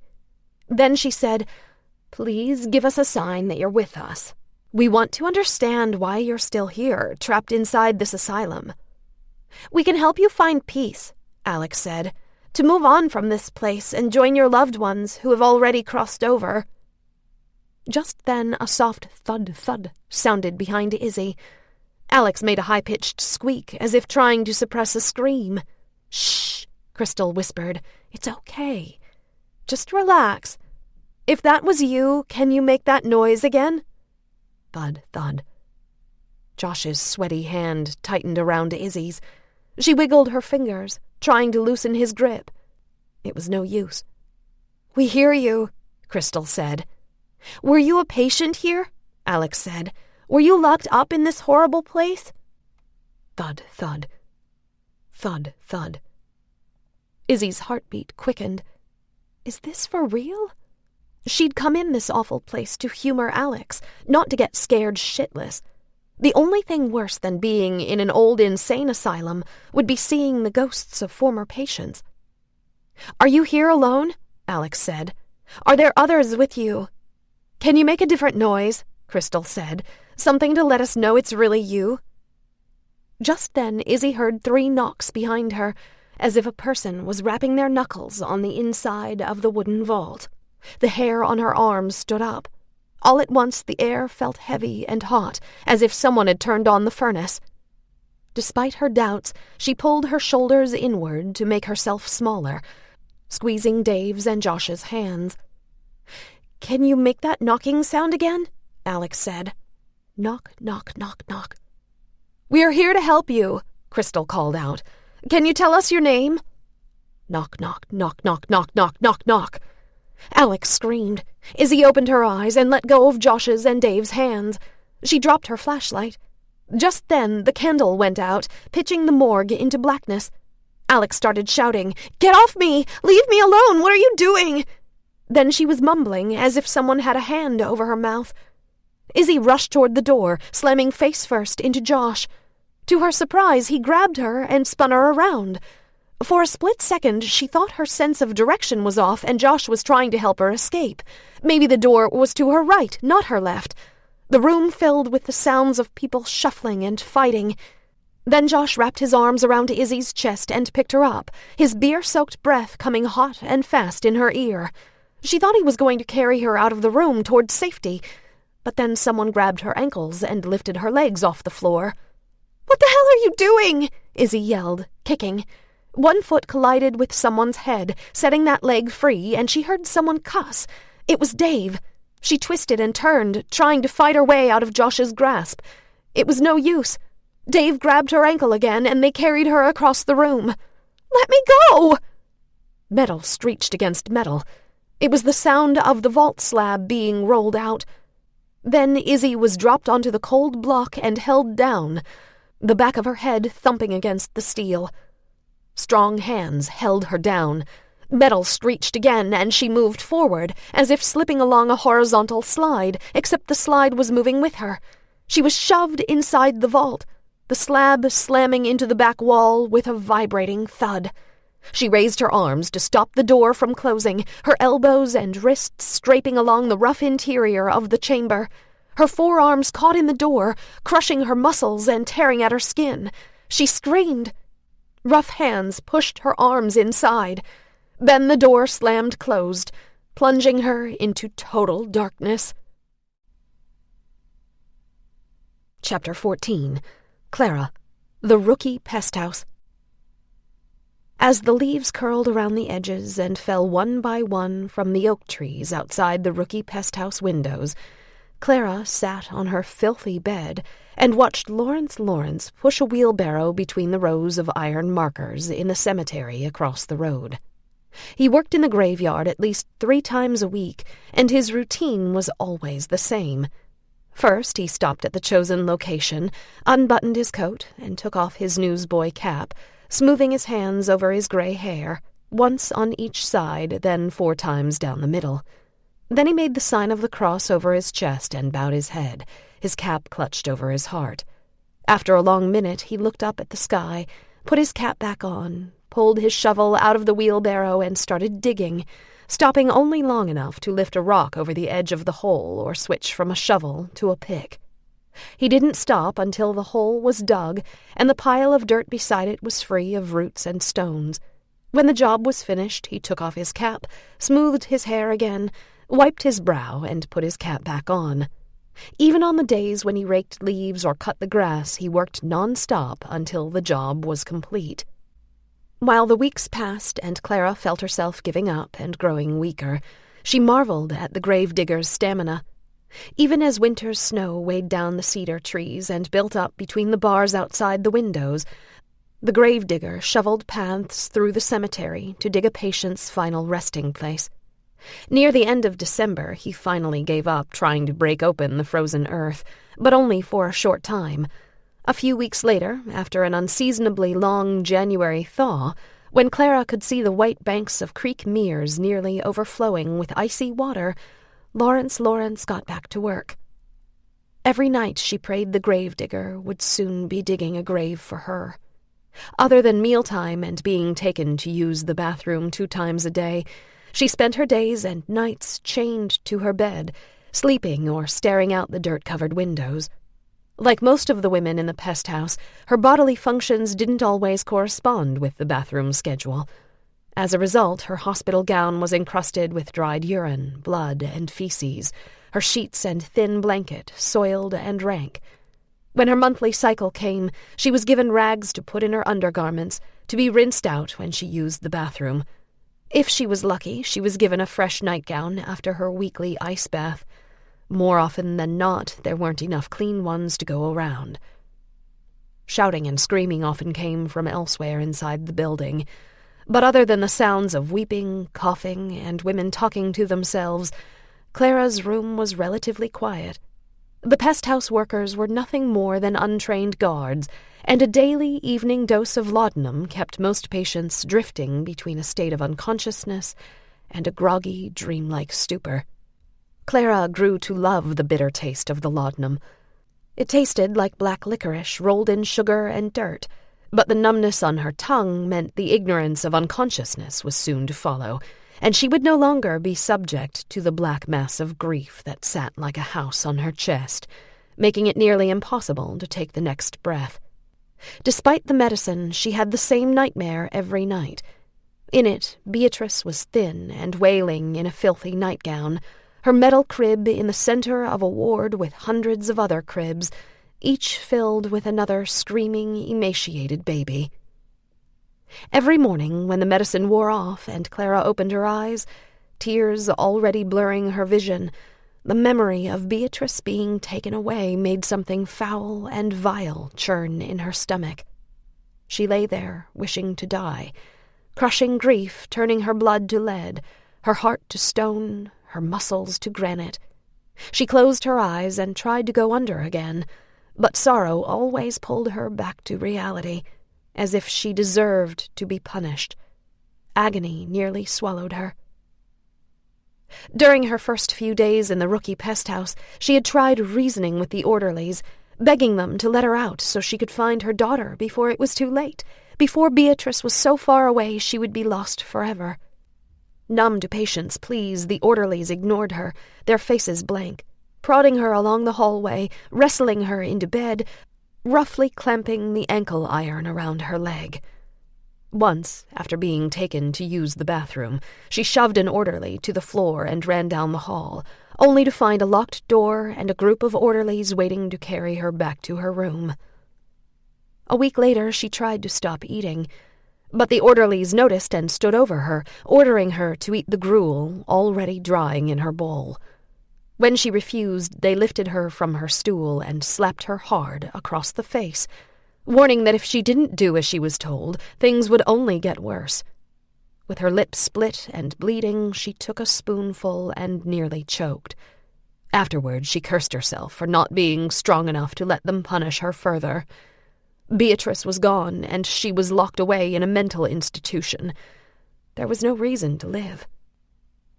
Then, near the end of February, she dreamed of seeing Beatrice as a grown woman, her dark hair like satin against the shoulders of a yellow dress. Beatrice entered what looked like a hospital room, then kneeled and smiled up at her, tears glistening in her eyes. The next morning, the mass in Clara's chest had loosened. It was still there, heavy and painful, but it no longer felt like her heart was being crushed. The dream was so vivid Clara could almost smell Beatrice's perfume and feel her soft cheek. It had to mean something, and she'd never find out if she spent the rest of her life locked away in the rookie pest house. That night, Clara held her dose of laudanum in her mouth instead of swallowing it. The nurse moved on to the next patient, and Clara put her blanket to her lips, spitting the narcotic into the stained fabric.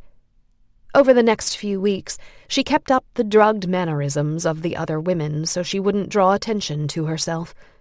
Then, on the 1st of March, when Dr. Roach finally came to the pest house to make rounds, she looked him in the eye and agreed that Beatrice was better off being raised by someone else. Chapter 15. Izzy, Chapin Hall. Trying to catch her breath, Izzy struggled to turn over on the metal slab inside the morgue vault. It was no use. There wasn't enough room inside the narrow compartment to bend her knees and push her body over. She kicked at the low ceiling and pounded on the walls. "Let me out of here!" she screamed. Thuds and muffled laughter filtered in through the insulated wooden walls. The morgue doors banged open, then squeaked back and forth, swinging briefly on their hinges. And then there was nothing. "Help!" Izzy shouted. She reached above her head and pounded on the door, the rough wood tearing at her knuckles. After a few seconds, she forced herself to lie still, trying to hear over her own labored breathing. She closed her eyes and counted to 10, struggling against the panic that threatened to overwhelm her. "They'll come back," she thought. "They're just out in the hall having a laugh. They'll be right back." Then, suddenly, the heavy, cloying stench of decay and formaldehyde filled her nostrils. She pressed her lips together and tried not to take deep breaths. The lack of oxygen made her dizzy. "Okay, the joke's over," she yelled. "Let me out of here! Alex? Josh?" Still nothing. Maybe this wasn't a joke. Then she remembered Alex yelling at someone to let her go, her muffled cries. Did they put her in one of the vaults, too? "Alex!" she cried. "Are you in here?" Still nothing. What the hell was going on? Maybe Alex had been dragged out of the room against her will. Then she remembered Alex's warning. She needed to be even more careful after Shannon apologized. Loathing welled like bile from Izzy's stomach. Could Shannon have put Josh, Crystal, and Dave up to the whole thing? Then she had another thought, and the cold fingers of fear clutched her throat. If they dragged Alex through the basement, up the stairs, and back outside, Alex wouldn't realize Izzy was missing until they let her go. Alex had no idea Izzy was locked inside the vault. She took deep breaths, trying to recall how the groups were formed, how it was decided that her group would investigate the morgue. Had she been so preoccupied with not wanting to go inside Willard she'd missed the signs that she was being set up? She clenched her fists, suddenly shaking and gasping for air, fighting the flood of horror that made her feel as though she might pass out. Tears of anger and fear spilled from her eyes. "Let me out of here!" she screamed at the top of her lungs. And then, from the vault below her, knock, knock, knock, knock. She pressed her hands over her ears, her heartbeat thundering in her chest. What the hell is going on? Knock, knock, knock, knock. "If somebody doesn't let me out of here right now, you're going to be sorry," she shouted, knowing her threats meant nothing. What could she do? Turn them into the principal? She kicked the walls as hard as she could, banging her ankles and jamming her toes. "Dave and Josh, I know you put me in here." She thought about telling the person doing the knocking to stop, that she knew it was part of the hoax. It had to be. Instead, she decided to ignore it. Then again, what if it wasn't a person down there? An image came to her, a dirt-brown skeleton lying in the vault below her, its lipless mouth opening and closing, its bare bone knuckles rapping on the damp wood. She imagined a rotting hospital gown hanging off the skeleton's arms, jagged pieces of decayed cloth and rotted flesh hanging from its ribs. She crossed her arms and pushed the image from her mind, keeping her eyes closed, trying to ignore the noise and the fact that she was trapped inside a morgue vault. What if no one comes back? What if they leave me here? I could die and no one would know what happened. No one will know where I am. No, Alex won't let it happen. Once she gets away from Luke and Crystal, once she realizes I'm missing, she'll ask where I am. She'll come back for me. Suddenly, a hazy childhood memory came to her. Or maybe it was a forgotten nightmare, she couldn't be sure. She was in bed, her My Little Pony nightlight glowing pink in one corner of the dark room. The click of her bedroom door pulled her from the warm, fuzzy weight of near sleep. She blinked and started to sit up. Then someone, a man, was lying beside her, the smell of sweat and whiskey wafting through the air like a mist. At first she couldn't see the man's features, but then he smiled, and his face morphed into a snarling demon, his blood-filled eyes swelling until they reached his hairline, his pointy teeth jagged and black. She opened her mouth to scream, but couldn't. The demon was holding her down. Izzy bit her lip, her hands clenching and unclenching, her nostrils flaring as she tried to catch her breath. The air felt hot and dry in her throat. The first memory of her recurring childhood nightmare came to her now, no doubt brought to the surface by being locked in the vault. Now she remembered being so terrified she couldn't move, unable to tell her mother until hours later, when she finally came out of what felt like a trance. Her parents would allow her to crawl in bed with them until morning, her mother telling her over and over again that she had no reason to be afraid, that monsters weren't real, and besides, she would always protect her. Then, suddenly, the nightmares just stopped. She remembered her mother apologizing. For what, she wasn't sure. Now, somehow, she pushed the terrifying image away. But the feeling of being trapped, of being suffocated, bore down on her like an oncoming train. She tore the zipper down on her hoodie and pulled at the collar of her t-shirt. Sweat broke out on her forehead and upper lip. She pushed up her sleeves and dug her nails into her arms, trying to break the skin. If Shannon wanted to drive her crazy, it was working. No, she thought, I can't let her win. She tried willing her body to relax, imagining the muscles in her toes, her feet, her legs, going loose. The trick worked for a few seconds, but then panic seized her all over again. She took a deep breath and started over. Finally, she willed herself into something that resembled self-control. The knocking below her had stopped, and she wondered if the perpetrator had fallen asleep. Whoever it was, they must really want Shannon's approval. Thinking about Shannon, she clenched her jaw. What if Izzy had been so scared she had a heart attack or a nervous breakdown? What if she ran out of oxygen before someone came back for her? Did Shannon hate her so much that she was willing to risk something happening to her? And what about Ethan? Was he in on this horrible trick? No, he couldn't be. He might be naive enough to make excuses for Shannon's mean school pranks, but he would never go along with this. It had to be Shannon, Josh, Crystal, and Dave. Eventually, the sweat of panic began to evaporate, cold air drifting around her wrists and ankles, like the icy fingers of ghosts touching her skin. She zipped up her hoodie and pulled the hood over her head, hugging herself to try to stay warm. Her teeth chattered. She envisioned herself trapped in the vault while fall turned to winter, growing thinner and weaker, starving to death. She reached up and wiped her hands over her face. Her skin felt like wax. Cold, dead skin on the outside, pulsing and hot on the inside. She remembered hearing stories of people being buried alive, scratching and clawing the wooden lids of their coffins, fighting to get out.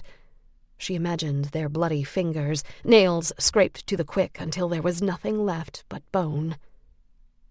No, she reminded herself. You're not in a coffin. You're in a vault with a door. There is a way out. You just have to wait until someone comes and opens it." She pushed the image away and tried to concentrate on something else. Her jaw ached from gritting her teeth, and she was getting a headache, a sharp stab of pain thumping at both temples. Finally, she heard muffled voices, heavy footsteps running down the hall, the double doors swinging open. "Izzy?" someone shouted. "Where are you?" It was Alex. "I'm in here," Izzy yelled. She banged on the side of the vault. "Holy shit," a male voice said. "We're going to get you out of there," Alex said. "Just hang on." Their voices sounded low and muffled, as if she were listening through a door with a drinking glass. "Which one is she in?"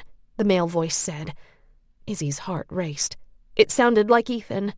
"I don't know," Alex said. "Just open the doors." Izzy pounded on the wood above her head. "I'm in this one." The lower left-hand vault opened, then the one directly below her. "What the hell?" Ethan said. "What are you doing in there?" Metal screeched against metal, and then there were several loud thumps, as if someone was struggling to stand or wrestling. Something heavy scraped along the floor, then hit the door above her head. The vault shook. "Where is Izzy?" Ethan snarled. His voice sounded right outside the door, and Izzy pictured him pushing someone against the vault, his face contorted in anger. "It wasn't my idea," a male voice said. "They paid me." "Who paid you?" Ethan said, thumping the person against the vault again. "Never mind about him," Alex said. "We've got to find Izzy." "I'll deal with you later," Ethan said. Izzy sensed, rather than felt, a person being yanked away from the vault. A metallic bang echoed in the room, as if someone had fallen over the vat of embalming fluid. The swinging door squeaked. At last, the thick door above her head wrenched open, and beams of light sliced through the dark interior. She gasped for air and pushed on the sides of the vault, trying to force herself out of the chamber. Then someone yanked out the slab. She blinked and covered her eyes with one shaking hand, suddenly blinded by lights. The bright beams dropped, and Alex stood holding 2 flashlights, staring at Izzy, her face pale, her eyes wide. "Oh my God," Alex said. "Are you all right?" "I think so," Izzy said, pushing herself up on her elbows. She swung her legs over the edge of the slab, sat up too fast, and immediately felt dizzy. She took a deep breath and closed her eyes, trying to regain her equilibrium. A warm hand touched her back, and she turned to see Ethan, his brow furrowed, his lips pressed together in a hard, thin line. He came around in front of her, offering to help her down. Unable to stop shaking, she grasped his upper arm for support and moved to the thick edge of the metal slab. Ethan put his hands around her waist and lifted her up, then gently set her down on the floor. The world turned gray and teetered away from her as she swayed and tried to keep herself upright. Ethan grabbed her shoulders and held on. "Are you sure you're all right?" he said, bending down to look in her eyes. Izzy nodded. Despite the overwhelming relief of being rescued, she wondered what he was doing here. She wanted to ask him where Shannon was, if he knew what his girlfriend had been planning. But first, she wanted to get the hell out of Willard. "I'm so sorry," Alex said. "I had no idea what was going on. When they dragged me out of here, I thought they were dragging you out too. I couldn't see anything and tried to get away, but—" She was crying now, her words coming in short, shallow gasps. "I didn't know you were missing until we were back outside." "It's okay," Izzy said. "It's not your fault. Just get me out of here." "They took off with the flashlights and just left me outside the building," Alex said. "It took forever to find someone to help." "Come on," Ethan said, putting an arm around Izzy's waist. "Let's go." She walked toward the exit on elastic legs, holding on to Ethan's arm to keep her balance. She shivered, her teeth chattering, partly from cold and exhaustion and relief, partly from anger. "It must have been Shannon," Alex said, her words rattled by fury. "She put them up to it." "Yeah," Izzy said. "That's what I thought too." Ethan stopped in the hall, unzipped his sweatshirt, and held it out for Izzy. She pushed her arms into the sleeves and wrapped the too big garment around herself. The inside of the sweatshirt was dry and warm, the familiar smell of Ethan's cologne wafting out of the collar. She wanted to pull the edge of the sweatshirt over her face to block out the wet, rotten smell of the basement, but she resisted. She started walking again, moving along the cement corridor as fast as she could, eager to fill her lungs with fresh air. "Who put you in the vault?" Ethan said. "Do you know?" "Josh and Dave," Izzy said. "I'm sure of it." "I'm really sorry about this," he said. "I can't believe she would do that to you. To anyone." "Your girlfriend is one messed up bitch," Alex said. "She's out there acting all concerned about Izzy, wondering what happened. Izzy should press charges." At the end of the hall, Izzy grabbed the banister and pulled herself up the stairs. "She can't be too happy with you right now," she said to Ethan. "If she knows you came looking for me." He shrugged. "Where is she now?" "Everyone is waiting down by the boathouse," Alex said. "Take me there," Izzy said. Flashlight beams bobbed and crossed, yellow shafts of light lining the black lawn and briefly illuminating the decaying shingles of the old boathouse. Groups of kids milled about, pacing and jumping up and down to stay warm, waiting to hear what happened. When Crystal saw Izzy coming down the hill, she hurried toward her, running across the grass. Izzy felt her chest and face grow hot. "Are you all right?" Crystal said, her voice filled with feigned pity. She reached out to Izzy, as if to embrace her. Izzy brushed past her and kept going, her eyes searching the crowd for Shannon. Finally, Izzy saw her, talking and laughing with Josh and Luke, a beer in one hand, a cigarette in the other. Izzy pushed her way through the crowd, ignoring the fact that everyone was staring. The closer she got to Shannon, the more her fury grew, swelling up inside her like a balloon being filled with hot air. Normally, she would have pushed the feelings of anger out of her mind as soon as they appeared. But this time her fury was too big, too massive, consuming all thought. She wouldn't hit Shannon, but she wouldn't let her get away with this either. She marched toward her, taking long, even strides, her body tense, her hands clenched into fists. In slow motion, she saw Shannon's head turn toward her, her eyes glazed over with alcohol and lack of sleep. Her smile disappeared when she saw Izzy coming toward her. Shannon opened her mouth to speak, but Josh stepped between them, blocking Izzy. "What the hell happened back there?" he said to Izzy. "Are you okay?" "You know perfectly well what happened," Izzy said. She skirted around him and made her way toward Shannon. Shannon stared at her, her lips working as she tried to decide if she should smile or frown, no doubt wondering if her deceit had been discovered. But having been in this position 1,000 times, Shannon instinctively knew what to do. She smiled, a look of artificial relief washing over her face. "Oh, my God," she said.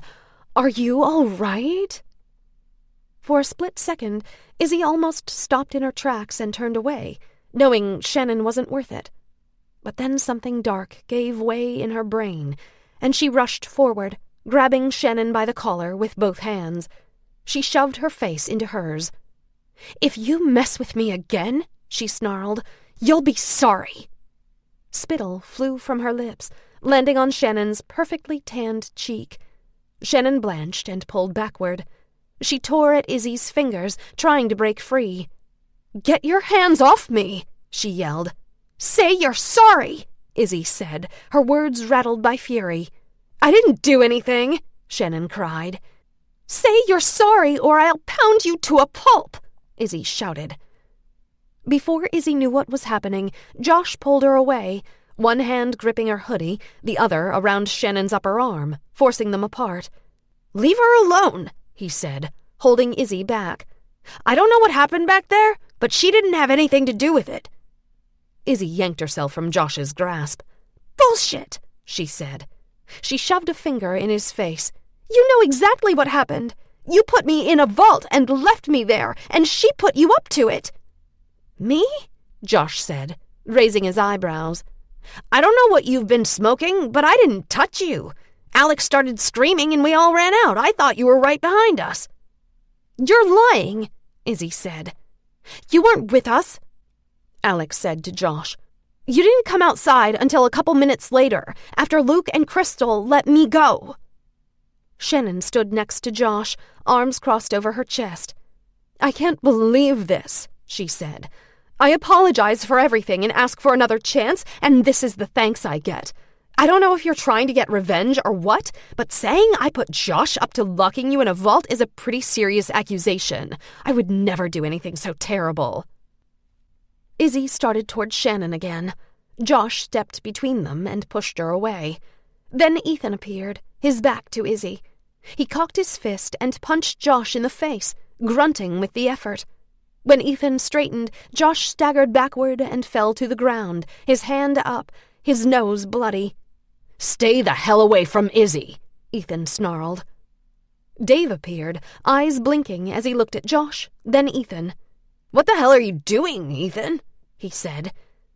Ethan pulled back his fist, ready to deliver another blow, this time to Dave, but Izzy grabbed his arm. Don't, she said. They're not worth it. Ethan wiped his forearm across his mouth, panting and staring. He put a hand on Izzy's shoulder. You okay? He said. Izzy nodded. Dave helped Josh up and they stared at Ethan, shaking their heads. What's wrong with you? Dave said. What's wrong with me? Ethan said. When are you going to grow up and start thinking about the consequences of your actions? What would you have done if something happened to Izzy? What if she got hurt or we didn't find her? What the hell, Ethan? Shannon said. Why are you sticking up for her? I'm your girlfriend, remember? Ethan stared at the ground for a minute, then looked Shannon in the eye. Not anymore, he said, scowling as if he'd tasted something rancid. What? Shannon said, her voice high. What did you just say? Ethan took a deep breath, holding Shannon's gaze. I'm breaking up with you. I can't date someone who enjoys hurting other people. I don't know what's happened to you lately, but you took it too far this time. I took it too far?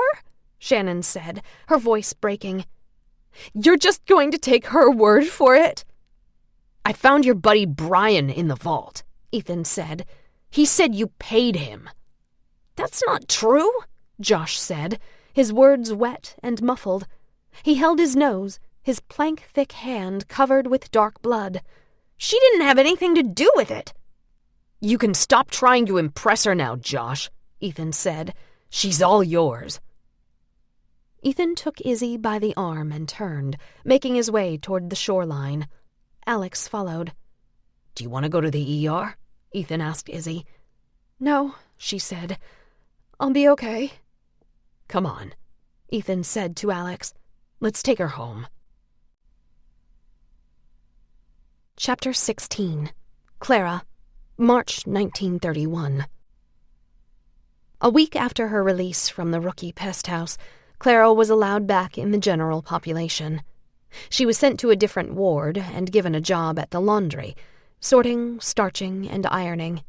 The work was hot and exhausting, but she was relieved to be out of the rookie pest house, grateful for the chance to stand up and perform labor, to use her body and stretch her muscles.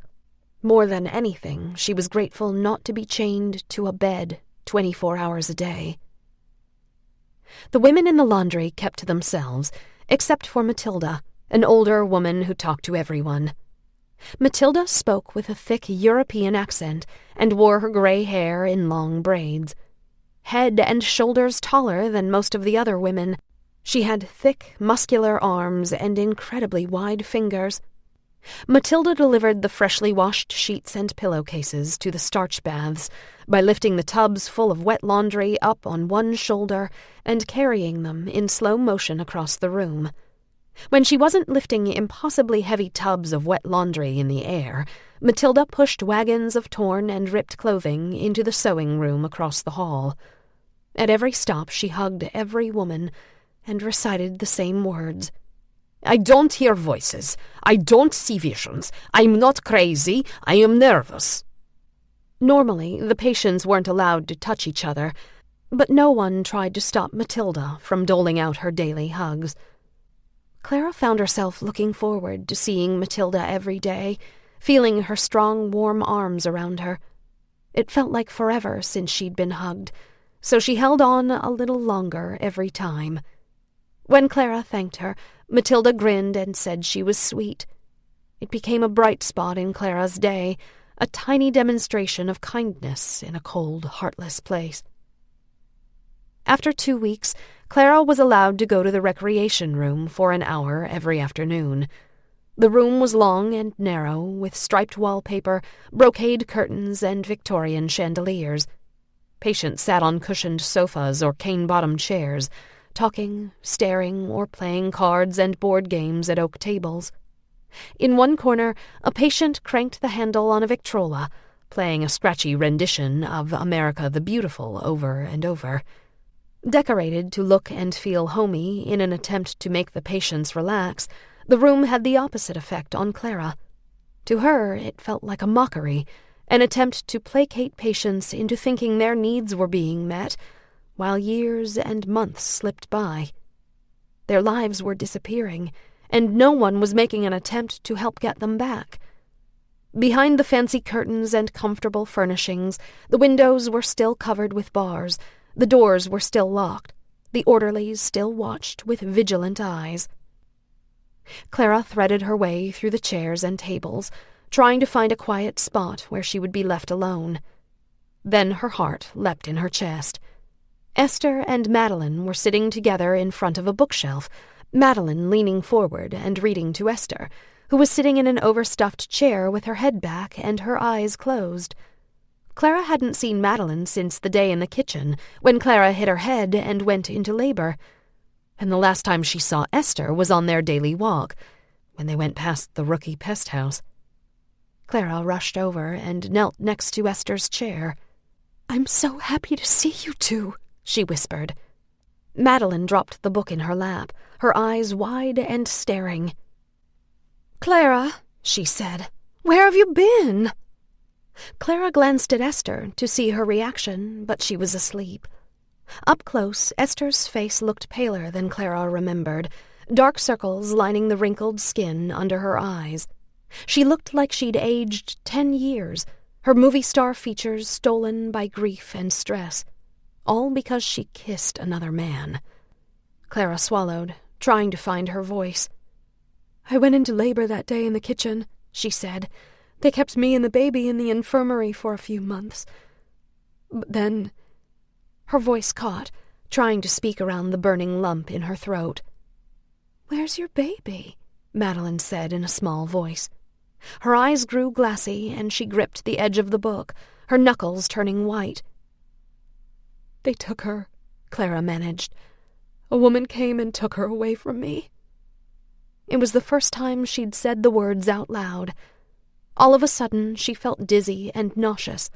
She stood and pulled up a chair, wiping tears from her cheeks. "Oh, no," Madeline said. "I was hoping you'd been released, or your parents came to get you after your fall. That's what I told myself, anyway. I wouldn't have been able to bear it if something bad had happened to you because you were defending me. But now they've taken your baby." She lowered her head and sniffed, fat, swift tears falling from the tip of her nose. Clara squeezed Madeline's hand. "It's all right," she said. "I'm going to see my daughter again someday. I don't know when or how, but I am. For now, I just have to hold on to that and do what I'm told. And somehow I've got to convince Dr. Roach that I'm cured." Madeline lifted her head. She bit her lip and started picking at the skin around her thumb. "What is it?" Clara said. "What's wrong?" Madeline glanced at Esther. "Be careful," she said. "Dr. Roach did that to her." Clara turned to look at Esther. "Did what?" she said. "What's wrong with her? I thought she was sleeping." "She is," Madeline said, "because that's all she does now. Before this, Dr. Roach kept asking her for details about her affair. Her husband said she was acting like a common whore, and Dr. Roach said the only way he could cure her was if she told him everything. He wanted every detail. At first she refused, but Dr. Roach said she'd never be released if she didn't cooperate. Then, when she finally agreed and told him everything, he wanted her to act out what she had done with her lover. He tried to get her to have sex with him. Clara clenched her jaw, a hot coil of anger building up beneath her rib cage. Did he hurt her? Madeline shook her head. He tried to force himself on her and she kicked him, she said. She pointed toward her crotch. You know where. A week later, she disappeared. When she finally came back to the ward, Nurse Trench said she had been in an insulin-induced coma. Esther was fine, but really, really tired. They let her stay in bed for a while. But then something happened. She says a man came into the ward. I think it frightened her. Clara frowned. A man came into the female ward? How is that possible? He was with the carpenters. They were fixing a leak in the ceiling or putting up a new door. I'm not sure. He didn't hurt her, did he? No, Madeline said. I don't think so. But after it happened, Esther kept asking where you were. She wouldn't stop. She kept saying, "Where's Clara? Where's Clara?" over and over again. Clara sat up, startled. Me? She said. Why would she be asking about me? Madeline shook her head. I don't know, she said. We both wondered where you were, but this was different. She was frantic, like her life depended on finding you. She asked everyone where you were. After it happened, Dr. Roach put her on some kind of medication that makes her want to sleep all the time. And when she sleeps, it's like the dead. When she wakes up long enough to talk, she won't tell me anything. She's afraid she'll forget if she tells me. That was over 2 months ago. Clara looked at Esther. Will she talk if we wake her up? She might, Madeline said. Sometimes she does, sometimes she doesn't. It depends on the time of day. Clara put a hand on Esther's arm and gently shook it. Esther, she said. Esther, can you hear me? Esther moved her head ever so slightly. Madeline sat forward in her chair, looking around the room to make sure no one was watching. The orderly in charge of the recreation room was sitting at a desk reading a magazine. Madeline took Esther's hands and gently pulled her forward.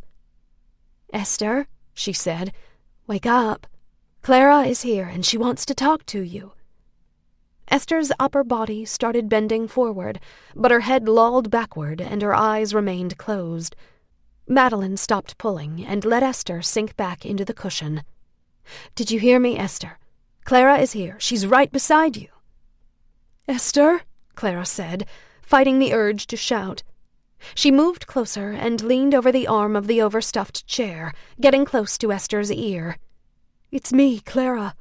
Madeline said you want to talk to me. What is it?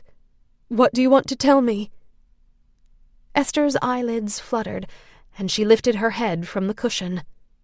That's it, Madeline said. Wake up, Esther. Clara is here. Remember Clara? Finally, Esther blinked and opened her eyes. She looked at Madeline and squinted, then put her hands over her face and took a deep breath. Esther, Clara said, why did you ask Dr. Roach where I was? Do you want to tell me something? Esther dropped her hands in her lap and slowly turned toward Clara, a thin line of drool trailing from her lower lip. Where's Clara? She said, her speech slow, her words slurred. I'm right here, Clara said. Open your eyes and look at me. I'm right here. Esther forced her lids open, trying to focus on Clara's face. The whites of Esther's eyes were bloodshot, her irises dull. Clara, she said, a man came into the ward. Yes, Clara said. Madeline told me. I was sleeping and he woke me up. What happened? Clara said. Did he do something to you? Did he hurt you? Esther shook her head. He shook my shoulder and it scared me. But then he asked about you. He asked if I knew you. Clara's heart thundered like a train in her chest. She dug her nails into her palms. What did he look like? She said. Did he tell you his name? Dark hair, brown eyes. Esther closed her eyes, and for a second Clara was afraid she was falling asleep again. Then a faint smile played across Esther's lips. Very handsome. Clara could barely breathe. "Esther," she said, "what did the man say to you?" Esther swallowed and blinked. Tell Clara I'm working with the carpentry crew. Tell her I came to get her. "Who?" Clara said, the hairs on her arms standing up. "Who came to get me? What was his name, Esther?" "Bruno," Esther said. "Bruno came to get you." Chapter 17. Izzy. The morning after being locked in the vault, Izzy crawled out of her sleeping bag and staggered into Alex's bathroom, her joints stiff and her muscles tight, as if she'd been in a brawl. She rinsed her face and squinted in the bathroom mirror. Her eyes were blurry, her hair disheveled. She sat on the toilet to pee, and for the first time noticed her knees were scraped and bruised. Dark blue blotches covered her elbows and forearms, and the skin on her knuckles was torn and bloody. Even her toes were purple. All of a sudden, the feeling of being trapped came over her again. She pushed the sensation away, got up from the toilet, and went to the window. Outside, the day was gray and rainy, mirroring her sour mood. At least they had decided to go back to Alex's house instead of staying at the lake last night. They would have gotten soaked, not to mention the ensuing drama that would have occurred when Shannon caught up to them. Besides, Izzy hadn't been able to stop shaking since they pulled her out of the vault. Her thin sleeping bag wouldn't have been enough to warm her. On the way back to town, she'd cranked the heat in Alex's Beamer until Alex and Ethan complained. After a quick breakfast of orange juice and Rice Krispies, Alex dropped Izzy off at the end of her foster parents' driveway, promising to come back later to watch a movie. Despite her dark mood, Izzy was grateful for Alex's attempts to get her mind off what happened at Willard. She hunched her shoulders against the rain and hurried along the paved drive, sidestepping the growing puddles. She could still picture Ethan standing on the curb when they dropped him off at his house last night, leaning in through the open passenger window. At first she thought he was trying to kiss her, and she backed away. Then she realized he was just saying goodbye, and her face flushed with embarrassment. He asked her for the 100th time if she was all right, and insisted she keep his sweatshirt until school on Monday, but she refused. Everything was moving too fast, and she didn't want him to think that just because he was done with Shannon, she was ready to be his girlfriend. Actually, she didn't think she'd ever be ready to be his girlfriend. She still wasn't sure she could trust someone who used to go along with Shannon's mean tricks. And yet she kept the Green Day pin she'd found inside his sweatshirt pocket. Now she rubbed her thumb over it, taking a deep breath before opening the door leading into Peg's kitchen.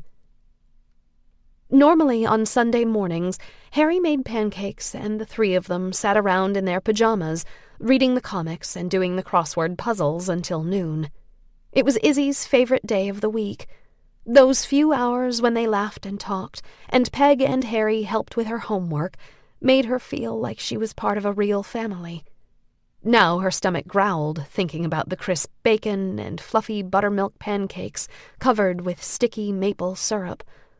But when she entered the kitchen, Peg and Harry were dressed and sitting at the table, coffee mugs in their hands, the Sunday paper folded neatly between the placemats. Peg looked up, startled, her lips in a grim, hard line. Harry turned in his chair and considered Izzy, his eyes serious. Izzy's heart dropped. Somehow they'd found out about the party on the beach. She had lied to them about staying at Alex's, and now they were going to tell her she had to leave. She just knew it. She let her duffel bag slip off her shoulder and sat down, holding her breath as she waited, staring at the picture of President Clinton and Monica Lewinsky on the front page of the newspaper. "Did you have a good time last night?" Peg said, attempting to smile. "It was okay," Izzy said, wondering if this was a test. She decided to come clean. "But we have something to tell you," Harry interrupted. He pushed his glasses up on his nose and wiped his hands on his pants. Peg shifted in her chair, her knuckles turning white as she tightened her grip on her coffee mug. "First, we have some good news," Peg said. Her voice shook and she cleared her throat. Izzy stared at her, a hot lump threatening to cut off her breathing. What could Peg possibly say to soften the blow? "I found a nurse who used to work at Willard. We think she might have taken care of Clara. We can go talk to her if you'd like." Izzy nodded, her heartbeat picking up speed. "Do you think she knows what happened to Clara?" she managed. "Or her daughter?" "I don't know," Peg said, "but we'll ask her. If she doesn't know, we'll try to find out together. I promise." Together. Izzy's eyes filled. Peg said they would try to find out together. They weren't sending her away after all. She took a deep breath and exhaled, waves of relief washing through her. But then Harry glanced at Peg, as if for reinforcement. "There's something else," he said, his brows knitted. "It's your mother." Izzy stiffened. Harry and Peg rarely mentioned her mother. Whatever Harry was about to tell her, it was bad. Really bad. She could see it in his face. "What about her?" Izzy said, her stomach knotting. Peg put a gentle hand over Izzy's. Izzy felt something move in her head, as if her brain was shoring up, preparing for shock. "She had a stroke last night," Harry said. "She was in her cell, and no one knew anything was wrong until this morning." Izzy swallowed. "I'm sorry," Peg said, her eyes brimming with tears. "But she's in a coma. They don't think she's going to pull through." Izzy stared at Peg, trying to form words. Her tongue felt like lead, her lips heavy and useless over her teeth. Peg rubbed Izzy's hand, her soft fingers catching on Izzy's torn knuckles. She looked down and gasped. "What happened?" she said. Izzy pulled her hand away, clenching it into a fist on her lap. "Nothing," she said. "I fell trying out Alex's rollerblades." Somewhere in the back of her mind, she was surprised at how easily the lie came. What had changed between yesterday and today?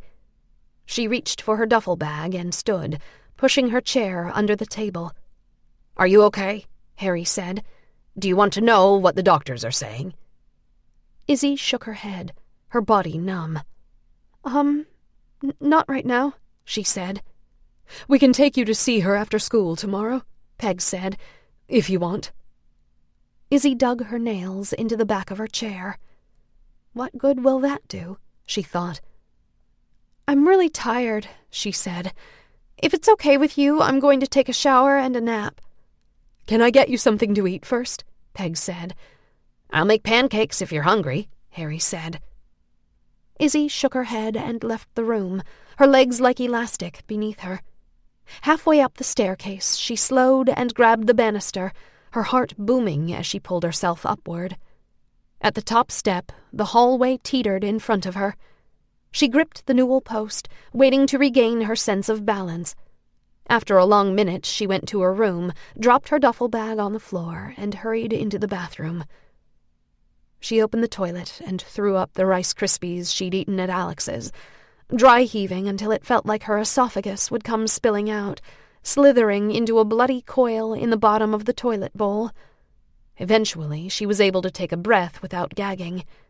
She spit into the toilet over and over, then wiped her mouth and straightened. Half a can of Coke sat on the edge of the sink. She drank the rest of the flat soda, hoping the caramel-flavored liquid would wash the sour taste from her mouth. Still dizzy, she stumbled into her bedroom and fell on the bed, lying on her side and gripping her pillow against her chest. She squeezed her eyes shut, trying to stanch her tears, but it was no use. For 10 years she'd been too afraid to visit her mother in jail. Too afraid her mother would look and act crazy, or wouldn't know who she was. Now there was nothing she wanted more. Somewhere in the back of her mind, she'd hoped the day would come when her mother would be cured, or released from all charges. Maybe, by some miracle, it would be discovered that her father's murder was a big misunderstanding. Maybe a burglar had shot him, and Izzy's mother, having witnessed her husband's violent death, had temporarily lost her mind. When the truth came out, her mother would be set free, and she and Izzy could be a family again. Over the years, 100 different scenarios played over in Izzy's mind, but she always pushed them away, certain they were nothing more than the impossible imaginings of a lost little girl. Now it was final. None of those things would ever come true. Izzy was going to be an orphan. The chance of ever having a real mother again, no matter how infinitesimal, was gone. Izzy's shoulders convulsed, and she bit down on the pillow, surprised by the depth of her emotions. She'd kept her head high and held herself together for so long that she'd convinced herself she was invincible. Now it all came crashing down. She knew someday things would change. But not yet. Not now. Not like this. She blinked against her tears, then lifted her head and looked at the dresser. Her mother's cards and letters were still there, stuffed in a manila envelope behind her socks and underwear. She sat up and wiped her eyes, her heart slogging in her chest. Reading the letters could make things better or make things worse. She thought about the envelopes in Clara's trunk. Clara's life might have turned out differently if they had been mailed, if Bruno had had a chance to read them. Maybe he would have gotten Clara out of the Long Island home before she was sent to Willard. Maybe they would have gotten married, raised a family together, and lived happily ever after. Now Izzy wondered if things would have been different if she'd read her mother's words. Maybe the answers she'd been looking for had been right there all along. Her stomach churned. Regardless of what the letters said, it was too late for things to change. And yet she needed to know the truth. Either her mother's letters would paint a picture of the woman she used to be, full of love and adoration, or reveal once and for all that she really was a lunatic.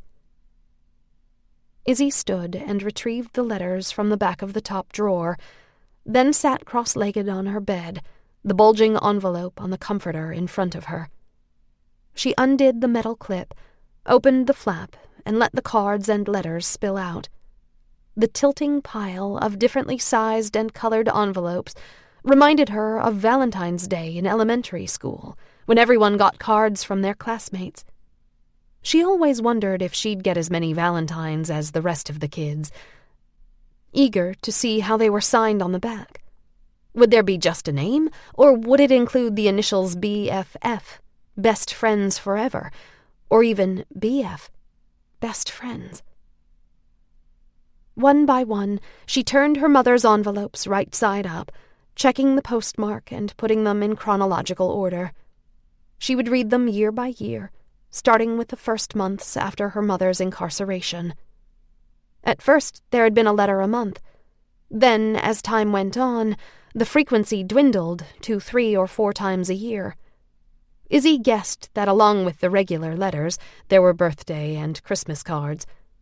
All had the same return address, Bedford State Prison. She took a deep breath, picked up the first letter, postmarked July 1986, the month after her mother was sentenced to prison, and ripped open the envelope. It was now or never. She put her fingers over her trembling lips and began to read. "Hi, baby girl. How are you? I hope you're doing okay. I miss you so much. I want you to know that I'm so sorry about what happened to your father. I know you don't understand what's going on right now, but someday you will. I promise. I'm sorry I was sick for so long and wasn't able to be there for you. By the time I got better, it was too late. I know you're sad and confused, baby, and I'm sorry about that. Please come and see me. I miss you so much, my heart hurts. Please be a good girl for your grandma. I'll see you soon. Love you to the moon and back. Mommy hugs and kisses." Izzy's eyes burned. Love you to the moon and back. Her mother had said that every night after tucking her in, before turning off the light and slipping into the hall. Somehow Izzy had forgotten. She ripped open the next envelope. It was a birthday card. The front of the card read, "Birthday wishes for a sweet 8-year-old. Inside, her mother had signed, "Miss and love you to the moon and back." Where does an inmate go shopping for a birthday card? Izzy wondered. The next letter was more of the same, a letter to an 8-year-old girl whose life had been turned upside down. More apologies and requests for a visit. Eventually, in the letters, her mother stopped asking Izzy to come, instead saying all the things she wished she could say in person, all the advice she wanted to impart to her only daughter. Izzy had to remind herself to breathe, waiting to read that one sentence, that one group of words that would confirm her mother's mental illness. So far, she hadn't found it. The other thing she hadn't found was any further mention of her father. It was as if he never existed. Izzy felt cold shards of regret forming in her chest. Could she have been wrong all along? Had she wasted years being afraid? On paper, her mother sounded normal. The more Izzy read, the more it felt like losing her all over again. And yet she was no closer to understanding what happened than she was 10 years ago. By 3 o'clock, Izzy had read nearly 40 letters. Peg had come up several times, softly knocking on the door and asking if Izzy was okay, if she could get her something to eat or drink. Each time Izzy refused, saying she needed to be alone, and thanking Peg for the offer. In truth, Izzy couldn't have eaten anything if she'd tried. Her stomach felt sour, like it was boiling. An hour later, the words were getting fuzzy, and it was getting harder and harder for Izzy to keep her eyes open. The letter in her hand had been folded inside her 13th birthday card, the creases making it even harder to read. She decided to finish one last letter, then shower and take a nap. But in the next instant, her breath caught in her throat, and she sat up. She read the words again. "I shot your father because I caught him in your room doing things a father shouldn't be doing to his daughter. I'm sorry for not telling you sooner, but I wanted to wait until you were old enough to understand what goes on between a man and a woman. Don't worry, sweetheart. I stopped him before he went too far." Izzy dropped the letter and clamped her hands over her mouth, acid rising in the back of her throat. No, it couldn't be. It was just a bad dream. Who tells their daughter on her 13th birthday that her father had been molesting her? Her mother had to be lying. She was crazy, after all. Izzy's father would never do anything so horrible, would he? Shaking, Izzy curled into a fetal position and stared at a single rose on the bedroom wallpaper, her blurred vision filling with pulsing red petals like an animated drawing of her broken, bleeding heart. Then her nightmare came back to her full force, the demon's sweaty hand between her legs, his heavy arm holding her down. The demon sat up and grinned, a strange mixture of disgust and ecstasy twisting his features into a terrifying mask. Then the mask morphed into a human face, and Izzy recognized the demon. It was her father. Izzy scrambled out of bed, ran to the bathroom, and fell to her knees in front of the toilet, her chest and stomach aching as she dry-heaved again and again.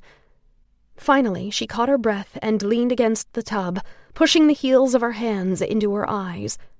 Hot waves of panic lit up her neck and chest, pulsating around her heart like an electric charge, making every inch of her skin prickle with goosebumps, every muscle in her arms and legs jitter. She tried taking deep breaths and exhaling slowly, her head spinning as she came to realize that everything she'd believed was a lie. A lie she'd fabricated entirely on her own. Her mother had given up her life, her freedom, to protect her. All these years, Izzy had thought her mother was a lunatic, her father a loving man who paid the ultimate price for his wife's insanity. All these years wasted because she'd never been brave enough to ask her mother's side of the story. Then something clicked in Izzy's brain, like a giant puzzle piece finally dropping into place. Suddenly, it all made sense. Her mother had always been overprotective, the slightest infraction in her perfect plan to protect Izzy, sending her into panic mode. Once, while grocery shopping, Izzy had let go of the cart while her mother was examining cantaloupes. Izzy had only moved a few feet away, around the end of the aisle, to look at a toy display. But when her mother couldn't see her, she screamed Izzy's name over and over, loud enough to make the store manager come running. Izzy hurried back to the produce aisle and touched her mother's elbow, looking up with fear-filled eyes, afraid her mother had lost her mind. Her mother fell to her knees and sobbed, telling Izzy to never, ever leave her side again. Seeing her husband violate her little girl would have easily put Izzy's mother over the edge. It would for most mothers. Granted, most mothers would have called the police, not shot her husband in the head with his hunting rifle. But at least Izzy understood what happened now. In the letter, Izzy's mother admitted shooting her husband was wrong, that she had lost her mind for just a little while. She knew why she was being punished. Her lawyer couldn't convince the judge to offer leniency because he had no proof Izzy's father had done anything wrong. Izzy's mother refused to put Izzy through a physical examination, choosing instead to give up her own freedom. She believed she'd get out on parole someday and they'd be reunited. Izzy bit down on her lip. All these years, the truth had been right there, waiting for her to open an envelope and read it, written in black and white. But she'd been too stubborn to see it. And now her mother was in a coma. Izzy would never be able to tell her she finally understood. She'd never be able to apologize for not coming to see her. She thought about Shannon, whose mother had ignored what her husband was doing. How could Shannon live with her mother day after day, knowing she hadn't protected her? It had to be the worst feeling in the world. Despite the horrible things Shannon had done, Izzy's heart ached for her. If only Shannon's mother had done something to stop her husband, Shannon's life might have turned out differently. How could Shannon face her mother every day? How could she ever forgive her? Izzy put her hands over her face. Unlike Shannon's mother, her mother had spent all these years alone, thinking her daughter would never forgive her, thinking she was no longer loved. Then Izzy remembered reading that comatose people could sometimes hear their loved ones speaking. Her mother was on life support. She wasn't dead. There was still time to see her, to say goodbye. She would ask Peg to take her to Bedford tomorrow. And maybe, just maybe, her mother would hear her apology.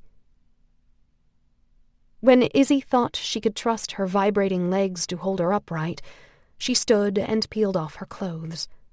Her knees, elbows, and feet were still sore from pounding on the inside of the vault, and now her head throbbed too. She climbed into the empty tub, the cold, hard porcelain like tombstone against her skin, and struggled to push the stopper closed and turn on the hot water, her hands shaking like 100-year-old woman's. As the tub filled, she stared into the blackness of the overflow drain, her mind blank, aware of nothing but cold and the beginning of heat, as hot water pooled around her feet. When the water was to her waist, she filled a washcloth with shower gel and lathered up her skin, scrubbing it back and forth with more pressure than necessary, watching in a trance as white bubbles formed over her arms and legs. She looked at the thin scars on her arms, wondering now if she'd been cutting herself to repress the horrible memories of what her father had done. She turned off the faucet and lay back in the soap-clouded water, soaking without moving, a slow, steady drip echoing like an underwater clock in her ears. After a few minutes, she ran her hands over her body, brushing her fingers over her breasts, the fine, fluffy hair between her legs. How many times had she thought about having sex, about having a man kiss her bare breasts and warm skin, having him touch her in all her tender, private places? How many times had she thought about Ethan making love to her? Countless. Thankfully, she didn't have any real memories of her father violating her. But would anyone be able to tell what he'd done? The thought filled her stomach with greasy nausea. She washed between her legs a second time, then stood and rinsed off under the shower, letting the hot steam loosen her neck and shoulders. Finally, she turned off the water and emptied the tub. She toweled off and put on clean pajamas, then went to her room and crawled under the covers. I won't let my past define my future, she thought. I was a different person back then, and I'm not going to spend the rest of my life paying for my father's sins. I won't, and I can't. Chapter 18. Clara. After talking to Madeline and Esther, Clara spent the next few weeks trying to figure out where Bruno might be working. At night she couldn't sleep, and during the day she was distracted. At her job in the laundry, she mixed up the sheets with the towels, the hospital gowns with the aprons. When the foreman saw her mistake, he put her to work in the sewing room across the hall, making and repairing shirts and trousers and nightgowns. She sat on a stool, making tiny, precise stitches, trying to think of new ways to find Bruno. So far, nothing had worked. The day after Esther told Clara what happened, Clara thought about asking to see Dr. Roach to convince him, once and for all, that Bruno did exist. Somehow she would insist he bring the construction crew into his office one by one. Bruno would be among them, and he would recognize Clara, proving she'd been telling the truth all along. Then she remembered Madeline saying Dr. Roach had put Esther on medication because she was frantic, acting as if her life depended on finding Clara. Why would he medicate her, other than to keep her quiet? Was he afraid Clara would find out Bruno was at Willard? And if so, why? Before she went to Dr. Roach, she needed to ask more questions. That afternoon, in the recreation room, she sat across from Esther, gently shaking her awake. I need to ask you something, Clara said, leaning forward and keeping her voice down. Esther blinked and lifted her head, giving Clara a thin smile. Did you find Bruno? She said, her words slurring. Shh, Clara whispered. I don't want anyone to hear. Esther exhaled. Okay, she whispered. Just shake your head yes or no, all right?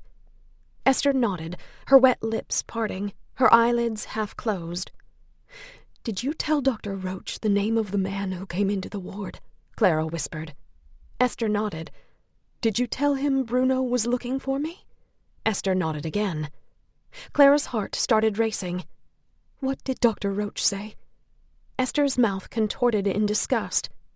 He said I was hallucinating. Is that it? Is that why he put you on medication? Esther shook her head. I asked about you. He said you were very ill. Then I asked about your baby. I said Bruno was the father. And? Clara said, holding her breath.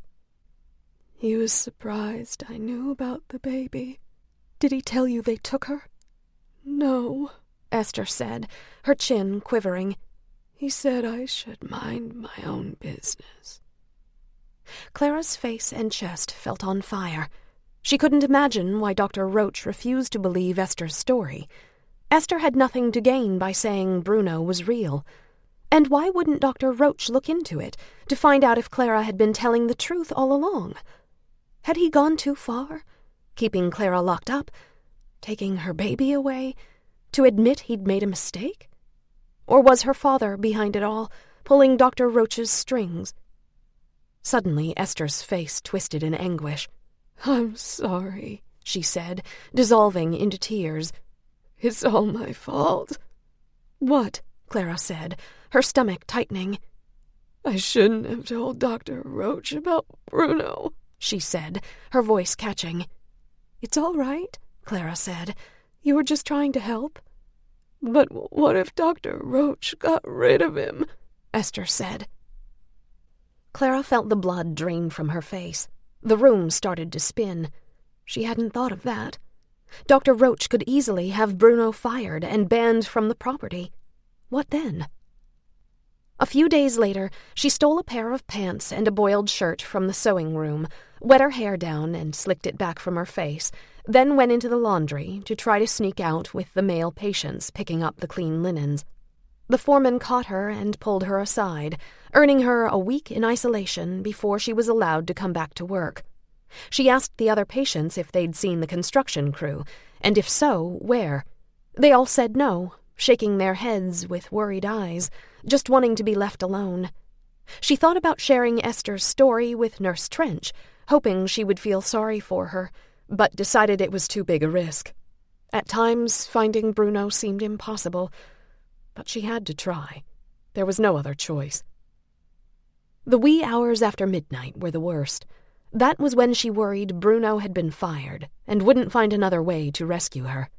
She worried he'd get discouraged and stop looking. She worried Esther had been dreaming.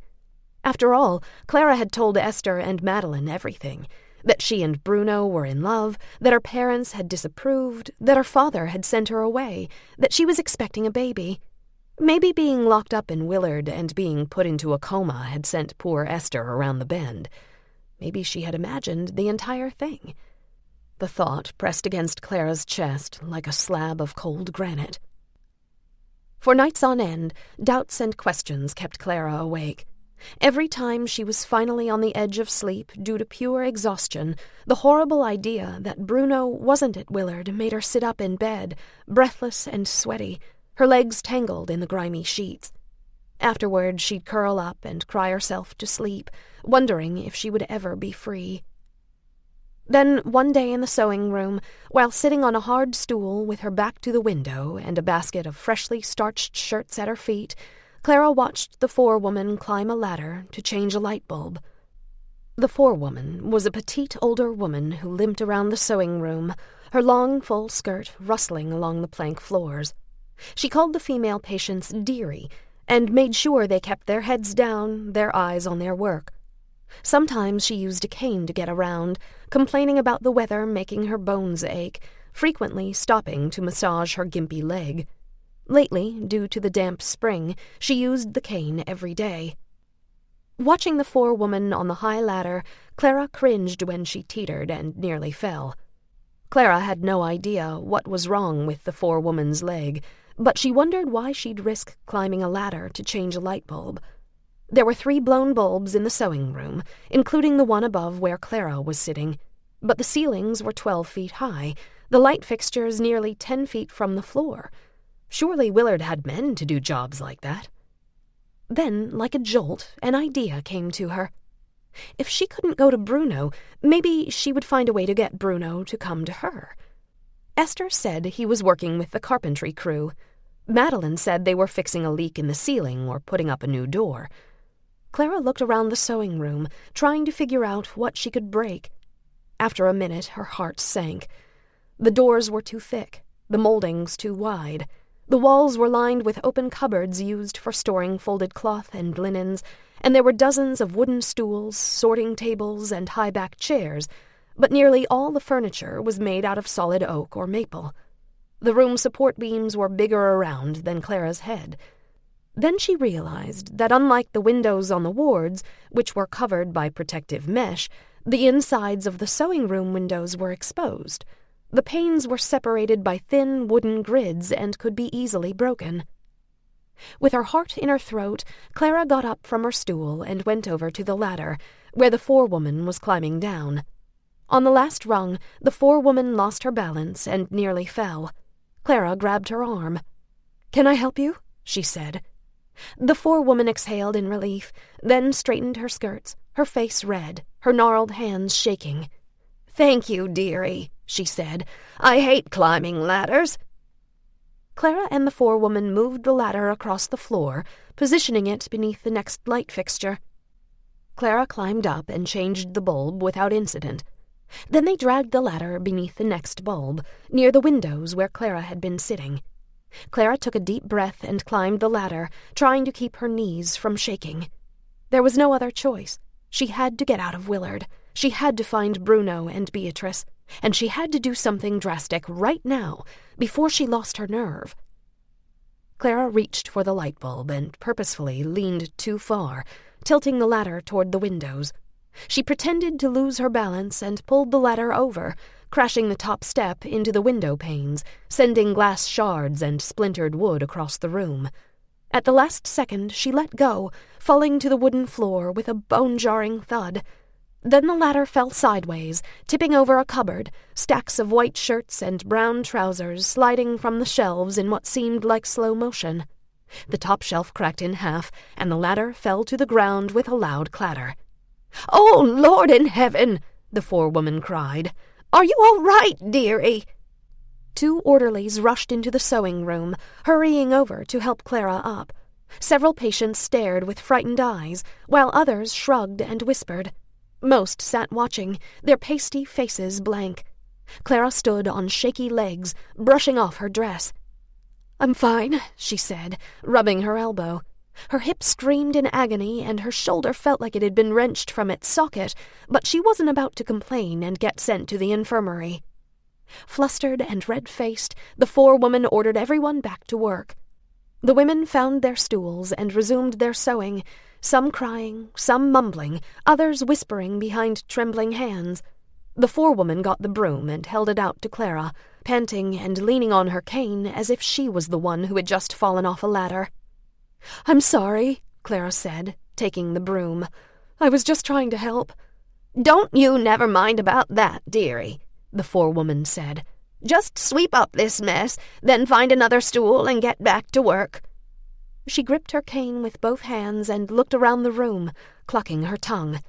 "I suppose I better get someone over here to fix all this." "When?" Clara said. The forewoman furrowed her brow. "As soon as I can," she said, her voice flat. "Although I have no idea why that makes any difference to you, dearie." After breakfast the next morning, Clara hurried through the sewing room door with her heart in her throat.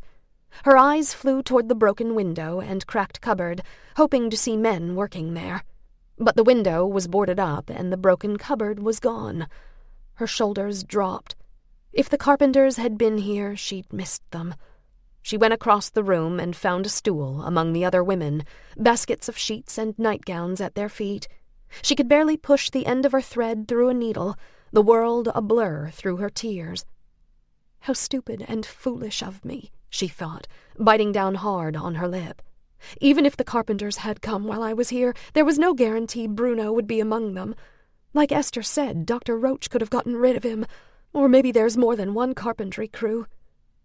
The hard toast and dried prunes from breakfast churned in her stomach, and she nearly gagged. One of the patients started singing Bye Bye Blackbird in a high, off-key voice. Another started humming along, her thin, white fingers floating in the air as if she were conducting an invisible orchestra. It was all Clara could do not to yell at them to stop. Then the forewoman came in to make her rounds, and Clara was grateful when the woman stopped singing. She plucked a torn nightgown from her basket, then lowered her head and got to work, accidentally sticking the needle in her fingertip. She ignored it and kept working, stitching a ripped shoulder closed. The forewoman limped past, her cane tapping on the wooden floorboards. A red blotch bloomed on the nightgown in Clara's hands, bleeding into yellowed stains.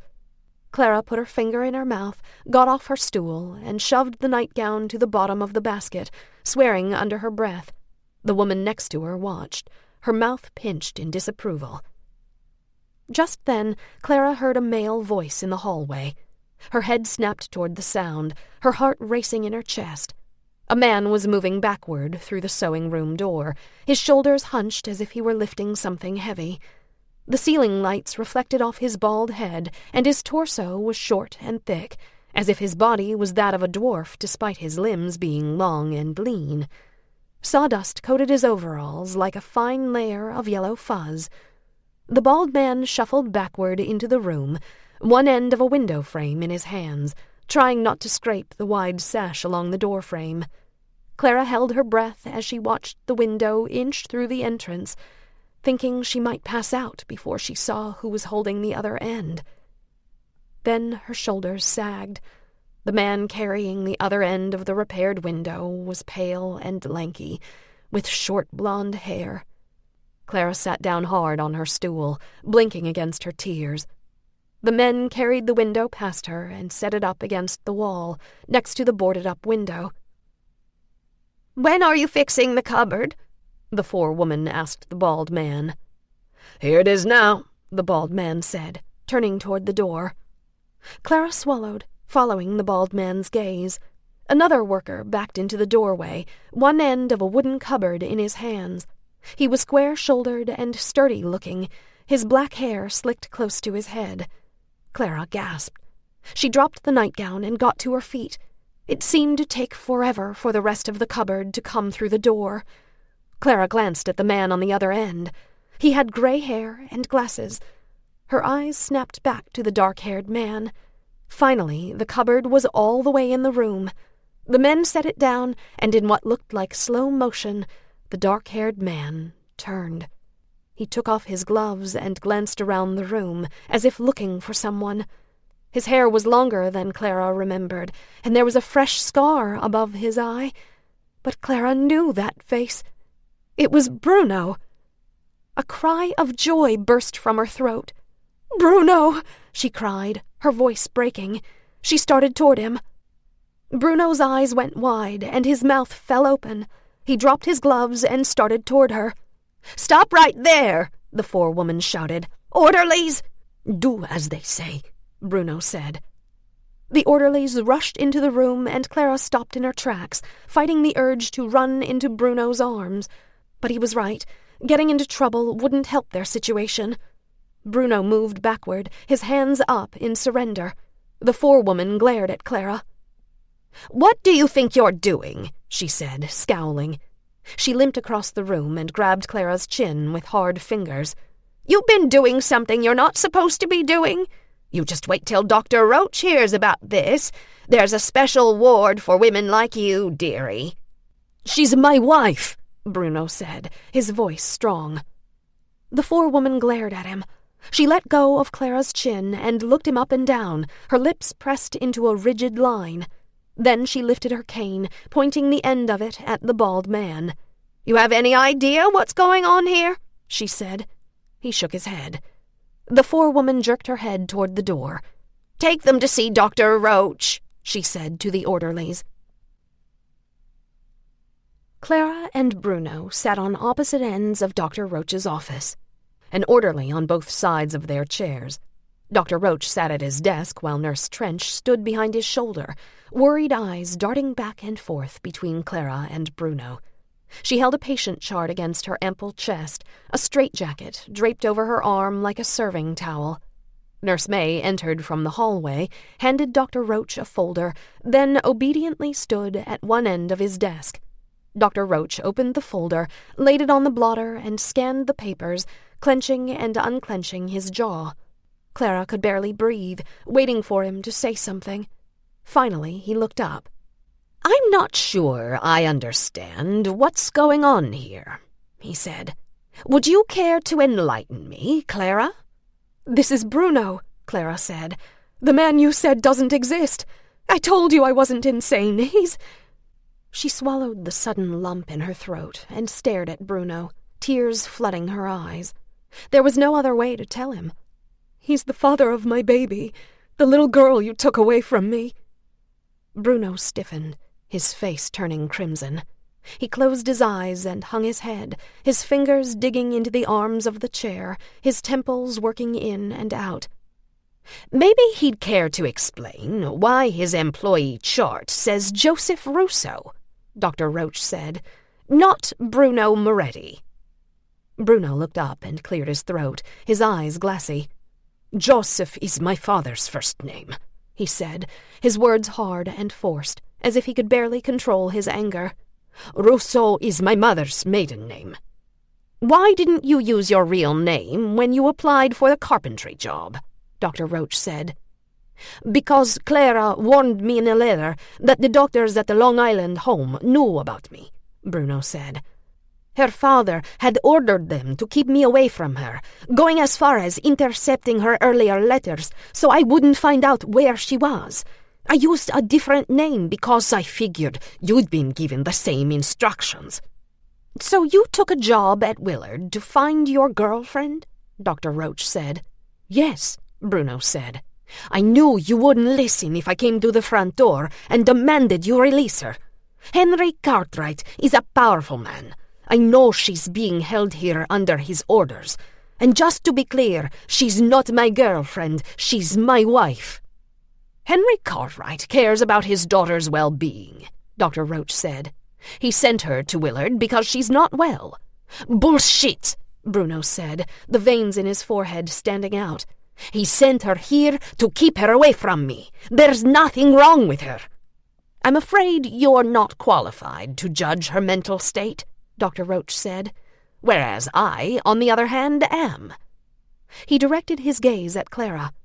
"Would you care to explain why you never mentioned being married?" Clara glanced at Bruno, unsure of what to say, but he was glaring at Dr. Roach, clearly fighting the urge to launch himself across the desk and strangle him.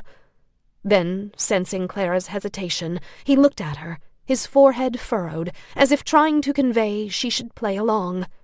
He reached into his back pocket and retrieved a folded piece of paper from his wallet. "Here's our marriage certificate," he said, holding it out to Dr. Roach. Nurse May came around the desk, took the paper, and laid it on the open folder. Dr. Roach scanned the certificate. "How did you two meet?" he said. "At the Cotton Club," Clara said. "My father had no idea that I used to go there with my girlfriends. One night Bruno was—" Dr. Roach waved a hand in the air. No, he said. "I don't want to hear any more stories. I want to know how you met here at Willard. Clearly our system of keeping outside help from mingling with patients has some serious flaws." "It's not a story," Clara said. Clara was working in the sewing room," Bruno interrupted, his voice strained. He moved to the edge of the seat, as if getting ready to stand. The orderly grabbed his shoulder and urged him to stay down. Bruno shot him a dirty look before resuming. "I was helping deliver a cupboard from the wood shop. It was the first time I saw her here, even though I've been searching for months." "So you didn't start a relationship with Clara while she was a patient here?" Dr. Roach said. "No," Bruno said, holding Dr. Roach's gaze.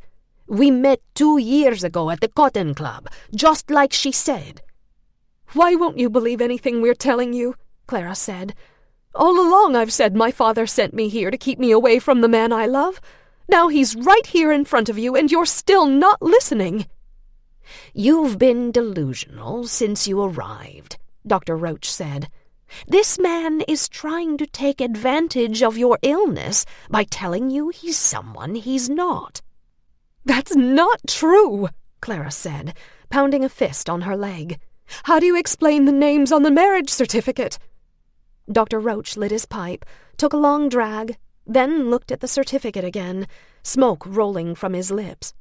"This doesn't prove anything," he said. "It could be forged for all I know." "What about Beatrice?" Clara said, panic tightening her chest. "If Bruno isn't the father, who is?" Dr. Roach shook his head. "I'm sure I don't know," he said. "But your father made me aware that you were being rather, how shall I say, free with yourself before you were sent to the Long Island home. He said it was unlike you, and that's when he started to suspect something was wrong." Dr. Roach gave a nod to Nurse May, and she left the office, exiting through the examining room door. "That's a lie!" Clara cried. "I was with Bruno. That's why my parents sent me here. Don't you see? It all makes perfect sense." "Where's our daughter?" Bruno said, grinding the words out between clenched teeth. "I demand you give her back to us." He took a deep breath and held it, clearly trying to maintain self-control. "I'm sorry," Dr. Roach said to Bruno, his voice flat. "I know you think you're helping Clara, but she's unfit to be a mother. Trust me when I tell you that her daughter has been placed in a loving home and is being well taken care of." Just then, Nurse May reappeared with a hypodermic needle on a tray. Clara's heart hammered in her chest. Bruno looked at the tray with a furrowed brow, then stood, his hands in fists. The orderlies grabbed him by the arms. "This can't be legal," Bruno said, his voice rattled by fury. "You can't just lock people up and do whatever you want with their children." "Clara's father has trusted me with her care," Dr. Roach said. "I'm only doing what's best for everyone." "I'll go to the police," Bruno shouted. "I'll tell them you kidnapped our baby. I'll bring them back here and demand you return my daughter and let Clara go." Dr. Roach considered Bruno for a long moment, as if trying to decide whether or not he was bluffing. Bruno glared at him, his chest heaving in and out. "Where's my daughter?" Bruno said again, his eyes burning with rage. "If you don't tell me, I'll find someone who will, and then I'll have you arrested." Dr. Roach put his pipe in an ashtray. He shifted in his seat, then wrote something in Bruno's folder, perspiration breaking out on his forehead. Clara stood. "Why are you so nervous?" she said. "Has my father been paying you to keep me here? Did he tell you to give my baby away?" The orderlies shoved her back into the chair. Dr. Roach ignored her and turned to Nurse Trench, his hand out. She bit her lower lip and gave him the chart she'd been holding. Dr. Roach opened it, turned to the last page, and scribbled something at the bottom. Then he closed the folders and made a small gesture, as if shooing away a fly. The orderlies shoved Bruno back into the chair. Bruno struggled and tried to stand. It was no use. "What the hell do you think you're doing?" Bruno shouted. "You have no authority over me. I'm not one of your patients." Dr. Roach stood, reached for the coat on the back of his chair, and pushed his arms into it. He directed his attention to Nurse Trench. "Insulin therapy for Clara," he said, buttoning his jacket. Nurse Trench nodded, her eyes growing moist. Then Dr. Roach looked at Bruno, his face flat.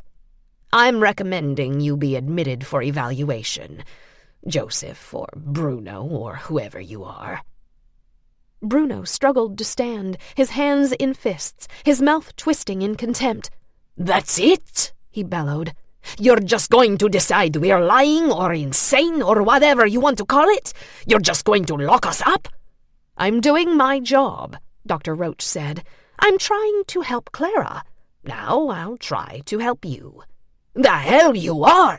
Bruno shouted. "What are you afraid of? What are you trying to hide?" Clara slumped in her chair, certain she was going to throw up. One of the orderlies grabbed her under the arm and yanked her to her feet. Finally, Bruno pulled out of the orderly's grasp. He flew across the room, grabbed Clara, and dragged her toward the door. "Stop them!" Dr. Roach shouted. An orderly caught Clara by the waist and carried her backward, her feet coming off the floor. She clawed at the orderly's arms, breaking his skin, but it was no use. The orderly wouldn't let go. Clara watched, suspended in midair, as the other orderlies wrestled Bruno to the floor and held him there. Dr. Roach rushed over with a straitjacket, and the orderlies yanked Bruno to his feet. Bruno thrashed and bucked, trying to escape, but the orderlies twisted his arms backward, pulling them up behind his shoulder blades. Bruno doubled over in pain, his eyes bulging. He lifted his head to look at Clara. "Don't worry," he said, his voice strained. "I'll find a way to get you out of here." Dr. Roach buried a syringe in Bruno's upper arm, then stepped back, watching the orderlies wrestle Bruno into the straitjacket. Clara squeezed her eyes shut. She couldn't watch. Chapter 19. Izzy, Bedford State Prison. The October wind whipped Izzy's hair across her face as she stood looking up at the 2-story metal gate outside Bedford Hills Correctional Facility. She turned her back to the icy gusts and gathered her coat beneath her chin, trembling and waiting for the guard to let her in. Behind the gate, the hodgepodge collection of brick buildings, barred windows, and clusters of chimneys reminded her of Willard State. The only differences between the asylum and the prison were the watchtowers and the curling barbed wire above the metal fences. She glanced across the road toward the parking lot, where Peg sat in the driver's seat of her car, watching from behind the windshield.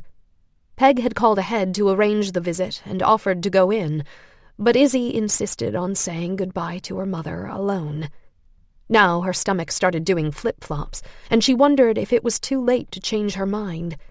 Just as she made the decision that she really wanted Peg to come with her, a guard ambled through the inside gate to let her in. He scuffed his heels along the pavement and looked around as if bored, his expression indifferent. "Visitor's pass," he said when he reached her. "No," Izzy said. I've never been here before. My mother is in the infirmary. My foster mother called and talked to the warden. He said I could visit." "What's your name?" "Isabel Stone," she said. "Hang on," he said. He opened a black box on a pole next to the gate, dialed a number, and told whoever was on the other end about the situation. "Yeah," he said. What's your name again?" "Isabel Stone," she said. "Isabel Stone," the guard repeated. "Yep. Okay." He hung up the phone and looked at her. "You got some ID?" She reached into her purse and pulled out her birth certificate and school ID. He examined them, glancing up at her to compare the pictures, then unlocked the gate. "You have to go to the visitor's entrance and get a pass," he said. She shoved her IDs back in her purse, glanced over her shoulder, and gave Peg a quick wave, then entered the prison grounds. The guard pointed toward the brick buildings to his right. "See that blue sign over there? The one that says all visitors?" "Yes," she said. "Follow the sidewalk to the lobby entrance, then press the intercom and tell them what you told me." "Okay," she said. She dropped her head and walked into the wind, putting her hands on her dress to hold it down, berating herself for wearing it in the first place.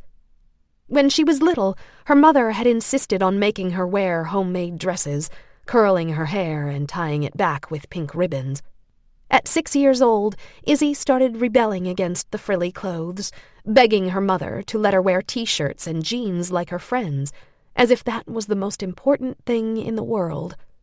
Her mother had relented, but Izzy never forgot the sad look in her mother's eyes when she realized her little girl was growing up. Today, wearing a dress felt like the least Izzy could do. Now, with the wind whipping against her bare legs, she realized how foolish it was. After all, her mother wouldn't know the difference.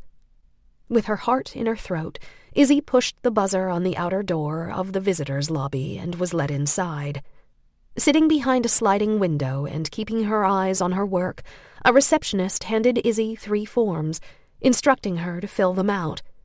Izzy took the clipboard over to a chair and sat down, trying not to stare at the children playing and reading at the kid-sized tables in the center of the room. They were school-age children, toddlers and babies, girls and boys around 10 to 12 years old, smiling and laughing, as if playing in a prison lobby was the most natural thing in the world. At first, Izzy was confused, wondering why children would be hanging out in a jail. But then she realized they were there to see their mothers who were locked up in prison. She bit down on her lip. Had the older ones ever refused to visit, she wondered, or were they always loyal, visiting their moms no matter what? She filled out the paperwork, a sour mass of guilt twisting in her stomach. Finally, a female guard came to lead her to the infirmary. Izzy followed the guard through a riveted metal door into a short cement passageway that smelled like damp stone, iron, urine, and something that reminded her of curry. Long barred windows ran along one wall and 3 open doors lined the other. The guard stopped and motioned Izzy through the first doorway. She did as she was told. Inside a small room, another guard waited beside a white table. "I need to search your bag," the guard said. Izzy slid her purse from her shoulder and handed it over. The guard dumped the contents on the table. "Lift your arms and stand with your feet apart," the first guard said. Izzy swallowed the lump in her throat and raised her hands. The guard patted her down, feeling between her legs and beneath her breasts. Finally, the search was over, and the first guard took her back into the passageway. At the end of the hall, they came to a door made of iron bars. Izzy stood behind the guard, waiting for her to unlock it, her knees jerking up and down. The only sound she heard was her racing heart, roaring in her ears. It was bad enough being inside a prison for the first time, but the closer she got to seeing her mother, the harder it was to put one foot in front of the other. She followed the guard through the bars into a concrete hallway with caged ceiling lights, then through another locked metal door into a small lobby. The guard instructed her to take a seat and wait for someone to come get her. She did as she was told, sitting on her hands, trying to take deep, calming breaths. The guard left, exiting through another doorway. A nurse sat on the other side of a glass partition, an open door behind her, leading into another room. Maybe this is a mistake, Izzy thought, blinking back tears. The image of her mother, sprawled on the bed in the mental ward, jerked into her mind, and she nearly cried out loud. Not only did she wonder what her mother was going to look like now, after 10 years of being locked up in prison, but when she thought of seeing her mother in a coma, her stomach churned and she felt like she was going to be sick. The last image she had of her mother had haunted her dreams for years. What horrible picture would be painted in her mind today? She remembered a book by Stephen King called The Dead Zone, where a man injured in a car accident spent 5 years in a coma. She pictured the main character waking up and grabbing someone's hand, unable to let go until he'd made a prediction about the person's future. After reading the novel, Izzy hadn't been able to sleep for weeks. Being in a coma seemed like the worst possible thing that could happen to anyone. And now she was about to see her mother in that condition. Between the guilt she felt for refusing to visit all these years, the sorrow about the prospect of being an orphan, and the fear of seeing her mother on life support, Izzy felt like screaming. But she had to apologize and say goodbye. She had to tell her mother that she'd never stopped loving her. She owed her at least that. When one of the lobby doorways opened, Izzy jumped.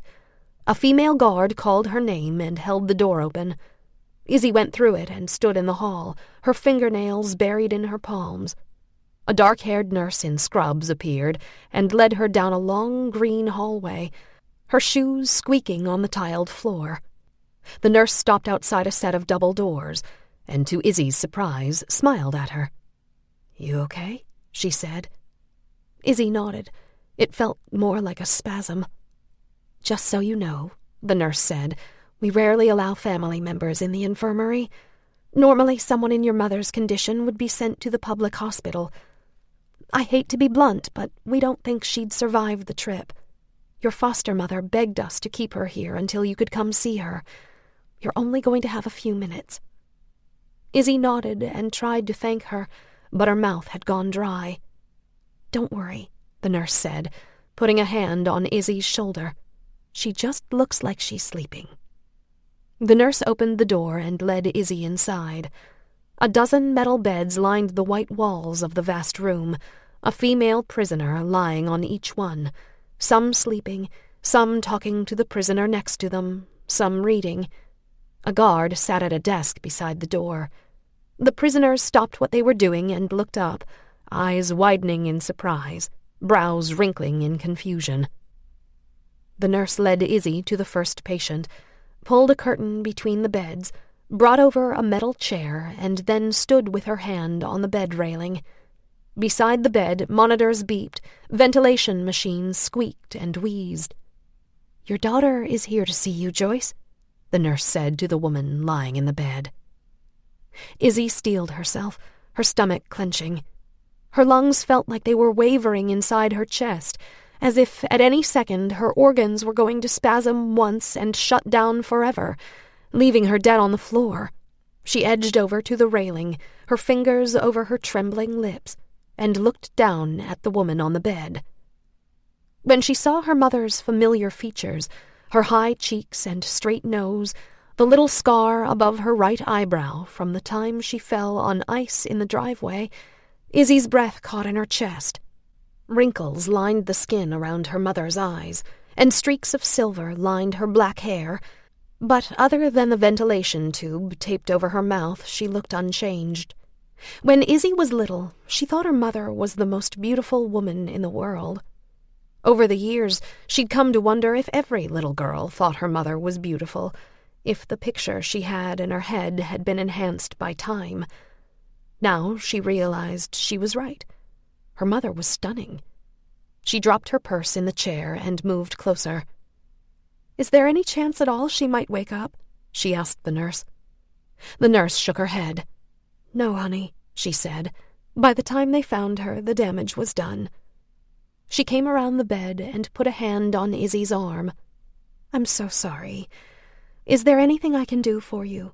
Would you like a glass of water or a soda?" "No," Izzy said, her voice tight. "Thank you. I just need a few minutes alone with— Are you all right? You look a little pale." Izzy nodded, and the nurse patted her shoulder. "Okay," the nurse said. "I'll leave the two of you alone for a minute." She jerked her chin toward the guard at the door. "Just behave yourself, okay?" Izzy tried to smile, and the nurse finally left. Trying to figure out where to begin, Izzy held the bed railing to keep from falling over. Bolted to the bed's metal footboard, a heavy chain traveled beneath the blanket near her mother's feet. The absurdity of chaining a comatose patient to a bed briefly crossed Izzy's mind. Barring a miracle, her mother wasn't going anywhere. She lay still as a stone, her pale arms at her sides, her palms down, her long, slender fingers like ivory against the blue blanket. Piano-playing hands, Izzy's grandmother used to call them. Izzy thought about reaching down to hold her mother's hand, but she couldn't bring herself to do it. Besides the fact that she didn't know if touching an inmate was allowed, she was afraid to touch her mother's skin. She hated herself for feeling that way, but it was true. Just like touching the contents of the Willard suitcases made her legs feel rubbery, so did the thought of touching someone in a coma, even her own mother. She wiped her cheeks and took a deep breath. "I'm so sorry," she whispered. "I made a mistake. I didn't read your letters until it was too late." She swallowed her sobs, struggling to speak. One second she felt like crying hysterically. The next she wanted to punch something, angry that life had turned out this way. For a split second she wondered if the other inmates could hear her. Then she decided she didn't care. "Please forgive me for not coming to see you, Mommy. I was stupid and stubborn and scared. I thought there was something wrong with you. I forgot what Daddy did. Now I know the truth. I know you sacrificed your life for mine." She hung her head, wiping her nose on her sleeve. "I just want you to know I never stopped loving you." It was too much. She fell into the chair, shoulders convulsing. If only she'd read her mother's letters sooner. If only she'd visited, she might have realized her mother wasn't crazy.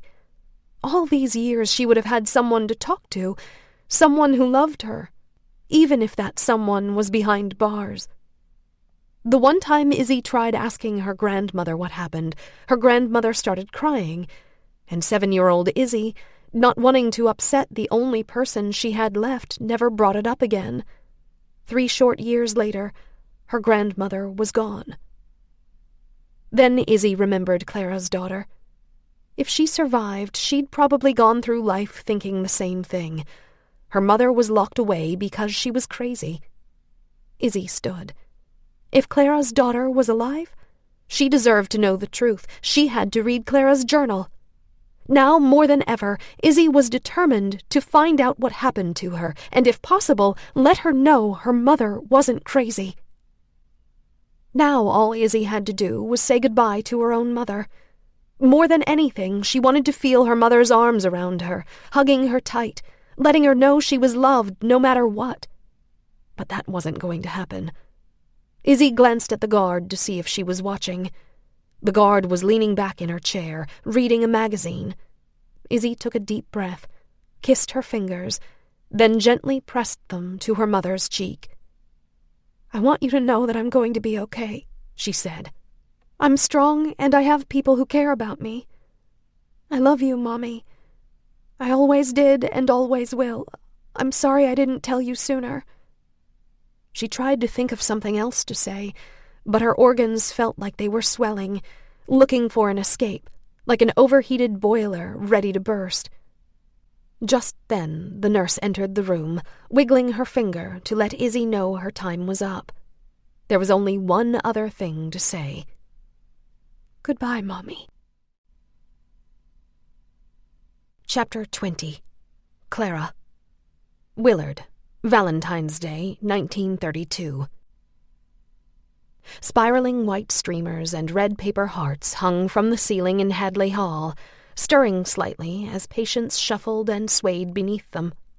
The final scratchy melodies of All Alone filled the air, while Nurse May stood next to the phonograph, rocking and singing to herself, keeping a watchful eye on the dancing couples. Several dozen patients watched from the sidelines, strapped to wooden chairs with attached tables, slumped in wheelchairs, leaning on crutches and canes. Nurse Trench threaded her way through the patients on the dance floor, making sure they stayed the required distance apart. Orderlies sat around the perimeter of the room in folding chairs, near the windows and doors, ready to step in if anyone got out of line. The patients, orderlies, and nurses wore red tissue paper boutonnieres and corsages, made by the patients during arts and crafts. Clara sat on a bench at the foot of the stage, glancing at the main entrance again and again, hoping and praying more male patients would show up and Bruno would be among them. It had only been a month since she'd earned extra privileges. Now she could participate in arts and crafts and attend concerts and movies in Hadley Hall, but this was the first time she'd been to an event for both male and female patients. Now she dared hope against hope that she would see Bruno again. She had to believe he had done his best to cooperate, to earn and maintain what little freedom Willard patients were allowed. If not, the chances of them finding each other and escaping were slim to none. The only thing that kept her going during the last 10 months, the only thought that kept her from becoming truly insane, was remembering that Bruno was somewhere at Willard. It seemed reasonable to believe that by now he had been put to work in the rail yard or blacksmith shop, in the orchards or the hayfields, the stables or dairy, or one of the shops that manufactured shoes, brooms, or soap. Hopefully his job involved working outside. If she could return to her job in the kitchen, they could meet at the compost pile.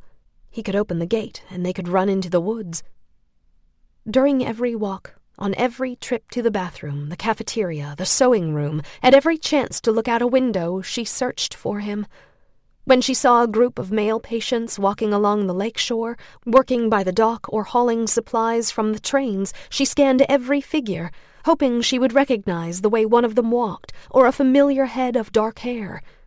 So far she hadn't seen him, but she had to believe the day would come. Otherwise, what was the point? She'd given up hope a long time ago that her father would release her. 7 months earlier, Dr. Roach had indicated he and Henry were in agreement. She might never be ready to return to society.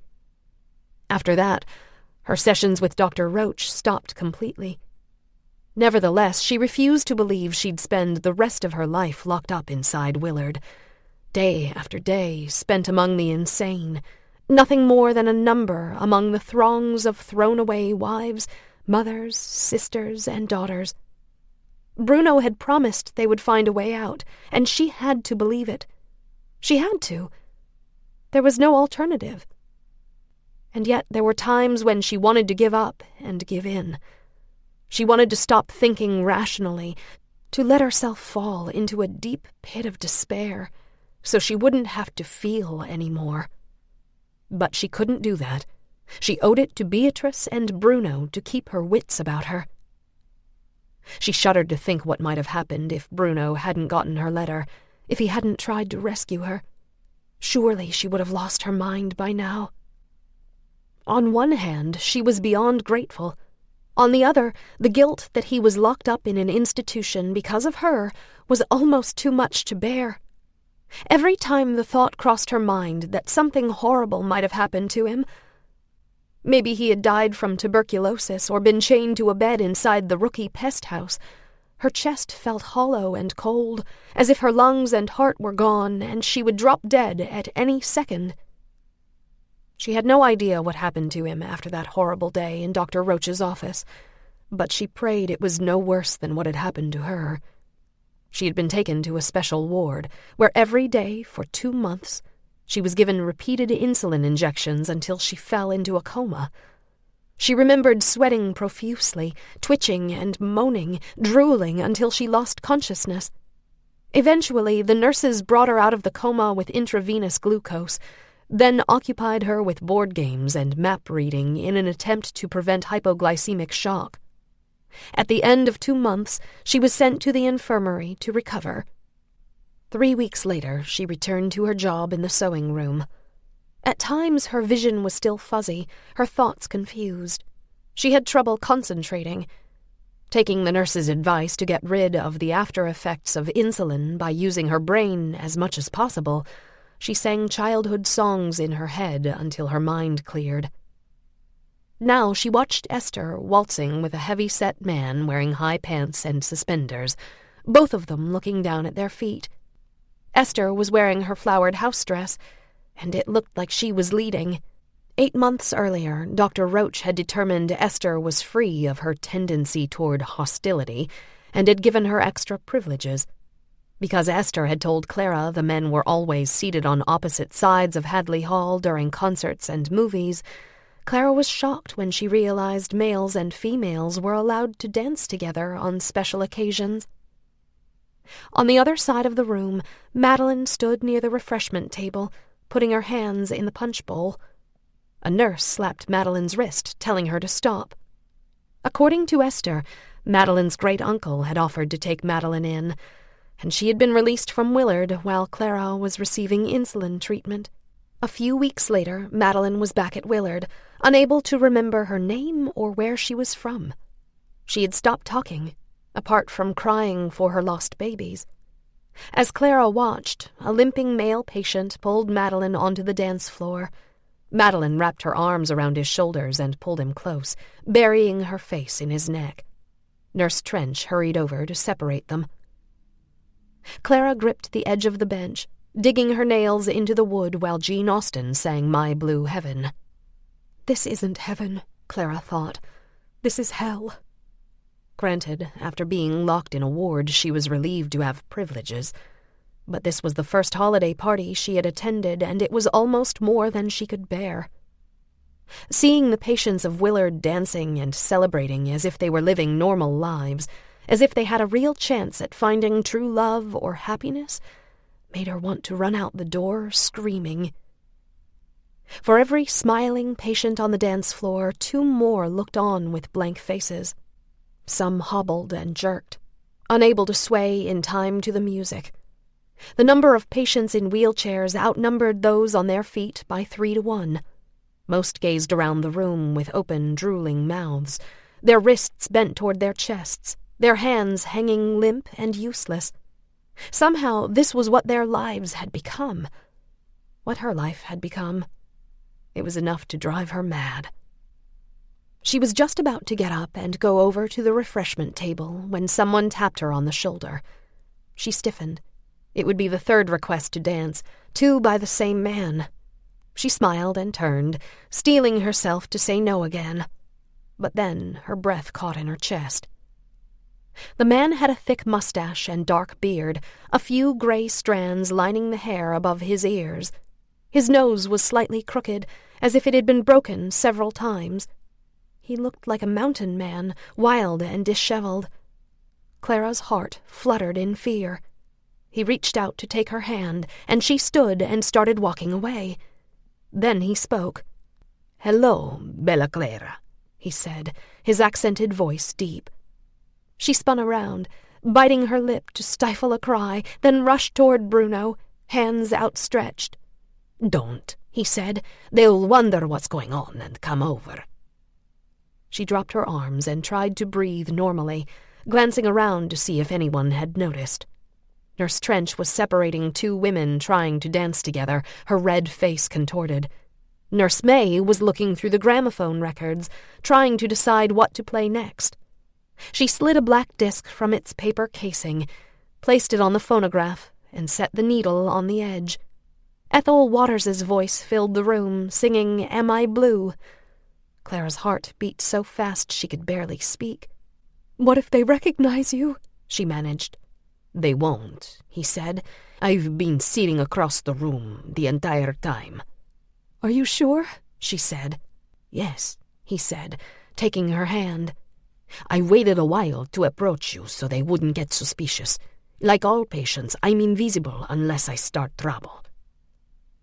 He led her out to the dance floor, and keeping the required distance between them, put a hand on the side of her waist, his palm like a hot iron pressing through her cotton dress. Just being near him, she felt herself growing warm. After months of feeling so cold and alone, her skeleton felt shriveled. She lifted her eyes to his, forcing her quivering lips into a smile. "I've been looking for you," she said, blinking back tears. "Every day." She searched his face, drinking in his familiar chestnut eyes, his long dark lashes. He gazed over her shoulder, watching the nurses and orderlies. "Don't look at me," he said in a quiet voice. "You don't know me, remember?" She pulled her eyes from his and looked at the walls, the other patients, the orderlies. Everything was out of focus. "I'm sorry," she said. "It's just—" "I know." He squeezed her hand. "I'm happy to see you too." "What happened to you?" she said. "You know, after they took you out of Dr. Roach's office?" "I was in isolation for 3 months," he said. "Oh, my God," she said. She pressed her lips together and hung her head. "I'm so sorry." "It doesn't matter," he said. "What matters is here and now, you and me, and what we're going to do to get out of here." "When?" she said, lifting her eyes to his. She couldn't help it. She had to look at him. All of a sudden, she felt lightheaded. "Soon," he said. He gave her side a quick squeeze, as if he could feel her tensing. "Relax and listen to me. I'm working with the gravedigger, building coffins and forging grave markers. We've got access to the tunnels beneath Chapin Hall. That's where they keep the coffins, in a storage area next to the morgue. Once we decide when we're going to do this, you need to find a way to get down to those tunnels. There's a sign." "How am I supposed to do that?" she said, panic tightening her throat. "I don't know," he said. "For now, just listen. Let me tell you everything first. Then we'll figure out your side of the plan. Once you're in the tunnels, follow the signs to the morgue. The storage room is across the hall. Hide inside one of the coffins. Lawrence and I will carry you out." "The gravedigger?" "Yes." They moved around the dance floor, turning in slow circles, the blur of faces behind Bruno's head making her dizzy. "He won't tell on us?" she said, gripping his shoulder tighter. "No," he said. Just then Nurse Trench strolled past, her red lips in a determined line. Clara dropped her chin, certain Nurse Trench would read the truth in her eyes. Beads of sweat broke out on her forehead, and her knees started jerking up and down. Nurse Trench checked the space between them, put a plank-thick hand on their shoulders, and pushed them farther apart. "Too close," she said. When Nurse Trench turned to move on to the next couple, Clara thought she might not fall into a heap on the floor after all. Then Nurse Trench stopped and stood in one spot for what seemed like eternity, narrowed eyes darting back and forth between their faces. Clara felt her bowels turn to water. Nurse Trench had recognized Bruno. For a split second, everything went black. Then Clara swallowed, forcing herself to look at Nurse Trench. "Happy Valentine's Day," she said, her lips twitching as she tried to smile. "Thank you for throwing this lovely party." Frowning, Nurse Trench stared at Bruno, studying his face. Bruno took on the expression of someone in a trance, swaying and staring at a paper heart above Clara's head. Nurse Trench said, pursing her red lips. Then she gave Clara a stern look, nodded once, and moved on. "Just watch yourselves," she said as she left. Clara let out a trembling sigh, her legs nearly buckling beneath her. "Are you all right?" Bruno said. Clara tried to find her voice. "She recognized you," she whispered. Bruno shook his head. "She would have called the orderlies over." Clara tried to breathe normally, watching Nurse Trench stop beside the next couple. "I don't know," she said. "It seemed like she was warning us to be careful or something." "She was warning us to stay apart while we danced," Bruno said. "That's all. Now listen to me. I need to finish telling you the plan." Clara took a deep breath and let it out slowly. Maybe Bruno was right. Nurse Trench would have called the orderlies or taken her and Bruno to Dr. Roach. Instead, she continued checking the dancing couples, acting as if nothing was wrong. "Okay," Clara said, trying to stop shaking. "I'm listening." "Lawrence lives in an old shack on the other side of the cedar grove." She nodded. "I've seen it," she said. "We'll hide there until nightfall, then sneak down to the lake, where a boat will be waiting." "A boat?" "Yes. A few years ago, Lawrence found an old rowboat in the cedar grove. It was half-rotten and covered with a layer of pine needles and leaves. But I've patched up the hull and fashioned some oars out of the wood we use to make coffins." "Is it safe?" "We'll find out, won't we?" Clara nodded. Then she remembered it was February and her stomach dropped. The lake was frozen. They'd have to wait until spring. But now that the chance to escape had been planted in her mind, she didn't think she could wait that long. She couldn't stand another day of being locked up inside Willard, let alone 2 more months. Given the chance, she'd try to escape this very minute. If she and Bruno had to wait until spring, if they had to hold out until the lake thawed, she might go crazy with apprehension. And besides, what if something happened between now and then? What if one of them got sick or thrown into isolation? What then? "When?" she said, holding her breath. "Soon," he said. "But the lake is frozen." "The ice is thin right now," Bruno said. "The last 2 weeks have been unusually warm. We should be able to break right through it." Clara's stomach started doing flip-flops. She took a deep breath, lifted her chin, and stood up a little straighter. This was their chance. Finally, their chance to be free, to be together, to find Beatrice. But first she had to figure out a way to get down to the tunnels beneath the infirmary. It seemed nearly impossible, given the fact that her daily schedule never brought her anywhere near Chapin Hall. Then she had an idea. "Tomorrow," she said. "We have to do it tomorrow." Bruno furrowed his brow. "Why?" he said. "Just trust me, all right?" "What are you going to do?" he said. "I'm going to get myself taken over to the infirmary," she said. "Then I'll find a way down to the tunnels before nightfall. Can you get in the tunnels on a Sunday?" "Yes," he said. "Lawrence buries patients on Sundays, too.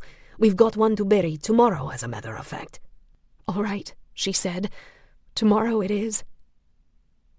Just then, Am I Blue ended, and Nurse May changed the record. Gertrude Lawrence began singing Someone to Watch Over Me, and Clara's throat constricted, remembering the first time she and Bruno danced at the Cotton Club. Now they were dancing to the same song, while locked up inside an insane asylum. The thought nearly brought Clara to her knees. On Sunday afternoon, after making baskets with Esther and Madeline in the recreation room, Clara asked one of the nurses if she could return to the ward earlier than usual. Complaining her stomach hurt, she said she needed to lie down. The nurse instructed an orderly to take Clara back to the ward, her face indifferent. Clara glanced over her shoulder at Esther and Madeline, her heart squeezing in her chest. They were sitting together on a bench, working with their heads down. Clara had made the decision not to share her plan of escape, hoping what they didn't know couldn't hurt them. Besides, it was too big a risk. Who knows what they might reveal if threatened with isolation, an induced coma, or being locked up in the rookie pest house. Instead of saying goodbye, she sent a silent prayer, hoping Esther and Madeline would get out of Willard someday too. Half an hour later, right before the nurses were scheduled to return the other patients to the ward, Clara took the saturated sanitary pad from between her legs and smeared menstrual blood across the grimy bed sheets and the inside of her thighs. She hadn't changed the pad all day, and since it was the second day of her period, when her flow was always heaviest, the blood was plentiful and dark. With her heart in her throat, she curled up on the bed, waiting. When she heard the keys in the door, she started moaning and crying, her hands wrapped around her middle. The patients filed in and gathered around her bed, staring, whispering, rocking back and forth. One of the women started petting Clara's forehead, gently brushing hair from Clara's eyes. A nurse ordered the patients out of the way. "What's the matter with you?" she said. Clara grimaced and drew up her legs. "I don't know," she said, her voice straining. "Turn over and let me see," the nurse said. Clara groaned and rolled onto her back, her knees bent, her eyes squeezed shut. The nurse pulled Clara's hand away and palpated her abdomen. Clara howled and rolled over again, holding her breath so her face would turn red. "Get a wheelchair," the nurse said to one of the other nurses, "and take her to the infirmary." 20 minutes later, Clara lay on an examining table in Dr. Slade's office while he felt her stomach, his forehead creased. A nurse had helped Clara get cleaned up, giving her a fresh sanitary pad and a clean nightgown. Now the nurse looked on with little interest. "I don't feel anything abnormal," Dr. Slade said. "Can you be more specific about where it hurts? Show me where your pain is coming from." Clara put her fingers near her hip bone. "Right here," she said. "And has this been more painful than your normal monthly discomfort?" "Yes," Clara said, "but I think it's starting to feel better now." "Send for Dr. King," he said to the nurse. "The patient needs a gynecological exam." Clara shook her head and sat up. "I'm all right," she said. "I think I just need to walk a little bit." She slid down from the examining table and stood bent over, her hand on her lower abdomen. "What are you doing?" Dr. Slade said. "I didn't tell you to get up." "I need to move around," she said. "It's getting better." Dr. Slade glared at her over the top of his spectacles. "Are you telling me you made a fuss over a bad case of gas?" Clara shrugged. "I don't know," she said. "You're the doctor, not me." She put both hands over her abdomen and winced. "There it goes again." "Lie back down and we'll see what happens." He looked at the nurse, frowning. "I'm not going to order more exams or x-rays if she's just having a bad case of gas or a painful cycle." "Please," Clara said. "I just need to walk. If that doesn't help, I'll do whatever you say." Dr. Slade considered her, then shook his head, motioning toward the door with a disgusted look. "Take her to the end of the hall and back," he said to the nurse. Clara followed the nurse out of the examination room, her heart racing in her chest. She checked both ways to see if there was a stairway leading down to the basement, knowing in the back of her mind it wouldn't be that easy, yet hoping for once things would go her way. On both ends of the corridor, the hallway connected to other hallways leading left or right. Her stomach dropped. She shuffled along the wall behind the nurse, one hand on her abdomen, the other gripping the wall railing. She wondered if she'd find a stairway right away, or if somehow she'd have to get herself committed to the infirmary. If she couldn't find a way down to the tunnels now, she'd have to find a way to sneak out of her room later. It would be nearly impossible. When they reached the end of the hallway, the nurse did a U-turn, starting back toward Dr. Slade's examination room.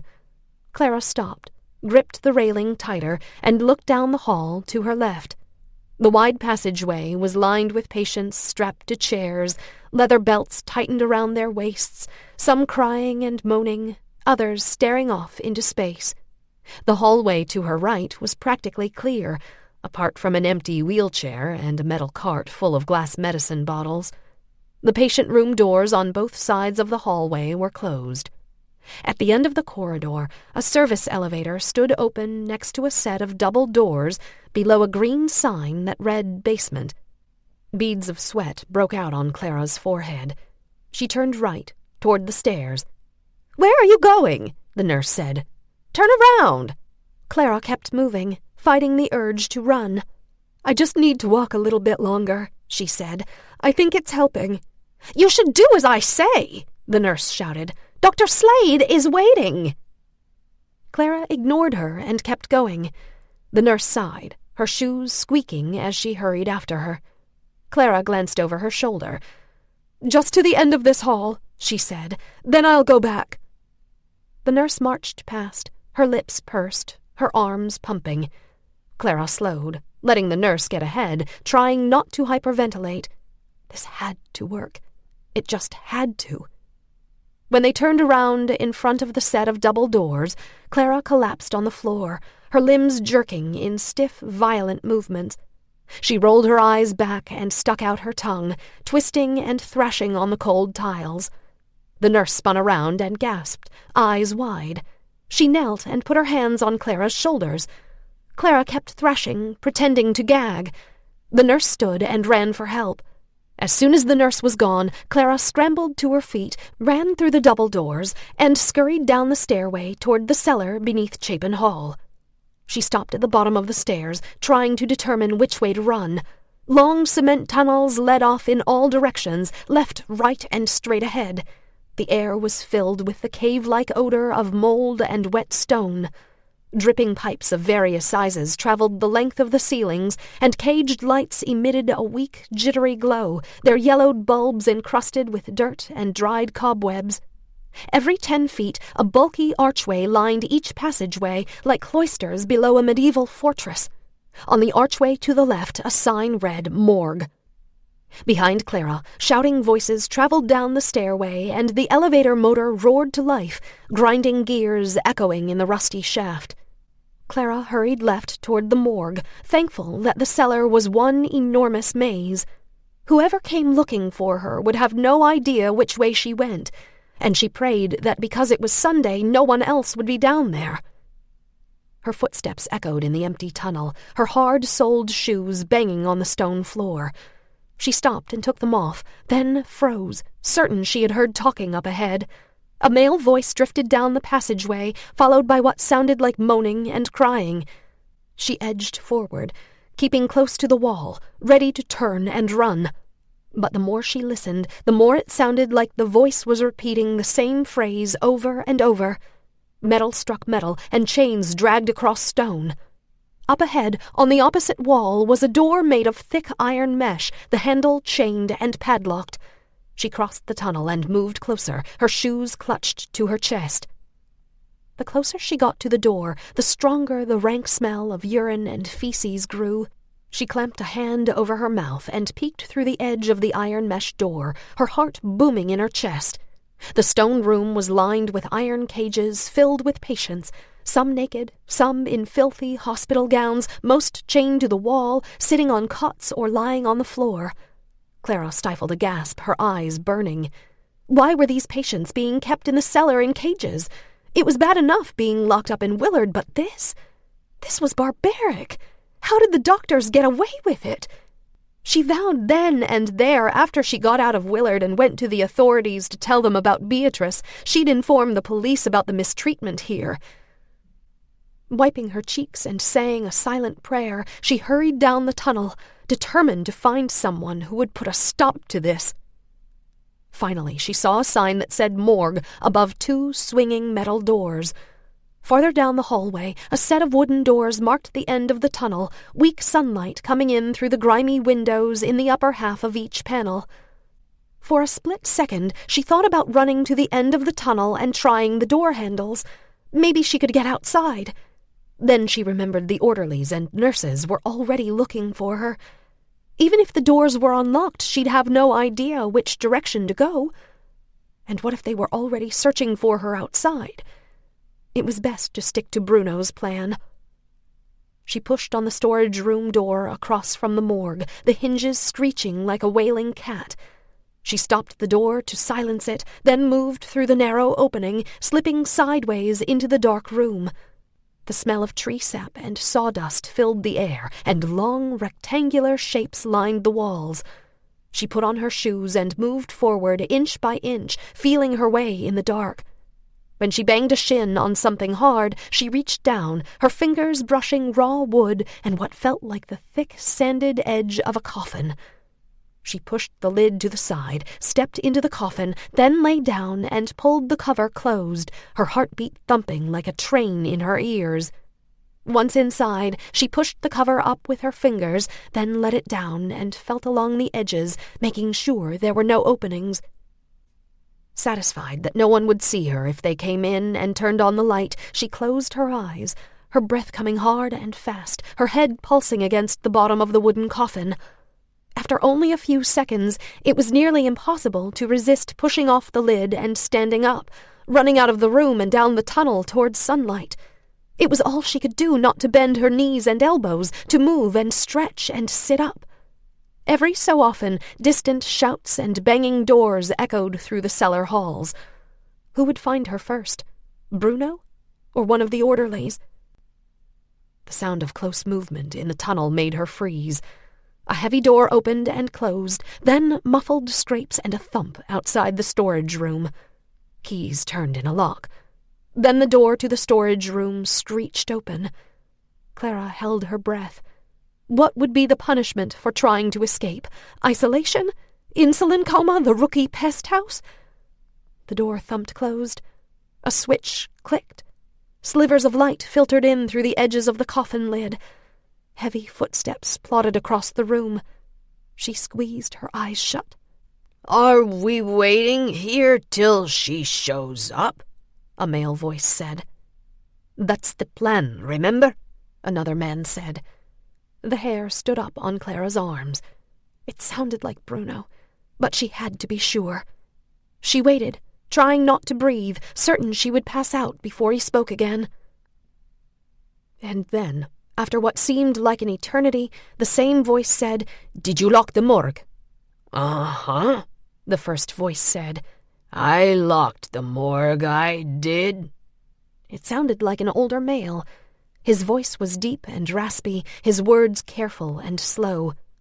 "And if someone comes," the first voice said, "We are burying Miss Annie Bloomberg today," the second voice said. Clara drew in a sharp breath. It was Bruno and the gravedigger. She started to push up on the coffin lid, then heard heavy footsteps running in the tunnel. She froze. The door to the storage room screeched open. "You seen anyone down here?" a man said, panting. "We are burying Miss Annie Bloomberg today," the gravedigger said. "She's going to heaven to be with Jesus." "I didn't ask what you were doing, Lawrence," the man said, irritated. "I asked if you'd seen anyone down here in the tunnels. We're missing a female patient." "We haven't seen anyone," Bruno said. His voice was louder than it had been a minute ago, as if he were standing over the coffin. "I'm not asking you," the man said. "I'm asking Lawrence here. You seen anyone or not, Lawrence?" An eternity passed before Lawrence answered. Clara thought she would scream before he said anything. "No," Lawrence said. "I have not seen a female patient down here in the tunnels. We are burying Miss Annie Bloomberg today. She's going to heaven to be with Jesus." "Well," the man said, "you make sure and let us know if you see anyone. You understand me, Lawrence?" "Yes," Lawrence said. "I will tell you if I see a woman who is not Annie Bloomberg." The door screeched shut and Clara exhaled, her limbs shuddering in relief. Her first instinct was to push open the coffin and get out, but she had to wait. She had to make sure the orderly was gone for good. She dug her nails into her palms. "You in here, Clara," Bruno hissed. He sounded farther away. Clara swallowed and tried to speak around the burning lump in her throat. Nothing came out. "Clara," Bruno said again. "Here, Clara finally managed. She rapped her knuckles on the wood. "I'm in here." A loud thump on the coffin made her jump, and the coffin shuddered as if someone had kicked it. Then the lid slid to one side. First she saw fingers, then a slice of Bruno's face. He removed the lid and looked down on her, his face etched with concern. She started to sit up. "Don't move," he whispered, "and don't say anything."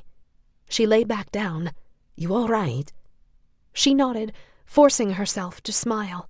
It felt like a spasm. "We're going to get you out of here," Bruno said, still whispering. "And we're going to escape tonight. Lawrence is here to help." The gravedigger's long, bristled face appeared above her. He took off his cap, ran a hand over his gray, disheveled hair, and gave her a quick nod. The skin around his eyes was thin with age, giving his lids a pinkish tone, and the creases around his neck were lined with grime. "It's not right what they did," Lawrence said, shaking his head. "It's not right that they took your baby." Clara's eyes filled. She took a deep breath and nodded, smiling weakly at Lawrence. But then Bruno's face went dark and she started shaking again. Something was wrong. "We have to carry you out of the tunnel," he whispered. "We have to take the coffin up the steps, load it on a wagon, and take it over to the cemetery. We took Annie's body out early this morning and hid her in the cedar grove near Lawrence's shack. We're going to make the switch in the woods, but we have to hurry. There's still a couple hours of daylight left, and when they can't find you in the infirmary, they'll start searching the grounds." He straightened and scratched the back of his neck, avoiding her eyes. Then he sighed and directed his gaze at her again, searching her face. "We have to nail the coffin shut, Clara. We won't put in all the nails, but we have to nail it shut in case someone stops us on their way to the cemetery." She nodded and tried to smile, a cold, hollow feeling making her shiver. Bruno knelt and reached into the coffin, wrapping his warm hands around the back of her head. He bent over and kissed her, hard on the mouth. "I promise I won't let anything happen to you," he whispered, his eyes glassy. "You're going to be all right." He released her and reached for the coffin lid, his face white as bone. Then he slid the lid into place, locking eyes with her until the last second, until the coffin was closed all the way. Again Clara was pitched into darkness. She closed her eyes and clenched her fists, trying to breathe normally. Then she heard what sounded like someone rummaging around inside a bag of nails. A soft thump hit the lid. "Here's the first nail," Bruno said. Despite the warning, the loud bang made Clara jump. Then there was a pause, as if Bruno was letting her get used to the sound. Then bang, bang, bang, bang. She winced with each report, tears sliding down her temples, then slid her hands up her chest and pushed her fingers into her ears, the sharp metal wax piercing her brain. She bit her lip, her stomach churning, and tried not to think about what would happen if somehow Bruno was prevented from letting her out of the coffin.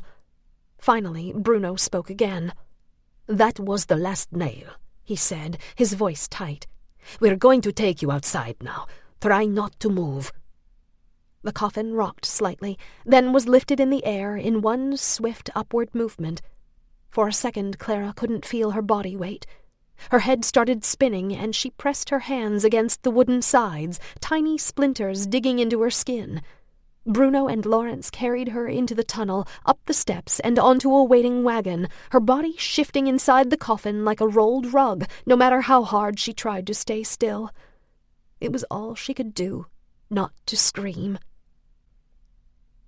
Near the back of the cemetery, Bruno and Lawrence unloaded the coffin from the wagon and carried it into the cedar grove, hiding it within a dense stand of trees. Bruno used a crowbar to pry open the lid, careful not to break the wood so they could reuse the coffin for Annie Bloomberg. Waiting to be free, Clara took slow, shaky breaths, fighting the urge to push her way out. Then, finally, Bruno pulled the cover off. Clara bolted upright and scrambled out of the coffin, taking deep gulps of fresh air, like a woman rescued from drowning. Bruno stood and crushed her to his chest, his face buried in her neck, his warm, jagged breath on her skin. She pressed herself into him, soaking in his warmth, trying to stop shivering. It felt like an eternity since she'd felt his arms around her. She didn't want him to let go. Bruno took her face in his hands and kissed her with a hungry, open mouth. Then he drew back and looked at her, his eyes glassy. "I've missed you so much," he said. "I've missed you too," she said, teeth chattering. "I don't know what would have happened to me if you hadn't—" He put a finger to her lips. "Shh," he said. "Everything's all right now. We're going to get out of here and find our daughter." He kissed her again, once on the lips. "But right now, you need to run. Hide under Lawrence's bed until I come for you." She nodded and threw her arms around him one more time, pressing her head to his chest. "I love you," she said. "I love you too," he said. "Now go!" Clara turned and ran, her breath pluming out in the cold air. She glanced over her shoulder and slowed, pausing to watch Bruno and Lawrence pull layers of evergreen boughs off Annie Bloomberg's sheet-wrapped body. They lifted her up and laid her in the coffin, then replaced the lid. Clara said a silent prayer of thanks to the woman for giving her a chance to escape, then ducked beneath the trees and ran without looking back. When she reached Lawrence's shack, she hurried across the crooked front porch and yanked open the sagging door, her heart racing in her chest. Inside, she clamped a hand over her nose and mouth, overcome by the rank smell of feces and decomposing rodents. The stench burned her eyes, and she could hardly breathe without gagging. She was afraid she'd have to hide outside, lying on the roof or crouched inside a concealed nook behind the house. But no, she couldn't risk being seen. She had to follow the plan. Looking around, she tried to get her bearings. The disintegrating structure consisted of 2 small rooms, a kitchen living area and a bedroom. The living area floor was made of shale, and a crumbling brick fireplace dominated one timbered wall. A painted cupboard sat beneath a filthy window with a ripped paisley valance, its wooden countertop outfitted with a water pump and a rusted sink. In the center of the room, a cane-back chair sat on 3 legs, the 4th leg replaced by a stack of broken bricks. A dining table had been fashioned out of an old door, its entire surface covered with empty cans and old newspapers.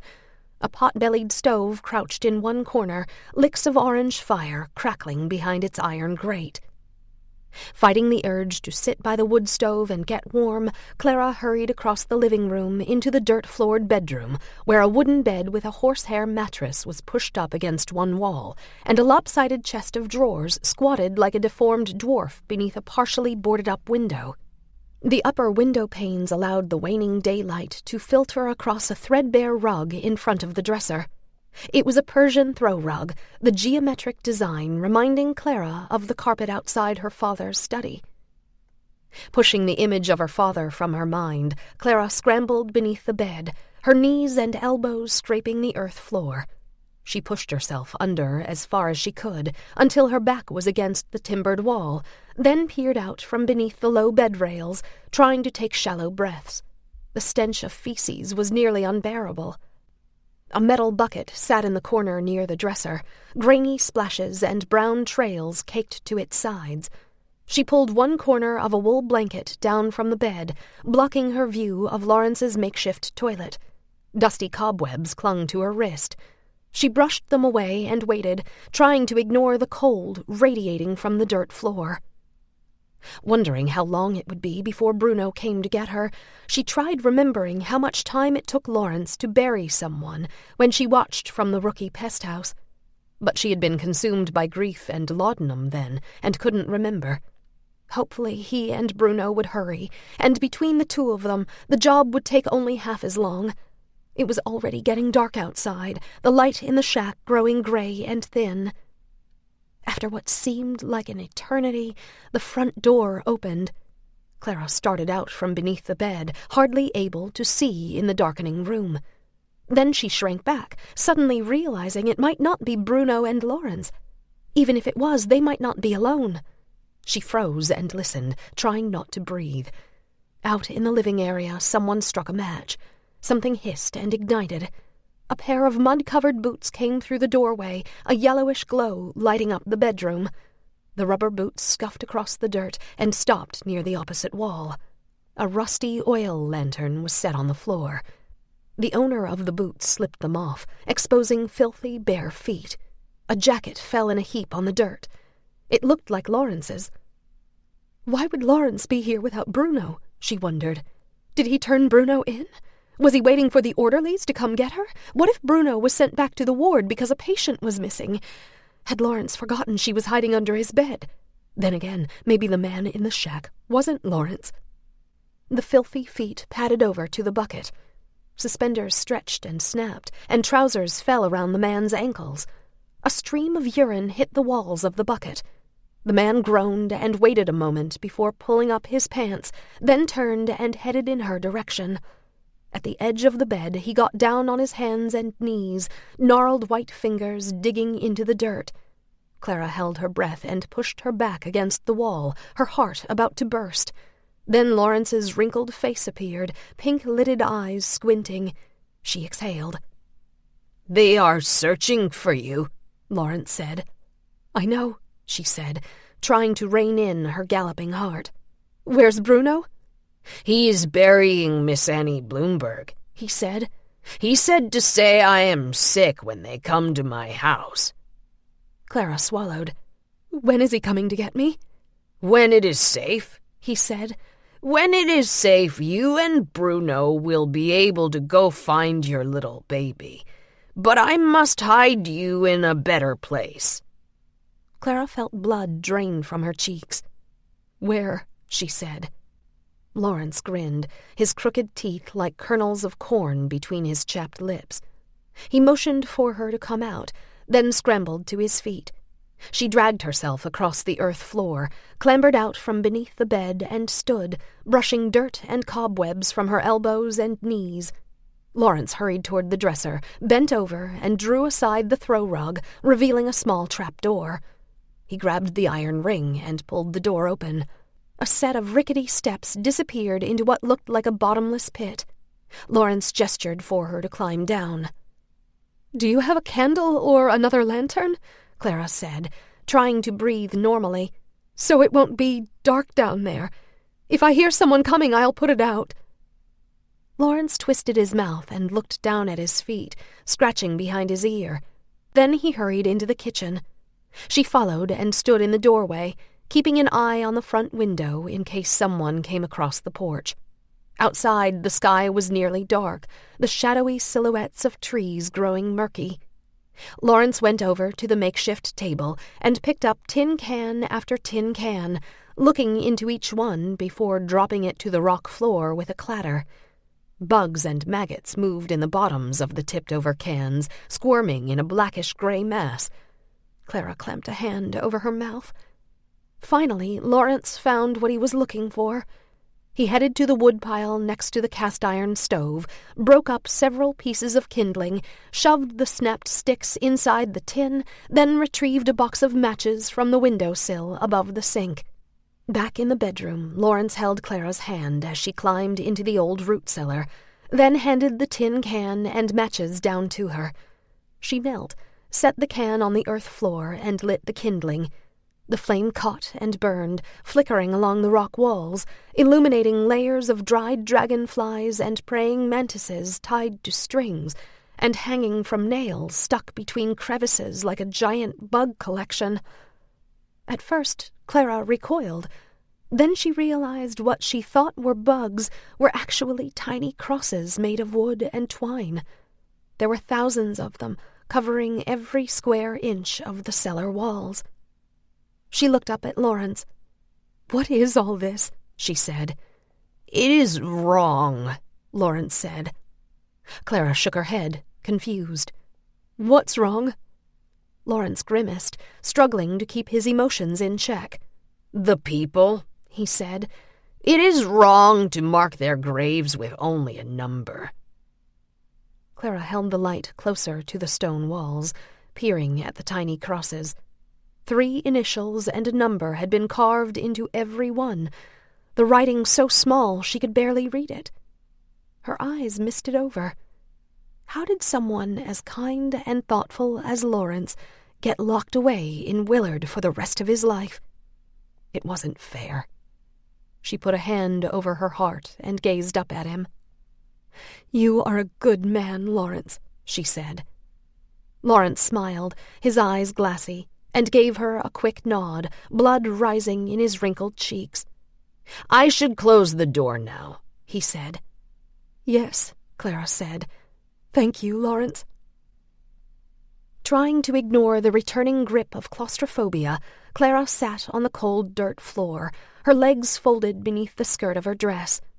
Lawrence closed the trap door, and again she was engulfed in darkness. The flame inside the tin can cast trembling shadows over the crosses, giving the illusion that the sticks had suddenly sprouted wings, shuddering as they tried to break free. Above her, the rug slid over the trapdoor, and the wooden bed frame creaked. Within minutes, Lawrence was snoring. Clara bit down on her lip and squeezed her eyes shut, trying not to cry. "It will be getting dark soon," she thought. "Then Bruno will come and get me. I just have to hold on a little bit longer." Then she had another thought, one that made her blood run cold. How was Bruno going to get to the shack after dark? Normally, the patients were back in the wards by nightfall. Granted, Bruno held an unusual position, but wouldn't someone wonder where he was? And who was responsible for bringing him back on time? Or was he, like Lawrence, given more freedoms than most? Her heart started racing, hot fingers of panic lighting up her chest. Then the front door to the shack opened. She blew out the flame in the can and held her breath. "Lawrence!" a man yelled. Clara stiffened. It wasn't Bruno. "Lawrence!" the man shouted again. Heavy footsteps crossed the stone floor and plodded across the dirt bedroom. The bed started creaking as if someone was shaking the frame. "Wake up!" a second man shouted. "Get the hell out of bed!" Lawrence snorted, and the bed creaked again as if he were rolling over or sitting up. "What are you doing?" the first voice said. "Don't you have work to do?" "I am sick," Lawrence said. "Bruno buried Miss Annie Bloomberg." "You don't look sick," the second man said.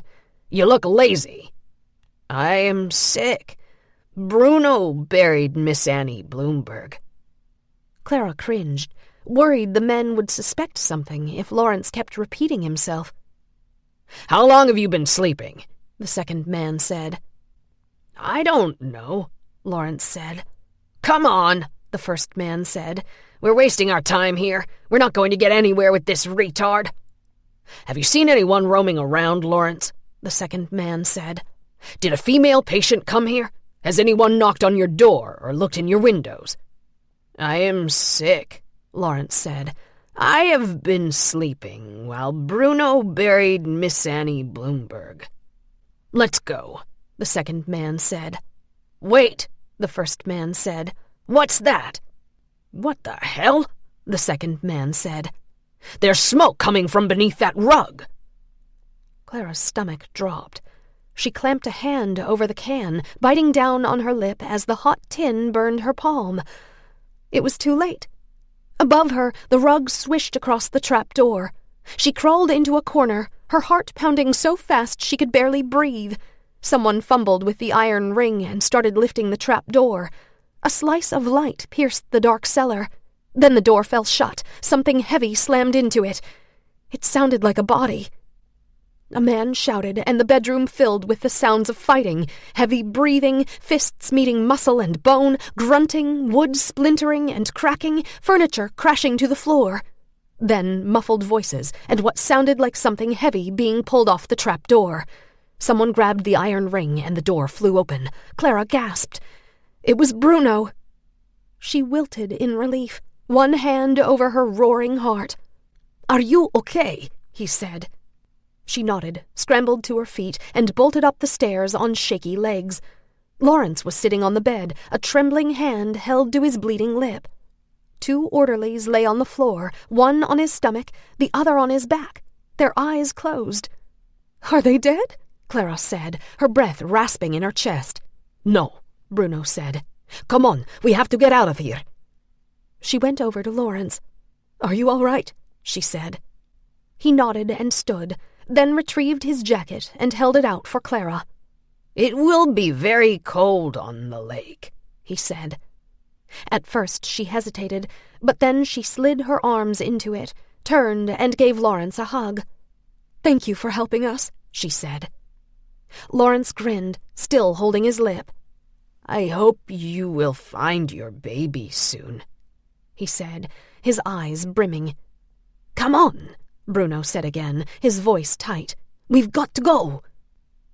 The three of them hurried out of the shack and fled into the dark forest, Lawrence leading the way.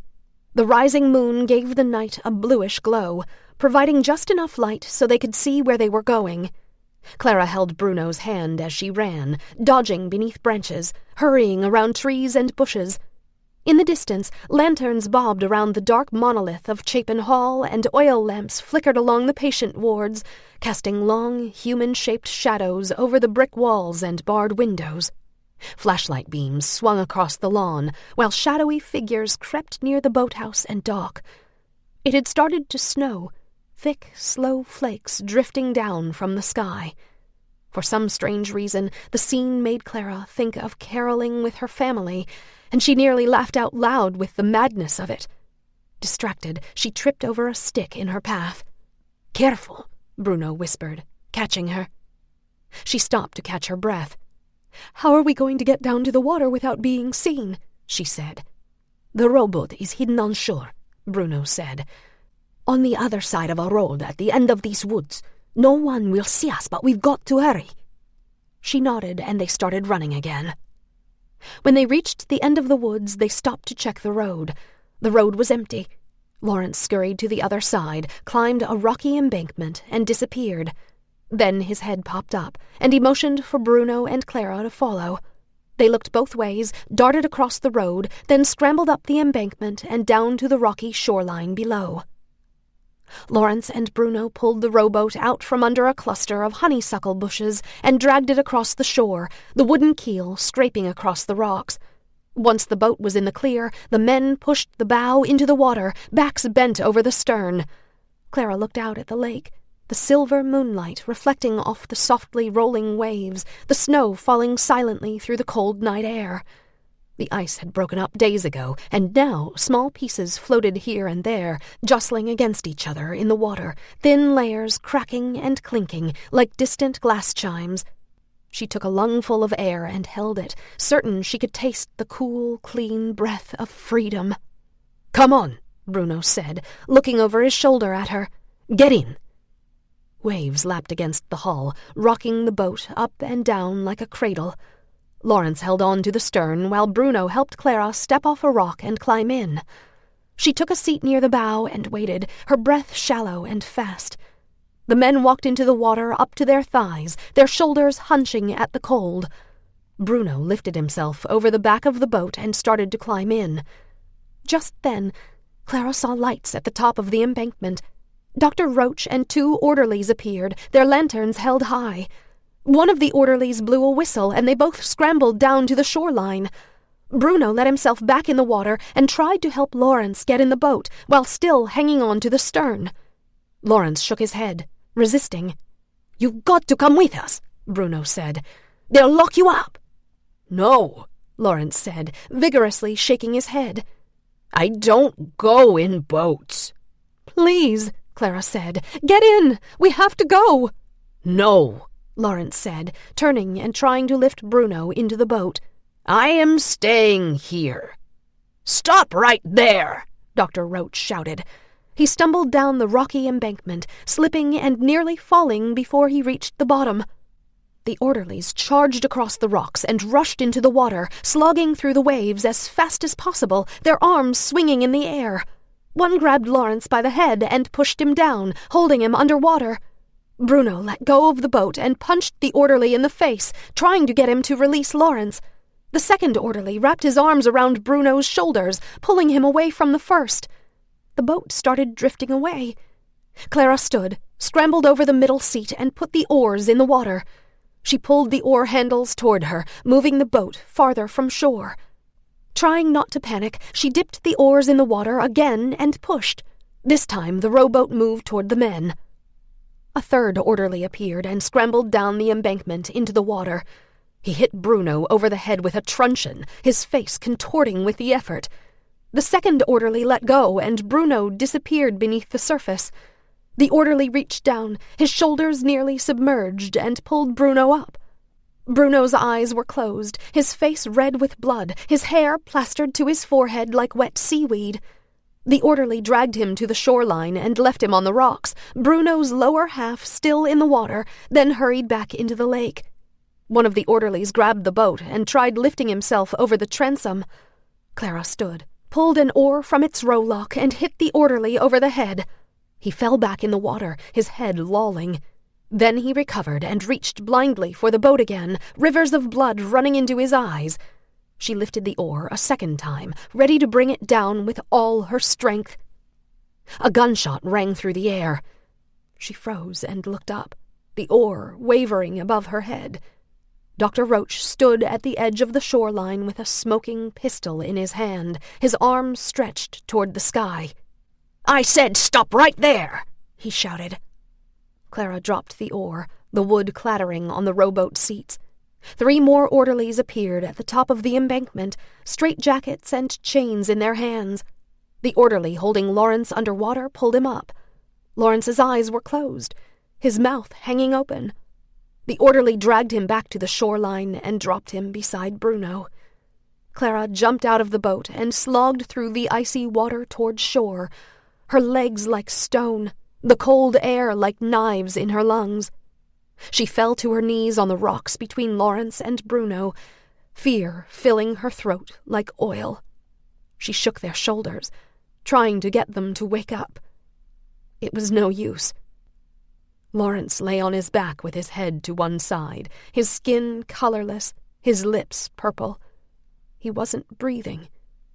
Clara pushed Bruno onto his back, moved his wet hair away from his eyes, and held his bloody face in her trembling hands, shouting his name over and over. His skin was ice-cold, his white hands limp. She put her ear to his chest, holding her breath to hear his heartbeat. The only heartbeat she heard was her own. She screamed and slumped over his body, her limbs vibrating out of control, her shoulders convulsing. One after the other, before she could catch her next mouthful of air, violent sobs burst from her throat, wrenching the air from her lungs. A pair of galoshes appeared in front of her. With what little strength she had left, Clara looked up. "Now look what you've done," Dr. Roach said, gazing down at her. Chapter 21. Izzy. Shivering despite her winter coat, Izzy sat on Peg and Harry's deck, her hood pulled up, her fists in her pockets. The sky spit snow, and a bitter wind made her eyes water, but she didn't care. She needed to be outside. Earlier, she and Peg had gone to the Geneva funeral home to sort out the details of her mother's interment. The dim chandeliers, heavy damask curtains, and hint of formaldehyde reminding her of her father's wake. Sitting in front of the funeral director's desk, she felt 7 years old again, lost in a sea of black jackets and dresses, searching for her grandmother, begging to go home. It had taken all her strength to pick out her mother's casket, decide on a grave liner, and explain why there wouldn't be a service. What she really wanted to do was jump out of the Queen Anne chair, throw open a window, and ask why the place had to look and feel so damn depressing. Now she couldn't get enough fresh air. She imagined her mother, lying on a metal slab inside a cold vault in the funeral home, her muscles stiff, her eyes sewn shut. All of a sudden, Izzy couldn't breathe. She stood and trudged across the lawn, trying to fill her lungs, the frozen grass crunching beneath her feet. So this is what it feels like to be an orphan, she thought, her throat and eyes burning. From now on, there will never be at least one person in the world thinking of me every day, loving me unconditionally. I am finally, truly alone. For years she told herself that after being on her own for so long, Her mother's death wouldn't affect her as badly as if she'd seen her every day. But she was wrong. When Peg told her the news, Izzy fell to the floor, violent sobs stealing the air from her lungs. With tears in her eyes, Peg knelt on the rug and held Izzy, letting her cry, a gentle hand stroking her head.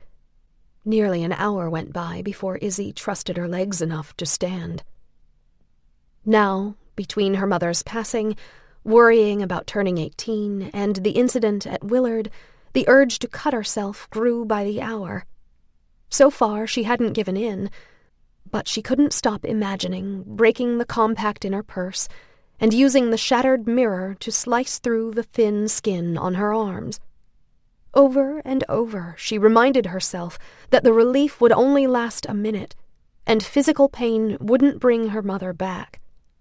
She had to learn to be an adult, to find her way in the world without giving in to self-pity and misery. Her mother had sacrificed her life for her. The least Izzy could do was make the best of it. Luckily, after the incident at Willard, Shannon and her friends had left Izzy alone. When they passed in the hallways at school, Shannon dropped her eyes. Izzy wondered if Shannon was afraid she was going to press charges. Shannon and Ethan weren't together anymore, but Izzy ignored Ethan's attempts to talk. He'd sent a note through Alex, apologizing for everything and begging to come over. Izzy threw the letter in the trash. When Ethan called the house, she instructed Peg and Harry to say she was in the shower or out with friends. She needed time to sort out her life and figure out what to do next. With everything else, the last thing she wanted was more heartache. Besides, who would want to date a girl with no family and an uncertain future? "Izzy?" Peg called from the kitchen door. "Why don't you come inside? Dinner will be ready soon." Izzy sighed, wiped her eyes, and turned toward the house, her stomach churning. She didn't think she could eat anything, but Peg and Harry had been incredibly kind through everything. The least she could do was be polite. In the kitchen, Harry stood at the island counter, chopping lettuce. "I'm making tacos," he said, smiling at her. "They're your favorite, right?" Izzy nodded, fresh tears forming in her eyes. She couldn't remember the last time anyone knew what her favorite food was, let alone taking the time to make it. But Peg and Harry had gone above and beyond making Izzy's favorite dinner. They had paid for Izzy's mother's casket and burial, saving her from an eternity spent in a prison cemetery. She would be buried next to her parents in Geneva. Izzy had never known anyone to be so generous. She was still trying to think of an adequate way to say thank you, but every time the words formed in her mind, her throat closed and she couldn't speak. Izzy hung up her jacket and stood at the island counter, still shivering. Peg got the milk out of the refrigerator, poured some in a saucepan, and placed it on the stove. "I'm going to make you some hot chocolate," she said to Izzy, "and you're going to drink it. You haven't had anything since this morning." "Thanks," Izzy said, managing a thin smile. Just then the doorbell rang. Harry put down his knife and hurried to answer it, wiping his hands on a dishcloth. A minute later he came back, Alex and Ethan at his side. Despite Izzy's decision to keep her distance from Ethan, her heart leapt at the sight of him. He was wearing work boots, a black jacket and black jeans, his cheeks ruddy from the cold. Izzy chewed on her bottom lip, fighting the urge to run into his arms. Alex hurried toward Izzy, her eyes wet. "Are you all right?" she said. Izzy nodded and let Alex hug her, blinking back tears. When Izzy drew away, Ethan wrapped his arms around her. He smelled like winter and spiced cologne, his cool cheek pressing against her temple. It was all she could do not to bury her face in his neck. "I'm so sorry about your mother," he said. "Thanks," Izzy said. She gave him a quick hug and pulled away, unable to look him in the eye. But he held on, his strong arms drawing her closer. "I'm here for you," he whispered in her ear, "whether you like it or not." Izzy squeezed her eyes shut, trying not to cry.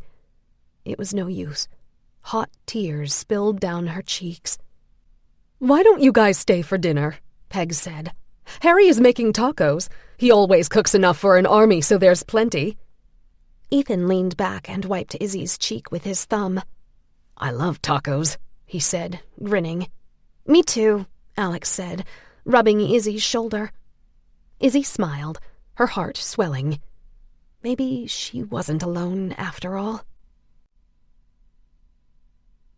Chapter 22. Clara. March 1946.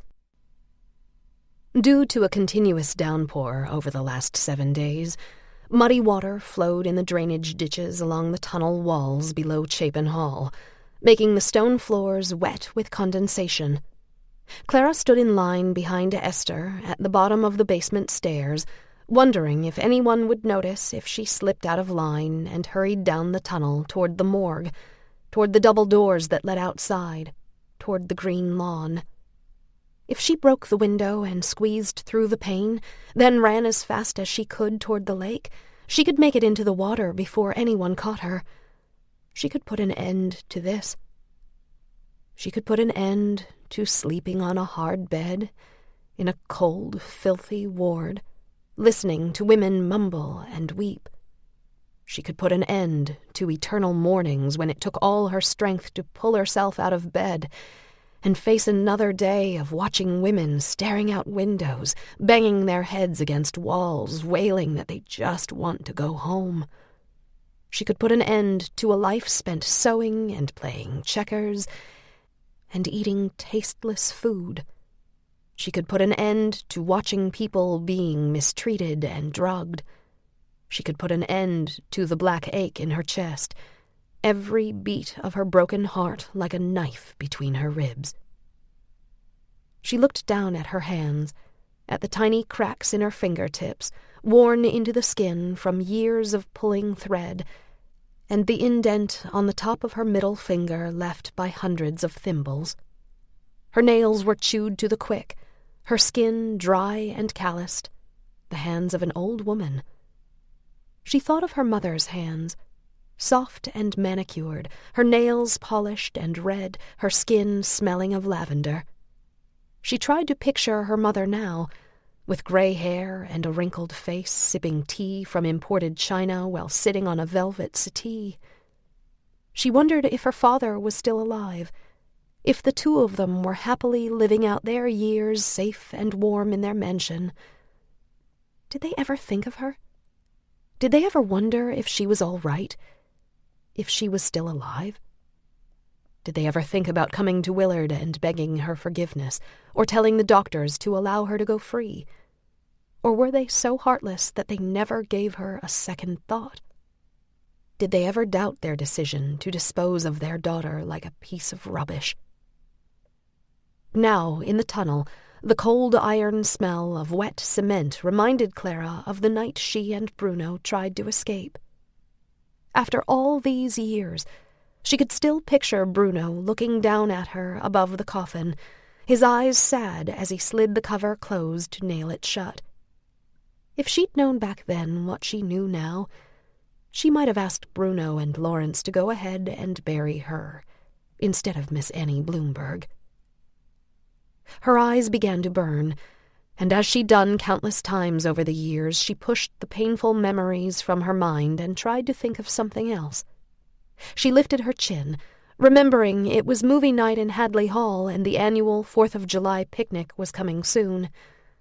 They were small distractions, but it was something different to look forward to. Something to keep her from going insane. Every day she reminded herself it was never too late for a miracle to happen. Someday she could be let free. If she gave in to self-pity, she would surely go mad. And she couldn't let that happen. She had to keep her wits about her if she was going to survive, if she was going to find Beatrice someday.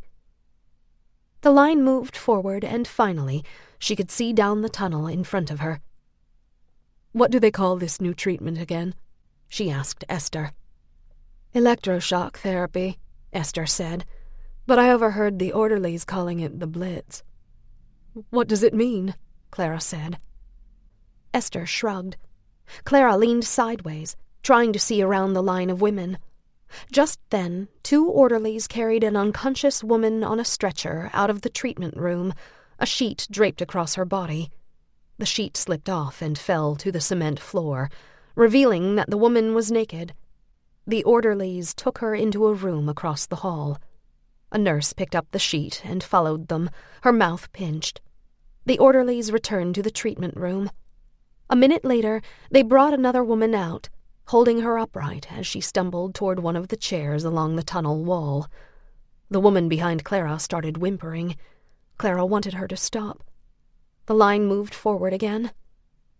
Dr. Roach came into the tunnel and strolled along the line, writing the patients' names on a clipboard. Just before Dr. Roach reached Esther, the orderlies rushed out of the treatment room carrying another woman strapped to a stretcher. She writhed and screamed in pain, her hands clawing the air. Behind the orderlies, Nurse Trench raced toward Dr. Roach, her red face contorted. "Dr. Roach," she shouted, "I think her back is broken." Dr. Roach put the clipboard under his arm and hurried toward the patient. The orderly stopped so he could examine her. He ran a rubber-gloved hand along the woman's spine, pulled the clipboard from beneath his arm, and gestured toward the service elevator. "Take her up to the infirmary," he said. The orderlies carried the stretcher toward the service elevator, struggling to keep it level while the woman thrashed and twisted. Nurse Trench stared at Dr. Roach, her lips pursed. "I told you it was too high," she said. Dr. Roach grabbed her arm and led her toward the treatment room, grumbling something in her ear. Clara clenched her jaw, her breath coming faster and faster. What were they doing in that room? She looked behind her, down the tunnel, wondering if she should make a run for it. Maybe she could reach the double doors leading outside before anyone noticed she was gone. Then she reminded herself what happened the last time she tried to escape. She started to shiver, remembering the 10 months spent in isolation. She couldn't do that again. She couldn't. It had nearly killed her. The line moved forward. Clara looked at the woman sitting in the chair. She was leaning back, her head against the tunnel wall, her eyes closed as if she were sleeping. 2 more women were led out to sit beside her. Maybe the treatment wasn't so bad. Maybe it was just bad for certain people with other problems. Then, before she knew it, an orderly led her and Esther by the arm into the treatment room. Inside, Nurse May and 7 other nurses stood waiting. 4 beds lined the middle of the room, each mattress covered with a fresh sheet. Beside the beds, 4 wooden boxes sat on metal carts, each box filled with some kind of machine, dials and gauges and wires coming out in all directions. The machines looked like giant batteries, plugged into wall outlets with thick black wires.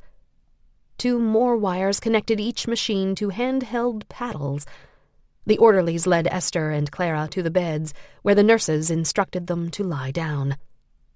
Clara did as she was told, her arms and legs trembling, a thick sheen of sweat breaking out on her forehead and upper lip. Nurse Trench put her fingers on Clara's chin and pushed down, forcing Clara's lips open.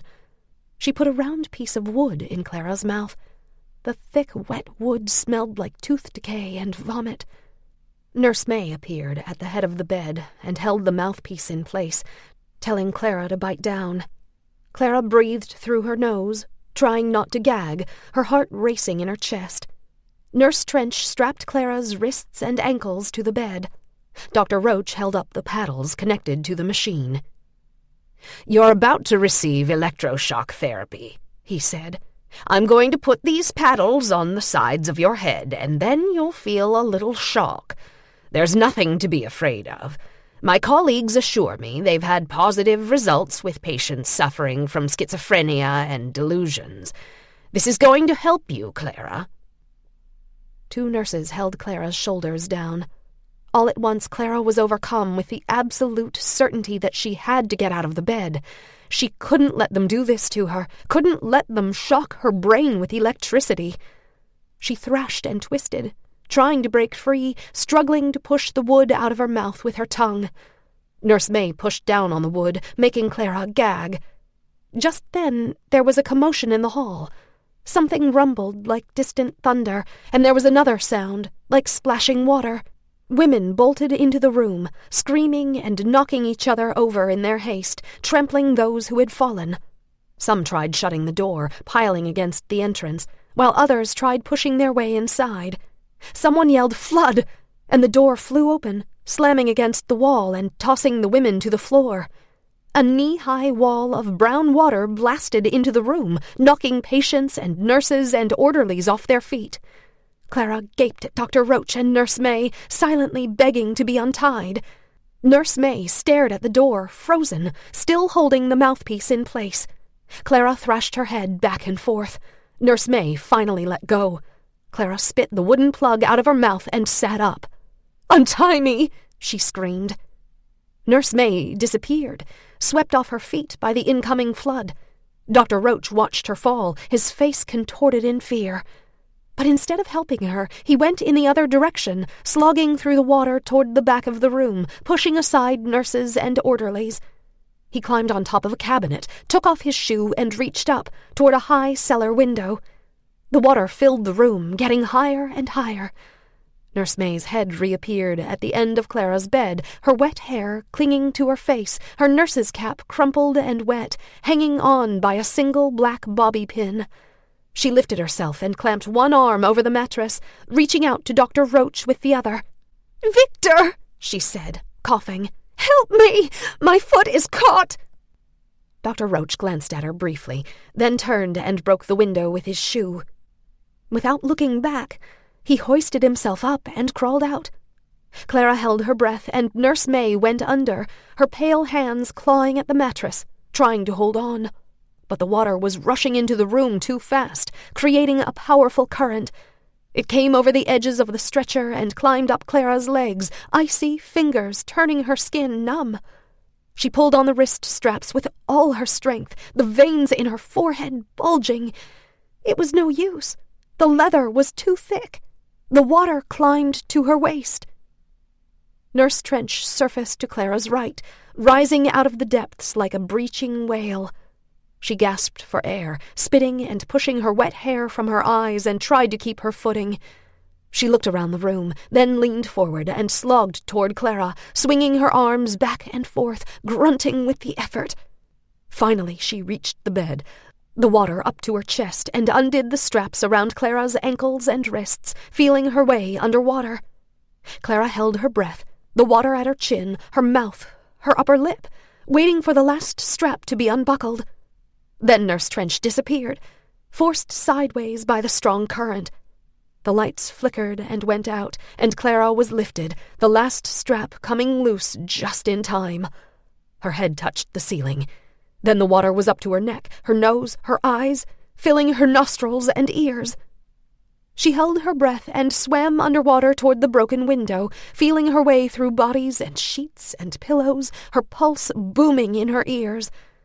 Suddenly she was disoriented, unable to tell if she was moving in the right direction. She opened her eyes and saw a faint glimmer of daylight, wavering beneath the water like a mirage of the sun. Then something dark moved in front of the mirage, blocking it out like a sudden eclipse. She tried to get around the obstacle, but someone grabbed her arm, pulling her in the other direction. Struggling to break free, she accidentally inhaled, swallowing a mouthful of water. Someone grabbed her shoulders, as if trying to climb on top of her to reach the surface. Then she was floating, her pain gone. Chapter 23. Izzy. 2 days after her mother's burial, Izzy stood beside Peg on the front porch of a pea-green Victorian, her heart thundering in her chest. After a long hesitation, she took a deep breath, pushed the doorbell, and stepped back. On the other side of the door, footsteps hurried along a hard floor. A lace curtain drew sideways in the transom window, then sprang back into place. Someone fumbled with the doorknob. The door opened, and a young woman with glasses and short brown hair smiled at them. Izzy wondered if they had the right house. "May I help you?" the woman said.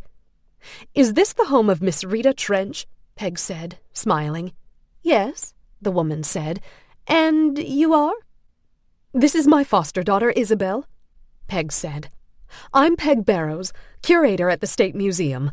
I called earlier asking if Miss Trench would be willing to answer a few questions about her time at Willard State."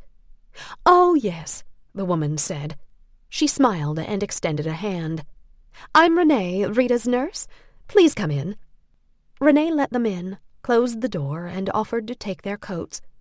A swarm of multicolored cats wound around her ankles, meowing and stretching, their claws kneading a braided doormat. Curled-up cats dotted the stairs and slept on the foyer settee. "I hope you're not allergic," Renee said. Peg and Izzy smiled and shook their heads, then followed Renee down a narrow hallway toward the back of the house.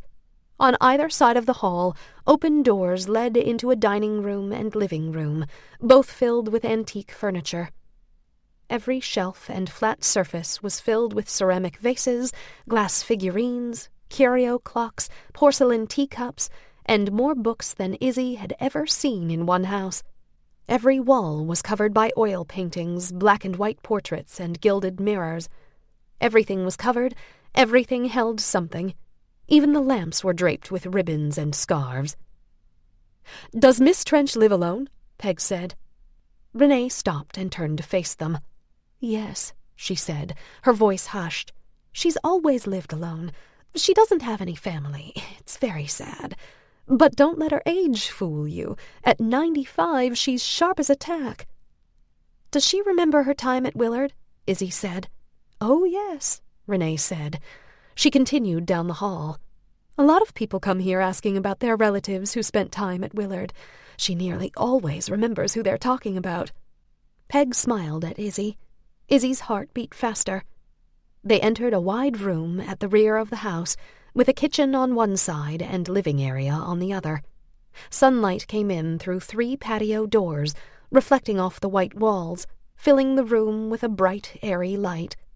A gray-haired woman lay in a chaise lounge, a white blanket and white cat on her lap.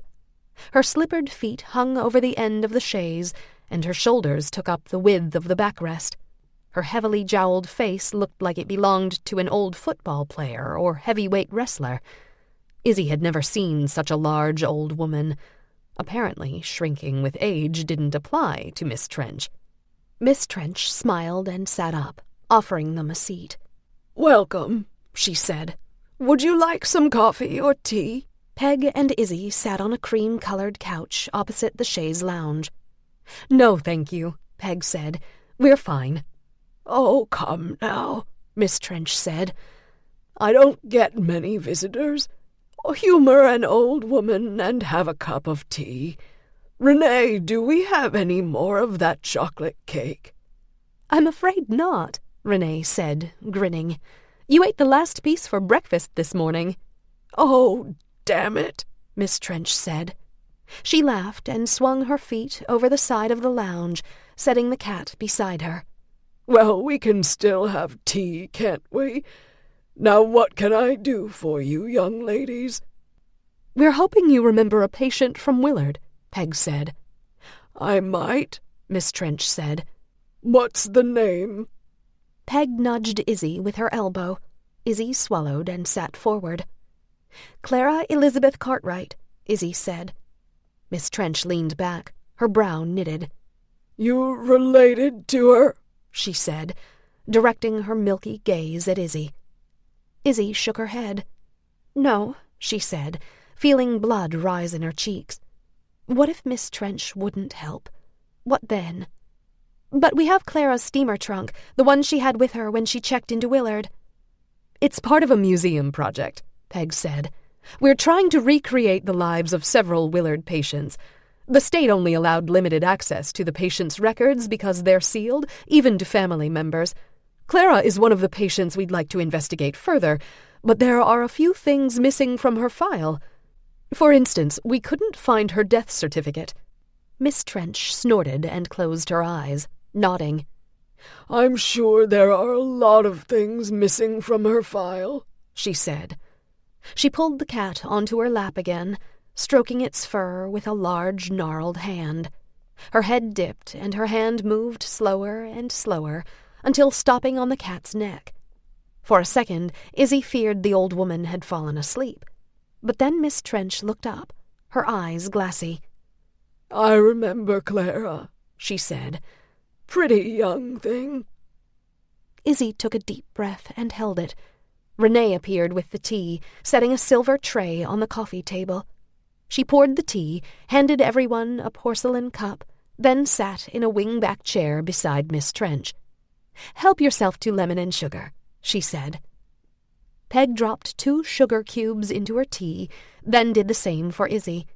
Izzy's hand shook as she took the dainty cup and saucer. She took a sip to be polite, then set the tea on the serving tray and put her fists in her lap. "Clara's file says she gave birth to a daughter while she was at Willard," Izzy said. "Do you know anything about that?" Miss Trench nodded, her mouth set. "Yes," she said in a small voice. "I remember Clara being very distraught after they took her daughter away." Izzy stiffened, something cold and hard pressing against her chest. Poor Clara. Not only did she lose her freedom and the love of her life, but she lost her daughter, too. How could anyone survive such heartache? "So Clara's daughter was put up for adoption?" Peg said. 1,000 thoughts ran through Izzy's mind. If Clara's daughter was adopted, had she been brought up in a happy home? Or was she sent from foster family to foster family? Had she grown up believing she was an orphan, or that her mother didn't care? Did she even know who her mother was? And if she knew, was her life forever marred by the knowledge that her mother was in a mental institution? Did she ever think about going to visit her? Or did she block all thoughts of her mother from her mind, choosing instead to ignore her existence completely? Had she gone through her life with the same fears as Izzy, that she would find herself in the same boat as her mother, the genes of insanity running amok in her brain, with nothing she could do to prevent them from taking over? Miss Trench shook her head. "Most babies born at Willard were sent to family members if they were willing to take them," she said, "or they were put up for adoption, but not Clara's daughter." Izzy swallowed, a burning lump growing in her throat. "Why not?" Peg said, frowning. "What happened to her?" Miss Trench sighed, rolling a tuft of cat hair between her bony fingers. "Why are you asking me about Clara's baby?" she said. "I thought you wanted to know about Clara." With trembling hands, Izzy pulled Clara's journal from her purse. "Because we found Clara's journal in her suitcase," she said, holding it out so Miss Trench could see it. "It's about her life before she came to Willard. I want to find Clara's daughter so I can give it to her. If she's still alive, I want her to know the truth about what happened to her mother." Nurse Trench looked at Renee, her face somehow paler than it had been seconds ago. "I'm going to need something stronger than tea for this one, sweetie," she said. "Fetch me the brandy, would you?" "It's too early," Renee said. "You haven't even had lunch yet." "I don't give a damn what time it is," Miss Trench said, slapping a blue-veined hand on her leg. "I need a little sip, that's all. Now do what I'm paying you for." Renee shook her head. "All right," she said. She stood and went toward the kitchen. "But when your doctor finds out about this, he won't be happy." "He won't be finding out nothing if you don't tell him," Miss Trench shouted, her voice raspy. When Renee disappeared into the other room, Miss Trench smiled thinly at Peg and Izzy. "Clara's baby wasn't put up for adoption because she was special," Miss Trench said. "What do you mean by special?" Peg said. "She was born to a healthy mother," Miss Trench said. "The doctor in charge knew the baby would grow into a healthy child. The odds were extremely high that she would not show any symptoms of mental illness." "So you're saying Clara wasn't sick," Peg said, her eyes dark, "that she didn't belong in a mental institution?" "That's right," Miss Trench said. "And the doctor in charge knew she didn't belong there," Peg said. Miss Trench nodded, Then why keep her there? Izzy said. Why didn't the doctor release her? Things were different back then, Miss Trench said. There were a lot of folks who didn't deserve to be locked up in an institution, especially women. But we didn't know any better. But you just said the doctor in charge knew Clara wasn't sick, Peg said. At first he thought she was, Miss Trench said. We all did. But there were other things, other people involved. By the time Dr. Roach realized Clara was just a troubled young woman with a difficult home life, it was too late. Her fate had been sealed. Why? Izzy said, surprised by her anger. Dr. Roach's wife couldn't have children, Miss Trench said. They tried, but the poor dear kept losing babies. Izzy put a hand over her stomach. She felt like she was going to be sick. Are you saying the doctor took Clara's baby? Peg said. Just then, Renee returned with a bottle of brandy. She poured a little into Miss Trench's tea, then set the bottle on the coffee table. Miss Trench took a long, noisy sip. That's right, Miss Trench said. Dr. Roach took her home and raised her as his own. Do you know where the doctor is now? Peg said. Yes, Miss Trench said. He's buried in the Ithaca Cemetery next to his wife. She gazed at the coffee table, her eyes unseeing. I never understood why she stayed married to him. And Clara's daughter? Izzy said. Where is she? Last I heard, she lived in Ithaca, Miss Trench said. She was a teacher. Kindergarten, I believe. Izzy's stomach tightened. Was? She said. I would imagine she's retired now, Miss Trench said.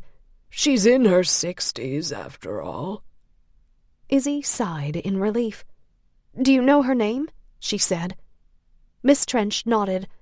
Susan, she said. Dr. Roach's wife brought her to Willard to visit him once. Think Susan must have been around 4 years old at the time. Dr. Roach wasn't too happy about that. Told his wife to never do it again. I just about keeled over when I realized who Susan was. Did you say anything? Izzy said. Did you tell Dr. Roach you knew the truth? Miss Trench shook her head, frowning. It wouldn't have changed anything. Did they tell Susan she was adopted? Peg said. She put a hand on Izzy's knee, searching her face with kind eyes. I know you want to do the right thing and give Susan the journal, she said to her. But if she doesn't know she's adopted, it might be best to keep it that way. Oh, she knows, Miss Trench said. Dr. Roach's wife was a lovely woman. When she introduced me to Susan, she said she never wanted her to find out she was adopted by mistake, the way she did. She wanted Susan to grow up understanding that God had decided she could pick her daughter, and she chose her. How often did you see Susan after they took her?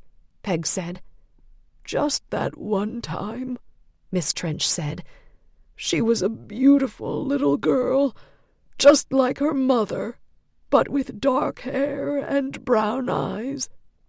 The old nurse wiped her cheeks. Like her father, Bruno, Izzy said. That's right, Miss Trench said. Izzy straightened. Wait a minute, she said. How do you know about Bruno? Miss Trench pressed her lips together, then took another long swig of tea and brandy. When she leaned forward to set the cup and saucer on the table, her hands shook and she nearly dropped it. Renee took the tea and set it on the serving tray. Maybe we should take a break, Renee said. This seems to be upsetting her. Miss Trench waved a blue-veined hand in the air, shaking her head. No, she said.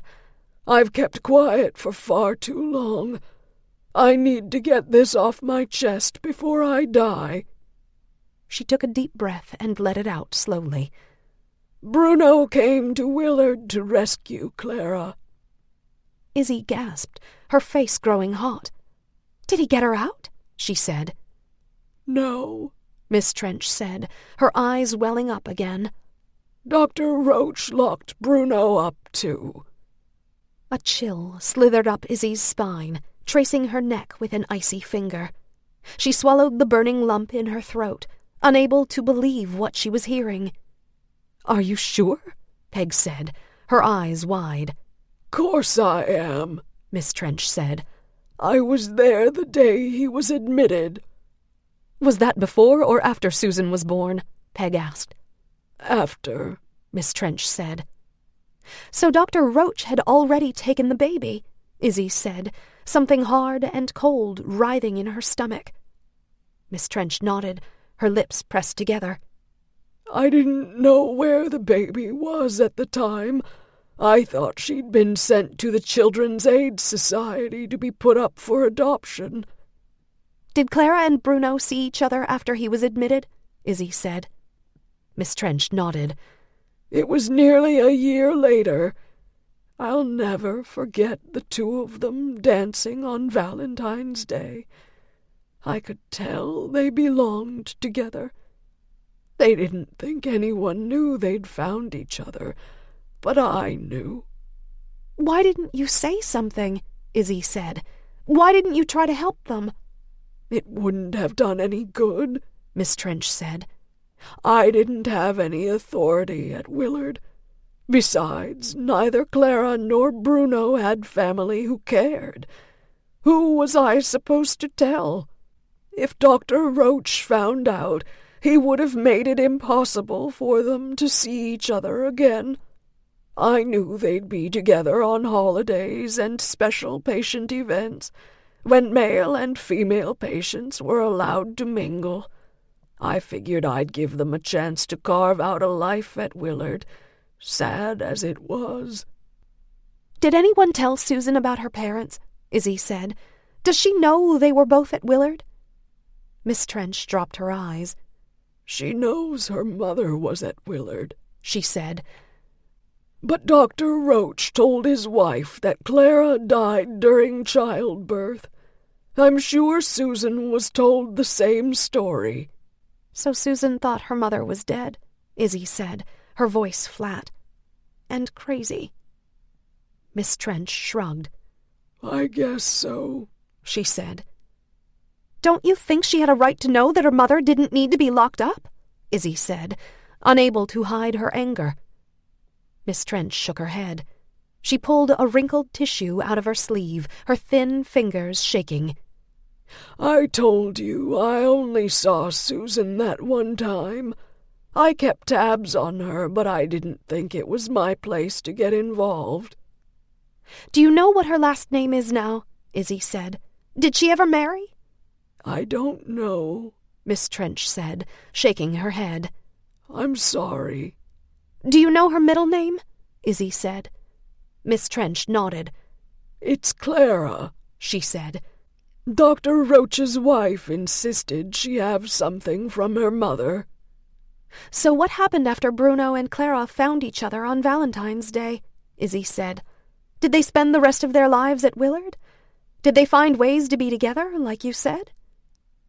Miss Trench wiped her nose with the tissue. "Well," she said, "it might be best if you ask Clara about that. Her death certificate is missing from her file because she's still alive." Chapter 24. Izzy. A week after meeting Miss Trench, Izzy sat opposite Peg in the fluorescent, flooded Ithaca diner, jiggling her knee beneath the booth's formica table. It was noon, and the eatery was crowded with college students, elderly couples, and families with young children. Waitresses called out orders, hurrying back and forth with trays full of patty melts, apple pie, root beer floats, and coffee. The bell over the entrance chimed, and for the 100th time Izzy craned her neck to look over the customers in the next booth, trying to see who was coming in the door. It was a short old man wearing a blue veteran's cap, and a woman in a yellow coat waddling into the diner like an overweight duck. Izzy sighed and picked up the salt shaker. turning it around and around in her fingers. "Have you ever heard the expression, 'a watched pot never boils'?" Peg said. She sat forward and grinned. Maybe she changed her mind, Izzy said. "I doubt it," Peg said. She looked at her watch. "I told her between noon and 12:30. It's only 12:10. Just then the waitress appeared, flushed and out of breath. She was young, maybe a couple years older than Izzy, her blonde hair pulled into a ponytail. She pushed a stray bang behind her ear, took her pad out of her apron, and smiled. "What can I get ya?" she said. "We're waiting for someone," Peg said. "We'll just order our drinks for now, if that's okay." The waitress glanced over her shoulder. "Okay, but is your friend going to be here soon? My boss doesn't like it when people tie up the tables too long." Peg smiled. "She should be here any minute," she said. "But I tell you what, the next time you come around, even if she's not here yet, we'll order." "Okay," the waitress said. "What can I get you to drink?" Peg and Izzy ordered coffee and a Coke, waiting silently while the waitress wrote the simple order down. Finally, the waitress left, her ponytail bouncing. Izzy opened her mouth to say she thought it was rude of the owner to expect customers to hurry, when an elderly woman appeared at their table. She was tall and slender, with ebony eyes and a stylish bob of silver hair. Her long black coat and leather boots gave her an air of sophistication, and the lavender scarf around her neck matched the hint of eyeshadow on her upper lids. Izzy's breath caught in her chest. The woman was the spitting image of Clara, but with dark eyes and light caramel skin. "Peg?" the woman said, her perfectly shaped brows arched. Peg slid out of the booth and shook the woman's hand. "Yes," she said, smiling. "And you must be Susan. Thank you for coming." She gestured toward the empty seat. "Please sit down. I'll sit over here with Izzy." Susan slid into the booth and loosened her scarf. "So you're Isabel," she said, smiling. Izzy nodded and shook Susan's hand. "It's nice to meet you," she said, a nervous quiver in her voice. She touched her purse sitting on the cushion beside her, picturing Clara's journal safely tucked inside. Her heartbeat picked up speed. "So what's this all about, Isabel?" Susan said. "Your mother said you have something you want to show me. Something that has to do with where my father worked, Willard State?" Izzy swallowed and sat up. "Yes, I—" Just then the bouncy waitress reappeared with Izzy's and Peg's drinks. She placed the drinks on the table and looked at Susan. "Can I get you something to drink while you look over the menu?" she said. "Sure," Susan said. "I'll have a cup of hot tea, please, with lemon." "Coming right up," the waitress said and left. "Is it okay if I say a few things before we get started?" Peg asked Susan. "Maybe ask a couple questions, just so there's no misunderstanding." Susan smiled. "Certainly," she said. Peg cleared her throat. "I'm Isabel's foster mother," she said. "Did I mention that?" Susan's brow furrowed and she looked confused, but then her face cleared and she said, "Yes, you told me that on the phone." "Unfortunately, Izzy recently lost her real mother." "Oh, no," Susan said, frowning. "I'm so sorry." She considered Izzy, as if to reassure her. "I lost my mother, too, right after I was born." "I know," Izzy said. "And then you were adopted." Peg cringed and gave Izzy a wide-eyed look. It was too soon, but Izzy couldn't help it. The need to tell Susan the truth about Clara and Bruno made her feel like she was holding her finger in a light socket. She wiped her palms on her lap and sat on her hands. "How could you know that?" Susan said. She gazed at Peg, her mouth in a thin line. "What's going on here?" "I'm sorry," Peg said. "Izzy is a little anxious. But as I'd hoped, by telling you about Izzy's mother, you confirmed the loss of your own." "Why didn't you just ask?" Susan said. "I thought you wanted to know more about Willard and my father, Dr. Roach." "We'll explain everything," Peg said. "I promise. I just need to know a few things first." Susan sighed. "All right," she said. "What do you want to know?" "How much do you know about your biological mother?" "Just what my adopted mother told me, that she was a patient at Willard." "That's it?" Peg said. My father refused to let us talk about it, Susan said. My biological mother was one of his patients, and she died giving birth to me. That's all I know. About 15 years ago, after my adoptive mother died, I tried to find my real mother's records, even though I don't know her full name. But I was denied access, even though I'm a descendant of a former patient. Susan shook her head, her forehead creased. It just doesn't make any sense to me. They won't even tell me which grave my mother is in, so I can visit her. Izzy sat forward, her stomach fluttering. Did you get along with your adoptive father? She said. What does that have to do with anything? Susan said, cocking her head. Peg patted the table in front of Izzy, as if to tell her to hold on. I think I know what Izzy's getting at, she said, but let's back up a bit. She shot Izzy another be-patient glance, then continued on. So you've always wanted to know more about your real mother? Susan shrugged. Of course, she said. Doesn't everyone want to know where they came from? She clasped her manicured hands together on the edge of the table and sighed. I'll admit that when I was younger I didn't want to know anything about my real mother. The thought of her being mentally ill scared the heck out of me. As I got older, I realized how much that fear influenced my life decisions. My adoptive mother never understood why I didn't want to get married and have children.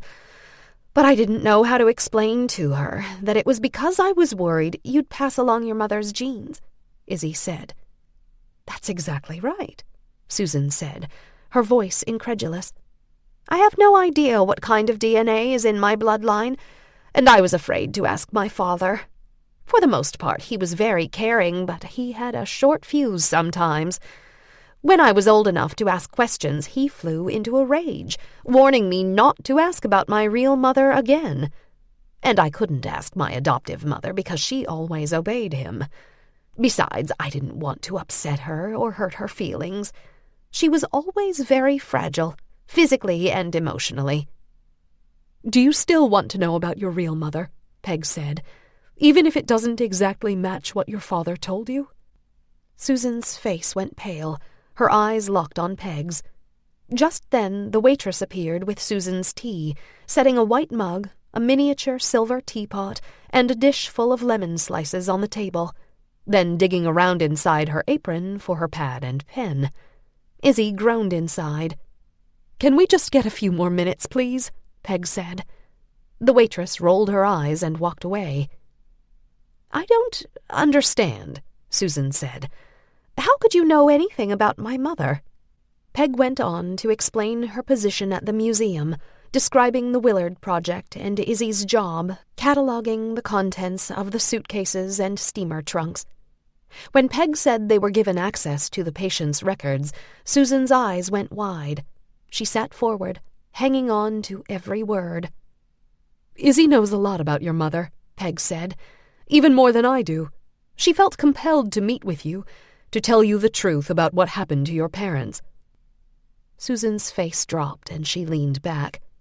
My parents, she said, frowning. My father didn't know who my biological father was. Izzy took a deep breath. I'm sorry, she said, but that's not true. Dr. Roach knew everything. What do you mean, everything? Susan said. Please just tell me what you know. First, Peg said, I want you to know that I don't think your adoptive father intended to cause you or your biological mother any harm. Treatment of the insane was different back then, along with the definition of what it meant to be mentally ill. He was just doing what was expected of him at the time.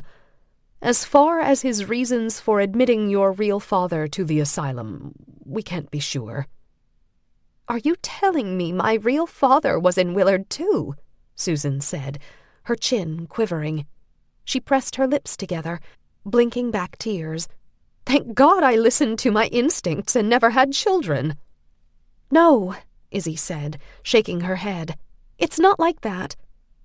She reached across the table and laid her hand over Susan's, surprised by the need to comfort someone she barely knew. With her other hand, she pulled a photo from her purse. Let me show you something. She slid the black and white snapshot across the table. "This is Clara Elizabeth Cartwright and Bruno Moretti," she said, her voice catching. "Your parents. And trust me, they were not insane." Susan leaned forward and picked up the photo with shaking fingers. "They're beautiful," she said, her voice filled with awe. She put a trembling hand to her lips. "You look just like them," Peg said.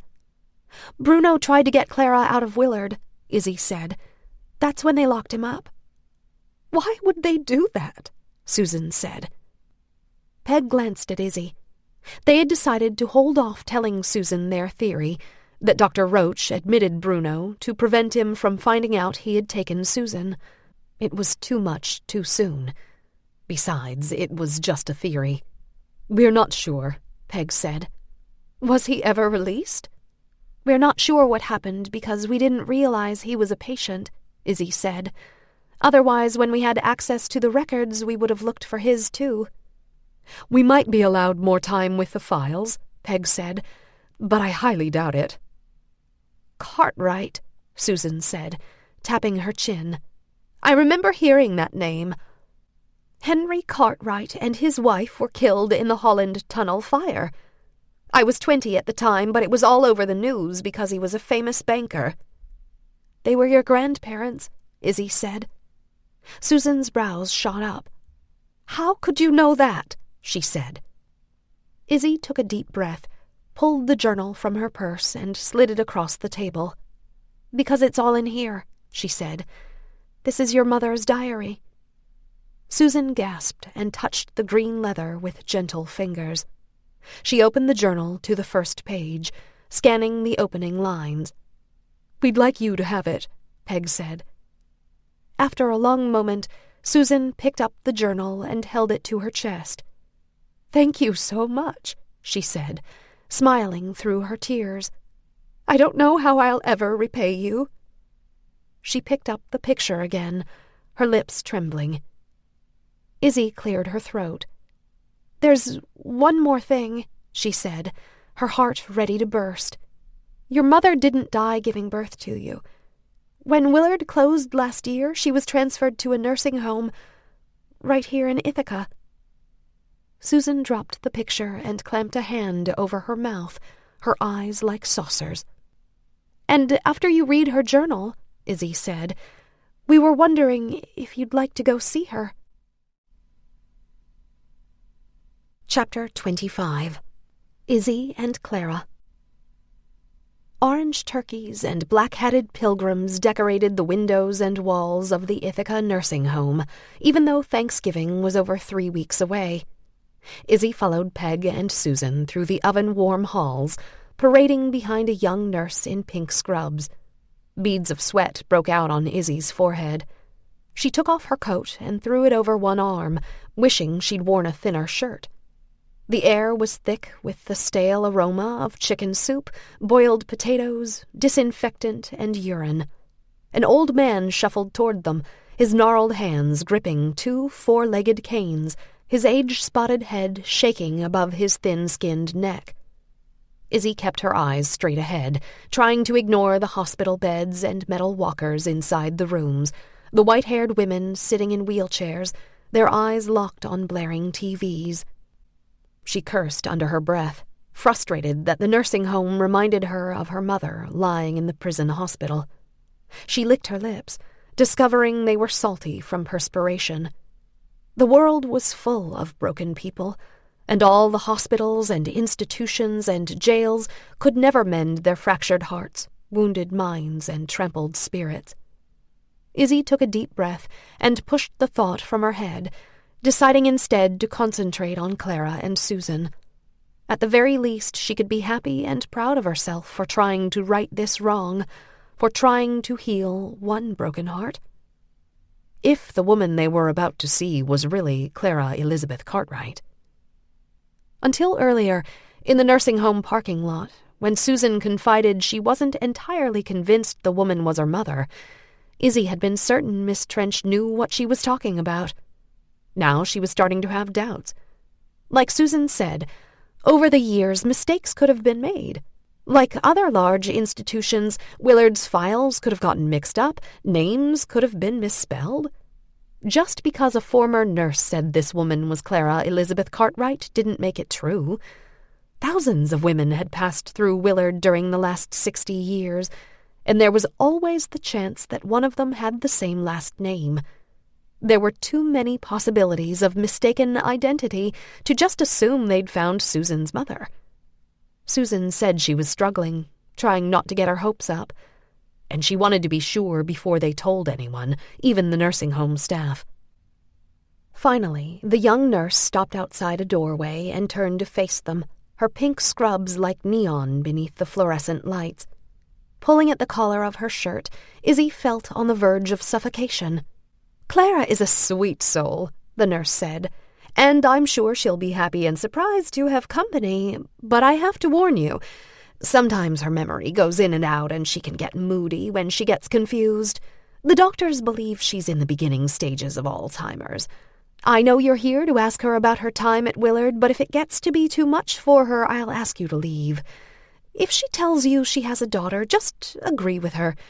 She gets pretty upset if anyone tries to tell her any different." Susan gasped softly, her hand flying to her chest. The young nurse smiled and led them through the open door. Inside the small, airless room, 2 hospital beds sat opposite wall-mounted televisions. The televisions were off, their screens black. An old woman slept in the first bed, her mouth open, strands of stringy gray hair lying across her weathered face. The nurse walked past the first bed and stopped at the foot of the second, directing their attention toward a shriveled woman in a chair, facing the window. The woman's pink-lidded eyes were closed, her head back, her fine hair like mist in the shaft of sunlight coming in through the glass.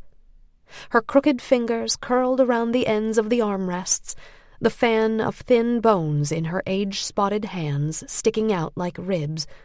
A red blanket covered her legs, despite the room being thick with heat. "Is she asleep?" Peg whispered. The nurse shook her head. "No," she said. "She's just a little hard of hearing." She raised her voice. "Clara, look! You have visitors!" Clara blinked and opened her eyes. She leaned forward and turned to look, holding the arm of the chair with both hands to stay steady. Her lips disappeared into her mouth, her pale skin wizened by decades of pain and heartache. She considered their faces one by one, her petite head wavering ever so slightly.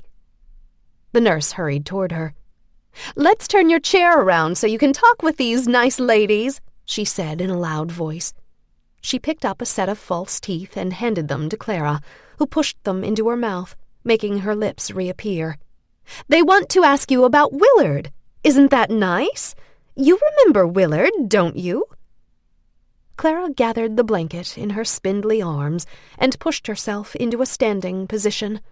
Wearing a pink housecoat and red slippers with knee-high stockings, she shuffled out of the nurse's way, waiting for the chair to be turned.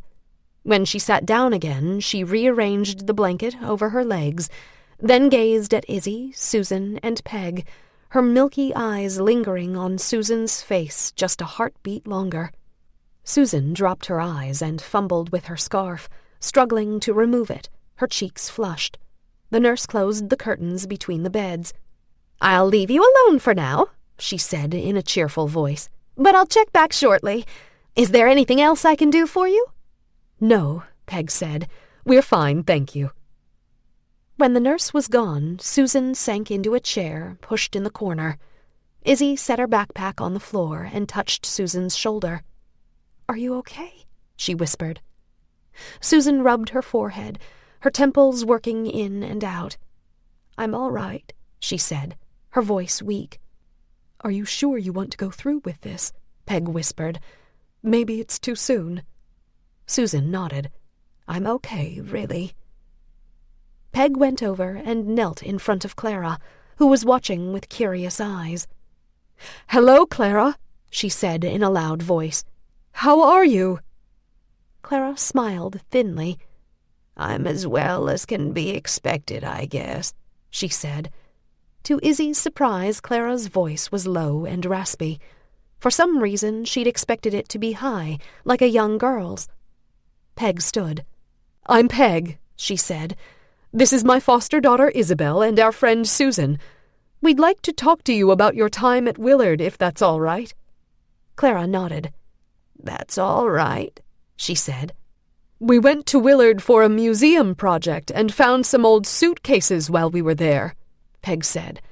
She motioned for Izzy to get her backpack. "Among the luggage, there was a huge steamer trunk. We believe it belonged to you." Clara stared at Peg, her face like stone. "Do you understand what I'm telling you?" Clara nodded.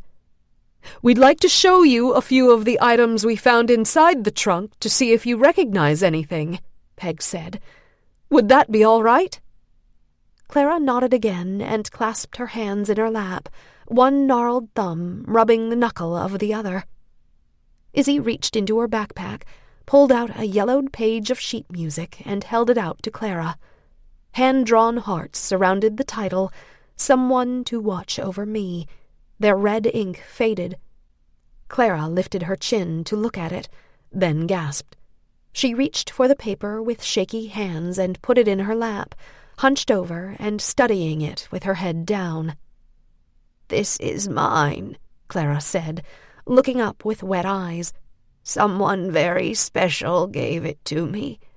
I always wanted to learn how to play the piano, but my father wouldn't allow it." From the corner, Susan watched with wide eyes, her fingers pressed over her lips. "How about this?" Izzy said, holding out a postcard from Paris. Clara smiled and took it. "This is from a trip to Paris when I was 16, she said. She chuckled softly. "I was going to mail it to a girlfriend, but I kept it as a souvenir instead."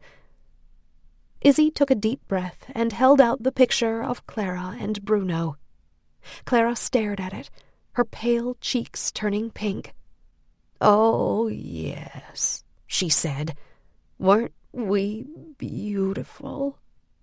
She reached out to take the photo, then put her hands to her trembling chin, as if afraid to touch the picture. She bit her lip, her eyes brimming with tears. "Do you remember who that is?" Peg said. Clara sniffed, wiping her nose. "Of course I do," she said, her voice breaking. "It's been a long time since I've seen that photo. A long, long time." Finally, she took the picture and held it to her chest. Then she took a deep breath and looked at it again. "Thank you so much for bringing this to me." With her heart in her throat, Izzy took the journal out of her backpack and knelt in front of Clara. She placed the journal on Clara's lap. "I'm sorry," she said, "but I read this. I didn't know you were still alive, or I never would have." She stopped and swallowed. "But that's why we're here. That's how we found you." Clara ran shaky fingers over the green leather. For a few moments she didn't say anything. Then her hand stopped moving, and she sat back in her chair and sighed. "So you know everything," she said. "You know my father sent me away." "Yes," Izzy said, "I do. And I'm so sorry he did that to you." In what seemed like slow motion, Clara patted Izzy's hand, picked up the photo and put it inside the journal, then set the journal on the table beside her chair. She pushed the blanket off her lap and put her hands on the armrests, preparing to get up. Izzy straightened and stepped back, her heart roaring in her chest. She was afraid Clara was going to tell them to get out, to go away and leave her alone. Clara pushed herself out of the chair and stood, her frail body swaying slightly. She brushed off the front of her housecoat, raked her fingers through her thin hair, and took a deep breath. Then she looked at Susan. "And you're my daughter," she said. "Aren't you?" Susan stood, tears running down her cheeks. "I think so," she said. Clara clamped her hands over her mouth, her face falling in on itself. She edged toward Susan, holding out her arms. Susan closed the distance between them, and they wrapped their arms around each other, smiling and crying at the same time. "I knew who you were the second I saw you," Clara said. "I recognized Bruno's eyes and my nose." Susan laughed. "Are you sure?" she said. "In my head I wasn't sure," Clara said, "but in my heart I knew." After a long minute, Clara released Susan and wiped her face. She moved back to her chair, her slippers shuffling across the tiles. "Come and sit with me," she said to Susan. Susan pulled a chair next to Clara's, taking her hand. "I tried to find out more about you," she said, sniffing, "but it was next to impossible. I had no idea you were still alive, or I—" Clara touched Susan's cheek, wiping away her tears with papery fingers. There, she said. "We're together now. That's all that matters. I knew this day would come. It's the only thing that kept me going all these years." "And my father," Susan said. "Is he still alive?" Clara shook her head, her eyes brimming. "Bruno tried to rescue me," she said. "We had a plan to escape, and we were going to look for you. We almost made it, but they caught us right before we got away. Bruno went back to try to save the men who helped us, and an orderly hit him over the head. He didn't make it." "I'm so sorry," Susan said, her voice catching.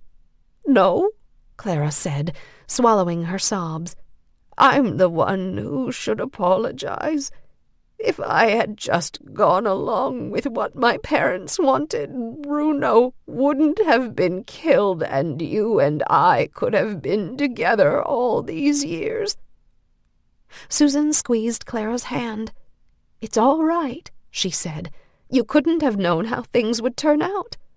"I want you to know that if it had been within my power," Clara said, "I would have kept you. But they—" She paused, her chin trembling, her thin lips quivering in grief. "Willard was no place for a baby. But I thought about you every day. I kept thinking, someday I'll get out. Somehow I'll find you. I never would have stopped looking. I would have searched the earth."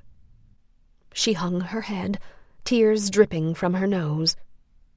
Susan wrapped her arms around Clara. "I know," she said, rubbing her mother's back. "It wasn't your fault. Now that we're together, we can make up for lost time. We'll just look forward." Clara sniffed and wiped her nose. "Yes," she said, her voice catching. "You're right." Then Clara drew away, searching her daughter's face. "But I have to know. Were you adopted? Have you had a happy life?" Susan nodded, smiling through her tears. "Yes," she said, "I was adopted, and for the most part I've been very happy." She glanced at Peg. Earlier, she'd told Peg and Izzy that if indeed the woman in the nursing home was her mother, she didn't want to tell her about Dr. Roach. There was no point in rehashing the past. It would be too upsetting, and Clara had suffered enough. "And they called you Susan," Clara said. "Susan, Clara," Susan said. "I named you Beatrice," Clara said, smiling. "Beatrice Elizabeth Moretti." "I love it," Susan said. Clara looked at Izzy. "How can I ever thank you for bringing my daughter to me?" Izzy smiled and shrugged. "It was just something I needed to do," she said. "You must be awfully proud of her," Clara said to Peg. Peg put her arm around Izzy. I am, she said. Just then the nurse came into the room and looked at Clara, her forehead furrowed with concern. "What's going on?" she said. "Are you all right, Clara?" "I'm fine," Clara said. "Better than I've been in a long, long time. Nurse Jenny, I'd like you to meet my daughter, Susan." The nurse's mouth dropped open, her eyes like saucers. Susan stood and shook her hand. "Nice to meet you." "I told you I had a daughter," Clara said, "but no one ever listens to me. It's the story of my life." She chuckled, her eyes shining. While Izzy gave Clara the rest of her photos and the letters to Bruno, Susan asked the nurse about Clara's health. After a few minutes, she knelt next to Clara. "Nurse Jenny says you're fairly healthy," she said. "I suppose I am," Clara said, "except for being old and stiff and a little forgetful every now and then." "Well," Susan said, "how would you feel about coming to stay with me? I've got a big old house not far from here, with a huge garden and 2 dogs. It's nothing elaborate, but it's home." Clara's lips trembled. "I haven't had a home in 66 years, she said in a small voice. "Well then," Susan said, "my home is your home if you'd like it to be, and I'm retired now, so I'll always be there to watch over you." Clara smiled, her eyes glistening. "I would love that more than anything in this world," she said. Chapter 26. Izzy. Hurrying into the kitchen after school on Thursday, Izzy's mouth watered, picturing Harry's famous chocolate chip cookies stacked beneath a glass cover on the island counter. She could hardly wait to pour a big glass of milk and gobble up 3 or 4. Harry made the cookies every other week, and she couldn't remember tasting anything so delicious. She dropped her books on the back door bench, hung up her coat, and stopped dead in her tracks. Somehow, with everything going on over the past 2 weeks, her mother's burial, talking to Miss Trench, going on her first date with Ethan, finding Clara and her daughter, she'd forgotten what day it was. Peg and Harry were standing at the kitchen island, wide smiles stretched across their faces. Instead of cookies, a chocolate cake covered with pink and white roses sat on the counter. 18 burning candles reflected in Peg's and Harry's eyes. Dozens of pink and purple balloons floated near the ceiling, their curling strings like pastel rain. Peg and Harry started singing Happy Birthday, and Izzy choked back tears. She couldn't remember the last time anyone had thrown her a party, let alone sang Happy Birthday to her. How ironic that this was the birthday she'd been dreading. "Make a wish," Peg said. "Okay," Izzy said, her face flushing. She held back her hair and blew out the candles. "I told Peg we should wait until after dinner to sing to you," Harry said. "But she couldn't wait. She wanted to surprise you." "Thank you," Izzy said. "You didn't have to get a cake for me." "Yes, we did," Peg said. She hurried around the island and gave Izzy a hug. "And we have more surprises, too." She went to the table and pulled out a chair. "But first, can you sit down so we can talk about something?" Izzy sat down, her heartbeat picking up speed. Peg folded her hands on the kitchen table, took a deep breath and let it out slowly. She cleared her throat and swallowed, as if she didn't know where to begin. An icy coil of sadness twisted in Izzy's chest. "Here we go," she thought. "She's going to tell me it's time to leave because they can't afford to keep me here. She's going to apologize and say they wanted to give me a birthday party so I'd have something to remember them by." "I know it's probably too soon after your mother's passing," Peg said. "But Harry and I have been talking about it for a while now. We've already got the papers in order and... Well, it's up to you, but..." She looked at Harry for reinforcement. Harry came around the kitchen island, wiping his hands on his pants. "We realize you're an adult as of today," he said. "So you might not think this is a good idea, but we—" He sat down and took Peg's hand. "We'd like to adopt you, Izzy. We know you probably think you don't need... What I'm trying to say is we'd really like to be your parents." Izzy's mouth dropped open. Words escaped her. Peg took her hands in hers. "We love you and want to be here for you," Peg said, her voice shaking. "You've still got a lot of decisions to make in your life, decisions that are too hard to make alone. We'd like to help you and see you go to college to find your full potential, whatever that may be, and when you get married—" Peg's eyes brimmed with tears, and she squeezed Izzy's hand. "Harry would be honored to walk you down the aisle, and we would love to be grandparents someday." Izzy pressed her lips together, her chin trembling. She opened her mouth to say yes, to tell them she'd love to be their daughter more than anything in the world, but her throat closed. "What do you say, kiddo?" Harry said. Izzy nodded, smiling. Peg squealed and put her hands over her mouth. They all stood and hugged each other. Izzy closed her flooding eyes, wondering how it was possible that her heart could be bursting with so much joy after being filled with so much sorrow. She hugged Peg and Harry tighter, letting their strong arms chase away her worries and fears. "You've made us so happy," Peg said, sniffing. Just then, someone knocked on the kitchen door. "Come on in," Harry said. Alex and Ethan entered the room, their arms laden with presents. "Happy birthday," they said at the same time. Behind them, Clara and Susan entered arm in arm, both of them beaming. Author